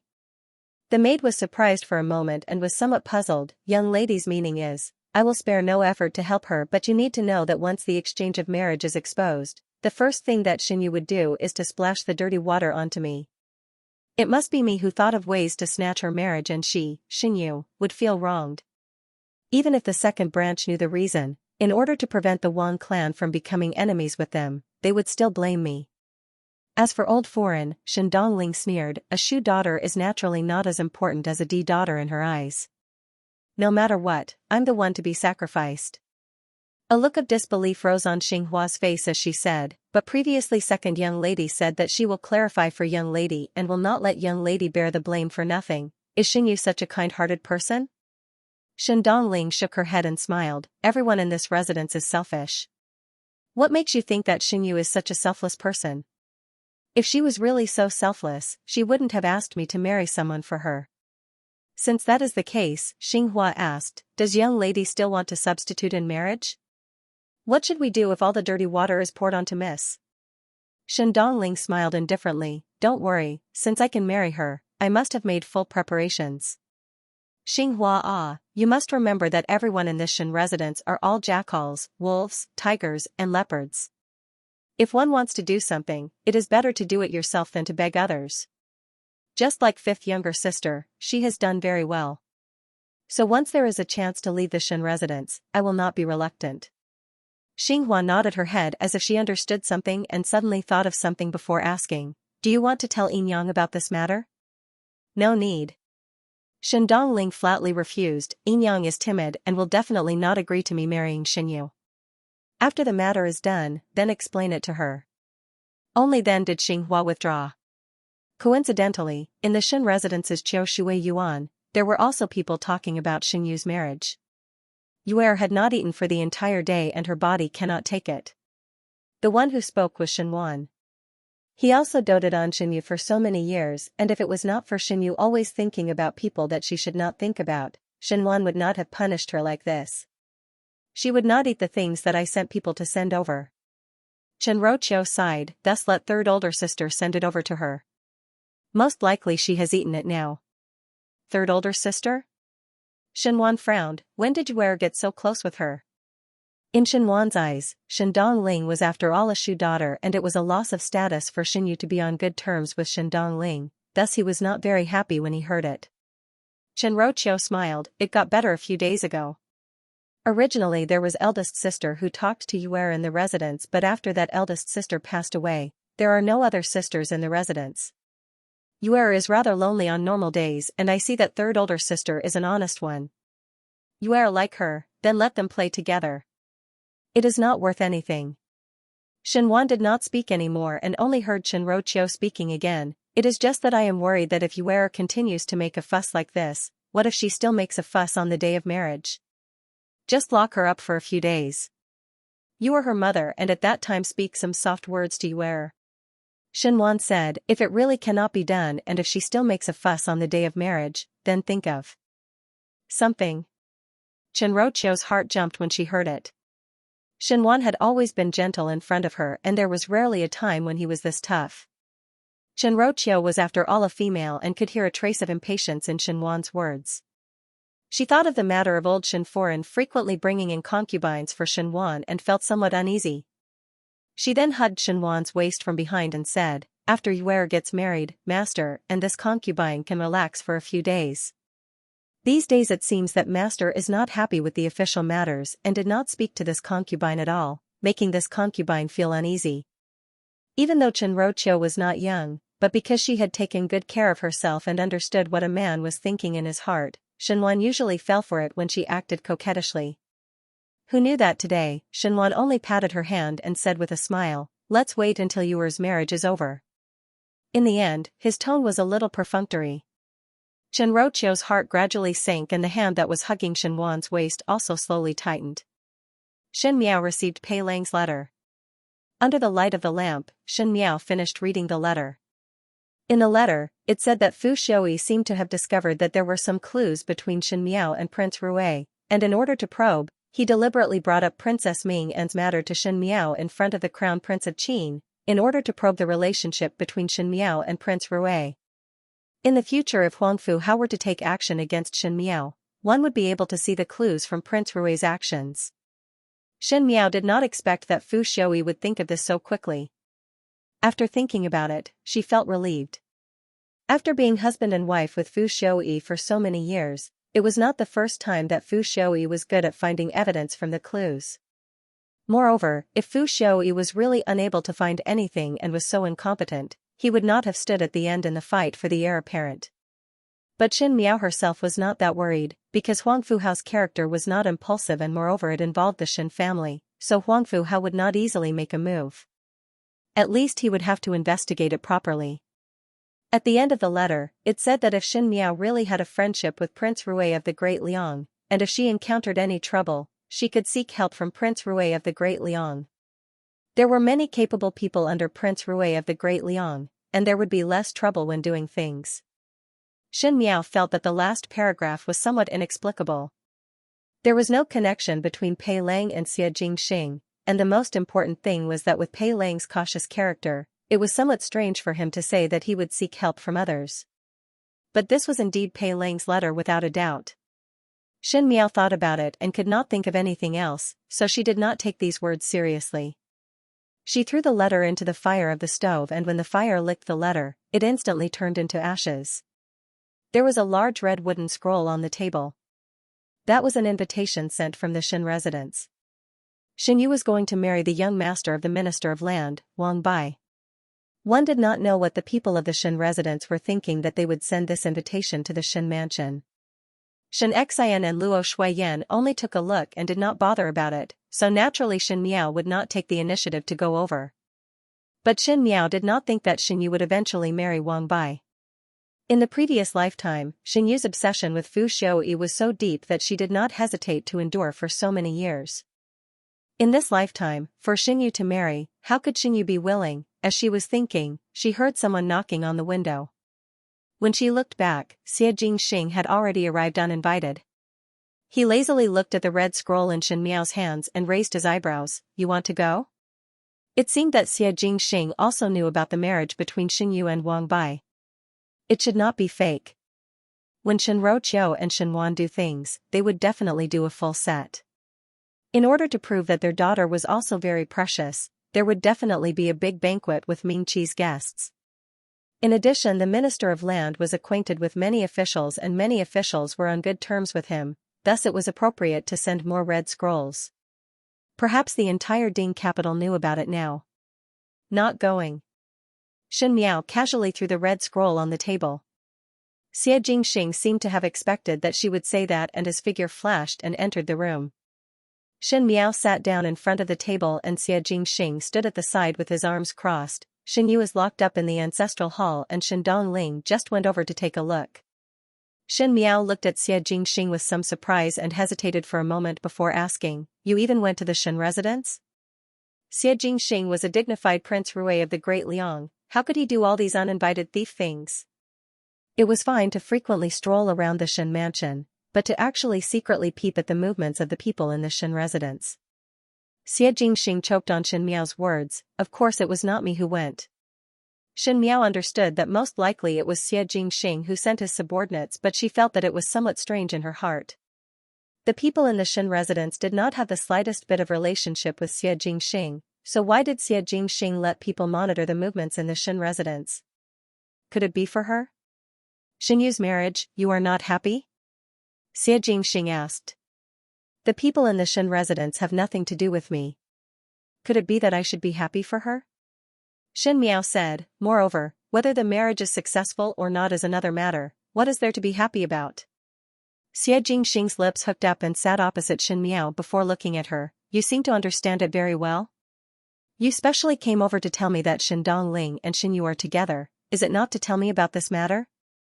Shen Miao smiled without a care. Shen Dongling and Shen Yu will eventually exchange marriage. Fortunately Shen Yu found Shen Dongling. One think that with Shen Dongling around, there would not be any mistakes in this marriage exchange. In the Shen residence, Shen Miao did not know what role Shen Dongling played, and in the last lifetime, Shen Miao did not pay much attention to this Shu younger sister. Ever since his rebirth, he had seen many things clearly. Shen Dongling was actually very similar to a person. Shen Dongling was very similar to Fu Xiaoyi, they both had a kind of endurance skill. Shen Dongling had endured for so many years, and now when Shen Dongling was mentioned in the Shen residence, everyone would feel that she was a Shu daughter who had no special characteristics and her temperament seemed to be very good. Then it was such a person who was able to live till now safe and sound under Ren Wanyan's checks and balances. From the looks of it, in the entire second household, it seemed that only Shen Dongling and Wan Yinyang were the winners. Shen Miao did not dare to underestimate such a person. Xie Jingxing smiled, how do you know about the exchange of marriage? Because Shen Yu is not willing. Shen Miao said, Shen Yu is not willing to marry Wang Bai, but unfortunately Chen Roqiu and Shen Wangung have already exchanged and the marriage was already set. For a person like Shen Yu, this is a forced marriage. Shen Yu had always been proud and arrogant, and after so many years, everything went smoothly. How could she accept such an arrangement? It is not entirely a coincidence that Shen Dongling appeared here. Most likely one has the intention to escape and the other has the intention to replace, so it is a very good deal. Xie Jingxing listened to Shen Miao's words and there was a lazy smile on his face. He seemed to like listening to Shen Miao's analysis of the opponent and felt that Shen Miao's serious look was somewhat interesting. He said, forced marriage? Wang Bai is enough to match Shen Yu. Unfortunately he is not Shen Yu's sweetheart. Shen Miao smiled slightly. Shen Yu is such a stubborn person and would not change her original intention. In order to marry her sweetheart, in order not to be forced to marry, she would always think of ways. Then what about you? Xie Jingxing suddenly asked. Shen Miao frowned.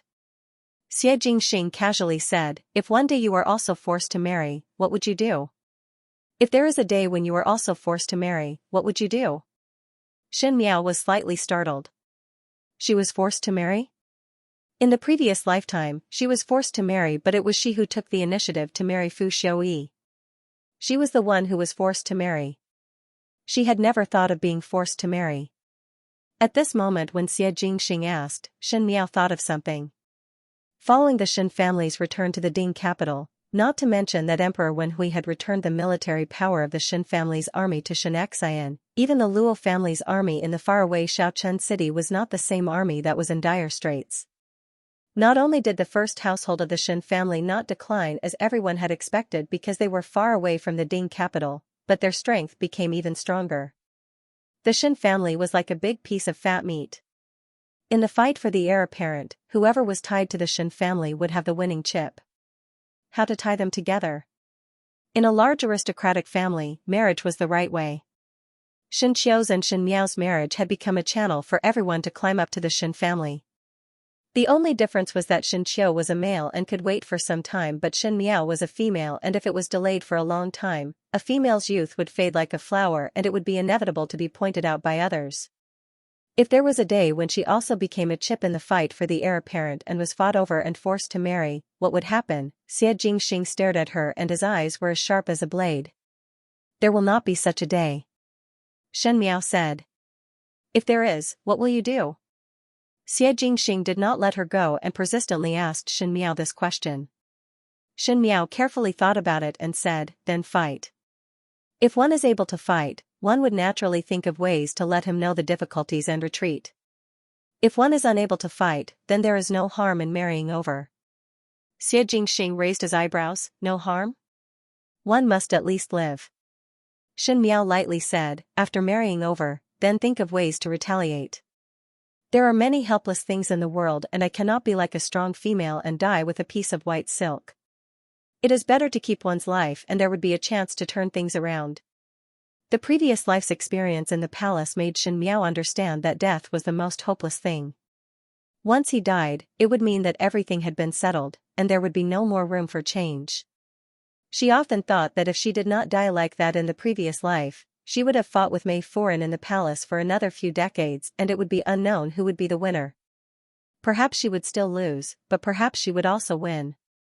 She would help the entire first household of the Shen family, and help Wan Yu and Fu Ming to get back this debt of life. In any case, life would not pass in vain. Xie Jingxing stared at Shen Miao. She was like a plant full of vitality, a weed that grew in the cold winter. Even in the harshest environment, she would never lose hope. Even if he was in the most disadvantageous position, he could still climb to the position he wanted little by little. Her purpose was clear, but it was also mysterious. She did not look like a 16-year-old girl. Xie Jingxing smiled faintly. You are like the Shen family. Shen Miao did not speak and only heard Xie Jingxing speaking again. I will make a trip out of the city these few days. Be careful yourself. If there are any problems, go to Feng Xian pawnshop to look for Ji Yushu. Gao Yang is my people, so you can trust him. Shen Miao was stunned for a moment. Because of the previous lifetime's experience, Shen Miao naturally knew that Gao Yang was Xie Jingxing's people, and could even be said to be Xie Jingxing's confidant. But even though she knew, Shen Miao had never revealed it. Even when Luo Tan was saved by Gao Yang that day, it was under Xie Jingxing's orders and Shen Miao only pretended not to know. She knew that some things had a bottom line.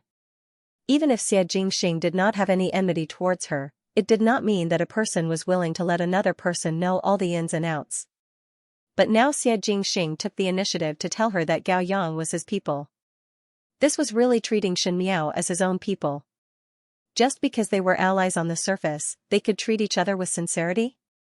What made Xie Jingxing think that she would not betray him? Shen Miao was thinking like this, but it was not noticed by Xie Jingxing as he said, Huang Fuhao might find trouble with you. Things that you cannot solve yourself, just hand it over to Gao Yang. Shen Miao inexplicably had a strange feeling. This appearance. It was like a husband telling his wife to pay attention to something before leaving. Shen Miao jumped in shock at her own thoughts and said in a somewhat flustered manner, understood. Xie Jingxing was somewhat baffled by Shen Miao's sudden fluster but did not say anything more and mentioned a few more things to pay attention to before leaving. After Xie Jingxing left, Shen Miao sat under the lamp and inexplicably felt that her cheeks were somewhat hot. Every time she spoke to Xie Jingxing these few days, she always felt that something was not right. Shen Miao thought that she must let Guyu drink some refreshing heart tea tomorrow, so that her imagination would not run wild all day. When Xie Jingxing left the Shen mansion and returned to the residence of Prince Rui, he coincidentally saw that Gao Yang and Ji Yushu were also there. Ji Yushu was feeding the white tiger. Xie Jingxing glanced at him and said unhappily, do not feed anymore. Jiao Jiao likes to eat. Ji Yushu said. The veins on Xie Jingxing's forehead throbbed, do not call its name. Ji Yushu immediately felt wronged as he stood up and silently retreated to the side. Gao Yang was however used to it and Xie Jingxing pampered this white tiger very much, but only Ji Yushu dared to tease the tiger all day long. A beautiful and majestic white tiger was now fed into a meatball. Anyone would feel heartache when they saw it. He walked over to Xianxia's side and asked, "Everything is prepared. Depart tomorrow." Xianxia looked at him. During this period of time, pay more attention in the Ding capital. Gaoyang looked at him. Do not worry. I will definitely help you to pay attention to 5th Shin young lady. Do not pay too much attention. Xianxia said lightly. Gaoyang wanted to vomit blood. Xianxia was just too temperamental. Just take yesterday as an example. Pei Lang wrote a letter to Shin Miao, and the main idea was to warn Shin Miao to be wary of Huang Fu Hao and Fu Xiaoyi, and finally to remind Shin Miao to stay away from Xianxia. Xianxia let Gaoyang copy a letter. Gaoyang was a disciple of a master of calligraphy and painting, and it was the first time he did this kind of copying business and made a counterfeit letter. What was even more amazing was that Xianxia erased the last sentence of the reminder and made Gaoyang add some groundless words, and only said that if there was any trouble, he could look for Prince Rui for help. Although he already knew that the person he was assisting was a black-hearted master, this time, Gaoyang clearly had a new understanding of Xianxia's shamelessness. I got it. Gaoyang waved his fan and said, in other words, if she causes trouble, I'll bring up the rear, and if she kills, I'll hand over the knife, right? It is not that troublesome. Xianxia's lips hooked up. She is currently very busy with the Shin family's marriage and could not care about killing. Ever since that night, Xianxia did not appear again. Shin Miao knew that it was impossible for Prince Rui of the Great Liang to stay in the Ding capital and do nothing. If one were to say that Huang Fu Hao stayed till now, one was to investigate the cause of Princess Ming An's death, and the other was to form an alliance with Ming Qi, then Xianxing's stay was meaningless. He must have other plans and schemes. Time passed by very quickly, and very soon it was the day of Xinyu's marriage. The 8th of the 12th lunar month was an auspicious day, with favorable timing, geographical and social conditions. The eldest gentleman of the Minister of Land was going to marry, and he was marrying the second young lady of the Shin residence, Xinyu. Even though it was because of the separation of the first household of the Shin family 2 years ago, and the matter of Xin Yuan and Xin Guo, the Shin family was not as good as before. But the Minister of Land had a wide range of friends in the court, and in addition Xinyu's reputation as a talented female had spread throughout the Ding capital, so this marriage was considered lively. Xinyu was after all a proper daughter, Xinwan rather cherished his reputation, and Wang Bai was knowledgeable, so outsiders would say that they were a perfect match. And in the Shin residence, Xinyu had already dressed up but had chased everyone out, leaving only Shin Dongling alone. If one were to look carefully, one would see that Shin Dongling had also dressed up meticulously. Shin Dongling was originally a beauty, but it was covered up because she did not go out often. Today she was dressed up as a newly married bride and looked even more beautiful. It was just that Xinyu did not have the mood to appreciate or be jealous. When she saw Shin Dongling coming over, she said, quickly change clothes with me. The previous matron of honor and Chen Roqiu had already left. These days, on the surface Xinyu seemed to have gradually accepted this marriage under Chen Roqiu's suppression and did not reject it. But in fact she was secretly plotting with Shin Dongling on how to exchange the marriage. The more she interacted with Shin Dongling, the more Xinyu felt that Shin Dongling was easy to deceive and was even more stupid than the previous Shin Miao. Shin Dongling was flustered as she changed her clothes and said softly, "Second older sister, I am very afraid." "Do not be afraid." Xinyu was afraid that Shin Dongling would go back on her words at this critical juncture and comforted her, "Do not worry. Tomorrow I will explain to father and mother that this matter was started by me alone and you will not be implicated. After today, you will be the rightful young foreign of the Minister of Land's family and no one would dare to look down on you." Xinyu used the matter of identity to tempt Shin Dongling, and as expected Shin Dongling's fear faded a little and her face blushed. She could not help but secretly despise her in her heart. If it was not as a last resort, she would not be willing to let Shin Dongling live so well for no reason. It was just that now as a last resort, she treated it as giving Shin Dongling the title of a foreign out of charity.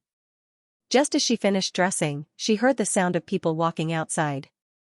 Xinyu quickly hid behind the screen in the room and Shin Dongling also quickly covered her head with the veil. Xinyu's maid walked in from outside and because there were no other sisters in the Shin family, the maid helped her out. Shen Dongling used the excuse of helping in the kitchen and had long disappeared, and everyone did not take it to heart. Shen Roqiu originally wanted to speak a few words with Xinyu before boarding the sedan, but saw that Xinyu was being supported by the maid and walked towards the sedan without even turning her head towards Shen Roqiu. When Shen Roqiu saw it, her heart was somewhat sad as she thought that Xinyu was still blaming her because of the marriage, but there was nothing she could do. Under the watchful eyes of the crowd, she was afraid that there would be more twists and turns, so she followed the instructions of the matron of honor. The palanquin rattled as it walked further away, about to be carried to the minister-councillor's residence. Shen Roqiu also needed to pack up and follow to the residence of the Minister of Land when coincidentally Chang Ziqing walked over. Perhaps it was because of the wedding atmosphere today, Chang Ziqing was also wearing a light peach-colored cotton-embroidered dress. Because she always wore refreshing colors such as cyan and black, it was rare for her to wear such a gorgeous outfit, which made her look quite charming. Chang Ziqing smiled. If second young lady marries out, there will be a good future. When Shen Roqiu saw Chang Ziqing, she then remembered that she had not seen Chang Ziqing for a long time. Ever since the last time she spoke to Chang Ziqing, one did not know what Chang Ziqing was busy with, and she was also concerned about Xinyu's marriage, thus she did not go over to speak to Chang Ziqing. At this moment, seeing Chang Ziqing's flowing brows, it was much more colorful than before. Her heart moved and she smiled. Does younger sister Qing still go to eldest Sa's residence these days? Chang Ziqing smiled and shook her head. Not often. Eldest Foreign and the general are very busy and do not have much time to chat. Shen Roqiu was certain that Chang Ziqing was lying and thought that she was shy, so she patted her hands. Younger sister Qing is so likable, one would definitely find time to talk to you. Shen Roqiu thought that after Xinyu's matter was over, she would ask Chang Ziqing about the progress at this end. Xinyu had no choice but to marry into the Wang family. Even though the Wang family was not bad, but thinking that her daughter could not marry her sweetheart and even had a rift with herself, Shen Roqiu's heart was blocked. On the contrary, Shen Miao was now the most popular person in the Ding capital. Initially, a few days ago, one thought that Shen Miao would have a miserable ending after being kidnapped, but one did not think that Shen Miao would come back in one piece, and because of Princess Rong Xian's intervention, even the rumors were destroyed. Looking at the entire Ding capital, if Shen Miao wanted to marry a prince, it was possible. Once she thought that the thing that her daughter yearned for was easily obtained by Shen Miao, Shen Roqiu was very unreconciled. Thinking that Luo Shuiyan, that kind of vulgar female, could actually have a child, Shen Roqiu could not wait to destroy her. She took a look at Chang Ziqing in front of her. Chang Ziqing had already gained Luo Shuiyan's favor, and now it seemed that she was getting along well with Xianxia. As long as after a few days, Chang Ziqing would think of a way to enter the Shen mansion. Then Luo Shuiyan's and Shen Miao's days in the future would not be easy. Most likely one would not be able to see others doing well, especially when one was not doing well. This was what Shen Roqiu was thinking now. She could not wait to see Luo Shuiyan crying bitterly, and in a moment she looked at Chang Ziqing more cordially. She pulled Chang Ziqing's hands and smiled. Let's go. Younger sister will also follow me to the residence of the Minister of Land. I often told you where to learn from your bearing, but one did not think that she would marry before she even started learning. It is a pity. Chang Ziqing followed up with a smile. It is second young lady's good luck to have a husband to dote on after marriage. You really know how to speak. Shen Roqiu smiled. One's heart is already warmed up. She looked at the 5-colored sachet at Chang Ziqing's waist and said, this sachet is very unique. Chang Ziqing took down the sachet and handed it to Shen Roqiu. If Foreign likes it, then gift it to Foreign. Shen Roqiu had always liked some exquisite things, and seeing that the embroidery of the sachet was indeed exquisite, she could not bear to part with it and did not decline. She placed it under her nose and sniffed it gently before saying in surprise, the smell is very good. One do not know what fragrance is it. Chang Ziqing smiled gently. I do not know about fragrance but do know about tea. Thus one casually mixed some tea leaves and placed it inside, thinking that it can lift one's spirit when one is tired. One have let Foreign laugh at it. Younger sister is clever and dexterous, how would I dare to laugh at it? Shen Roqiu accepted the sachet and smiled, like it very much. Both of them chatted and laughed as they walked out. Xinyu's and Wang Bai's marriage was undoubtedly a pleasant surprise in the previously quiet Ding capital. One did not know what the Wang family was thinking, but in order to highlight the importance of this marriage, they actually carried the bridal sedan and strolled around the entire Ding capital. Coincidentally, they strolled to the bottom of the Fengxian pawn shop.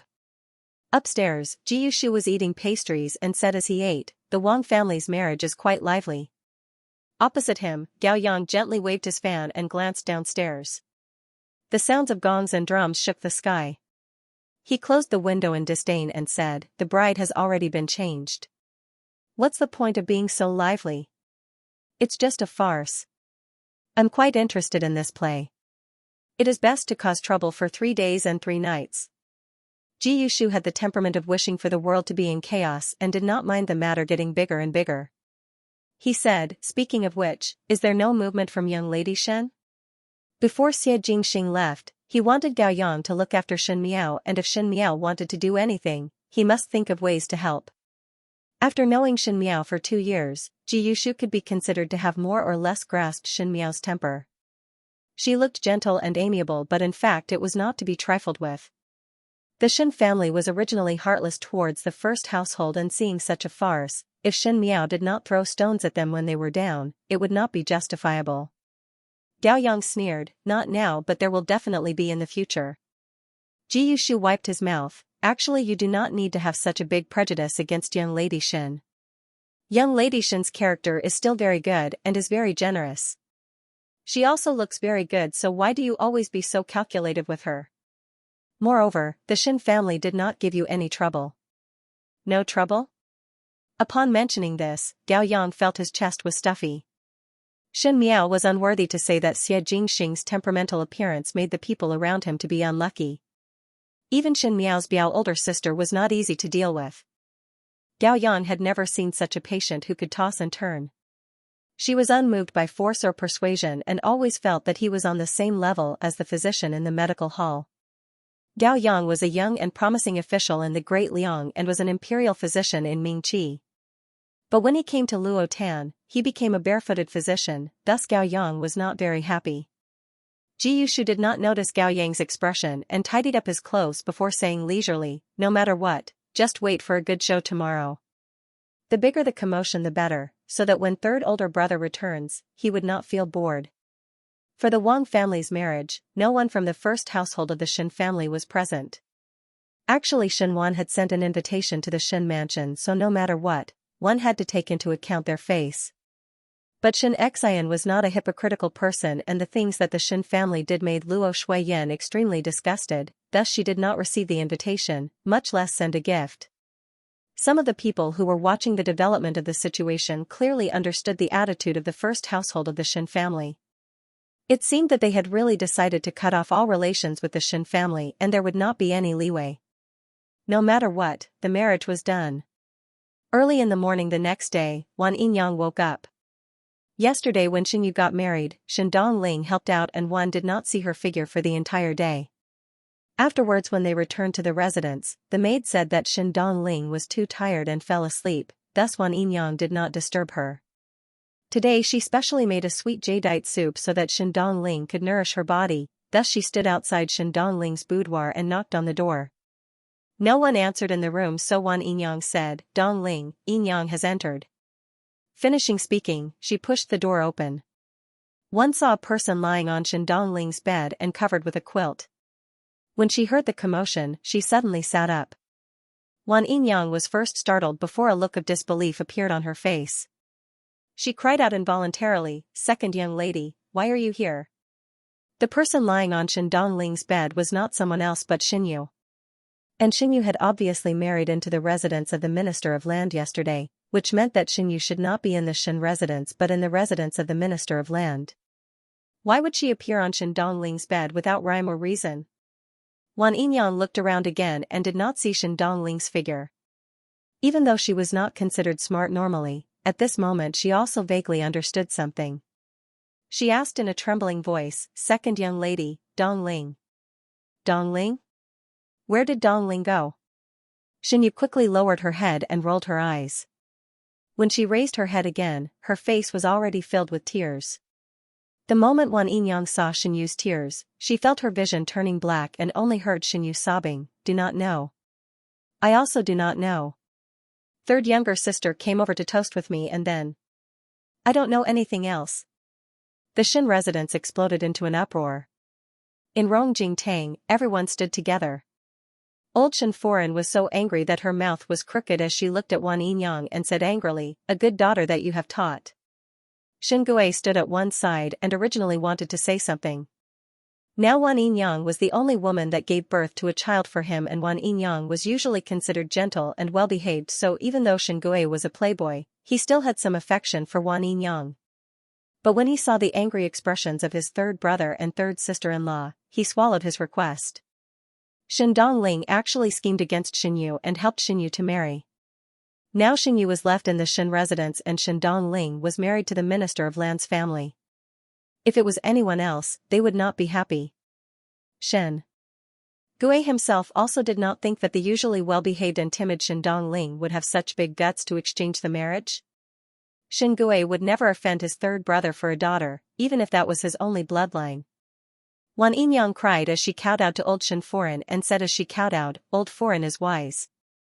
Third young lady is usually timid, so how would she have such big guts to exchange the marriage? Old Foreign, could it be that there is some misunderstanding? Even if third young lady had 10,000 guts, third young lady would definitely not dare to do such a treacherous thing. Do your words mean that you e'er slandered third lady?" Chen Rochio's face was livid. These words can really hit the heart. Wan Yinyang.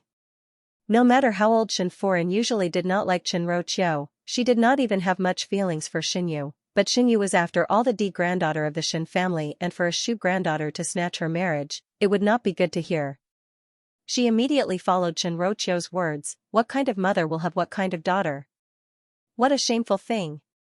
Wan Yinyang cried as she looked at Xin Yu. "Second young lady, wasn't your relationship with third young lady very good previously? You also speak up for third young lady. Third young lady is not that kind of person, right?" Wan Yinyang did not believe that Xin Dongling would do such a thing.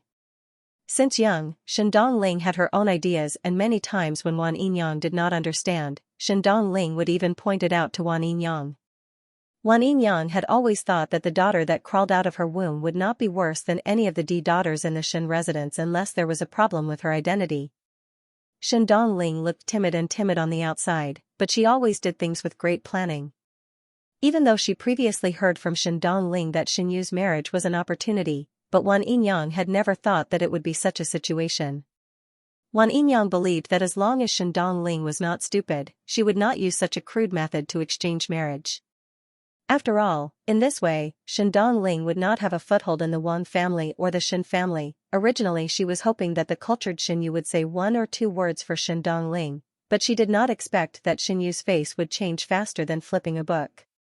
Upon hearing Wan Yinyang speak, Xin Yu cried, "Wan Yinyang, I really do not know what is going on. Third Mimi said I was leaving the mansion. Since we are sisters, she toasted me a cup of wine before leaving, and I drank it. When I woke up, it was already the next morning. I also believe that third younger sister didn't do it on purpose. But I really don't know how she became like this." On the surface, Xin Yu's words were saying that she believed Xin Dongling, but her words were saying that she was schemed by Xin Dongling, which was undoubtedly adding fuel to the fire. As expected, when Xin Rochio and Xin Wan heard this, their expressions became even more gloomy. Xin Gui also frowned, and when Wan Yinyang saw everyone standing on Xin Yu's side, a trace of despair flashed in her heart. The urgent matter is to first think of how to solve it. Chang Ziqing said softly.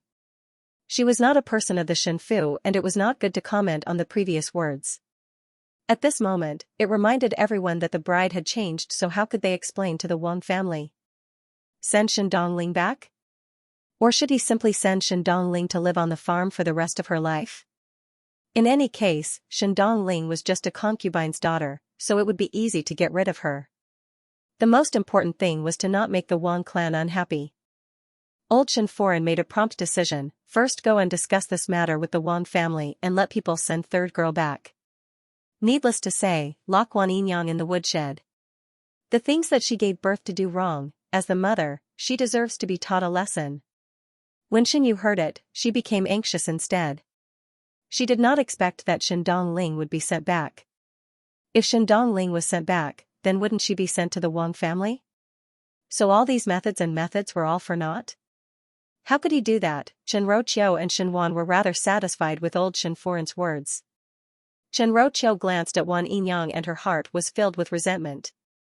She only thought that in the future, she would definitely torture Wan Yinyang. Whether it was to be sold or to be a slave, it was after all a troublesome thing. When Wan Yinyang heard it, her eyes turned black. One had to know that if Shen Dongling was sent back. She was already married once and Shen Dongling was a Shu daughter. The Shen family would definitely choose to protect Shen Yu and sacrifice Shen Dongling. In this way, the rest of Shen Dongling's life would be ruined. Just as she was thinking, a servant came in to report that the Minister of Land, Wang's family, had arrived. Upon hearing that people from the Minister of Land, Wan Yinyang trembled as she looked outside. Although she believed that Shen Dongling wasn't the culprit, all the dirty water was splashed on Shen Dongling. If the Wang family wanted to pursue this matter, they would definitely target Shen Dongling. Wan Yinyang only had Shen Dongling as her only daughter, so how could her heart not ache? Unfortunately her words carried little weight, and even if she wanted to save Shen Dongling from the fire and water, there was nothing she could do. Everyone looked at each other before old Shenforan said, "Invite the Wang family in." The one who came from the Wang clan was a dark-skinned and sturdy woman, as well as a few servant girls of high status. The dark-skinned woman's face was dark to begin with. As soon as she entered the room, her face was gloomy. Her shoulders and waist were round, making her look even more frightening. It was as if they were here to denounce him. Seeing Wan Yinyang crying and falling to the ground in the Shen residence without any change in expression, everyone realized something. Old Shenforan frowned and was about to speak when she heard that black strong female said, "May one ask where is the residence's second household Wan Yinyang?" Wan Yinyang's heart jumped and the more she felt despair. Shenrouqiu on the contrary was relieved. If the other party wanted to take it out on Wan Yinyang, the Shen family would definitely not protect Wan Yinyang. Shenrouqiu even thought in her heart that it would be good to torture Wan Yinyang, this mother and daughter pair, to death. It was really unbearable for them to actually have crooked ideas about Xinyu. Thinking of this, Shenrouqiu smiled and went forward. "It is not to Momo to say that we were also horrified by the matter in the residence yesterday. He had never expected that the third young lady would do such a disgraceful thing. It's just that my family's Juer has been wronged in vain, and the eldest young master of the residence must be very alarmed and angry. This matter is all because of our Shen residence's improper upbringing, causing such a big scandal. One hopes that after master and foreign of the in-laws get angry, they will calmly think about it. I've already scolded Juer for trusting people too easily. This is really..." The black strong female ignored Shenrouqiu's words and asked again with a black face, "May one ask where is the residence's Wan Yinyang?" Everyone was surprised for a moment, as Shenrouqiu did not expect that this old maid would dare to give her face. But in front of everyone, she still had to maintain her usual gentle and amiable appearance. In addition, this matter was the Wang family's victim, so it was not good for her to say anything. "Old Shenforan said in a deep voice, "The one kneeling on the floor is Madame Wan." Wan Yinyang's eyes revealed a mournful expression, but that black strong female unexpectedly reached out to help Wan Yinyang up. Not only was there no scolding or rudeness, but her attitude was somewhat respectful as she said, "Eldest young mistress Mrs. Mother and eldest young master, let this servant bring Wan Yinyang to stay in the residence of the Minister of Land. This servant has specially come to make this trip. I hope old madam will allow it." Once these words came out, everyone in Rongjingtang was stunned. What was called eldest young mistress missed her mother and eldest young master let people bring Wan Yinyang to live in the residence of the Minister of Land, who was eldest young mistress. Who was the mother of eldest young mistress? Shen Dongling? The Wan family? When Shenrouqiu saw the black strong female helping Wan Yinyang up, she already faintly felt that something was not right, and when she heard those words, she almost fainted. Shenwan's face sunk as he said, "What is the meaning of in-law?" That black strong female was someone who liked to be clever and looked at Shenwan's expression before saying with a puzzled look, "This servant does not really understand third Shen master's words. Can it be said more clearly?" Shenwan and Shenrouqiu were somewhat depressed at the same time. This old maid was obviously pretending to be confused and obviously knew something but still pretended to be stupid. Could it be that they had to say the words of exchanging the marriage? Shenwan and Shenrouqiu were unable to say it out, but old Shenforan did not have such concerns. She was originally not a daughter of a noble family, thus she did not know shame. She stiffened her neck and said, "In-laws' words are not right. Yesterday during the marriage, our residence's third and second young lady exchanged the marriage and even the bride was changed. Now is the time to discuss how to solve this matter, and you, a servant, dare to act confused?" When Xianxia and Xianwan wanted to stop old Xianforan, it was already too late. Old Xianforan always had this kind of ability. She always felt that she was a cut above others and everyone would fawn over her. For Xinyu's marriage, old Xianforan actually did not look at the Minister of Land's family and wanted Xinyu to marry higher, but in fact, the Wang family's status and connections in the court was far higher than what Xianwan had. On the surface, this black and strong woman was an old woman, but without the Wang family's permission, how would she dare to speak to the Xin family like that? Old Xianforan scolding this old woman was clearly scolding the Wang family. The Wang family would only feel that the Xin family did not have the eyes and was bullying others. When the black and strong woman heard it, she indeed laughed, but that laughter was exceptionally ear-piercing to Qianruoqiu and Xianwan's ears. The black and strong woman was puzzled. What is old Foran's meaning? Where did the matter of exchanging the marriage come from? Yesterday there was an eldest young master marrying a wife, and the new bride was sensible and considerate and was liked by the entire Wang residence. Why did old Foran say such a joke? Liked by everyone in the Wang mansion? Wan Yinyang was originally somewhat confused, but when she heard those words, her heart quivered and suddenly felt a sense of joy from being rescued from a hopeless situation. Her Dong Ling was extremely intelligent and had a good temperament and appearance. If she could firmly tie Wang Bai just based on yesterday night, with Wang Bai's protection, so what if Xinyu entered the door in the future? Being a concubine was better than being an ant in the temple. Moreover, Wan Yinyang believed that Xin Dongling would one day become outstanding. When Qianruoqiu heard it, she almost went crazy from anger and did not care about old Xianforan's rude words and said to the black and strong woman, "What is the Wang family's intention? If one does not like or is angry, then just say it directly. There is no need to be so mystifying. Could it be that one really want to treat third young lady as you were to live?" Xianwan slightly frowned and looked at Qianruoqiu with some surprise. Qianruoqiu's words were no better than old Xianforan's. Unless it was a last resort, Xianwan did not want to offend the Wang family, especially since the Xin family was at fault first. That black and strong woman turned towards Qianruoqiu and said, "Third Xianforan's words are strange. Yesterday, eldest young master married the second young miss of the Fu. The second young miss is also very good. There has never been a third young Mississippi." Qianruoqiu was stunned on the spot. The meaning of these words was that it was true that the Wang residents recognized Xinyu's identity, but she was Xin Dongling's person. Let Xin Dongling live with Xinyu's identity? What kind of words were those? Qianruoqiu was going crazy. It was Xinyu who did not dare to speak at the side, who finally heaved a sigh of relief when she heard it. All she wanted was for Xin Dongling to marry into the Wang family on her behalf, and then turn herself into the one who was framed and get rid of it cleanly. At the end, the one who was blamed was Xin Dongling and the one who suffered was Wang Bai. Xinyu was a free person and perhaps she could gain sympathy. Even though Xinyu was not satisfied that the Wang family did not make a ruckus and did not let Xin Dongling suffer a loss, but to be able to let her completely get rid of this marriage, Xinyu was already satisfied. Xianwan's brows furrowed tightly. The attitude of this burly woman clearly represented the attitude of the Wang clan. The Wang family now wanted Xin Dongling to live with Xinyu's identity. Then what about Xinyu? The Wang family were usually not such harsh people. Could it be that Xin Dongling said something to Wang Bai? Qianruoqiu sneered, "All right.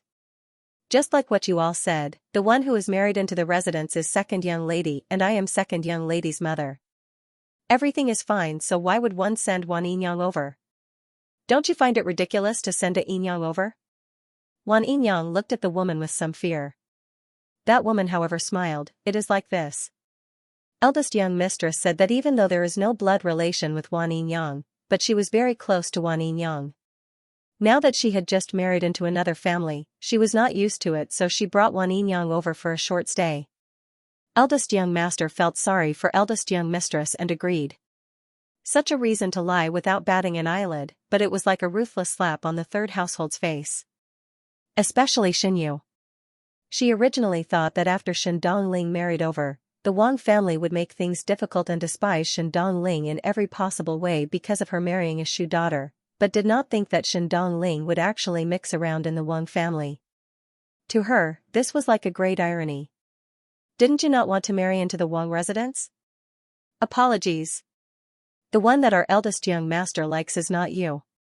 Eldest young mistress is loved and respected by others, and even without you in the Wang residence, she can still live well. Xinyu gritted her teeth and was somewhat unreconciled. Originally she tried all ways and means to let Shen Dongling replace herself, but when she saw that Shen Dongling might obtain the favor of the Wang family, Xinyu was not happy. Humans most likely had a kind of strange heart. Even if one did not want it, one would not want others to easily obtain it. Everyone in the Shen family was stunned. Today they expected that the Wang family would fly into a rage when they found out about the matter and fall out with the Shen residents. But they did not expect that the Wang family would have such an attitude. Not only did the Wang family not hate Shen Dongling, but they were very dissatisfied with the third household of the Shen family. There was ridicule in the open and in the dark. Chen Roqiu still wanted to speak but was stopped by Shen Wan. Shen Wan said, "Since that is the case, I will go over tomorrow to explain." Before this, one hoped that the in-laws would be more rational and not be blinded by anger. The dark-skinned strong woman smiled and said, "What is third master saying?" "Right now, the residence is lively and sweet. Master and foreign are very happy, saying that the daughter raised in your residence is excellent. How could they be angry? I'm afraid third master is worrying too much." This dark strong female was also a talent, and one sentence made Shen Wan choke. She patted Wan Yinyang's hands and smiled at old Shen Foreign. "This servant will now bring Wan Yinyang back and hope that old Foreign will approve. Eldest young master is in the residence waiting for this servant to return and report." She actually brought out Wang Bai's name. Old Shen Foreign frowned as she looked at Shen Wan and Shen Gui. She also faintly felt that today's matter was somewhat strange. After all, Shen Wan was Xinyu's father and Wan Yinyang was a person from the second household, thus she could only make a decision to her two sons. Shen Gui was unable to come up with any ideas and Shen Wan's face was gloomy, but he said, "Since that is the case, Wan Yinyang will follow along. It is rare that a child has such a heart." These words were neither yin nor yang, but it made one's back turn cold. Wan Yinyang was half pleasantly surprised and half frightened. She was pleasantly surprised because the Wang family did not seem to intend to pursue Shen Dongling's wrongdoings, and she was frightened because she did not know if the Wang family deliberately did this or if it was to express their dissatisfaction and deliberately anger the third household. At the end, Shen Dongling would still be the one to be sacrificed. The dark strong woman did what she said and brought Wan Yinyang away in front of everyone in the Shen family. Rong Jingtang was silent, and after a moment old Shen Foreign said coldly, "What exactly is going on?" The strange attitude of the Wang clan was even more unsettling than if they had torn off all pretense of cordiality. Chang Ziqing moved her lips and seemed to want to say something, but after seeing Shen Wan's expression, she swallowed the words that were at the tip of her tongue. Shen Gui was somewhat embarrassed. Originally it was Shen Dongling who snatched Xinyu's marriage, and he wanted to hand Shen Dongling mother and daughter over to the Wang family, so that the Wang family and the third household could appease their anger, but one did not think that there would be such a situation. Shen Gui coughed twice. "Later I will write a letter to Dongling and see what kind of matter she is doing." Shen Wan smiled and looked at Xinyu before softly saying, "You err, follow me back to the room first." He turned his head to look at old Shen Foreign and said, "Mother, the Wang family's matter cannot be rashly done. After this son personally visit tomorrow to apologize, one think that the matter can be easily solved. It is all this son's fault to disturb this elderly. How can you be blamed for this?" Old Shen Foreign sighed and her tone suddenly became unhappy. "It is all because of this third girl.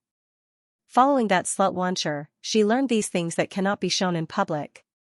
She then complained to Chen Roqiu, "If you were more serious in handling matters, then third girl would not have taken advantage of the loophole." Chen Roqiu had a stomach full of anger because of Xinyu's matter and felt wronged and heartache. Now that she was being scolded by old Shen Foreign, she retorted, "How can mother blame me? I also did not think that third lady would have such thoughts. Mother is really too muddle-headed to blame this matter on me." "You say that I am muddle-headed?" Old Shen Foreign was furious. Chen Roqiu still wanted to speak but was shouted at by Shen Wan, "Enough." She was slightly surprised for a moment. For so many years, Xianxia had never said such harsh words to her, and this was the first time he shouted at her. Xianxia said, "Yue, follow me back to the room." Xinyu timidly complied. Chang Xiaoqing, who was at the side, saw this scene, and an imperceptible smile floated on her lips. Xinyu followed Xianxia back to the room, and Xianxia's back faced her without speaking. Xinyu thought that Xianxia was unhappy about the Wang family's matter. Thinking of the Wang family's attitude today and thinking that Xindongling might have gained the favor of the Wang family and was using her identity to benefit from both sides, Xinyu was extremely dissatisfied. She said, "Father, that Wang family is clearly using their power to bully others and did not put you in their eyes. What kind of words were said today? In the future, if third younger sister were to use my identity to live, then what should I do? Third younger sister snatched my marriage and now she still wants to snatch my identity. Father, you cannot ignore me." Xinyu's words could be said as a matter of course. Perhaps it was because she had told so many lies that she believed it. Xinyu almost believed that this matter was started by Xindongling, and it was Xindongling who quietly harmed her. "She snatched your marriage?" Without turning back, Xianxia slowly asked. Xinyu did not hear that Xianxua's tone was wrong and nodded, "Exactly." A paw slap landed on Xinyu's face. When Shinroqiu entered the room and saw this scene, she exclaimed "Yue" before going forward to hug Xinyu and roared at Xianxia, "What are you doing?" "What did I do?" Xianxia didn't get angry. Instead, he laughed. "Why don't you ask your good daughter what she did?" As Xinyu covered her face, her body could not help but tremble. Although the handprint on her face was painful, it was nothing compared to the fear in her heart. You dare to say that you didn't know anything about this? Was it really Xindongling who harmed you and stole your marriage? Do you really think your cunning tricks can fool everyone? You let Xindongling marry on your behalf and you only want to marry Prince Ding. Have you ever thought of offending the Wang family? So what if I, your father, am offended? Without this marriage, how will you get married in the future? I, Xianxia, have such an intelligent and good daughter like you. It is really a blessing that I have cultivated in my previous life. Xianxia was a civil official and his looks were not bad. Normally he would have a cultured and refined appearance and had always doted on Xinyu. This was the first time he showed such a ferocious expression to Xinyu. Shinroqiu trembled as she looked at Xinyu in her embrace and asked, "Yue, is what your father said true?" I just want freedom." Xinyu whispered in fear and suddenly thought of something before raising her head, "But Xindongling also tempted me. Now the Wang family's attitude towards us is obviously instigated by Xindongling. It is all because of Xindongling, that slut." "Shut up." The more Xianxia heard, the angrier he got. "You are stupid and still blame others. All the books that you have read have gone into a dog's stomach." Xinyu had never met such a ferocious Xianxia and her eyes immediately turned red. Ever since Shinroqiu heard that Xinyu admitted that it was she who wanted to exchange marriage, she closed her eyes in despair. She did not expect that Xinyu would be so daring to do such a thing. But Xinyu was after all a daughter that crawled out from her womb and had been carefully taught for so many years.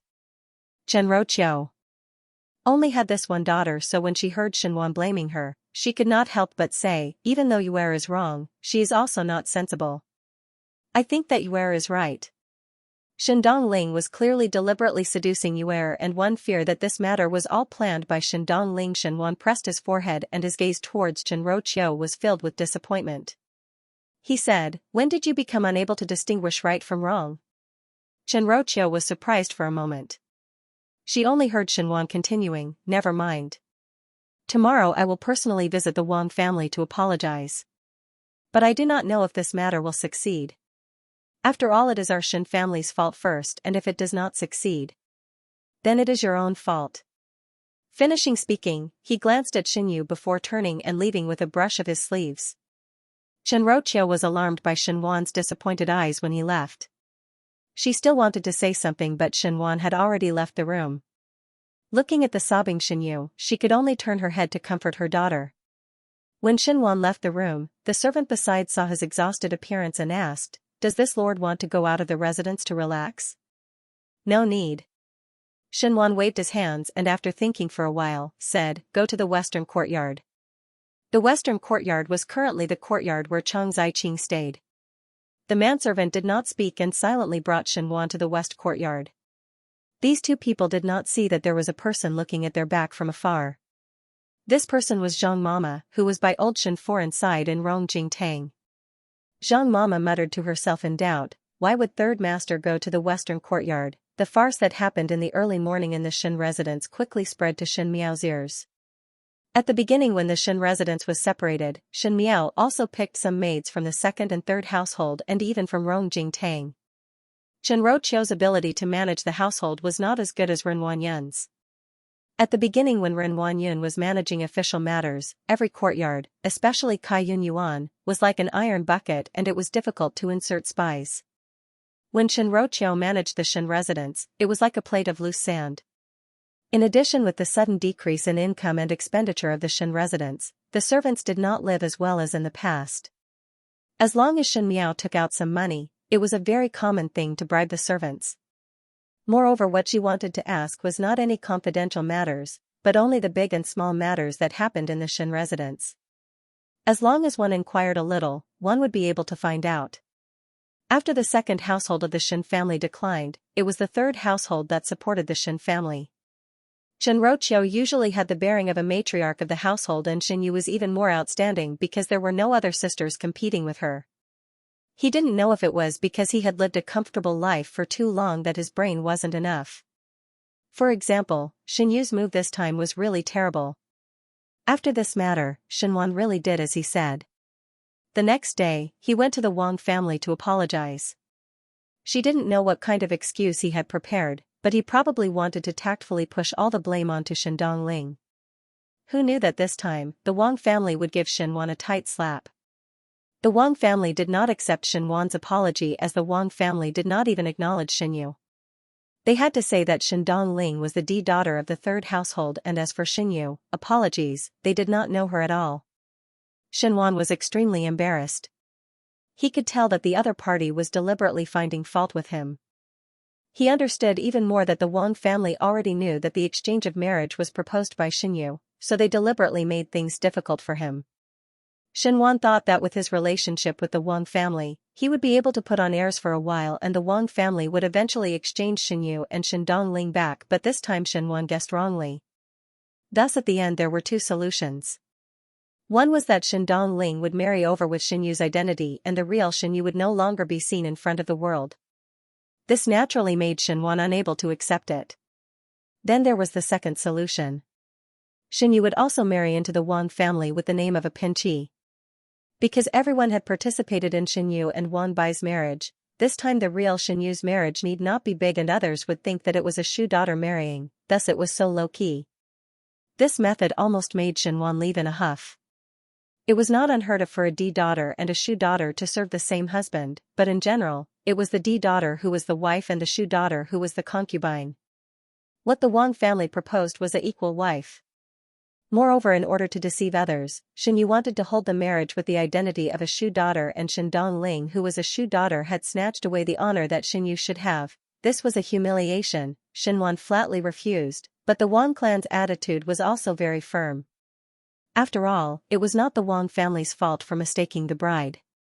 Now Shen Dongling and Wang Bai were getting along well, thus they did not care about Shen Yu. But the Wang family could drag it on, but Shen Yu could not. If this goes on, the one who would suffer would only be Shen Yu. Thus Shenwan was somewhat hesitant and quarreled with Chen Roqiu several times over this matter. As Bai Lu was talking to Shen Miao about the things that came back from the Shen residence, she was also looking at Shen Miao's overjoyed look. Shen Miao had always been calm and it was rare for her to be this happy, as if she was really happy. The young lady is amused. Bai Lu said, this time second young lady has also lifted a rock to smash her own feet, causing so much trouble for no reason, giving third master a headache all day long. If you ask me, it's still third miss who got lucky. Shuangjiang said, third young lady not only fished up an official's foreign, but also received the concern of the Wang family from top to bottom and even brought Wan Yinyang over. It is really glorious. That's hard to say. Bai Lu shook her head. If second young lady also marries into the Wang family, even though they are equal wives, there is still a difference between D and Shu. Third miss only had one concubine while second miss at least had third master as her maiden family. In the end, the Wang family would be biased towards second Mississippi. Third Miss may be pleased with herself now, but the days ahead are long. Xin Miao smiled. Wrong, third older sister is a powerful person. Bai Lu and Xuangjiang looked at Xin Miao together. Xin Miao said, even if there is a day when Xin Yu marries into the Wang family, she would definitely not be comparable to Xin Dongling.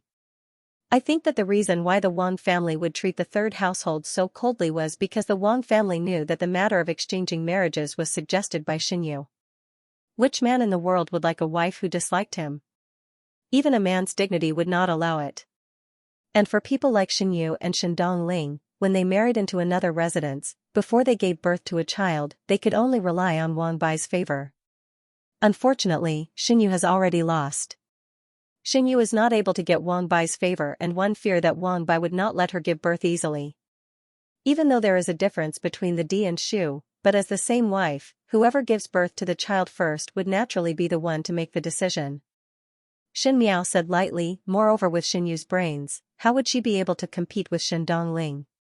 Now that Xin Dongling is able to pull herself out of this matter, and was able to make Wang Bai not blame her, and even bring Wan Yinyang out of the Xin residence, and was able to throw back all the dirty water that the third household threw at her. How could such a powerful person be defeated in Xin Yu's hands?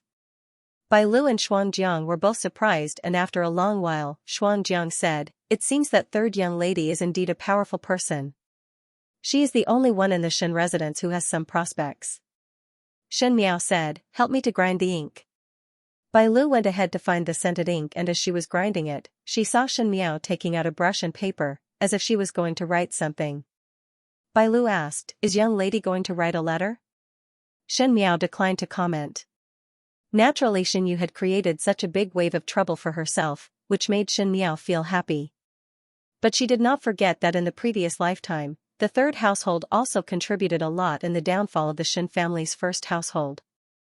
There would be a day when she would get her revenge for this big gift. Actually, not only the third household knew how to hit someone when they were down, she also knew how to do it. She did not want to do it herself from the beginning to the end, but if the third household were to force her to do it herself, she would not mind letting the third household walk faster. Shen Wan and Shen Roqiu quarreled all day long, and at this time, they needed the comfort of a confidant. It was time for Cong Ziqing to go on stage. The matter of Xin Yu and Xin Dongling exchanging marriage eventually caused unimaginable consequences. Under the Wang family's request, Shen Wan could only helplessly agree to let Xin Yu marry over as a pinfei. One did not know what Xin Dongling had said to the Wang family, but the Wang family was not willing to listen to Shen Wan's explanation. A good marriage could not end up as enmity, so Shen Wan had no other choice. But this was not the result that Xin Yu wanted.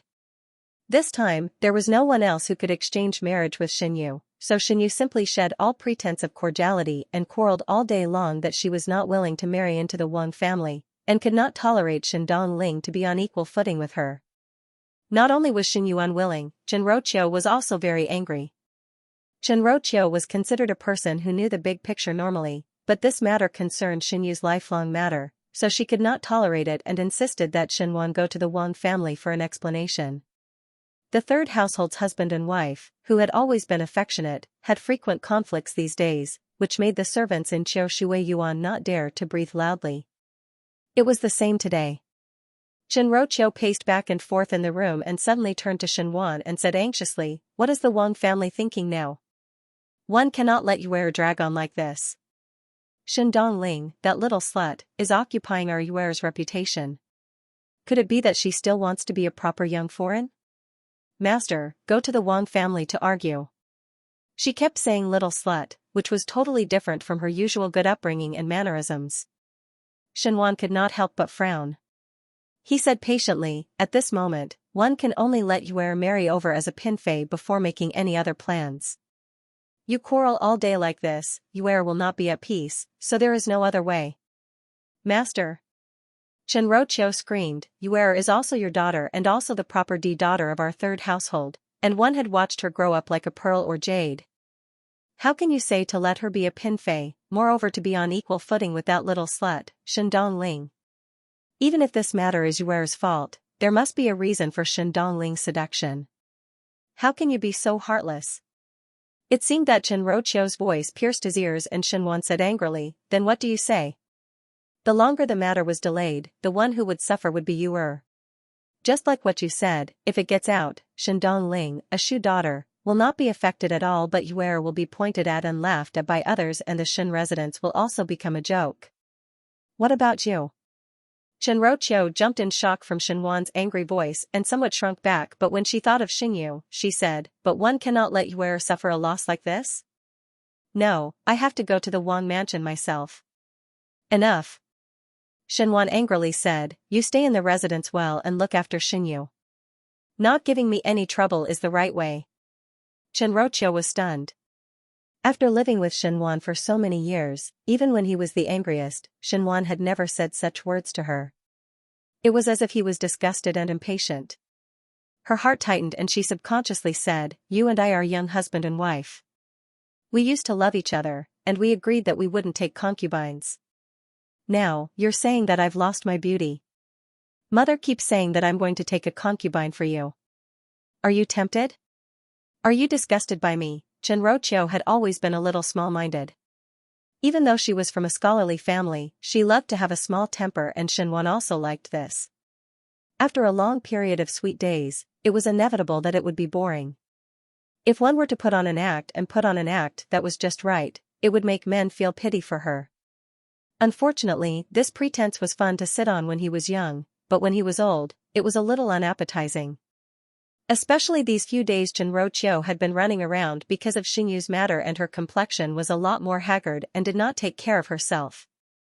In addition to that rude and shrewish scene just now, in Shenwan's eyes, it was somewhat ridiculous. He looked at Chen Roqiu lightly and said, "If you want to think like that, then think like that."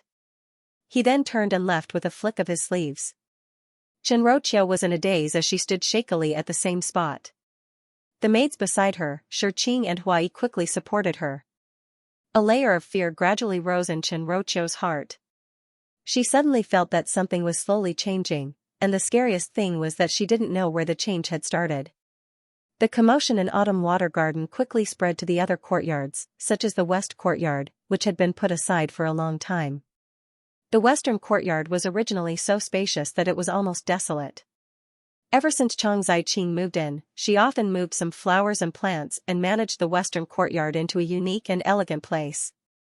At this moment Chang Ziqing was sitting in the room and kept the letter on the table and casually placed it on the table. Zhao Mama opened the windows to prevent the room from being stuffy and said to Chang Ziqing, "Is it a letter sent by eldest Shen Foreign?" Chang Ziqing nodded her head. "The letter that Luo Shuiyan sent over." Actually, Chang Ziqing was not sure if it was Luo Shuiyan or Shen Miao. Once she thought of Shen Miao, her mind would think of that young female's clear eyes that seemed to be able to see through everything, making her involuntarily shiver. Luo Shuiyan said in the letter that Chang Ziqing had not gone to the Shen mansion for a long time, and if she was free, she could go to the Shen mansion for a visit. Luo Shuiyan also had the heart to find a good family for Chang Ziqing. It was said to find a good family, but Chang Ziqing thought of something else from this letter. A few days ago, she switched from dealing with Xianxia to dealing with Shenwan, and it was much easier to deal with Shenwan than what Chang Ziqing thought. There was no other reason but that Shenwan was a person who liked elegance and Chang Ziqing was to Shenwan's liking. Ever since the incident with Xingyu and Shen Dongling, the contradiction between Shenwan and Chen Roqiu was getting bigger and bigger, and he was very fond of coming to the Western Courtyard. Chang Ziqing naturally became a beauty who could understand. Over time, Shenwan became more and more used to running over here, and Chang Ziqing did not ignore the growing appreciation in Shenwan's eyes. He had to strike while the iron was hot.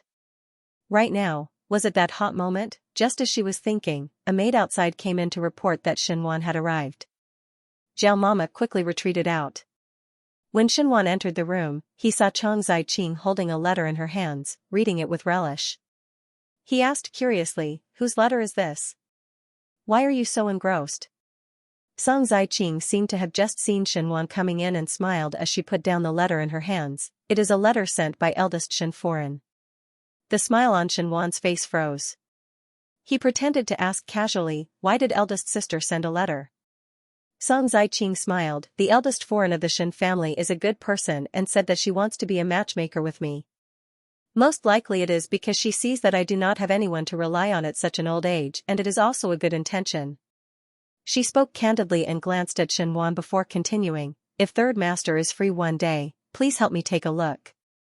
Perhaps you might even know the good family that first madam mentioned to me. She was still laughing happily, making her look even more beautiful and alluring. Xianxia, on the other hand, was gradually unable to laugh anymore. This little matter in the Shen residence was not unique and was also being discussed in Rongjingtang. Old Xianxia sat on the couch and the maid behind her gently massaged her shoulders. Wang Mama said softly, "Old foreign, third master went to the western courtyard again." Old Xianxia's closed eyes opened slightly and seemed to be thinking about something. After a moment, she slowly closed her eyes again and said, "So be it. Even though the status is slightly lower, it is after all a concubine and one does not care about the status." Wang Mama also smiled, this time old foreign can be assured. Originally one wanted third master to take in concubines, but third master was not willing. Now with young ladies I Ching first, in the future third master will take in others, and after spreading branches and leaves, one would be able to give birth to a boy and a half. Old Xianxia sighed, if it was not that the Shen residence does not have a grandchild, why would I need to intervene in his courtyard?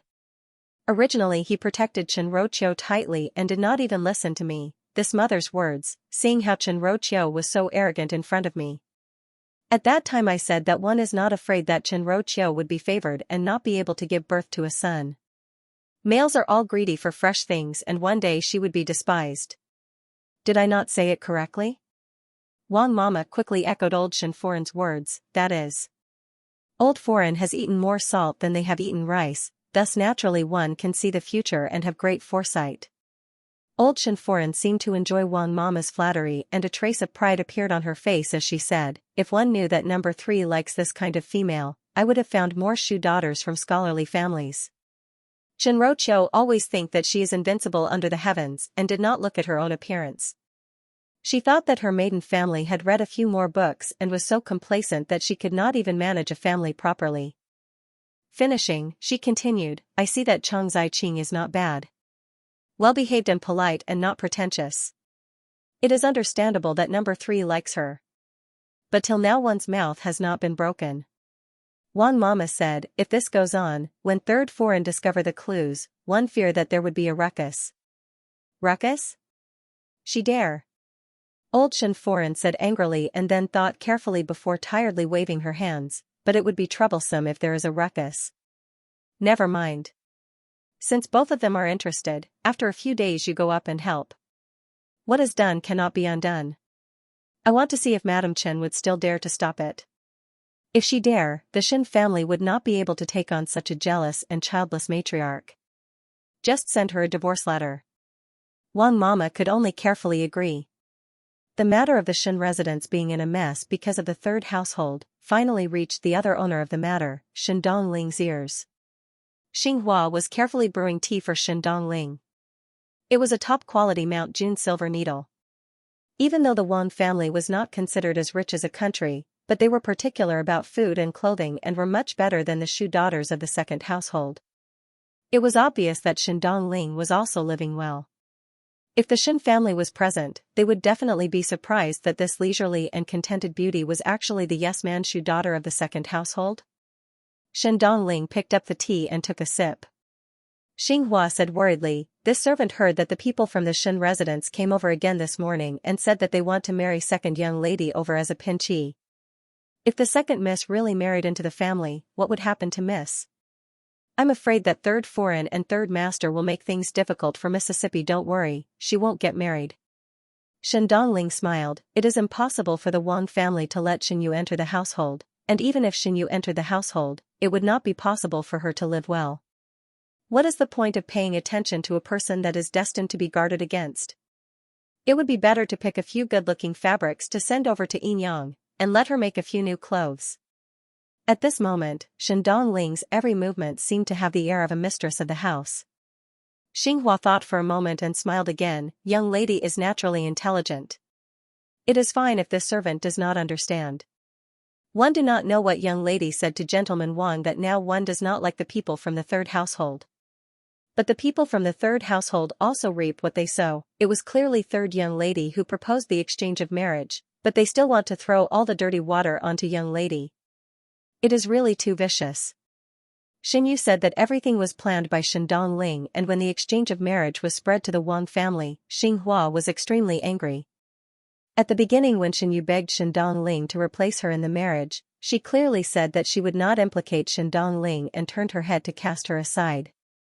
The skill of changing one's face was just too fast. Xinghua scoffed at it.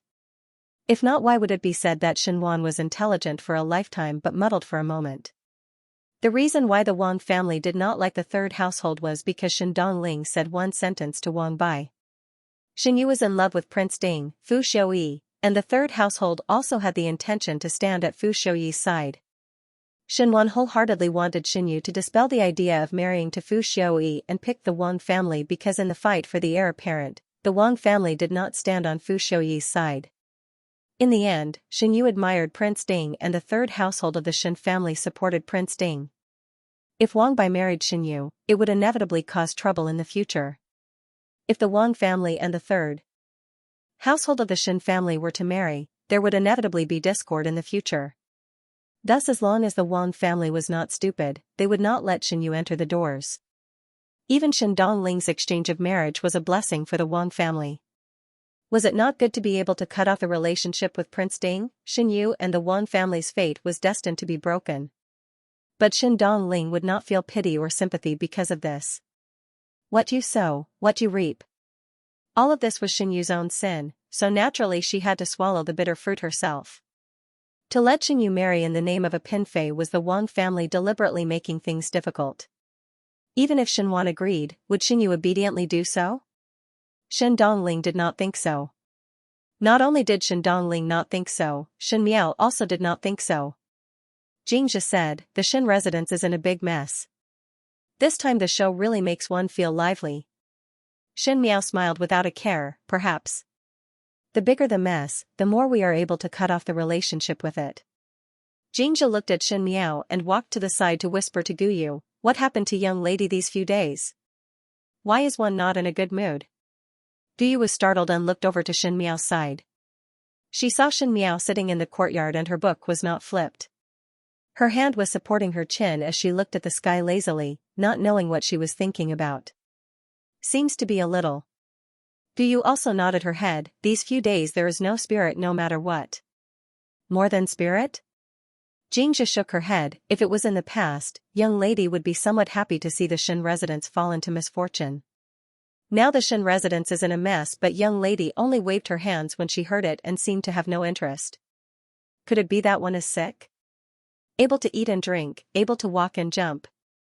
What kind of illness would be like this? Guyu rolled her eyes, do you think this is lovesickness? Who is suffering from lovesickness? A voice came from behind and both of them jumped in shock. When they turned back to look, it was Luo Ling walking over. Xianxia and Guyu quickly greeted, this servant greets Biao young master. Luo Ling waved his hands and walked over to Shen Miao in front of the stone table. When he walked over to Shen Miao's side, he saw that Shen Miao was still sitting in a daze and asked, youngest Biao sister? Shen Miao turned her head back and when she saw Luo Ling, she smiled. Older brother Ling. Luo Ling sat down opposite Shen Miao. His right hand was still not recovered but Shen Qiu had found a left-handed sword technique manual for Luo Ling and these days he really started to seriously practice with his left hand. His state of mind was much more open, and the way he talked was even better than before. He seemed to be even more warm like a piece of jade. Occasionally when he walked out, there would be young ladies who shyly peeking at him. Hearing Luo Tan's joke, several young ladies of official families in the Ding capital secretly fancied Luo Ling. Luo Ling said, what is Biao youngest sister thinking about that you are so lost in thought? Shen Miao smiled gently, nothing much. Just sitting in a daze. Luo Ling thought of the lovesickness that Xianxia and Guyu were talking about and his heart sank. He looked at Shen Miao and asked without any trace, one thought that Biao youngest sister has reached the age of marriage and thus became somewhat mischievous. Shen Miao did not seem to understand Luo Ling's words and said lightly, talking about the age of marriage, perhaps it is Biao older sister Tan who is anxious. Luo Ling smiled and said, that is also true. Shen Miao looked at Luo Ling, why is older brother Ling looking for me?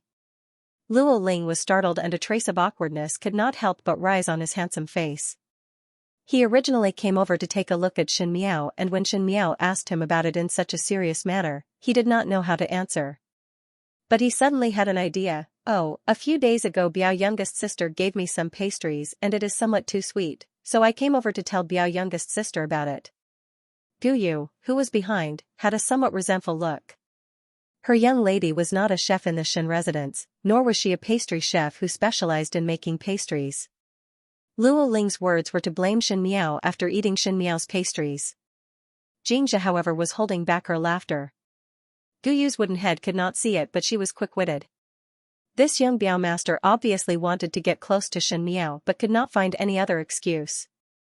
But Xianxia looked at her young lady who had no heart for romance and shook her head with some pity.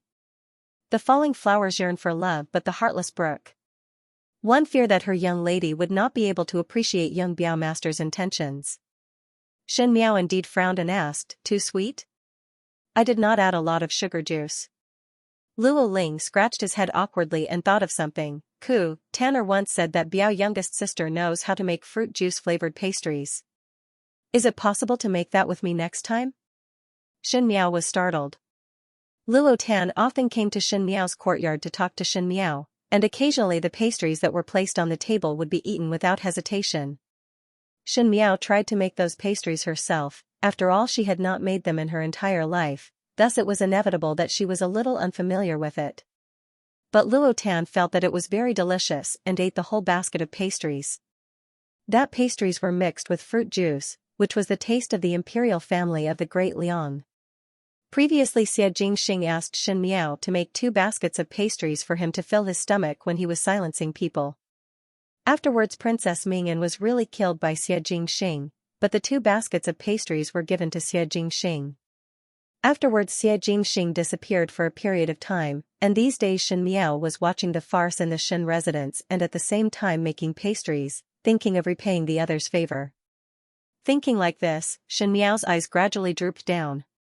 Speaking of which, Xie Jingxing had left for a few days, and Prince Rui of the Great Liang just casually left, and there was not much news in the Ding capital. Xie Jingxing did not know if it was safe or not. After all, he still carried the identity of the little Marquis of the residence of the Marquis of Linen, and it was very difficult. Luo Ling saw that Shen Miao was in a daze again and waved his hands in front of her. Biao youngest sister? Shen Miao recovered to her senses and smiled apologetically at Luo Ling. Apologies, older Biao brother. That pastry recipe was made by me carelessly, and at that time it was only by luck that I was able to make that basket, and it was all eaten by older Biao sister. If one were to make that kind again, one do not know if one would be able to do it. Xianxia's eyes widened behind Shen Miao.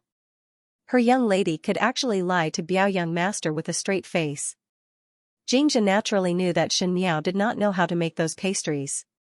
Shen Miao had memorized the recipe and even made it herself, looking like she was very skilled, so why was she not willing to make a basket for young Master Luo? Could it be that young Master Cousin had offended his young lady? Xianxia was puzzled. Luo Ling did not expect that Shen Miao would reject and was at a loss of what to do. Shen Miao's expression was leisurely and there was no trace of guilt on her face. Since it was the pastry of the Great Liang imperial family, the process was complicated. She could make it once, but she did not have the patience to make it for others all day long. Luo Ling. It was better to let the pastry chef in the kitchen make something else for him. As they were talking at this end, they did not think that their cheerful and witty appearance would be seen by another person far away under the eaves. That person's white robes fluttered as he waved his paper fan and had the appearance of an elegant gentleman. It was Gao Yang. After Xie Jingxing left, Gao Yang followed Xie Jingxing's instructions and stayed in the Shen mansion, saying that he wanted to look at Luo Ling's injuries. Thus it was convenient to see Shen Miao's movements at all times. With one look, it was not a big deal as he could see Luo Ling and Shen Miao talking in such a lively manner. Gao Yang's gaze towards Luo Ling carried some sympathy before looking at Shen Miao and shaking his head before sighing deeply. Why are you sighing? A head suddenly popped out from behind Gao Yang and almost scared Gao Yang to take a step back. That person came out from behind Gao Yang. Her eyes were lively and full of heroic spirit. If it was not Luo Tan, who else could it be? Dr. Gao. Luo Tan asked, what are you standing here for? She followed Gao Yang's gaze and saw Shen Miao and Luo Ling sitting and talking before looking at Gao Yang again. Gao Yang felt somewhat uneasy when he was stared at by Luo Tan's strange gaze, but he saw Luo Tan suddenly speaking, I know. So you like youngest Biao sister? Gao Yang was so shocked that he quickly reached out to cover Luo Tan's mouth. What a joke. Xie Jingxing did not only send him alone in the Shen mansion, there were also other secret guards. If any blabbermouthed secret guard were to say this to Xie Jingxing, then he would not need to stay in Mingqi anymore. Gao Yang looked at Luo Tan, who was struggling in his hands, and a trace of helplessness flashed across his heart. Luo Tan was someone who specially found trouble for him and was scammed more than once. Luo Tan finally broke free from Gao Yang's hands and most likely realized that her voice was too loud, so she lowered her voice, but her expression was still proud, as if she had caught hold of Gao Yang's weakness. She said, so you like youngest Biao sister? So you are jealous? Do not think yourself clever. Gao Yang said, this one does not dare to have any thoughts about fifth Shen young lady. Luo Tan's lips twitched, at least you have self-knowledge. My youngest Biao sister is such a smart and good-looking young lady, and it is hard to find one in the Ding capital. You are a doctor and still want to be delusional? Why not look at the mirror? The disdain in her tone deeply pierced Gao Yang's heart and made Gao Yang have an impulse to immediately look for a mirror to see if he was as unpresentable as Luo Tan said. Thinking of His Highness, Gao Yang sneered and his chin pointed towards Luo Ling's direction. I am delusional and he is qualified? Luo Tan looked at Luo Ling and sighed, older brother Ling is very good, but unfortunately he is not youngest Biao sister's husband. These words were somewhat out of Gao Yang's expectations, as he thought that Luo Tan would wholeheartedly protect her own older Biao brother, and asked, oh? Why do you say that? Biao younger sister is a person with her own ideas and brother Ling's personality is too gentle, so there is no spark between them. I think Biao younger sister only treats brother Ling as a brother. Luo Tan felt it was a pity. You still know what sparks are? Gao Yang was surprised and immediately asked, then tell me, who can your little cousin ignite sparks with? Gao Yang was just casually teasing Luo Tan, but did not think that Luo Tan would really seriously ponder over it before finally saying, someone like Prince Rui. Gao Yang was taken aback. Prince Rui is good-looking and mysterious. He is also a person who values affection and righteousness and should be the only good man in this world. A person like my youngest Biao sister should be worthy of such a husband. But, it's probably just a thought.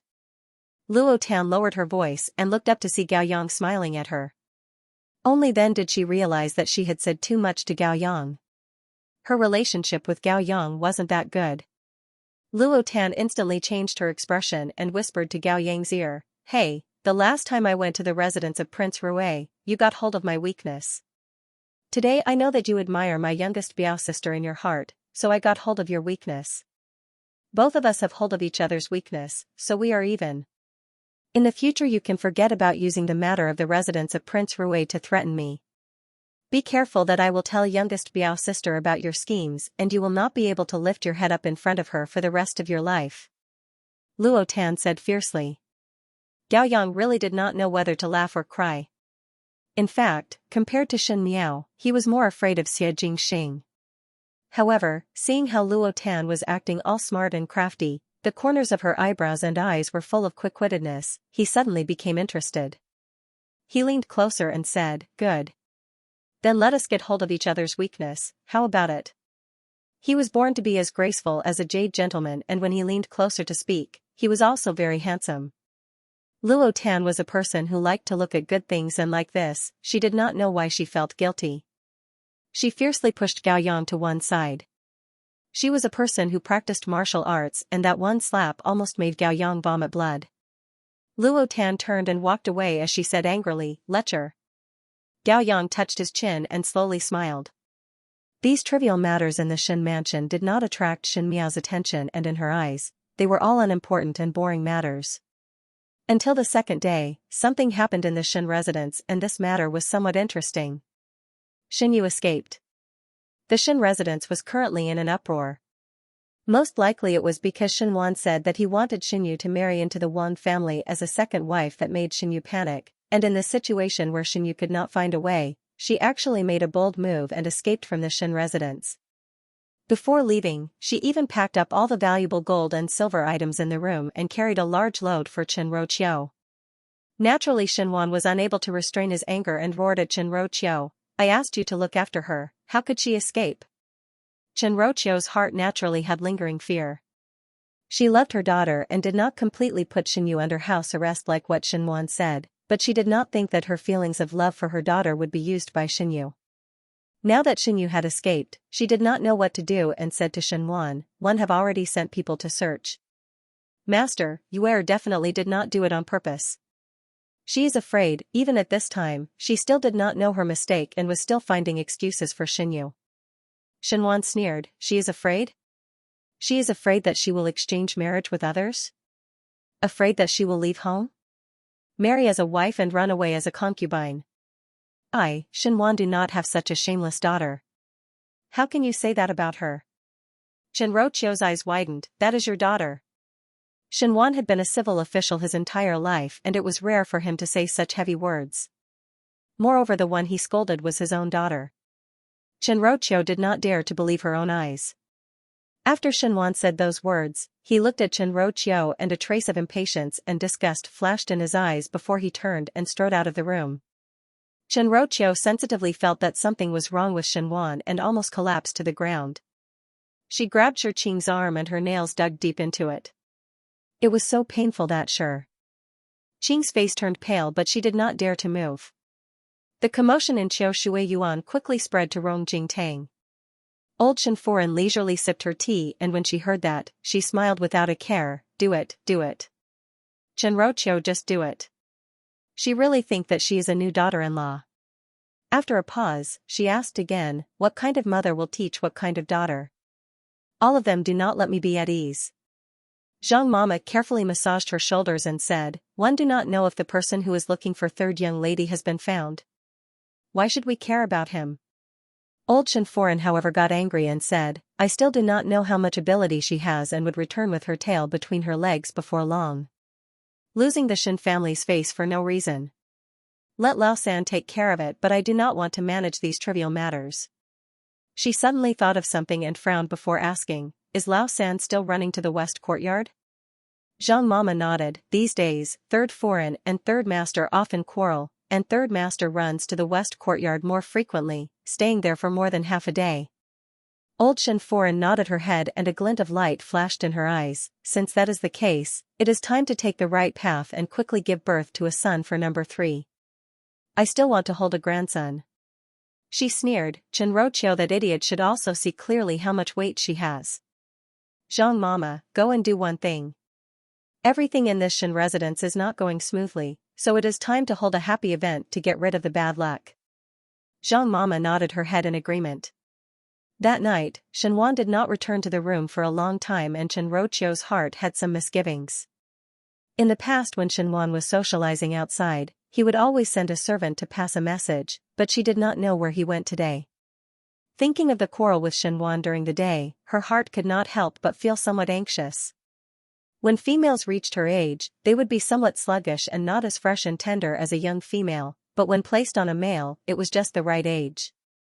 Now that there was discord between Shenwan and her, it would be bad if someone secretly took in a new woman outside. Qinro Qiu was different from Renwan Yun. Renwan Yun and Xingui's previous thoughts had long been wiped out by Xingui taking in women one by one. As long as she could sit firmly in the position of the matriarch of the family, Renwan Yun did not care about the rest. Qinro Qiu had occupied Shenwan's favor for so many years. What old Shenforen said was right, Qinro Qiu was extremely jealous and she would not allow Shenwan to have other women. Thinking of this, Qinro Qiu was somewhat restless. Huai walked in from outside and said, "Foreign, old Foreign had obtained a few bolts of cloth and asked you to send one over to young Lady Chang." Old Shenforen had always not placed Chang Ziqing in her eyes and usually treated it as if there was no such person in the residence, so why would she think of Chang Ziqing today? Qinro Qiu frowned, "Old Foreign can just send someone to send it over. Why do I need to go?" Huai also did not understand. Most likely it is because old Foreign and Chang Ziqing have a good personal relationship. Xianxia was currently feeling uneasy, and since old Xianforan made her do things, it was rare for her to be distracted. Thus she did not say anything and put on her outer robe and walked towards the western courtyard with Huai and Huai. At this moment the sky was already dark, but it was not the time to rest. Xianxia guessed that Chang Ziqing was not asleep yet, so she did not inform anyone. Upon reaching the western courtyard, unexpectedly the lights in the western courtyard were extinguished early. Xianxia felt it was somewhat strange but saw Zhao Mama surprised when she saw her and seemed to be somewhat flustered. Why is third foreign here? Old foreign, let me come to send cloth to younger sister Qing. Xianxia said and then poked her head into the boudoir and asked, why? Younger sister Qing is already asleep? Yes. Yes. Zhao Mama said, these few days young lady's body is somewhat tired and slept earlier. Xianxia felt it was somewhat strange and felt that Zhao Mama's expression was very unnatural. Looking at the few maids around, they all lowered their heads, as if they were afraid to see something. Coincidentally there was a faint movement in the room and it was not very clear, but when the movement was heard, Zhao Mama's expression became even more nervous. Even though Xianxia was curious, she did not want to have a conflict with Chang Ziqing. From her point of view, Chang Ziqing was perhaps a very good knife and was the best to use to deal with the eldest household of the Shen family. Especially since she had not been successful today, there was a burst of anger that could not be vented, and the more she wanted to see the eldest household of the Shen family be unlucky. Xianxia let the maid put down the cloth and was about to leave when her footsteps suddenly stopped. Zhao Mama followed Xianxia's gaze and saw that Chang Ziqing's boudoir at the side of the courtyard window. The sachet was crimson with egrets embroidered on it. It was very exquisite. Xianxia walked over and took the sachet. It was too late for Granny Zhao to stop them. When Shi Qing and Huai saw the sachet, they couldn't help but open their mouths. They were so shocked that they couldn't speak. On the day of Xingyu's marriage, Xianxia saw that Chang Ziqing had brought along an extremely good-looking sachet. That sachet's workmanship was exquisite and it was rare that Xianxia could not bear to part with it. Chang Ziqing was also generous and gave that sachet to Xianxia. Afterwards, because of Xingyu's matter, Xianxia wanted to make Shenwan happy, so she gave that exquisite perfume bag to Shenwan. The white egret embroidered on the sachet did not look feminine at all. Besides, the fragrance was not the scent of cosmetics. Xianxia remembered that because there were tea leaves in the sachet, there was a fragrance of tea, but Xianxia felt that the tea fragrance was too cold, so she added some dried osmanthus flowers that were left in autumn. There were no two leaves that were exactly the same in the world. Even if Chang Ziqing was clever and skillful, she would make a sachet that was exactly the same, but not every sachet was filled with osmanthus flowers by Xianxia. Xianxia picked up the sachet and her hands were actually trembling. Finally she placed it under her nose and smelled it with determination. The sweet scent of osmanthus mixed with the fragrance of tea slowly entered Xianxia's nose and Xianxia suddenly closed her eyes. When she opened her eyes again, her gaze made Shi Qing and Huai somewhat afraid. She suddenly turned towards Zhao Mama, and before Zhao Mama's flustered expression could be put away, it fell into Xianxia's eyes. Xianxia sneered and said, "Do all of you really think that I am a fool?" Finishing, she quickly walked towards Chang Ziqing's boudoir and was about to break the door open. "Foreign must not." Zhao Mama hurriedly stopped her. Xianxia asked, "Why not?" Zhao Mama was unable to speak. Xianxia's heart could not help but sink and only felt that it was about to be torn apart. However, the more painful it was, the colder her face became. She said to Shi Qing and Huai, "Smash. Ruthlessly smash it for me. I would like to see which pair of adulterers are shamelessly doing such illicit things in a place like my Shenfu." Smash. Shi Qing and Huai did not dare to disobey the orders and immediately went forward to smash the door open. Xianxia conveniently took a lamp at the side and did not wait for Zhao Mama to stop her before walking in. The heater in the room was burning brightly. Clothes, shoes, and jewelry were scattered all over the floor. The two of them were lying on top of each other on the bed. It was a charming and alluring scene. That female's cheeks were pink and she was embarrassed, but that male unhurriedly pulled the clothes over to cover both of their bodies. When one turned around to look, it was Shenwan. The room was filled with the fragrance of wine. It was obvious that they were drunk and sleeping together, but it could not be described as a mistake. One had feelings and one had intentions. Chen Roqiu and Shenwan had been husband and wife for so many years. If Shenwan did not like it, why would he let Chang Ziqing do it? Moreover, this was Chang Ziqing's courtyard and it was Shenwan who took the initiative to come over.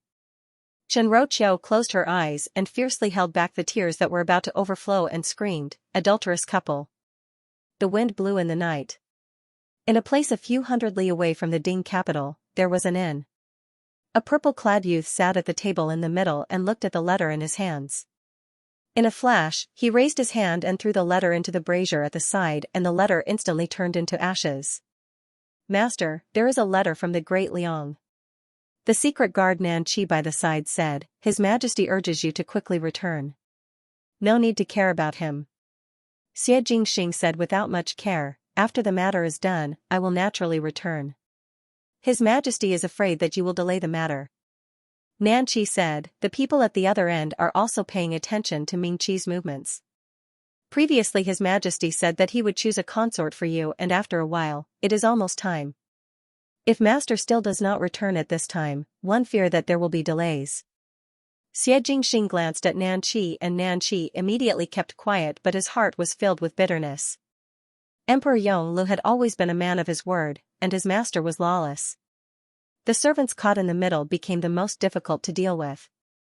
Moreover, the matter of choosing a concubine, others were not clear about it, but these secret guards who followed Xie Jingxing could see it clearly.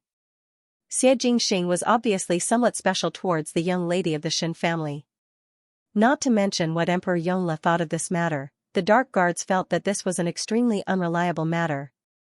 Shen Miao was a Ming Qi's person, so how would the Shen family agree to their own daughter getting involved with the great Liang's people? But they did not dare to say these words in front of their master. If their master was not happy, they would be sent to guard the tower prison and the gains would not make up for the losses. Imperial older brother is bored all day. Xie Jingxing said, "If one is really bored, one can go back and tell him about the Qin country's plans so that he will not worry about things that he should not worry about." Nan Qi wiped the sweat off his head. He could not afford to offend both of them and his heart was really blushing with shame. Just as he was thinking, he saw Tai Yi walking in from the outside with a box in his hands. One did not know what it was. When he entered the room, he placed the box on the table and said, "The jewelry that young lord ordered is done and the banknotes have been sent over."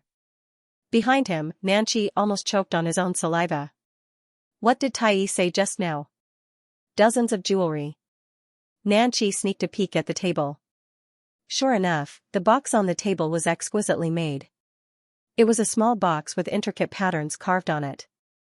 Upon closer inspection, it seemed to be a tiger's head. What was that? Xie Jingxing opened the box and took a look.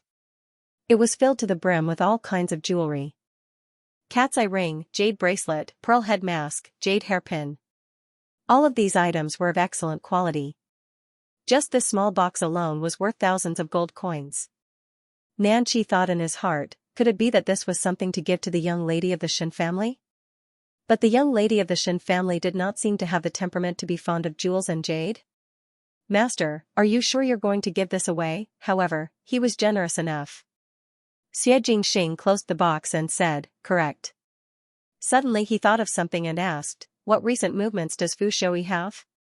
Tai Yi thought for a moment and said, "There is no movement. He is just slightly closer to the Crown Prince." Crown Prince.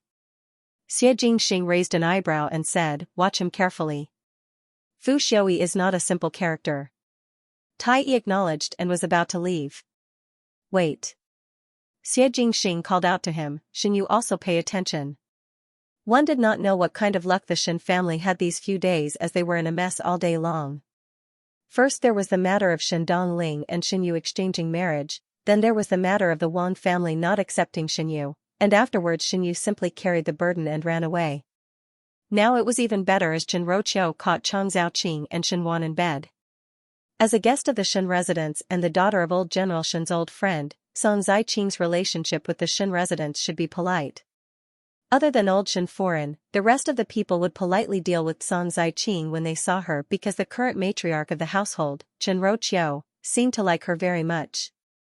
Who knew that Song Zaiqing was so polite that she would be so polite to Shenwan's couch? And Chen Ruoqiu was stabbed in the back by none other than her own meticulous younger sister.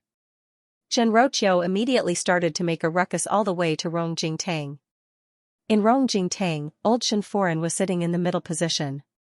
Chang Zaiqing and Shenwan stood at the side. Shenwan did not have any expression and Shen Gui had an expression of watching a good show. Chang Zaiqing's eyes drooped and did not speak, as if she was very ashamed. His son Chen Ruoqiu forced herself to keep back her tears and put on an attitude of not giving up. That's enough. Stop crying. As if she was finally fed up with Chen Ruoqiu's actions, old Shen Foran said impatiently, "What is the matter with your own husband taking in a young lady that it is worth you to cry to the heavens?" "Mother." Chen Ruoqiu shouted, "If master himself takes in young lady and promote her as a concubine, this daughter-in-law would naturally not say anything and would even take the initiative to prepare for husband. But the two of them did this in front of me, without making a sound, in this courtyard. The entire courtyard kept me in the dark. They were clearly trying to humiliate me. Mother, I am also your daughter-in-law, and you are also a woman. If my husband wants to take a concubine, how can I stop him? Why is there a need to use such a humiliating method?" Third Foreign.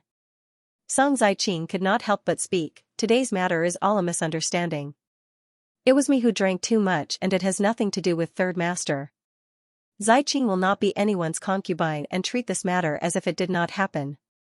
Tomorrow I will pack up and leave the Shen residence. One hope that older sister will not blame third master."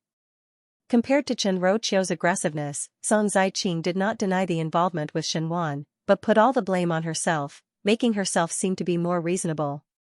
Shenwan's expression slightly changed and said, "What, leaving? Naturally I should give you an explanation for the things that I did." Chen Ruoqiu originally felt that Chang Zaiqing's words were somewhat ear-piercing, and at this moment when she heard that Shenwan was still trying to keep Chang Zaiqing, it added oil to the fire and immediately said, "Explain? How? Do you explain? Are you going to chase me away and give the position of legal wife to her?" Finishing, she turned her head to look at Chang Zaiqing and pointed at Chang Zaiqing's nose as she scolded, "Good white-eyed wolf. You came to the Shen residence and it was me who provided for you to eat and wear. Who knew that you actually have such evil intentions and even climb onto brother-in-law's bed? Really shameless. Unable to seduce Xianxia, you came to seduce other people's husband. No wonder one is unable to marry at such an old age. Which proper son would dare to want such a slut that offends public morals?"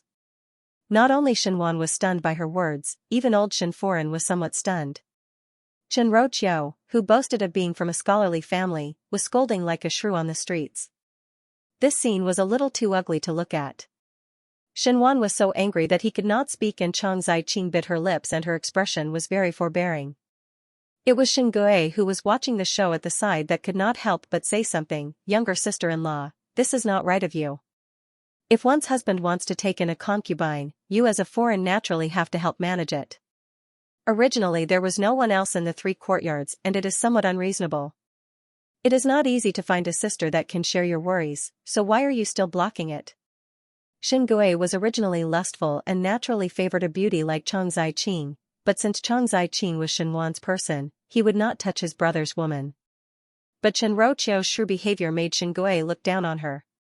In the beginning when Ren Wanyun was around, she did not stop him from taking in a concubine.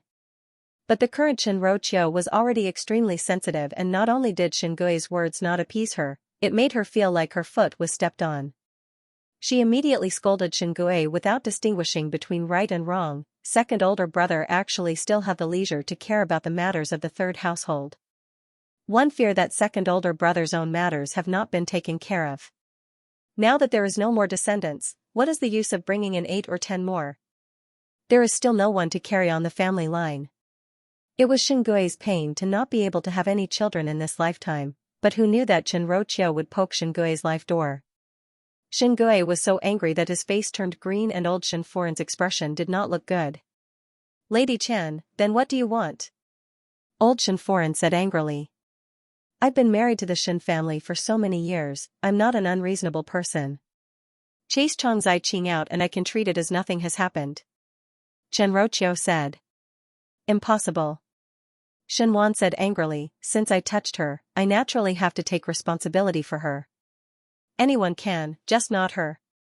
Qiao pointed at Song Ziqing and shouted. She could not tolerate that Song Ziqing actually betrayed her and finally climbed onto Shenwan's bed. This made her feel like she had suffered a great humiliation. The most important thing was that Qiao understood Song Ziqing too well. Song Ziqing's talent was not inferior to hers and her temperament and appearance was also good. Even if it was Qiao herself, it was difficult to have any ill feelings towards Song Ziqing. Especially now that the matter had come to this point, Shenwan's words were intentionally or unintentionally protecting Song Ziqing, which made Qiao feel a sense of crisis in her heart. As a female, she understood Shenwan's thoughts better than anyone else. One fear that after Song Ziqing entered the door, not only would they have to share favors, it was even possible to have exclusive favors. It was impossible for her to find such a big rival for herself. Why can't she? The one who spoke was not anyone else but Shenwan. At this moment Shenwan was also unable to restrain his anger. Most likely it was because Qiao had a gentle and graceful appearance in front of him for so many years, but today she was like an unreasonable shrew, making Shenwan feel that she was unbearable. Qiao said angrily, then divorce me. If you want to accept her, then divorce me first. This made Shenwan so angry that he was flipped upside down. Qiao however seemed to suddenly have confidence and became more aggressive. After obtaining a separation letter, naturally I will leave without a second word.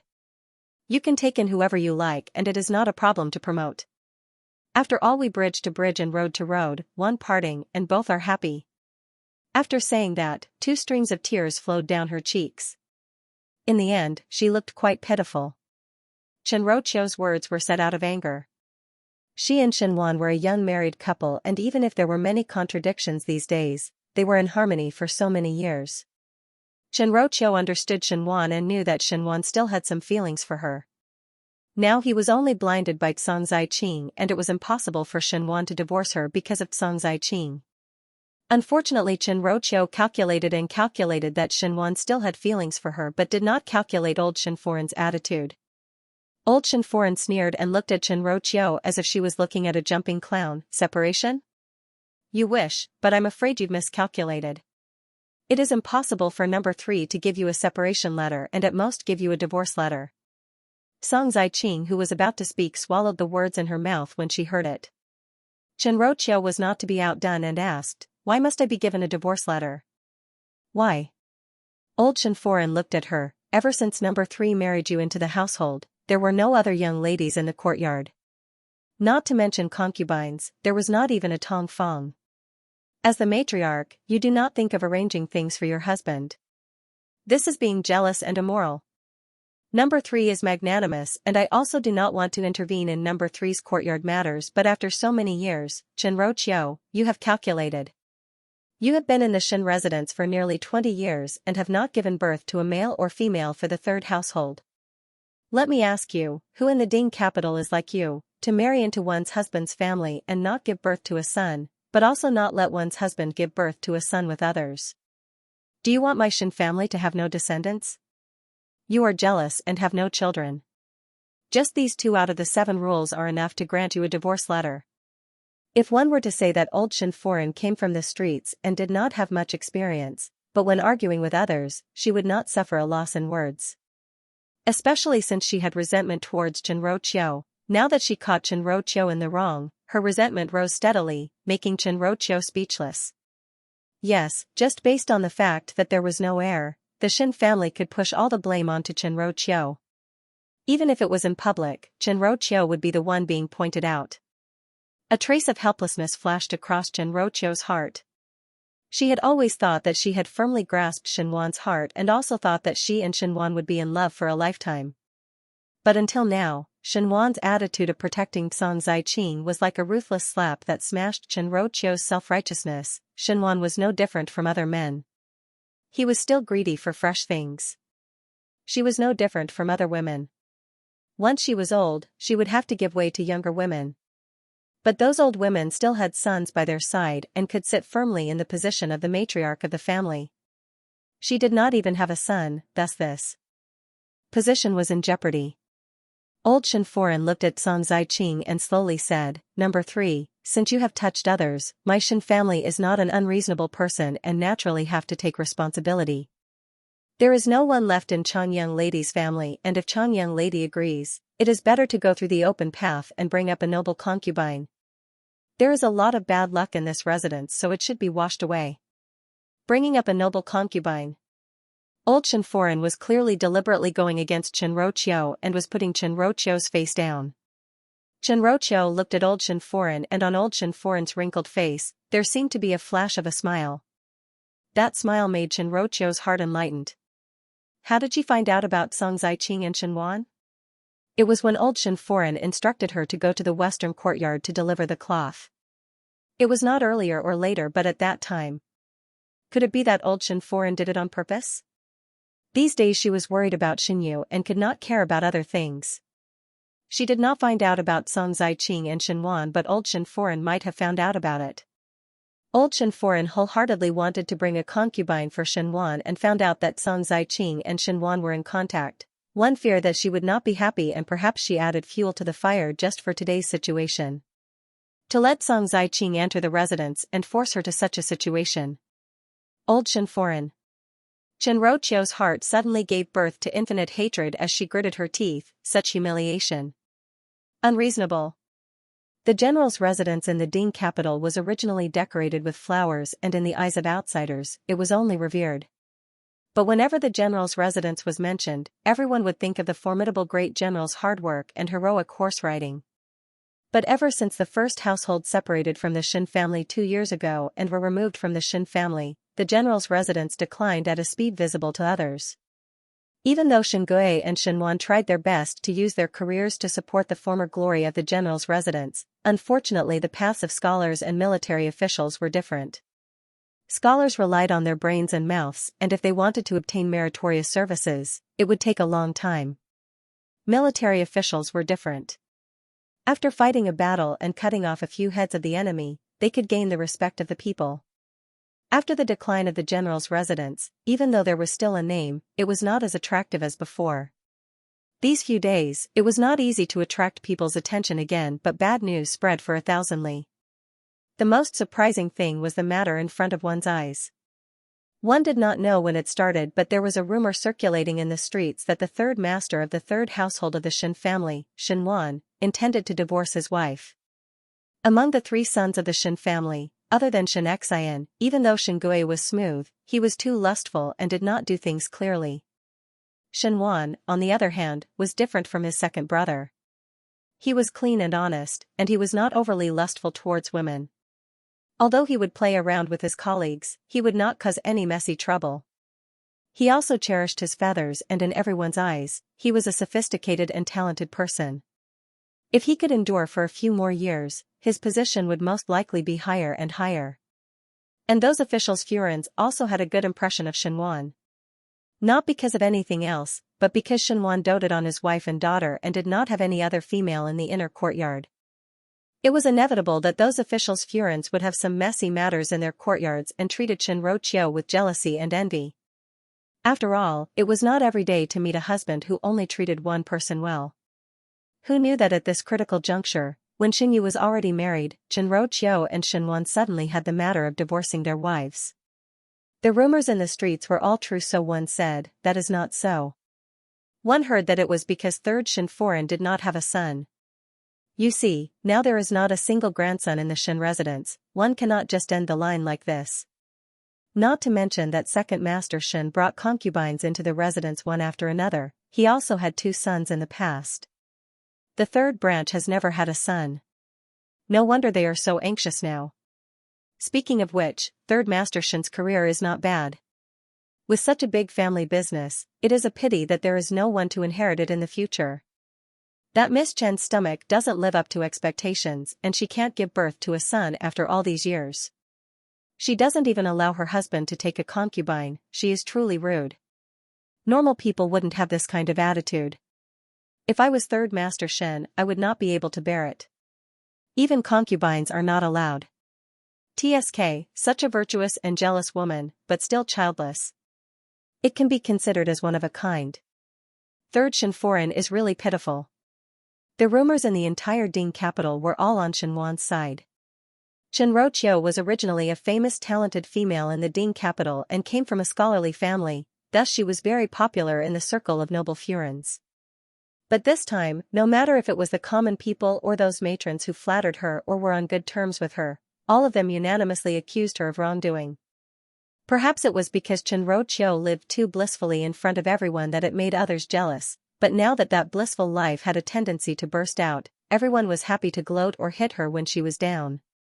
In the Xin residence, Qiao smashed the white porcelain vase in front of her with a bang and the vase splashed into pieces on the floor. The floor was full of dregs, but Qiao still could not vent her hatred and overturned the teacups on the table. Shiqing and Huai did not even dare to breathe loudly and allowed Qiao to create such a big movement. Shameless, shameless! Qiao screamed, that pair of adulterers forced me to such a situation and it is actually my fault. Ridiculous. Idiot. The rumors outside were all unfavorable to Qiao and Qiao had always wanted to save face and always boasted that she was a young lady from a scholarly family. Now that she was said to be a shrew who was jealous and had no children, how would she be willing? It must be that slut who talked nonsense outside. Qiao gritted her teeth. She had mentioned the divorce letter to Shenwan in a fit of pique. She had merely wanted to scare Shenwan. Who knew that this news would spread to everyone on the streets and alleys, almost pushing her and Shenwan to an irreconcilable point. The most disappointing thing was that Shenwan hadn't even come to see her until now. It must be that slut who urged master. Qiao's nails dug deep into her palms. Old Shenforen was now deliberately promoting Song Ziqing to go against her. Now that Xinyu's whereabouts were unknown and Shenwan was bewitched by Song Ziqing, in such a big Shen residence, there was actually no one standing by her side. One feared that the entire Ding capital would feel that she was the one in the wrong. Qiao's heart suddenly felt a sense of helplessness of fighting alone. Madam, now that the old madam has given the order, what exactly should we do next? Huai finally couldn't help but ask. Either let Song Ziqing enter the residence as a noble concubine or let Shenwan write a divorce letter. No matter which it was, Qiao could not accept it. But in the Xin residence, she was indeed powerless. At this moment, her love for Shenwan had completely turned into hatred. She suddenly stood up and sneered, how can there be such a cheap thing in this world? The Xin family humiliated me, could it be that I still have to comply? Pack up, I want to go back to the Chen family. Qiao returned to her maiden home. Master Chen was a prefectural official and was responsible for repairing all the big and small documents in Mingqi's palace. Because he was a civil official and was well-read, Qiao had always considered herself to be from a scholarly family. Moreover, when old Master Chen was young, he was indeed the top scorer of the imperial court. Qiao's marriage to Shenwan also had the intention of a marriage alliance between the Chen and Shen family. Of course, it was Shenwan himself who chose Qiao. Even though Master Chen was not a person who was protective of his shortcomings, he paid great attention to the family's reputation. Especially that pretentious and virtuous manner which was almost the same as Qiao. Thus when Qiao was divorced or had the reputation of being jealous, old Master Chen would definitely be unhappy. The Chen family and the Shen family were destined to have an unclear lawsuit. When Xin Miao heard these words from Jingzhi's mouth, she was reading under the lamp. Xianxia said, now that third foreign had returned to her maiden home, this matter would not be left at that. If they found out that those rumors were spread by young lady, what would happen? Those rumors in the marketplace were not spread by Song Ziqing, nor was it spread by Shenwan, nor was it spread by old Shenforen, but by Xin Miao. Xin Miao had interacted with the third household for a lifetime and knew that even though Qiao thought highly of herself and loved Shenwan deeply, unfortunately she was not stupid. When she just found out about Shenwan and Song Ziqing's adultery, she would definitely be infuriated and do things impulsively. But after thinking about it, she knew that if she put on some grievances in front of Shenwan would not completely forget about the old feelings towards Qiao and would soften a little. At that time when Song Ziqing enters the door, it would not be known who would emerge victorious between Qiao and Song Ziqing, but at least Qiao would not be defeated so easily. It would be better to let out some rumors. Chen Roqiu's heart would be even angrier and her relationship with Shen Wan would only reach an irreparable stage. A female's vengeful heart was very scary and it would be more interesting to stir up trouble. As a matter of fact, Chen Roqiu was really forced to return to her maiden home. After taking this step, it would be very difficult to turn back. There would be cracks in both parties' hearts, and the reunion of broken mirrors was a story that would only appear in dramas. Xin Miao felt that there were many things that she could not see clearly in the inner palace in her previous life, but now from a different angle, with an outsider's identity, it was clear at a glance. To play with others in the palm of one's hand, even if it was an enemy, her mood was not that good. Perhaps it was because she would also think that when Mei Foran looked at her, it was the same as how she looked at Chen Roqiu now. Do not worry. After pausing for a moment, she then said, it would not be that easy to find out. She had handed this matter over to the Fengxian pawnshop to handle, and since she had accepted the money, Ji Yushu would definitely give her a good reward. The Fengxian pawnshop had been doing business in the Ding capital for so long, so it was impossible that they did not understand this little thing. Xianxia did not speak anymore, and seeing that the window outside was not closed, she wanted to get up and close it. As she was leaving, she said, "Why did you forget to close the window all day? The weather is so cold and the cold wind would enter. What if young lady's body catches a cold?" Wait. Shen Miao called out to her and looked at the window, "Let the air in first. The room is very stuffy. Later I will close it myself." When Xianxia saw Shen Miao's determined look, even though she had some doubts in her heart as to where it was stuffy in this bright room, she did not say anything. She then fried the wick of the oil lamp for Shen Miao and said, "Young lady should also rest early." Xianxia withdrew. Shen Miao looked at the slightly swaying candle flame and was about to pick it up and walk to the side. Just as she was halfway there, that candle flame seemed to be flicked by something and shook violently. A familiar voice sounded, and with a playful laziness that had not been heard for a long time, "Did you not specially leave the door open for me? Why do you want to sleep?" Shen Miao turned her head back and saw the youth leaning on the windowsill with one hand supporting his chin. A pair of beautiful peach blossom eyes casually looked over, lazy and charming. Even in the darkness of the night, one would not be able to ignore his radiance. He saw that Shen Miao was slightly startled and his figure flashed and entered the room. Naturally he snatched the oil lamp from Shen Miao's hands and walked to the small table to sit down. His actions were as smooth as flowing water, as if he was entering his own room. "You have returned?" Shen Miao asked. Tisk, Xie Jingxing stared at her and said with a smile that was not a smile, "Why, did you miss me?" Shen Miao was used to his frivolous and ambiguous words and simply ignored him. He walked over to the small table and sat down. Xie Jingxing raised his eyebrows. "You did well regarding Chen Roqiu's matter." Shen Miao rolled her eyes at him, "You know again." Xie Jingxing's informants were all over the Ding capital, not to mention that Ji Yushu of the Fengxian pawnshop had some relationship with Xie Jingxing. Shen Miao let Ji Yushu go out to spread rumors and one fear that Ji Yushu would tell Xie Jingxing about it, so Shen Miao did not care about it now. No wonder when Chang Zaiqing came to the Ding capital, you had such an attitude. Xie Jingxing however was talking to himself and looked at Shen Miao again. One could not tell if his tone was admiration or sigh as he said half-truthfully, "Really vicious and merciless." Shen Miao declined to comment. Xie Jingxing seemed to have thought of something and one did not know where he took out a box and threw it into Shen Miao's arms. Shen Miao was almost hit by that box and felt that the small box was heavy. When she subconsciously caught it, she saw that there was a big tiger carved on the outer shell of the box. The tiger's head was lively and had a bit of charmingly naive look, but the appearance of it baring its fangs and brandishing its claws was very fierce. Thinking of the white tiger called Jiao Jiao that Xie Jingxing raised, Shen Miao endured the anger in her heart and opened the box. When she opened it, she was almost dazzled by the colorful things in the box. She saw that the heavy box was filled with exquisite and luxurious jewelry. Not to mention that it was a full box, even if it was just a single piece, it would be expensive. Why would Xie Jingxing give her jewelry for no reason? Shen Miao looked at him and shook her head, "I do not need jewelry." Xie Jingxing said, "These are all valuable and hard to find. You're a girl, what's wrong with buying some jewelry?" Shen Miao thought about it and asked, "Perhaps Fengxian pawnshop can pawn it." Xie Jingxing choked on her words and asked with a frown, "Are you short of money?" Having more money is always a good thing. Many connections require money, and after a long time, it is inevitable that money will be tight. Shen Miao said. Frankly. Now that he was facing Xie Jingxing, he was not as vigilant as before, thus his words were filled with anger.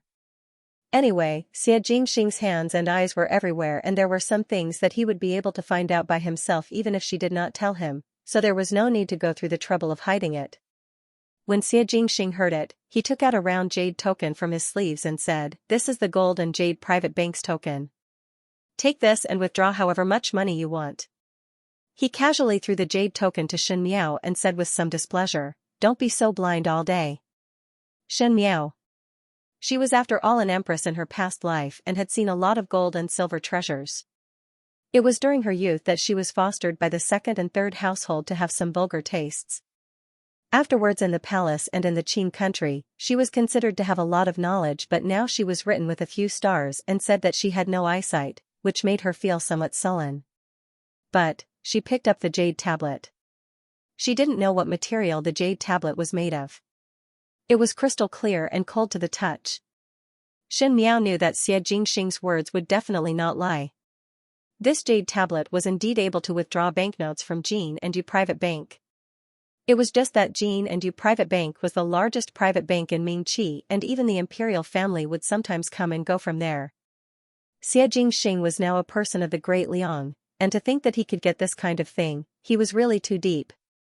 Shen Miao returned the jade token back to Xie Jingxing and said, "One will not receive a reward without doing anything." Xie Jingxing stared at her with interest and said, "Really have backbone." He nodded his head to indicate Shen Miao to look at the box. "This is not ordinary jewelry. Take a look." Shen Miao was somewhat suspicious and casually picked up a pair of jadeite rings. That jadeite was of excellent quality, and even if it was placed in a jewelry shop, it would most likely be a good item. As Shen Miao looked at it, she noticed that the buckle of the double hoop was somewhat strange. After carefully touching it, it was actually a hidden buckle. She looked up at Xie Jingxing. "What is this?" Xie Jingxing smiled. "Concealed weapon."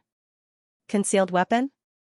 Shen Miao fiddled with the hidden button and was about to press it down subconsciously, but was stopped by Xie Jingxing. Immediately following that, Xie Jingxing stood up and went around to her back.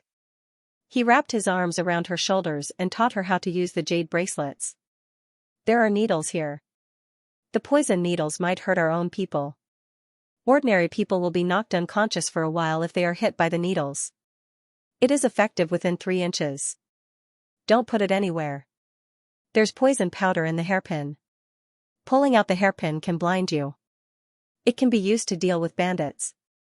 There's a blade hidden in the bracelet. Pull it open, and it's a small knife. If you are tied up with a rope, this substitute knife can cut the rope. There is a whistle in the 8 treasures earrings. If it is really urgent, you can blow the whistle. My people are everywhere in the Ding capital, and if there is any danger, they will rush over to save you." He carefully explained to Shen Miao one by one, and his words were not as frivolous and lazy as usual. There was a rare seriousness, and his long eyelashes were enough to make one's heart palpitate. His hands were slender and fair, and his beautiful peach blossom eyes were half closed. Occasionally he would glance at Shen Miao, and it was as charming as the rippling spring water. Shen Miao felt somewhat hot. The windows were clearly open, but there was a heavy stuffiness in the room. When he bent over, he looked down and saw that Shen Miao was almost leaning against his chest, and even her back seemed to be covered with a layer of sweat. She turned her head to look and saw that Xie Jingxing's beautiful lips were slightly upturned, as if he was always smiling. Shen Miao seemed to be scalded as she turned her gaze away. She was somewhat distracted and was noticed by Xie Jingxing, thus he was somewhat dissatisfied. He knocked Shen Miao's head and said, "Concentrate." Shen Miao moved forward and sat a little further away from him and pretended to be calm. "I have already seen it and I have remembered it. I will practice again in the future." Xie Jingxing's lips hooked up. "Didn't you say no?" Shen Miao turned her head. "You remembered wrongly." With this turn of head, because Xie Jingxing was looking down at her, she almost bumped into him. Shen Miao was slightly startled and her cheeks quickly turned red.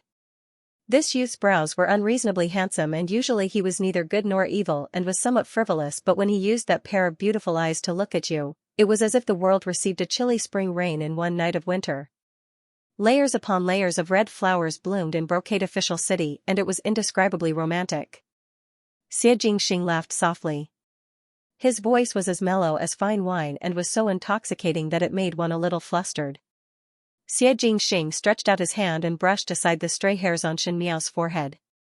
He carefully stared at Shen Miao's eyes and said with half doubt and half innocence, "Why are you blushing?" Shen Miao suddenly stood up and walked 2 steps with her back facing Xianxia. "The room is too stuffy." It was because her back was facing Xianxia that she missed the flash of smile in the purple-clad youth's eyes. "Because you feel ashamed of receiving a reward without any effort?" Xianxia said without much care, "Simple. Just make some pastries." Finishing, he thought of something and said, "I have done many things but still could not exchange for it. It really makes one annoyed that someone could get it without doing anything." "What?" Shen Miao did not understand the meaning of Xianxia's words. But she saw that Xianxia had already stood up and said, "Never mind. Today I only gave you concealed weapons. These things are suitable for silencing people, and one think that it is to your liking." Shen Miao really wanted to retort but felt that what Xianxia said was indeed right. She lived on the tip of a knife, and even though she had the protection of the Shen family behind her, the things that she did were extremely dangerous. If there was a day that the Shen family could not protect her, she could only protect herself. This box full of hidden weapons that looked like jewelry was undoubtedly precious to her. Xianxia was indeed a person who understood her. Thinking of how she treated Xianxia as an opponent previously, Pei Lang's words in her previous life were indeed right. The opponent was the one who understood her the most. Xianxia suddenly thought of something and said, "Do you know the whereabouts of Xinyu?" "Xinyu." Shen Miao shook her head. She had the Shen family's informant and knew that Xinyu had escaped from home and her whereabouts were unknown. Shenro Qiu's people had yet to find Xinyu, and Shen Miao herself had also sent people to search for Xinyu's whereabouts, but they returned without any success. Shen Miao also suspected that even though the Ding capital was big, it would not be to this extent to look for someone. Moreover, for a pampered female like Xinyu, how many days could she endure outside alone? "You know where Xinyu is?" Shen Miao asked. Xianxia said, "She is in the residence of Prince Qin." After Xianxia left, Shen Miao pressed her forehead before sitting down on the couch again. The candle flame in front of the small table was about to burn out. Xinyu actually went to the residence of the Qin prince, and Xinyu had a relationship with Huang Fuhao. In this lifetime, she had inexplicably changed the direction of many things. For example, Xinyu's fate. Now that Xinyu had entered the residence of Prince Qin, no one would be able to predict what kind of changes would happen in the future. Shen Miao touched her chest and saw that box. She reached over and picked out a pair of jade bracelets from the box and wore it on her hand. The emerald green bracelets made her wrist more slender and fair like a painting. It was originally an ice-cold jade ornament, but Shen Miao felt that it was slightly hot, just like a youth's eyes. She rubbed her hair irritably and closed the box, but inadvertently saw that beside the box, there was a jade token lying quietly. Jinyu Private Bank's token. She had obviously returned it to Xianxia but did not know when Xianxia threw it here. It seemed that he did it on purpose. Shen Miao had never seen anyone give such a large amount of money to others, so Shen Miao felt pity for the great Liang's Emperor Yonglu. After keeping the jade token, Shen Miao shook her head and thought that if she were to meet Xianxia in the future, she would have to return this thing to him. In the residence of Prince Qin, deep into the night, there was a female sitting in front of the mirror to dress up. The female sitting in front of the mirror was also at the age of youth and was considered to be dainty and beautiful. Especially with the faint scholarly smell that was emitted from her body, she was considered to be a special beauty. At this moment she was wearing a snow-white inner garment and looking at the mirror. She was clearly a beautiful flower, but her expression was somewhat gloomy. This person was not anyone else but Xinyu, who had been missing for many days in the Shen residence. Xinyu had never thought that one day she would have a relationship with the crown prince of the Qin country. Originally she planned to leave home and head to the residence of Prince Ding. She thought that Fu Xiaoyi had a gentle gentleman's temperament, and she was also the daughter of the third household of the Shen family. Fu Xiaoyi would not sit idly by and ignore her even if they were colleagues. Moreover, she was born beautiful and had a friendly temperament with unlimited talent in poetry and painting. Even a stone person would not be moved. At that time she only needed to tell of her grievances in front of Prince Ding and obtain Prince Ding's love. She would be able to win over Prince Ding's heart. But she had never left the residence alone before, so how would she know where the residence of Prince Ding was? After asking for the location of others, she was afraid that the servants of the Shen family would chase after her and had no choice but to hide. There were often such females in the Ding capital who either escaped from marriage or committed a crime and escaped from home. A female who was alone was the easiest to be targeted. Shen Yu was also targeted by others. The people who targeted her were a group of local ruffians, and before she could find the residence of Prince Ding, something happened in a remote alley. Those ruffians snatched her bag and even wanted to insult her innocence. In a moment of desperation, Shen Yu could only shout out that she was the niece of the formidable great general. Although she was not reconciled, Shen Yu's heart was clear. His father's name was not as resounding as Shen Wan's name, especially now that Xianxia had returned to the Ding capital and obtained the heavy responsibility of Emperor Wenhui.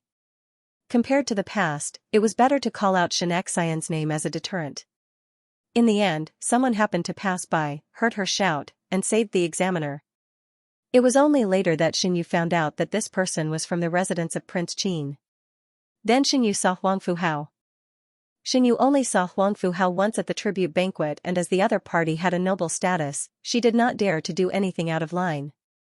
This time she thought that it was Huang Fuhao who helped her conveniently, so Shen Yu thanked him properly. Who knew that Huang Fuhao seemed to be very interested in her? To be exact, he was very interested in Shen Miao and actually asked a lot of things about Shen Yu. Shen Yu felt that Huang Fuhao most likely took a fancy to Shen Miao, and her heart was even more jealous. No matter what, Huang Fuhao was the crown prince of Qin Kingdom, and one day, he would become the emperor of Qin Kingdom. If Shen Miao and Huang Fuhao were to be together, Shen Miao would be the crown prince's consort, and in the future she would be the empress of Qin country. Shen Miao would be a Sufei and could also be a Guifei. No matter what, there would be endless glory and wealth. Thus, Shen Yu said a lot of Shen Miao's faults. She slowly and faintly revealed that Shen Miao was a scheming and untalented female. Sure enough, after Shen Yu finished speaking, she saw that Huang Fuhao's expression was not good. This made Shen Yu's heart very pleased. Huang Fuhao planned to send Shen Yu back, but Shen Yu heard that Shen Wan wanted to divorce Chen Roqiu, and the fact that Chen Roqiu returned to her maiden family in a fit of anger. The moment Shen Yu heard it, she was unable to restrain her anger and planned to return to the residence to seek justice for her mother. But just as she was about to leave, she thought that if she were to return now, Shen Wan would definitely marry Wang Bai as a pinchi. Now in the Shen residence, Shen Wan and old Shen Foran were still angry because of the matter of her and Shen Dongling exchanging marriage, so there would not be any good fruit to eat when she returned. Shen Yu could not think of any good ideas and was also not willing to see Chen Roqiu suffer. One had to know that once Chen Roqiu was divorced, even her identity as a D daughter would be implicated, and in the future she would not have a foothold in the Shen residence. Shen Yu already had a lot of resentment towards Shen Wan and old Shen Foran, and this time she was even more unreconciled. Until the end, she thought of an idea. Huang Fuhao was the crown prince of Qin country and his power was monstrous. If Huang Fuhao were to take action, perhaps everything would be much simpler. As for her, she only needed to please Huang Fuhao. She must stay in the residence of Prince Qin to prevent the Shen family from finding and manipulating her. After a few days of light snow in the Ding capital, the skies finally cleared up. Shen Miao was in the courtyard drying the books, and they were all military books that Shen Qiu brought over. These few days in the room, one feared that mold would grow and she had to dry them clean. Xianxia and Guyu were drying the bedding in the courtyard when Xianxia said, "One heard that the lawsuit between the Chen and Shen family is very lively and many people are watching. Now that it has been dragged for so long, one do not know what the final result would be." What other result can there be? Both sides are doing a thankless job. Guyu disdainfully said, "To bring the family matters to court, it is really a joke." Fortunately Master and Foreign separated early, otherwise, they might be implicated together. Chen Roqiu's maiden family and the Shen family started a lawsuit. Old Master Chen was a stubborn old man who cared about his face and didn't want to admit defeat. He had to fight for everything and wouldn't allow himself to be the one in the wrong. Although Chen Roqiu was already married, old Master Chen still had to protect Chen Roqiu's reputation. This was naturally not because he loved Chen Roqiu but because he did not allow the Shen family to look down on the Chen family. Chen Roqiu's mother was a powerful one. Her heart ached for Chen Roqiu and with a few words, she managed to persuade Master Chen to fight a lawsuit with the Shen family regarding the divorce.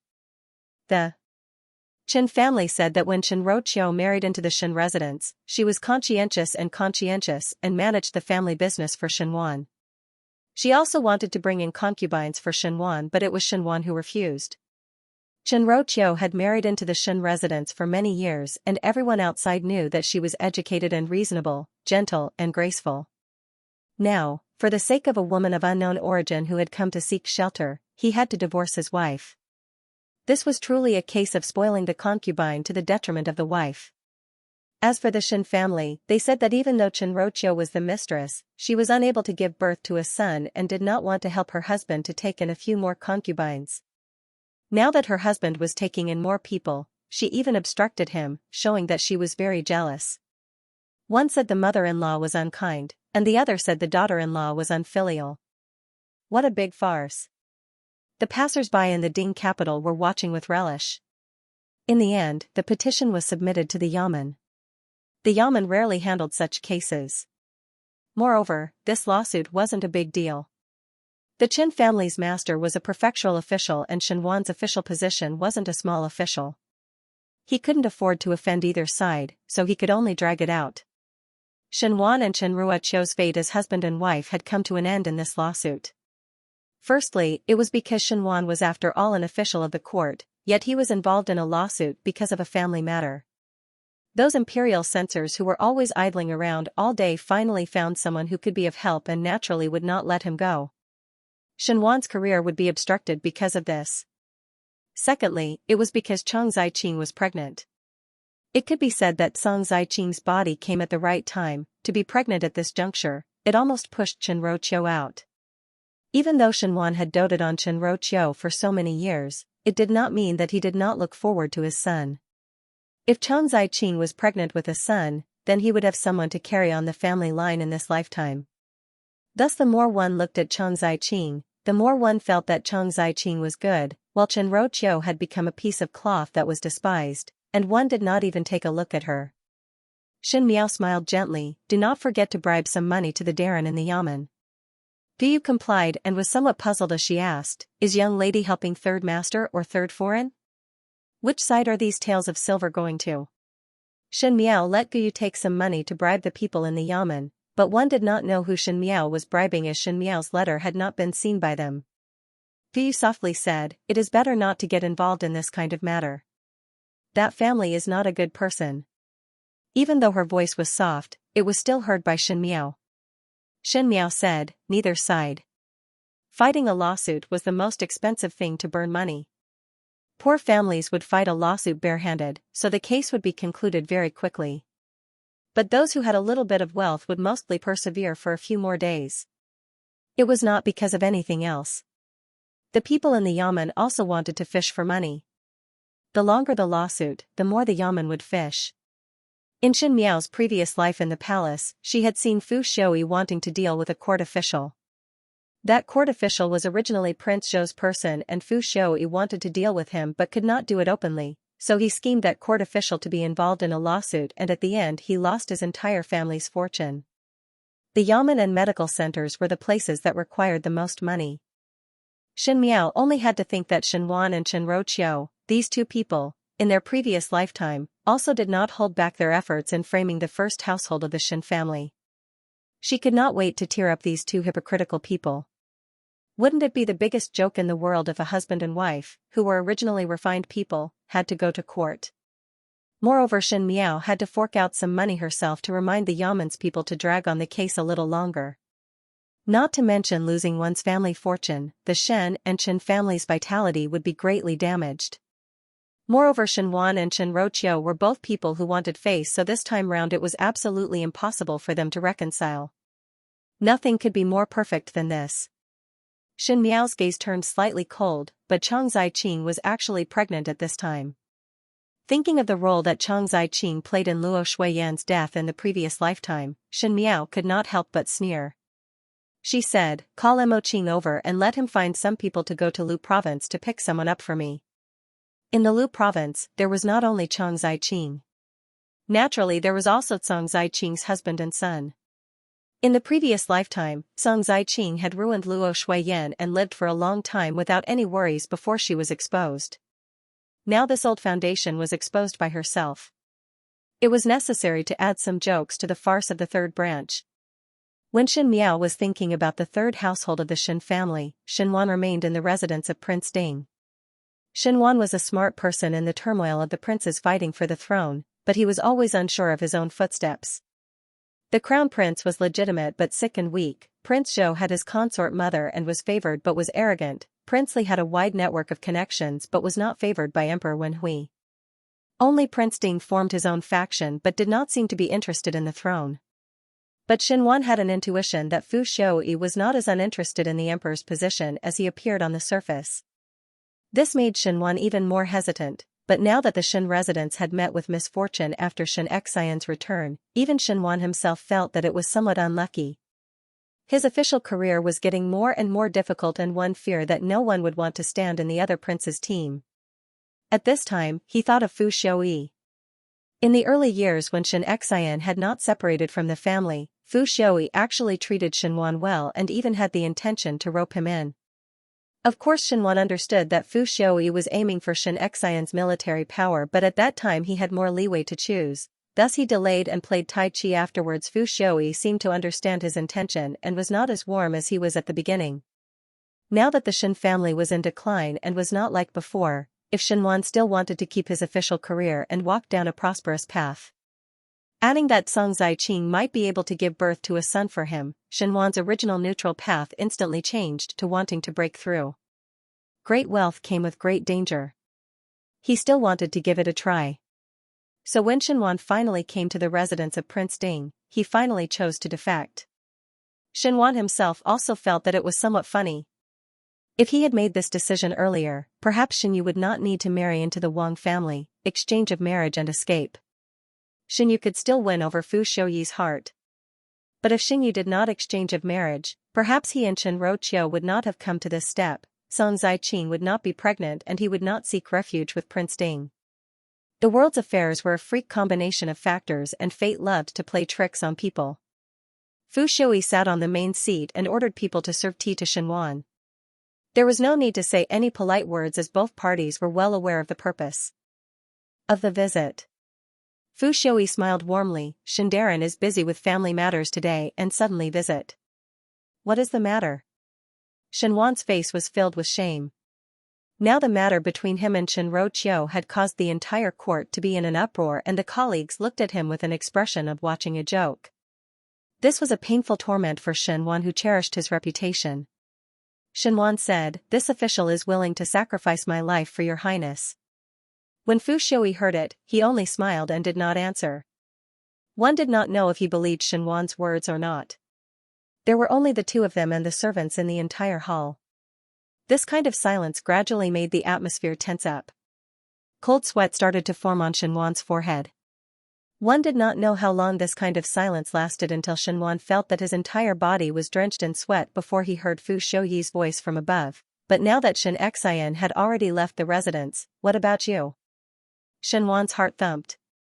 Fu Xiaoyi was indeed targeting Xianxia. Originally, when the second household had not declined, Shen Wan had guessed that Xin Yuan was working for Fu Xiaoyi. It was just that what could Fu Xiaoyi make Xin Yuan do? Xin Yuan was taken in by Fu Xiaoyi at a young age and it was not enough just because of his talent. Afterwards Shen Wan thought clearly that it was most likely that Xin Yuan monitored Xianxia or that he did something in Xianxia's daily affairs. But afterwards Xin Yuan died and Fu Xiaoyi thought that he was lacking a person like Xin Yuan. Afterwards Xianxia simply went to the Shaochun city, thus this person was not needed. Who knew that 2 years later Xianxia would return to the capital with a strength that one could not ignore and would inevitably become a dazzling existence in Fu Xiaoyi's eyes. Shen Wan carefully said, "Even though he has left the residence, there is still 1 or 2 brotherly sentiments. If your highness has any instructions, this official will definitely do his best." Good. Fu Shouyi said, this prince appreciates talented people and also believe in Shindaren's ability. Coincidentally, there is a matter recently, and since Shindaren is coincidentally here today, one will not bother others. Since it is one's own people, one believe that Shindaren will handle it well. Xinhuan was somewhat uneasy. Fu Shouyi's words were clearly to give him a difficult problem. If it was done well, he would naturally be Fu Shouyi's people, but if it was not done well, he would not be able to prove that he was a talented person and would be ruthlessly abandoned by Fu Shouyi. And because of the consequences of this difficult problem, Xinhuan must bear it himself. It was a deal.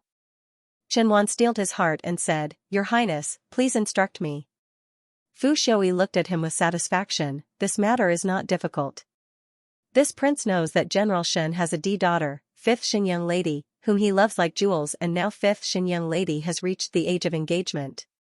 Xinhuan abruptly raised his head. Originally, when Xin Miao was chasing after Fu Shouyi shouting that she wanted to marry Fu Shouyi did not even look at Xin Miao. Occasionally, when he talked about it with the other princes and courtiers, he would look extremely annoyed. After all, being liked by such an idiot and stupid person was no different from a humiliation to a prince. But now, Xinhuan's heart was pounding. Xin Miao had become more beautiful and her temperament had gradually calmed down. She had shed the original idiotic look and could be said to be a very good noble female in the Ding capital. If Fu Shouyi wanted to marry Xin Miao, with the enmity between the first and third household of the Shen family, once Xin Miao gained power, she would definitely suppress him. Be it public or private, the better off Xin Miao was, the better off the first household of the Shen family, and the more dangerous it was for Xinhuan. He did not want Xin Miao to walk higher and higher and hoped that Xin Miao would be as cheap as dust. Xinhuan endured the bitterness in his heart and said, Your Highness. Want to marry 5th lady? This prince? Fu Shouyi laughed as if he had heard a funny joke. He shook his head and said, Not this prince. It is this prince's imperial older brother. Xinhuan was startled. Fu Shouyi's voice slowly spread to his ears. Let 5th Xin young lady marry this prince's 4th older brother, Prince Zhou. Xinhuan was surprised at first, but when he thought about it and understood, he suddenly felt a chill in his heart. What kind of person was Xin Miao? She was Xianxia's daughter. The southern Xia and northern Shen, the Xia family was considered to have really declined, and the Shen family of Ming Qi was the strongest. Whoever married Xin Miao, that person would have the military power of Ming Qi. Xin Miao's identity was destined that she would not be able to marry the powerful dignitaries, and this would make the suspicious Emperor Wen Hui even more fearful. It was best for Xin Miao to marry a commoner, but at the very least she could not marry a military official. Most likely it was because of this that Xin Miao had not decided on a marriage even at her current age, because if she were to marry a commoner, Xianxia would definitely feel that his daughter would be wronged. The dignitaries were like this, so the princes would not dare to have any ideas on Xin Miao.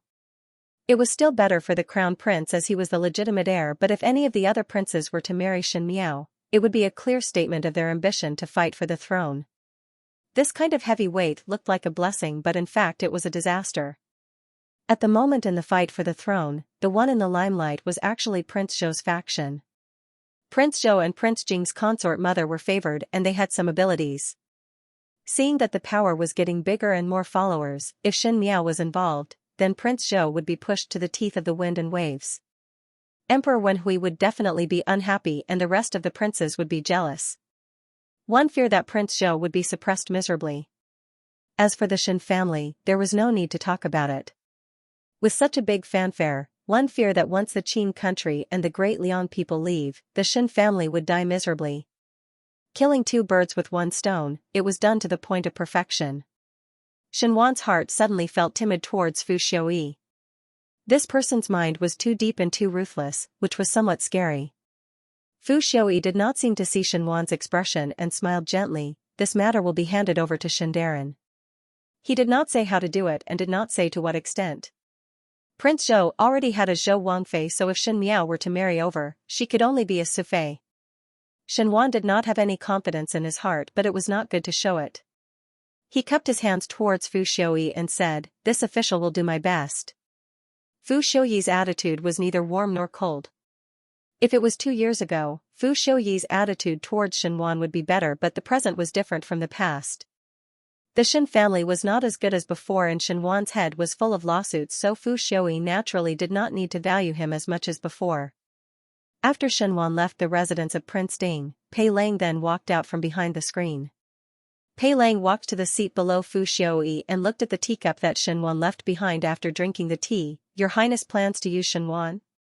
Fu Shouyi looked at Pei Lang. What does gentleman think of Shenwan? Pei Lang shook his head. Although he has his ways of enduring, he is not ruthless enough. His family is in a mess. If he were to use him, he would inevitably cause trouble in the future. He can be used in small ways, but not in big ways. Fu Shouyi laughed and looked at Pei Lang with eyes full of appreciation. Gentlemen, and I have the same thoughts.